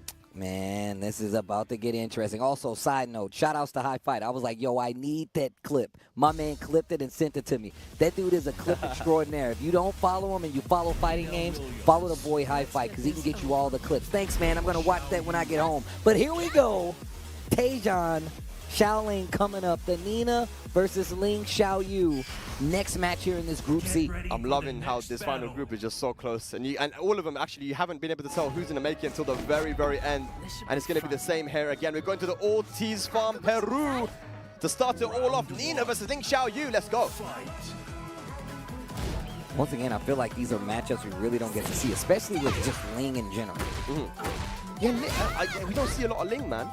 We see more Nina than we see Ling. Yeah, Ling is so strong. And there was a time at the start of the game where people were like, Ling's top 5. Actually, I was talking to Ulsan, he still says that he thinks that Ling could be top 5 as well. But look at that, man. There's big damage coming in now. Gonna be the flip over. No, goes for the cartwheel instead. Man, that parry was clutch. Xiaoling. Great block damage and pressure on the wall. Taejan fighting back. E-dash, no resources on either side. Look at the life recovery that Taejan has at his disposal. Oh, wow. Dude, counter hit launcher. Like I said, 13 frame. Just goes for the Death Fist to finish it off. Yeah, I mean, he had a lot of life to recover, but Xiaoling's like, nah, it's cool. It's a memory now. I'm going to take the round.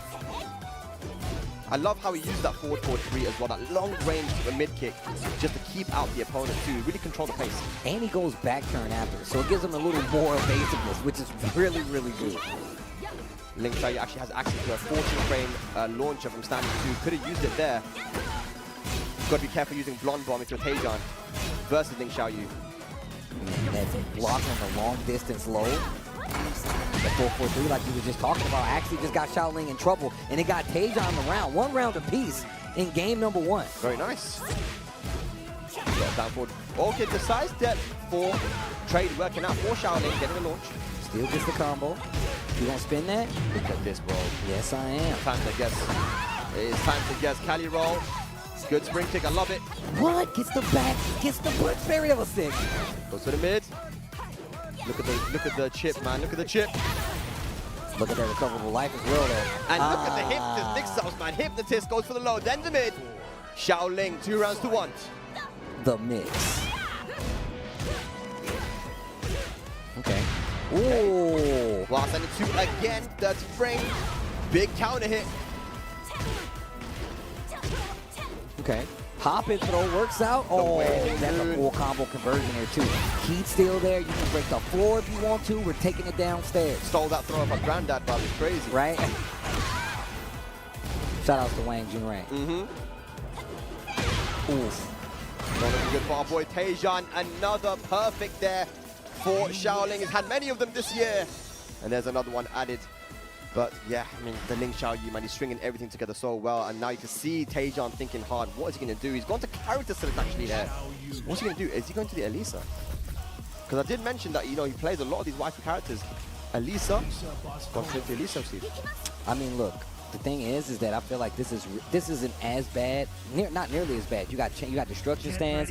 Elisa's got really good lows. Her pokes are really good as well. I feel like that's one of the things that Nina kind of struggles with. It's just like keeping you honest outside of like stance pressure and stuff like that. Elisa, on the other hand, she can keep you honest just with her stance, destruction stance. She's got great lows, and the pokes are pretty good too. So let's go. Yeah, let's see what he can do with the Elisa here. Better movement, and also has, you know, other options as you mentioned. And this is what Ling forces out of opponents as well. Because she's such a specialist character with her stances as well, you want to find the option that can beat the AOP in the back and stuff. Ooh. Didn't literally get the whip punish, but Shaoling pressed into the second hit. Look at that. Using a space, there's a stance. Yeah, I would definitely, if I'm Taejan, I'm trying to test Shaoling to see if he knows how to deal with those chainsaws, but a lovely duck and a down 4 string. Ooh. Okay, standing forward, not going to make anything happen. Going in the stance right now has actually gotten, gotten Shaoling in a little bit of trouble. And it gets Taejan around in this second game. I'm like, I can't remember if he won a round in that last game, but this is good. Yeah, I think it was 3 rounds to 1. The Taejan starting off strong here with the Elisa. A lot of dancing from both guys, waiting for their opportunity. Nice AOP once again, forcing Taejan to whip. Going for the mid. Oh, nice call out. Yeah, that's one thing that Elisa has for sure, man. It's just access to a billion power crushes. Okay. Okay. Taking advantage, ducks the follow-up, gets the hop kick. Taejan, are we going downstairs? No. It's a max damage combo, nice jab and stop there for Shaoling. He smash has been spent, rage available now for Shaoling. What's going to go for the hop kick from Taejan? Oh. 2 rounds there, second game. Okay, the Lisa pick working out for the better. And Lisa definitely one of the characters that we know is super strong as well, but maybe not as much as Nina on the big world stage. But look at this. Starting off strong once again, 10 seconds gone, and that's already 60% almost. Man, Taejan looking so much better. Oh, the nice. power crush again. Heat available, Shaoling, what are you going to do? Oh! Is that going to be dead? Oh my god. Chainsaws.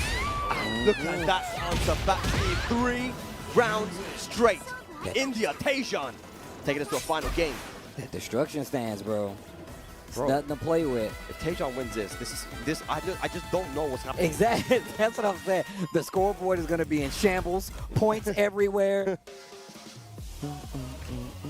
Okay. Going to stage select. What's it going to be? What is it going to be? Rebel Hangar. We are going to a final game here, ladies and lads. India versus Ivory Coast. Elisa versus Ling Xiaoyu.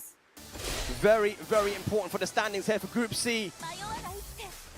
Shaoling can put himself in a great position. He just needs 1 game. Here we go. Okay. Counter hit low. Okay, that is safe. I like Taejan slowing this down a lot. What a whip punish. Yeah. Oh, which he doesn't get the wall carry, but that's going to be a balcony break. Full combo conversion too. Should be able to take it to the other wall as well. Maybe Oh, yeah, for sure. Oh my god, look at the combo. Spike, carry roll, and it's getting time. What a block. Hop kick, yo! He wouldn't have used that, he guessed correctly there. And Shaoling, though, goes with the hop kick and gets around. He's like, you're gonna do what? Hop kick. I'm not playing. Chainsaws. Oh, wow. Good follow-up. That's guaranteed. Keep this low. Good sidewalk, but so careful. Because just like it's easy to overextend against Link, it's just as easy to overextend against Elisa with her movement, man. Yes. She's a little evasive herself. Oh my god! Chainsaws, but in catching Shaoling.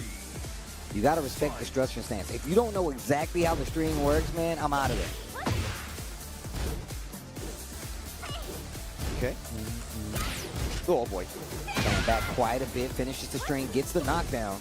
So many of these sets in groups here have been so close. Once again, one game apiece, one round apiece.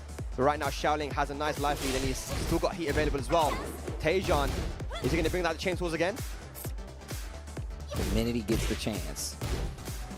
Like every Elisa player. Yep. Dancing a lot right now. 27 seconds left on the clock. There it is. And just go for a power crush to say, stop all of this. I know you're going to be offensive when you're in stance. I'm going to use a power crush to stop that and take my turn back. But not good enough, because Taejon getting closer and closer. Now has the lead. Oh my god. Go to the mid option. No, I don't think he pressed. I don't think he pressed. And that should be a punish with the hop kick. Taejon taking us to a final round potentially. Now set point. What a turnaround. Oh, got the counter hit early on. Goes for a track and move, looking for a side step. Oh my god, great punish. Taejon has slowed down this game so much. Oh my god, the classic hits in the face, the man. throwback. Rugged punch. Oh, the hop kick. Didn't get the punish there. Went into AOP right after that launcher. Drops the combo. Oh, Taejon's got a chance. And look, once we saw that mess up by Shaoling, bro, Noel started clapping. Yeah, I think that he wants Taejon takes one. Oh okay. My gosh, what a call out. Gets the big sweep. Counter hit, but the wall messes up the combo. Counter hit number 2. Sidewalk, the sidestep, that's gonna do it. Taejon takes out Shaoling after going down with the Nina, switches to Elisa, and that is definitely gonna switch up a few things for the standings. Like you said, we don't know what happens now, but we know it's crazy. Look at Shaoling's. Oh, man. This group is insane, man. Taejon going to the Elisa.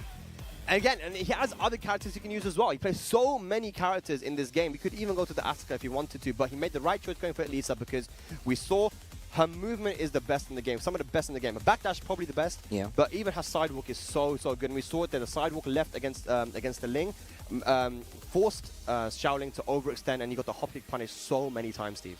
I'm really interested to know what made him decide on the switch to Elisa, especially because you said he plays so many characters. Yeah. Maybe it's just a familiarity thing where he's like, you know what, I typically do better in this matchup, or I feel like this character does better. But as you can see right now, Book still ahead of the pack with 4. Shaoling now at 0, and he's only got one more set to play. And that's going to be a tough one because that's Yon Daime, and that's going to be a big game changer. Noel still has one to play versus Book, which could also make something big happen. And then Taejon's done, though. Yeah, I think Taejon might be done here, but I want to say Yon Daime, Noel, and Shaoling all have an opportunity to still make it in here. They're so close on the points. Yon Daime, if he is playing against Shaoling, if Shaoling wins that one 2-0, he'll be up to +2. Noel up against Book. I mean, he needs, that's obviously a must-win there as well, but yeah, I mean, this is a crazy one right now. We still don't know who's going to make it through. Yeah, and on top of that, so Book is pretty, like, set. He's pretty solid right now. So, but it's more about the fact of, like, how do you mess up the count between the remaining players? Because that 0 and that -1 is really easy to turn around if you just get a 2-0 versus your next opponent who could potentially stop your way. So, this is definitely some important games we got going on further. Thank you guys for tuning in, man. This group has been crazy. This group has actually been crazy. I can't wait to get to the rest of it. And we still got the LCQ. So let's just say none of these players here make it to the main bracket. They're like, you know what? I know it's 2. It wasn't me. They still have an opportunity to make it in. And possibly even in a harder situation, fighting through the LCQ. Some of the biggest Tekken names in the world are in that LCQ. Yeah, I mean, there's some of the biggest names, as you mentioned, and these guys are going to be, if they don't make it in, That LCQ, that's going to be happening tomorrow, guys, and that is going to be insane. And I want to give a big shout out to everyone that made the Tekken World Tour possible. Yes. You know, Bandai Namco, Chipotle, everyone that helped to make this what we have right here. The first Tekken World Tour Finals in Japan as well for Tokyo. I mean, it's beautiful because right now we had yesterday the group for globals, and now we have the regionals. And I think that's a new change, that we have a regional and groups going side by side.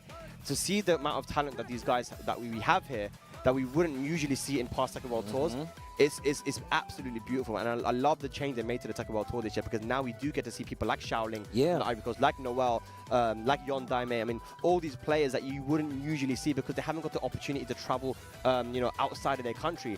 But now with this format, they can, and they have an opportunity to represent themselves as well as their country on the biggest stages for Tekken, man. So yeah, I'm super honored to be here and to watch these guys play and show off the talent.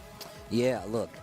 Personally, look, I think that's one of my favorite things about traveling. People always ask me, it's like I get to see players from their regions play their game at the highest level. And you get an understanding of kind of the hierarchy of the players that you need to be looking at. But then when it comes to these big events like this, and you get to see the clash, these regions clash, where you typically only see it at a final situation, or if they travel to get points for a final situation. You don't typically get this is a top 16 match from a Tekken World Tour event to get to the finals.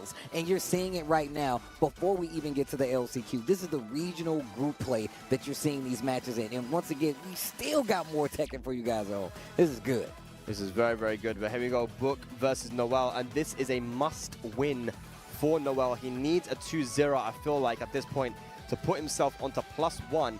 And then everything just goes on to what happens after that, you know, with the other matches. You know, his fate is in other people's hands. But you know, winning here versus Book is not the situation that he wanted, because that drop against, I believe it was it Shaoling he lost against 2-0. That was a big way for him to start. Not a great way for him to start, but, you know, the Tejan match as well, there were so many close calls, so close situations. We know how strong Noel is, but yeah, Book is pretty much safe now, no pressure on him, but Noel needs this 2-0. I mean, that's what he's aiming for. You know that's what he's aiming for. I mean, honestly, we already touched on it. You definitely want to 2-0 everybody. You just beat them up. Me and Mark Man even said, if you don't lose, then you're cool. Yeah. Easier said than done, though, with these players. Easier said than done. Get Maji Temple. Here we come. Alrighty, here we go. The Steve Fox going up against the Jin. Let's get into a game one. Big things at stake here, especially for Noel. He wants the best record possible. That means he's looking for a 2-0 versus one of the best players in Tekken in general. All right, but this is a match we already played, of course, versus Yon Daime. Different kind of style with the Jin here, with Book. Both guys activate here. Noel activating early than we used to. I thought the wall was closer than it was. Okay, pressure, dodge, kick out of stance. Nice, he gets the punch parry. Nice, good stuff. Okay, rage available. Okay, nice, while standing forward. Needs to be real careful right here. Goes in the stance. Got a lot of life left, 18 seconds left on the clock. Down 2, he finishes the stream. Noel taking first blood, first round against Book here. Once again, he needs this 2-0. He wants this 2-0. He wants to improve his score. Back one, didn't believe in the hit, engage. Back to the wall, he's one of his own, eats a couple of hits. Oh, down back 4. Nice 2-1, 4-4-3. Offense looking real strong right here. Heat dash to keep it going, but now he's out of heat. Spins the last second heat dash, realigns on the wall. He's got rage on, but he doesn't go for the kill, but the down 4 is gonna do it 1 round apiece here with Noel versus Book. Okay, that looked dicey. Not sure why he didn't go for the rage art. Or engage. Oh, 4-4 gets the big counter hit. Goes for the electric warning extension. I've actually never seen that one before. Okay. Oh no. Tying up the set right here. Book bringing it back in that second round, man. It was actually pretty intense, Tag. There we go. Down 4. Ooh. Heat dash, but that was a float though, so it's not going to be a lot of damage, but he might be able to find it. Well, no, he drops it. Back one counter hit. Not going to be dead though, I don't think. Oh, close enough. Down 2. Stays there. Oh. And look, we saw how Noel closed out that first round that he won. He literally just finished the down 2-1 string, and Book ran into it. But he answers back with a round of his own. 2-1 in favor of Noel right now. Beautiful. All right. Oh.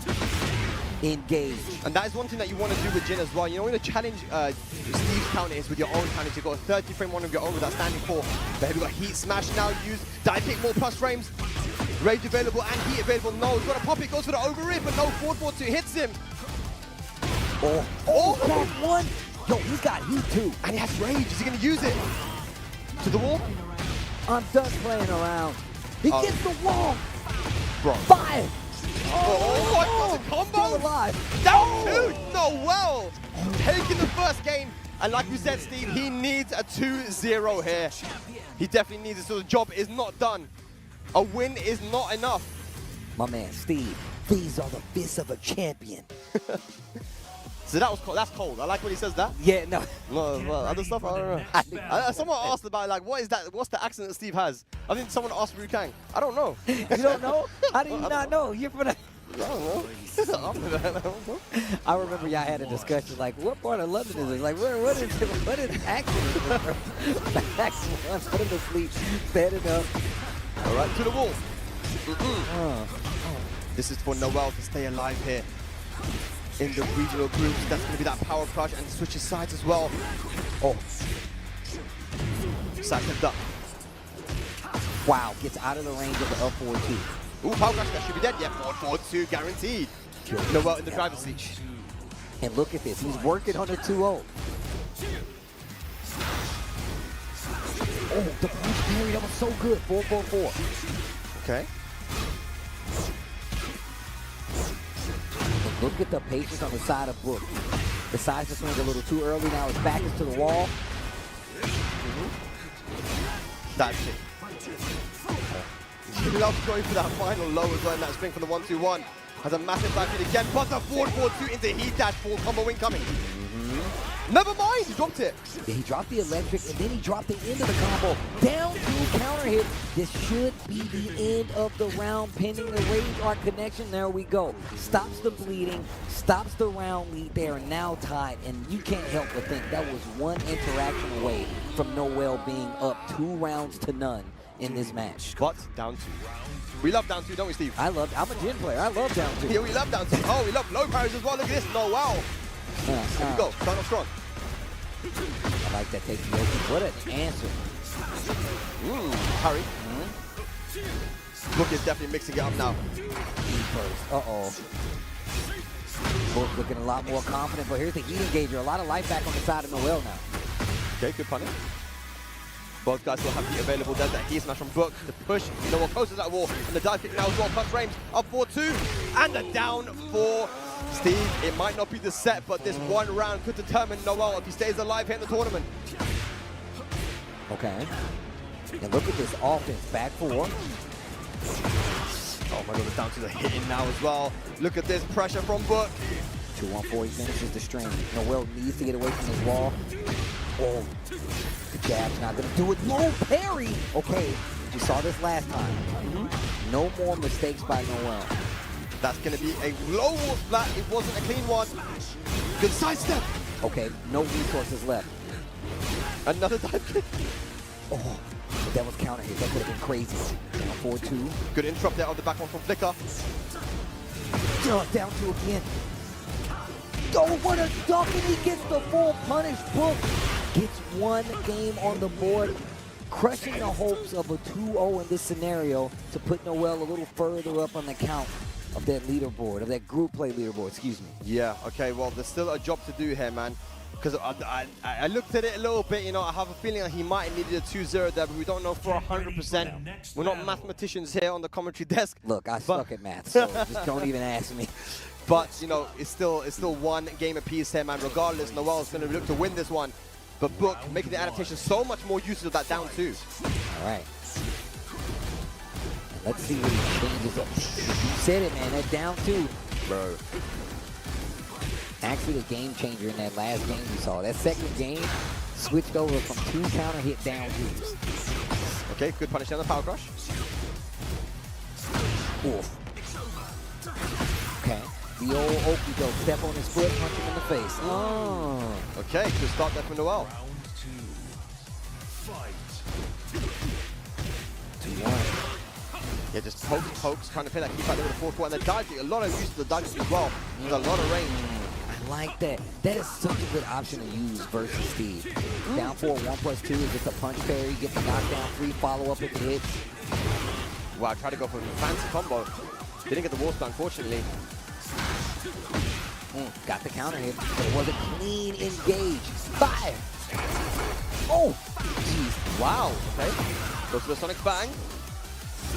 Still heat available. Trying to pop him the hop kick out of nowhere. Book no respect. Gonna tie it up in this final game.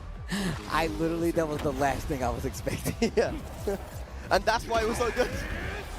Noel definitely wasn't expecting it either. We're all tied up now. It's the power of the devil himself. But versus Link, it's like, oh, oops, sorry. Sorry. My bad. Oopsies.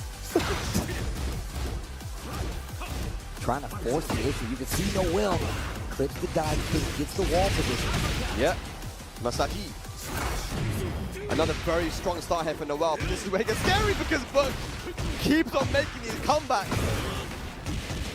Oh, back to onto the wall. Savage Sword to end the combo. Jin's wall pressure is ridiculous in Tekken 8. Look at the recoverable health there from Noel. Oh, that's a very good sway 1-1 though. Oh, to the wall. I'm done playing around. Look at the combo. Look at the combo. Look how much life he's recovered because of it. And Noel standing one heavy on Noel now 1 round away. Set point. Look at the range of that, man. Counter hit 4-4. Yeah. Didn't respect the dive kick. It does give advantage to Jin. And that's a huge combo there. Hell sweep. Attacking the legs. Oh, I feel like he could have got a clean whip punch on Monster Head. Steve has the worst launches, I feel like. And just like that, ladies and lads, final round here. Noel. This is so tense. Big whiff in the electric and no punish from Noel. What a block. Lots of evasive. But they're dancing, man. No one wants to take the first hit. Okay. Oh, the counter trade. Oh my god, these guys are so evenly matched. Okay, sidestep into the heat burst. Oh, the down 2 again. That's been a thorn in the side of Noel. That's going to be a clean wall as well. Savage Sword. One more hit potentially. Mix up time. Noel, what are you going to do? Oh, the low. He still has heat. I'm done playing around. Oh, fire!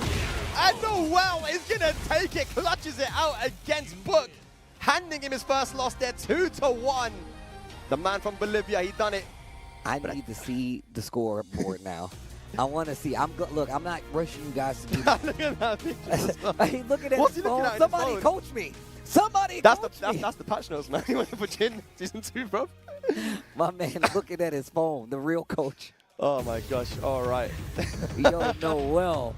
Wow, look, I'm not rushing you guys to do math, but I definitely want to see how this works out. Yeah, now there's some mathematicians in the chat right now, I know. I need to know. But yeah, I think that puts Noel onto neutral again, because he was -1, I think, if I remember correctly. Okay. But now there is Yon Daime coming up, and if Yon Daime wins 2-0, he goes from -2 to 0 as well, and the head-to-head will make it, will give Yon Daime that win, because remember, Noel lost against Yon Daime with a crazy combo. Xiaoling, though, is also at 0. Yes. So this is actually really interesting. But once again, like you said, it's going to go down to their head-to-head. Xiaoling versus Yon Daime. That's our last match, if I'm not mistaken. And wait, who won against Xiaoling and Noel? It was 2-0 Xiaoling.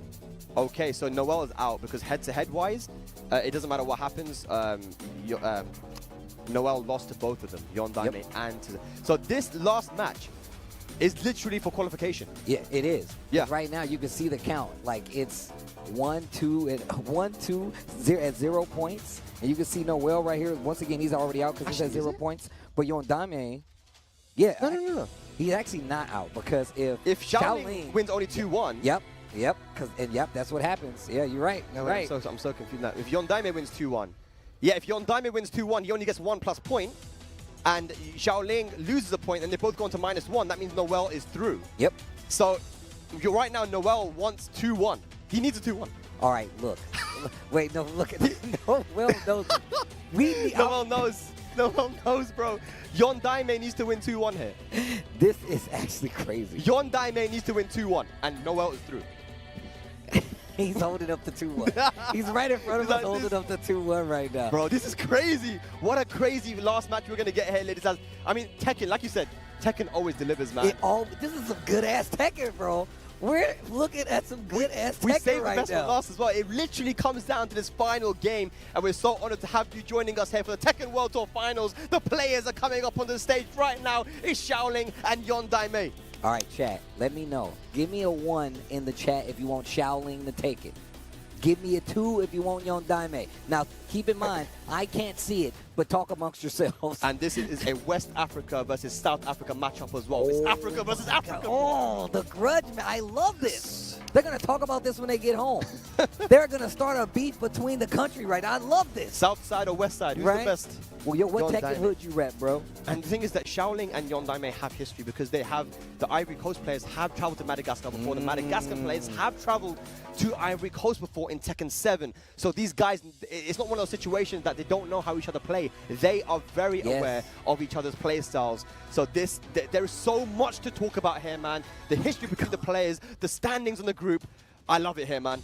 Yo, Ivory Coast, you better be watching. You better be cheering for your boy Xiaoling. Madagascar, you better be watching. You better be cheering for Yon Daime. This is about to be a good one. A good old-fashioned banger is what you guys are about to see. Noel over here just looking around. I think he's praying, bro. He's whispering to himself. I think he's whispering prayers, bro. Oh, man.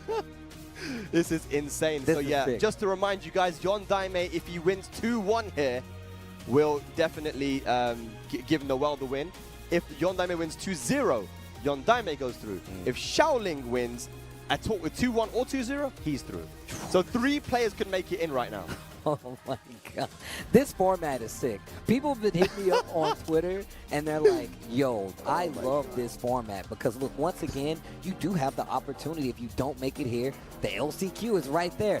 But who wants to go fight an ocean full of sharks? No one wants to do that. You want to go through right here, right now, stop the pressure, no sweat, go in, and that way you don't have to worry about going through that LCQ. But the last match of the day, chat, let me hear it.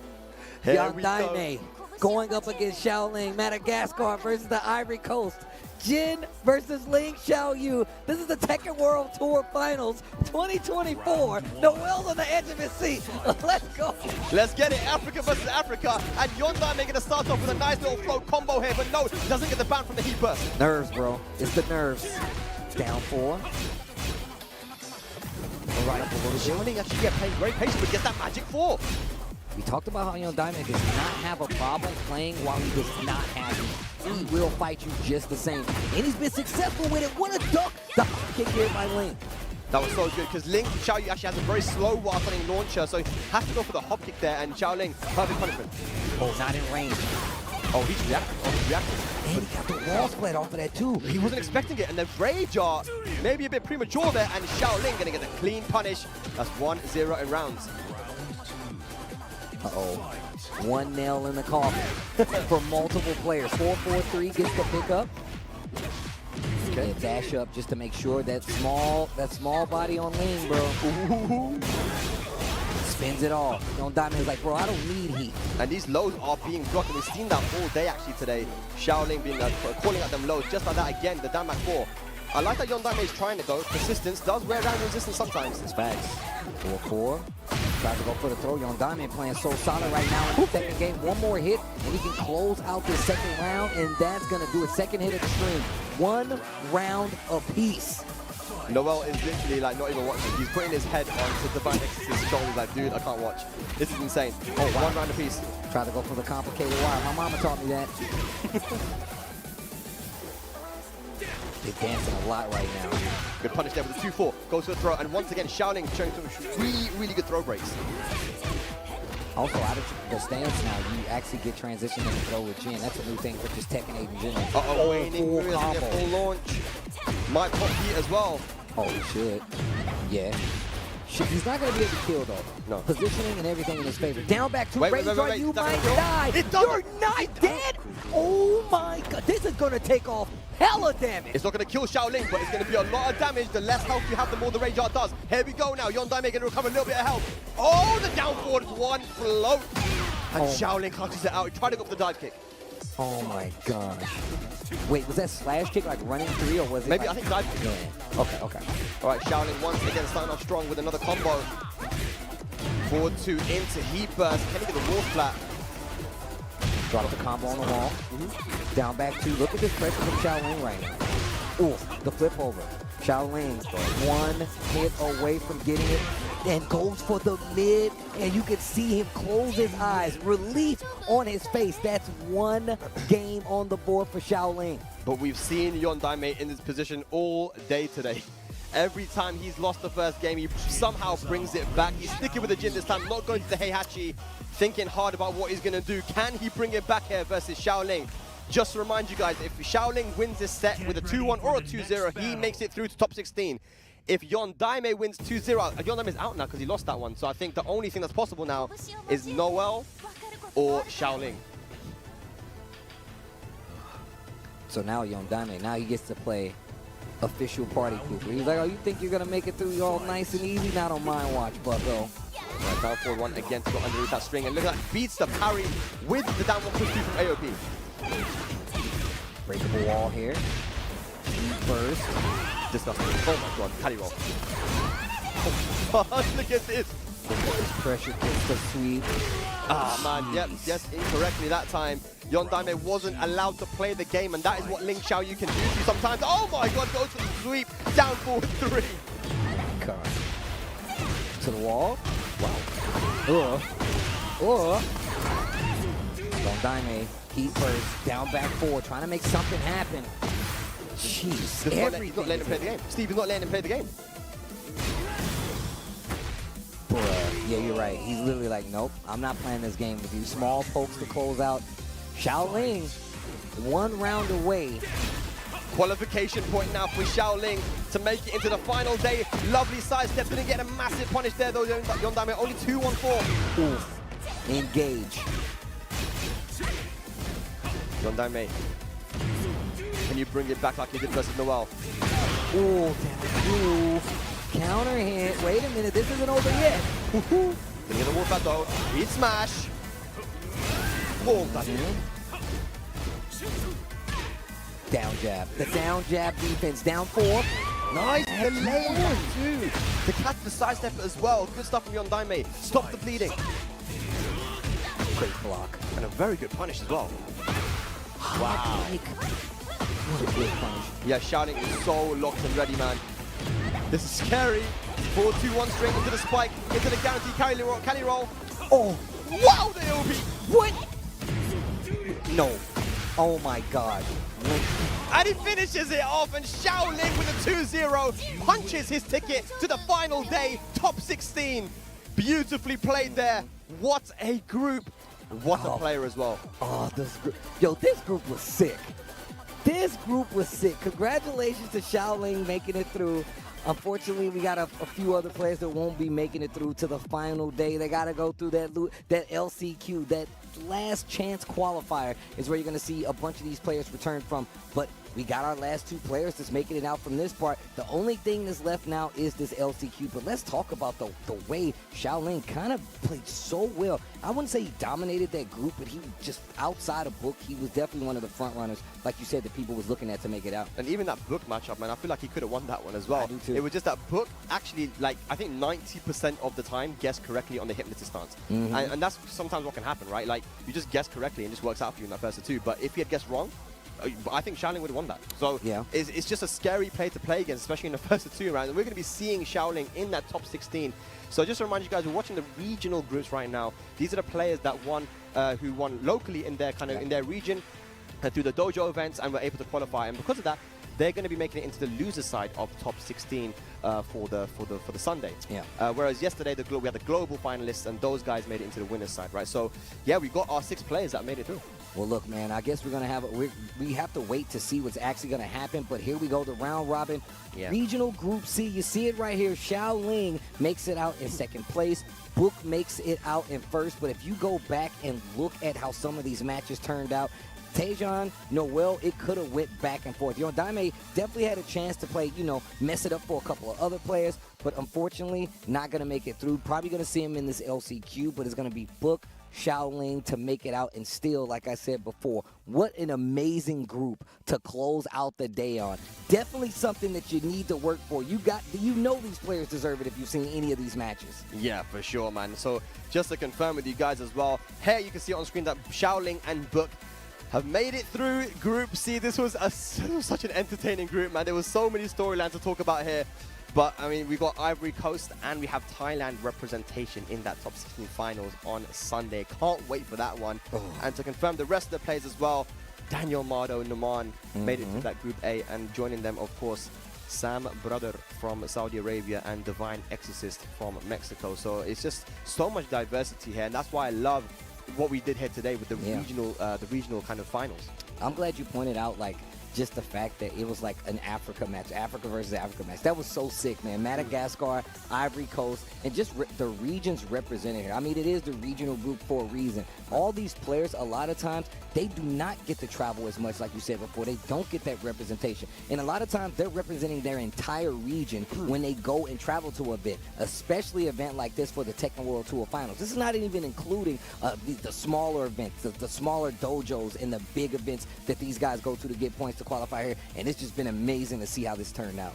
Absolutely, but I believe we do have Markman on stage right now to present our 2 finalists with their medals. Take it away. All right, everybody. We have concluded Group C here from our regional qualifiers. Thank you, Spag. Thank you, Tasty Steve. I'm going to go ahead and call out both of our qualifiers that have made it into our top 16. First up, we have making it out of the group stage. We have Book. Congratulations, Book. Come on up over here. I will present you with your medal and, of course, congratulate you on making it in for tomorrow. Sorry, for Sunday. But congratulations, and we're going to go ahead and get our next qualifier into our top 16. We have Xiaoling. Congratulations, great job. All right, so congratulations to both of these players. They fought long and hard throughout Group C, and we will see them, of course, on Sunday. But without any further delay, I want to go ahead and throw it back to our team of Spag and Tasty Steve. Thank you, guys. Thank you, guys. Congratulations. Wow. Go that way. Insane stuff there with that group. I'm still smiling. I'm smiling so much, man. Like you mentioned, it was Africa versus Africa at the end. 3 of the players could have made it in, depending on what happened with the scores. It was so hype. And even the other groups as well. We started off with Group A. That one with North America, Pakistan, and we had West Europe. I mean, all these different countries. We've got Saudi Arabia in the mix now as well. Mexico doing their thing. This is what you want to see, because people at home are going to be so excited to see their guys, man. And like I said, seeing Xiaoling up there too. Yes. I want to give a big shout out as well to the Ivory Coast, because I was there this year, man, and all the community there, everyone that I played against, everyone that I met, and all the organizers. Much love to you guys, because I feel like your boy did the thing. Yeah, your boy did the thing. Look, showed the world your level. They did a great job. Mark. Yo, shout outs to the boy Mark, man, holding it down. You guys know what it is. And shout outs to everybody on commentary that's been coming out the entire day. It's been long days, on top of the fact we've just been seeing amazing matches across the board. I'm mad jealous that you went to the Ivory Coast. I still have yet to been to Africa out of all the travel that I've ever done. So gotta go, man. I gotta, trust me, it is definitely on my bucket list of places to go. But it's been so sick seeing how this group has played out today. I mean, both days, actually. We had the global leaderboard on that first day, and it was nothing but crazy matches, surprises all across the board. And then even day 2, where it could have been so many mishaps, so many letdowns and so many conquering of some of these big matches. But of course, that's only a small piece of what we have to offer. The Excellent Tekken Festival, 12/7 through 12/8. That's December 7th through the 8th. You guys can pull up. It is free. LSL Shibuya first is where you guys should need to go, and it's in Shibuya, Tokyo. Look, come out. I love Shibuya first and foremost, but two, this is a Tekken festival. This is a celebration of Tekken. You see this cool design here. You can get your very own shirt with that design. You can get a hoodie with that design. We were blessed enough. Shout out to Bandai Namco. They gave us and the players sick jackets with this exact logo, but that's not even the smallest thing there. They have a lot of cool things. Make sure you guys pull up for the Excellent Tekken Festival. It's a celebration for the 30th anniversary of Tekken. I can't wait to be there. Yeah, and massive congratulations to Bandai Namco for hitting this milestone, their 30th anniversary of this game that means so much to so many of us, that has such a great legacy and is still providing so much enjoyment to us to this day. Yeah, man. So 30th anniversary, guys, please pull up if you're in the area. You know, come down, because they've actually announced also this is the most merch that they've ever actually sold and given away, you know, ever. Geez. So, you know, if you, I mean, I'm definitely trying to I'm get definitely going to spend some money buying merch. We've Yeah, already talked. Me, Rip, and Mark have already talked about it. We already knew what was going to happen. It's so funny. Joker said to me yesterday, look, I was so close to qualifying. I'm out. Now I'm spending all my money tomorrow at the Excellent Tekken Festival. I'm getting all that merch. My wallet's going to take the hit, you know. But it's not just the Excellent Tekken Festival. The LCQ will be happening tomorrow, ladies and lads. And it's a very unique LCQ because the players that didn't make it through in the global groups yesterday and the regional groups today are going to be joining that LCQ as well, which is kind of not normal, right? We do the Definitely LCQ not after normal. the groups. And only 2 of those players will be making it from the LCQ. So that makes the stakes so much more important. They've came this far. They've come all the way to Japan. And some of those guys qualified on the global leaderboard, but they did not qualify out of groups. That puts them in the running for the LCQ. Same thing goes for the regional leaderboard. You saw it here with your very own eyes. You saw how close it was in these matches for any one of these players to make it. And now those players who didn't make it have the opportunity to fight in that LCQ as well. And it is not going to be easy. I've said this so many times. It's not going to be easy. There's people who didn't qualify for either, didn't even have enough points. Jimmy J Tran's in that bad boy. My God, Knee's there, bro. Knee is in there. Like, Keisuke's in there. I was in there. And just to remind you guys, the people who didn't qualify yesterday, just in case you missed it, who are going to be joining the LCQ now: Chanel, Jod, Lee Mishima, Chikarin, Morgul, Joker, AK, Double, Lowhigh, Nobi, Verzine, and Ulsan are going to be in that LCQ, bro. As well as everybody that didn't make it in here today from the regionals too. It's going to be insane, and that starts tomorrow. well, look, I just want to say before we get to the LCQ, I just want to say good luck to every player that's participating. That's what I want to say first and foremost. I want to say shout outs to Bandai Namco for making this amazing event happen, for us to get this good-ass Tekken, to see it with our very own eyes. Make sure you guys, if you can, if you're in Japan, and even if you're not, hop a flight, come tonight. The Excellent Tekken Festival is lasting 2 days. The most Tekken merch that has ever been up for sale. You can get it there with your very own eyes. And then, of course, last but not least is the LCQ. And the LCQ isn't even the end, because we still have to do that top 16 bracket for a champion of Tekken 8, the very first Tekken World Tour for Tekken 8, and you can see it right here. The final bracket qualifiers, loser side is going to be these players right here. Daniel Motto, you see him up here, Sam Brother, Divine Exorcist, Nauman, Book, as well as Shaoling, making it through on that loser side, because of course that's what happens when they come from the regional side. And all those players that made it through on the group side, they will be going through on the winner side, just to be sure. And so that's 6 players there, 8 players, and there's 2 players that are going to make it in through the LCQ. Whoever makes it into tomorrow's LCQ Grand Finals will be qualified also into the top 16 on Sunday through the losers side. So there's so much to look forward to. It could actually just be 2 players that we've seen over the past couple of days, but it also could be someone completely new, because we mentioned there's so many strong players that are entering here. But yeah, this was how it all went down. These were the groups that we got in the beginning of the day, and it was so diverse. Daniel Mado and Naman made it through. Shaoling Book. And look at this. I mean, Shonen from Japan not making it in, Mo-Il not making it in, but Sam Brother and Divine Exorcist, 2 guys that we just don't get to see a lot because they don't get to travel a lot. And who would have, I mean, there's probably some people that are surprised, like, wow, Mexico has people like that, like players like that, or Saudi Arabia. Like, of course, they have a legacy of Tekken. And when given a chance, like Bandai Namco has given them, this is what can happen. Africa in the mix, Thailand in the mix, Pakistan, Italy, Saudi Arabia, Mexico. Look at the flags. Look at these. Look at the diverse. Look how many different flags you have on your screen Tekken right is now. played all around the world, bro. Anywhere you go, any corner of the planet, and there'll be a Tekken community there, man. That's why I love this game, bro. I keep trying to tell people. People always ask me, they're like, yo, Steve, bro, I live in this place. Where are the players? Where's the community? I guarantee you they're there. But the top 16 winners side bracket, you're looking at it right now. The first match is going to be Korea versus Korea. It's going to be CVM versus Kokoma. And then, of course, oh my gosh, Pakistan versus the Kingdom of Saudi Arabia. It's going to be the John versus Raif on the winner's side. And then, of course, who do we have fighting in that lower bracket, bro? No, we've got this is still we've on the top side. Yeah, on the bottom side here, we've got Rang Chu going up against Shadow 20Z, USA versus South Korea. And then, to finish it off in that round one for the winners quarterfinals, Atif Butts versus Arslan Ash, two training partners this year's EVO 2024 Vegas Grand Finals. We're running it back here in Japan. This is going to be our winner's side for the top 16 on Sunday. Oh my gosh. Look, if you need it, look, we're showing you reasons to pull up and make sure you tune in. The top 16 loser side, we're going to have Daniel Mato waiting, the second place LCQ winner. That's who his first opponent is going to be. Of course, Divine Exorcist will be going up against Xiao Ling on the lower part, the top half of the lower part of that bracket. And then, of course, we got Book versus the Sam brother. Oh my gosh, Thailand versus the Kingdom of Saudi Arabia. And then, of course, the first LCQ player will be going up against Nauman. And once again, that is Pakistan. So we're showing you guys the lay of the land, but we still have 2 more spots. Those spots will be claimed tomorrow by the first and second places from the LCQ, and we've already told you who's going to be in that LCQ. So I mean, we told you a few names. I don't even know the amount of players. I didn't know Joey was here until yesterday. Like, Joey is also going to be in that. There's just so many players from around the world that are going to be in that LCQ. I think 500 or something. There was a that was the cap, right? Yeah, I think it was like we might get 520 close or to something. that. How many people?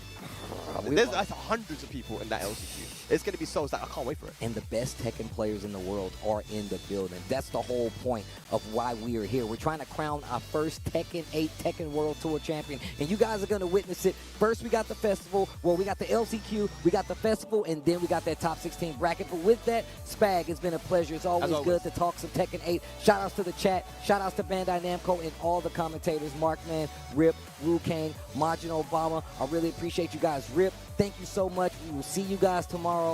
Peace. No duck. Down to finally. What a duck. Why did he do that? How did he know that was going to be the option? And what a great option. 10 seconds left on the clock. Still has heat. What are you going to do, though? This is going to be tough. Use rage there, man. Hang on a second, though. Mix up time, gets the game. Oh! Shaolin. Bro, so you really got to be careful. Book has guessed correctly on hypnotist mix-ups every single time it feels like. Oh, the heat smash hit. Blockable tackle, as Rip would say. Oh, what a block! And he has rage available. I don't know if this is dead, but it might be very close. That should be it. Yes, Book gonna go with a rage art. If it connects, that will be the round and the set. Book takes it over Shaolin, and man, it got really dicey towards the end of that game. I wasn't sure. Oh my gosh. Book is like, oh my gosh, the relief you can see in his face. But man, Shaolin played super well there. Book had to claw his way back. Punish it. Okay, back 1-2, gets the knockdown. What? Whoa, the setup. Oh, wow, that was sick. Somebody clip that, send it to me. I'm going to watch it later. I'm adding that to my gym setups. Gotta go for the back on catch, but it's not gonna matter anyway. The heat smash comes in. That's 6 rounds straight after losing 3 rounds straight in that first game. Book. Combo. Oh! 1-2, got a little life back. Watch for the down 4. No way, no way! Oh, he's got some health back. He's got some health back. 1-2-1 counter hit. Goes for the Sonic Fang. No way, Noel. One more hit. Jesus, and a down 4. Yon Daime somehow clutches it and takes it over Noel 2-1. Crazy, crazy set there. It was after that launcher. Drops the combo. Taejon's got a chance. And look, once we saw that mess up by Shaolin, bro, Noel started clapping. Yeah, I think that he wants Taejon takes one. Oh okay. My gosh, what a call out. Gets the big sweep. Counter hit, but the wall messes up the combo. Counter hit, Namak 2. Sidewalk, the sidestep, that's gonna do it. Taejon takes out Xiaoling after going down with the Nina, switches to Elisa, and that is definitely gonna okay. Oh, The counter trade! Oh my god, these guys are so easily matched. Okay, sidestep into the heat burst. Oh, the down two again! That's been a thorn in the side of Noel. That's gonna be a clean wall as well. Savage sword, one more hit potentially. Picks up time. Noel, what are you gonna do? Oh, the low! He still has heat. I'm done playing around. Oh, fire! And Noel is gonna take it, clutches it out against Book, handing him his first loss there, 2-1. The man from Bolivia, he done it. I need go. Wow. Yeah, Shouting is so locked and ready, man. This is scary. 4-2-1 straight into the spike, into the guaranteed carry roll. Oh, wow, the OB. What? No. Oh my god. And he finishes it off, and Xiaoling with a 2-0 punches his ticket to the final day, top 16. Beautifully played there. What a group.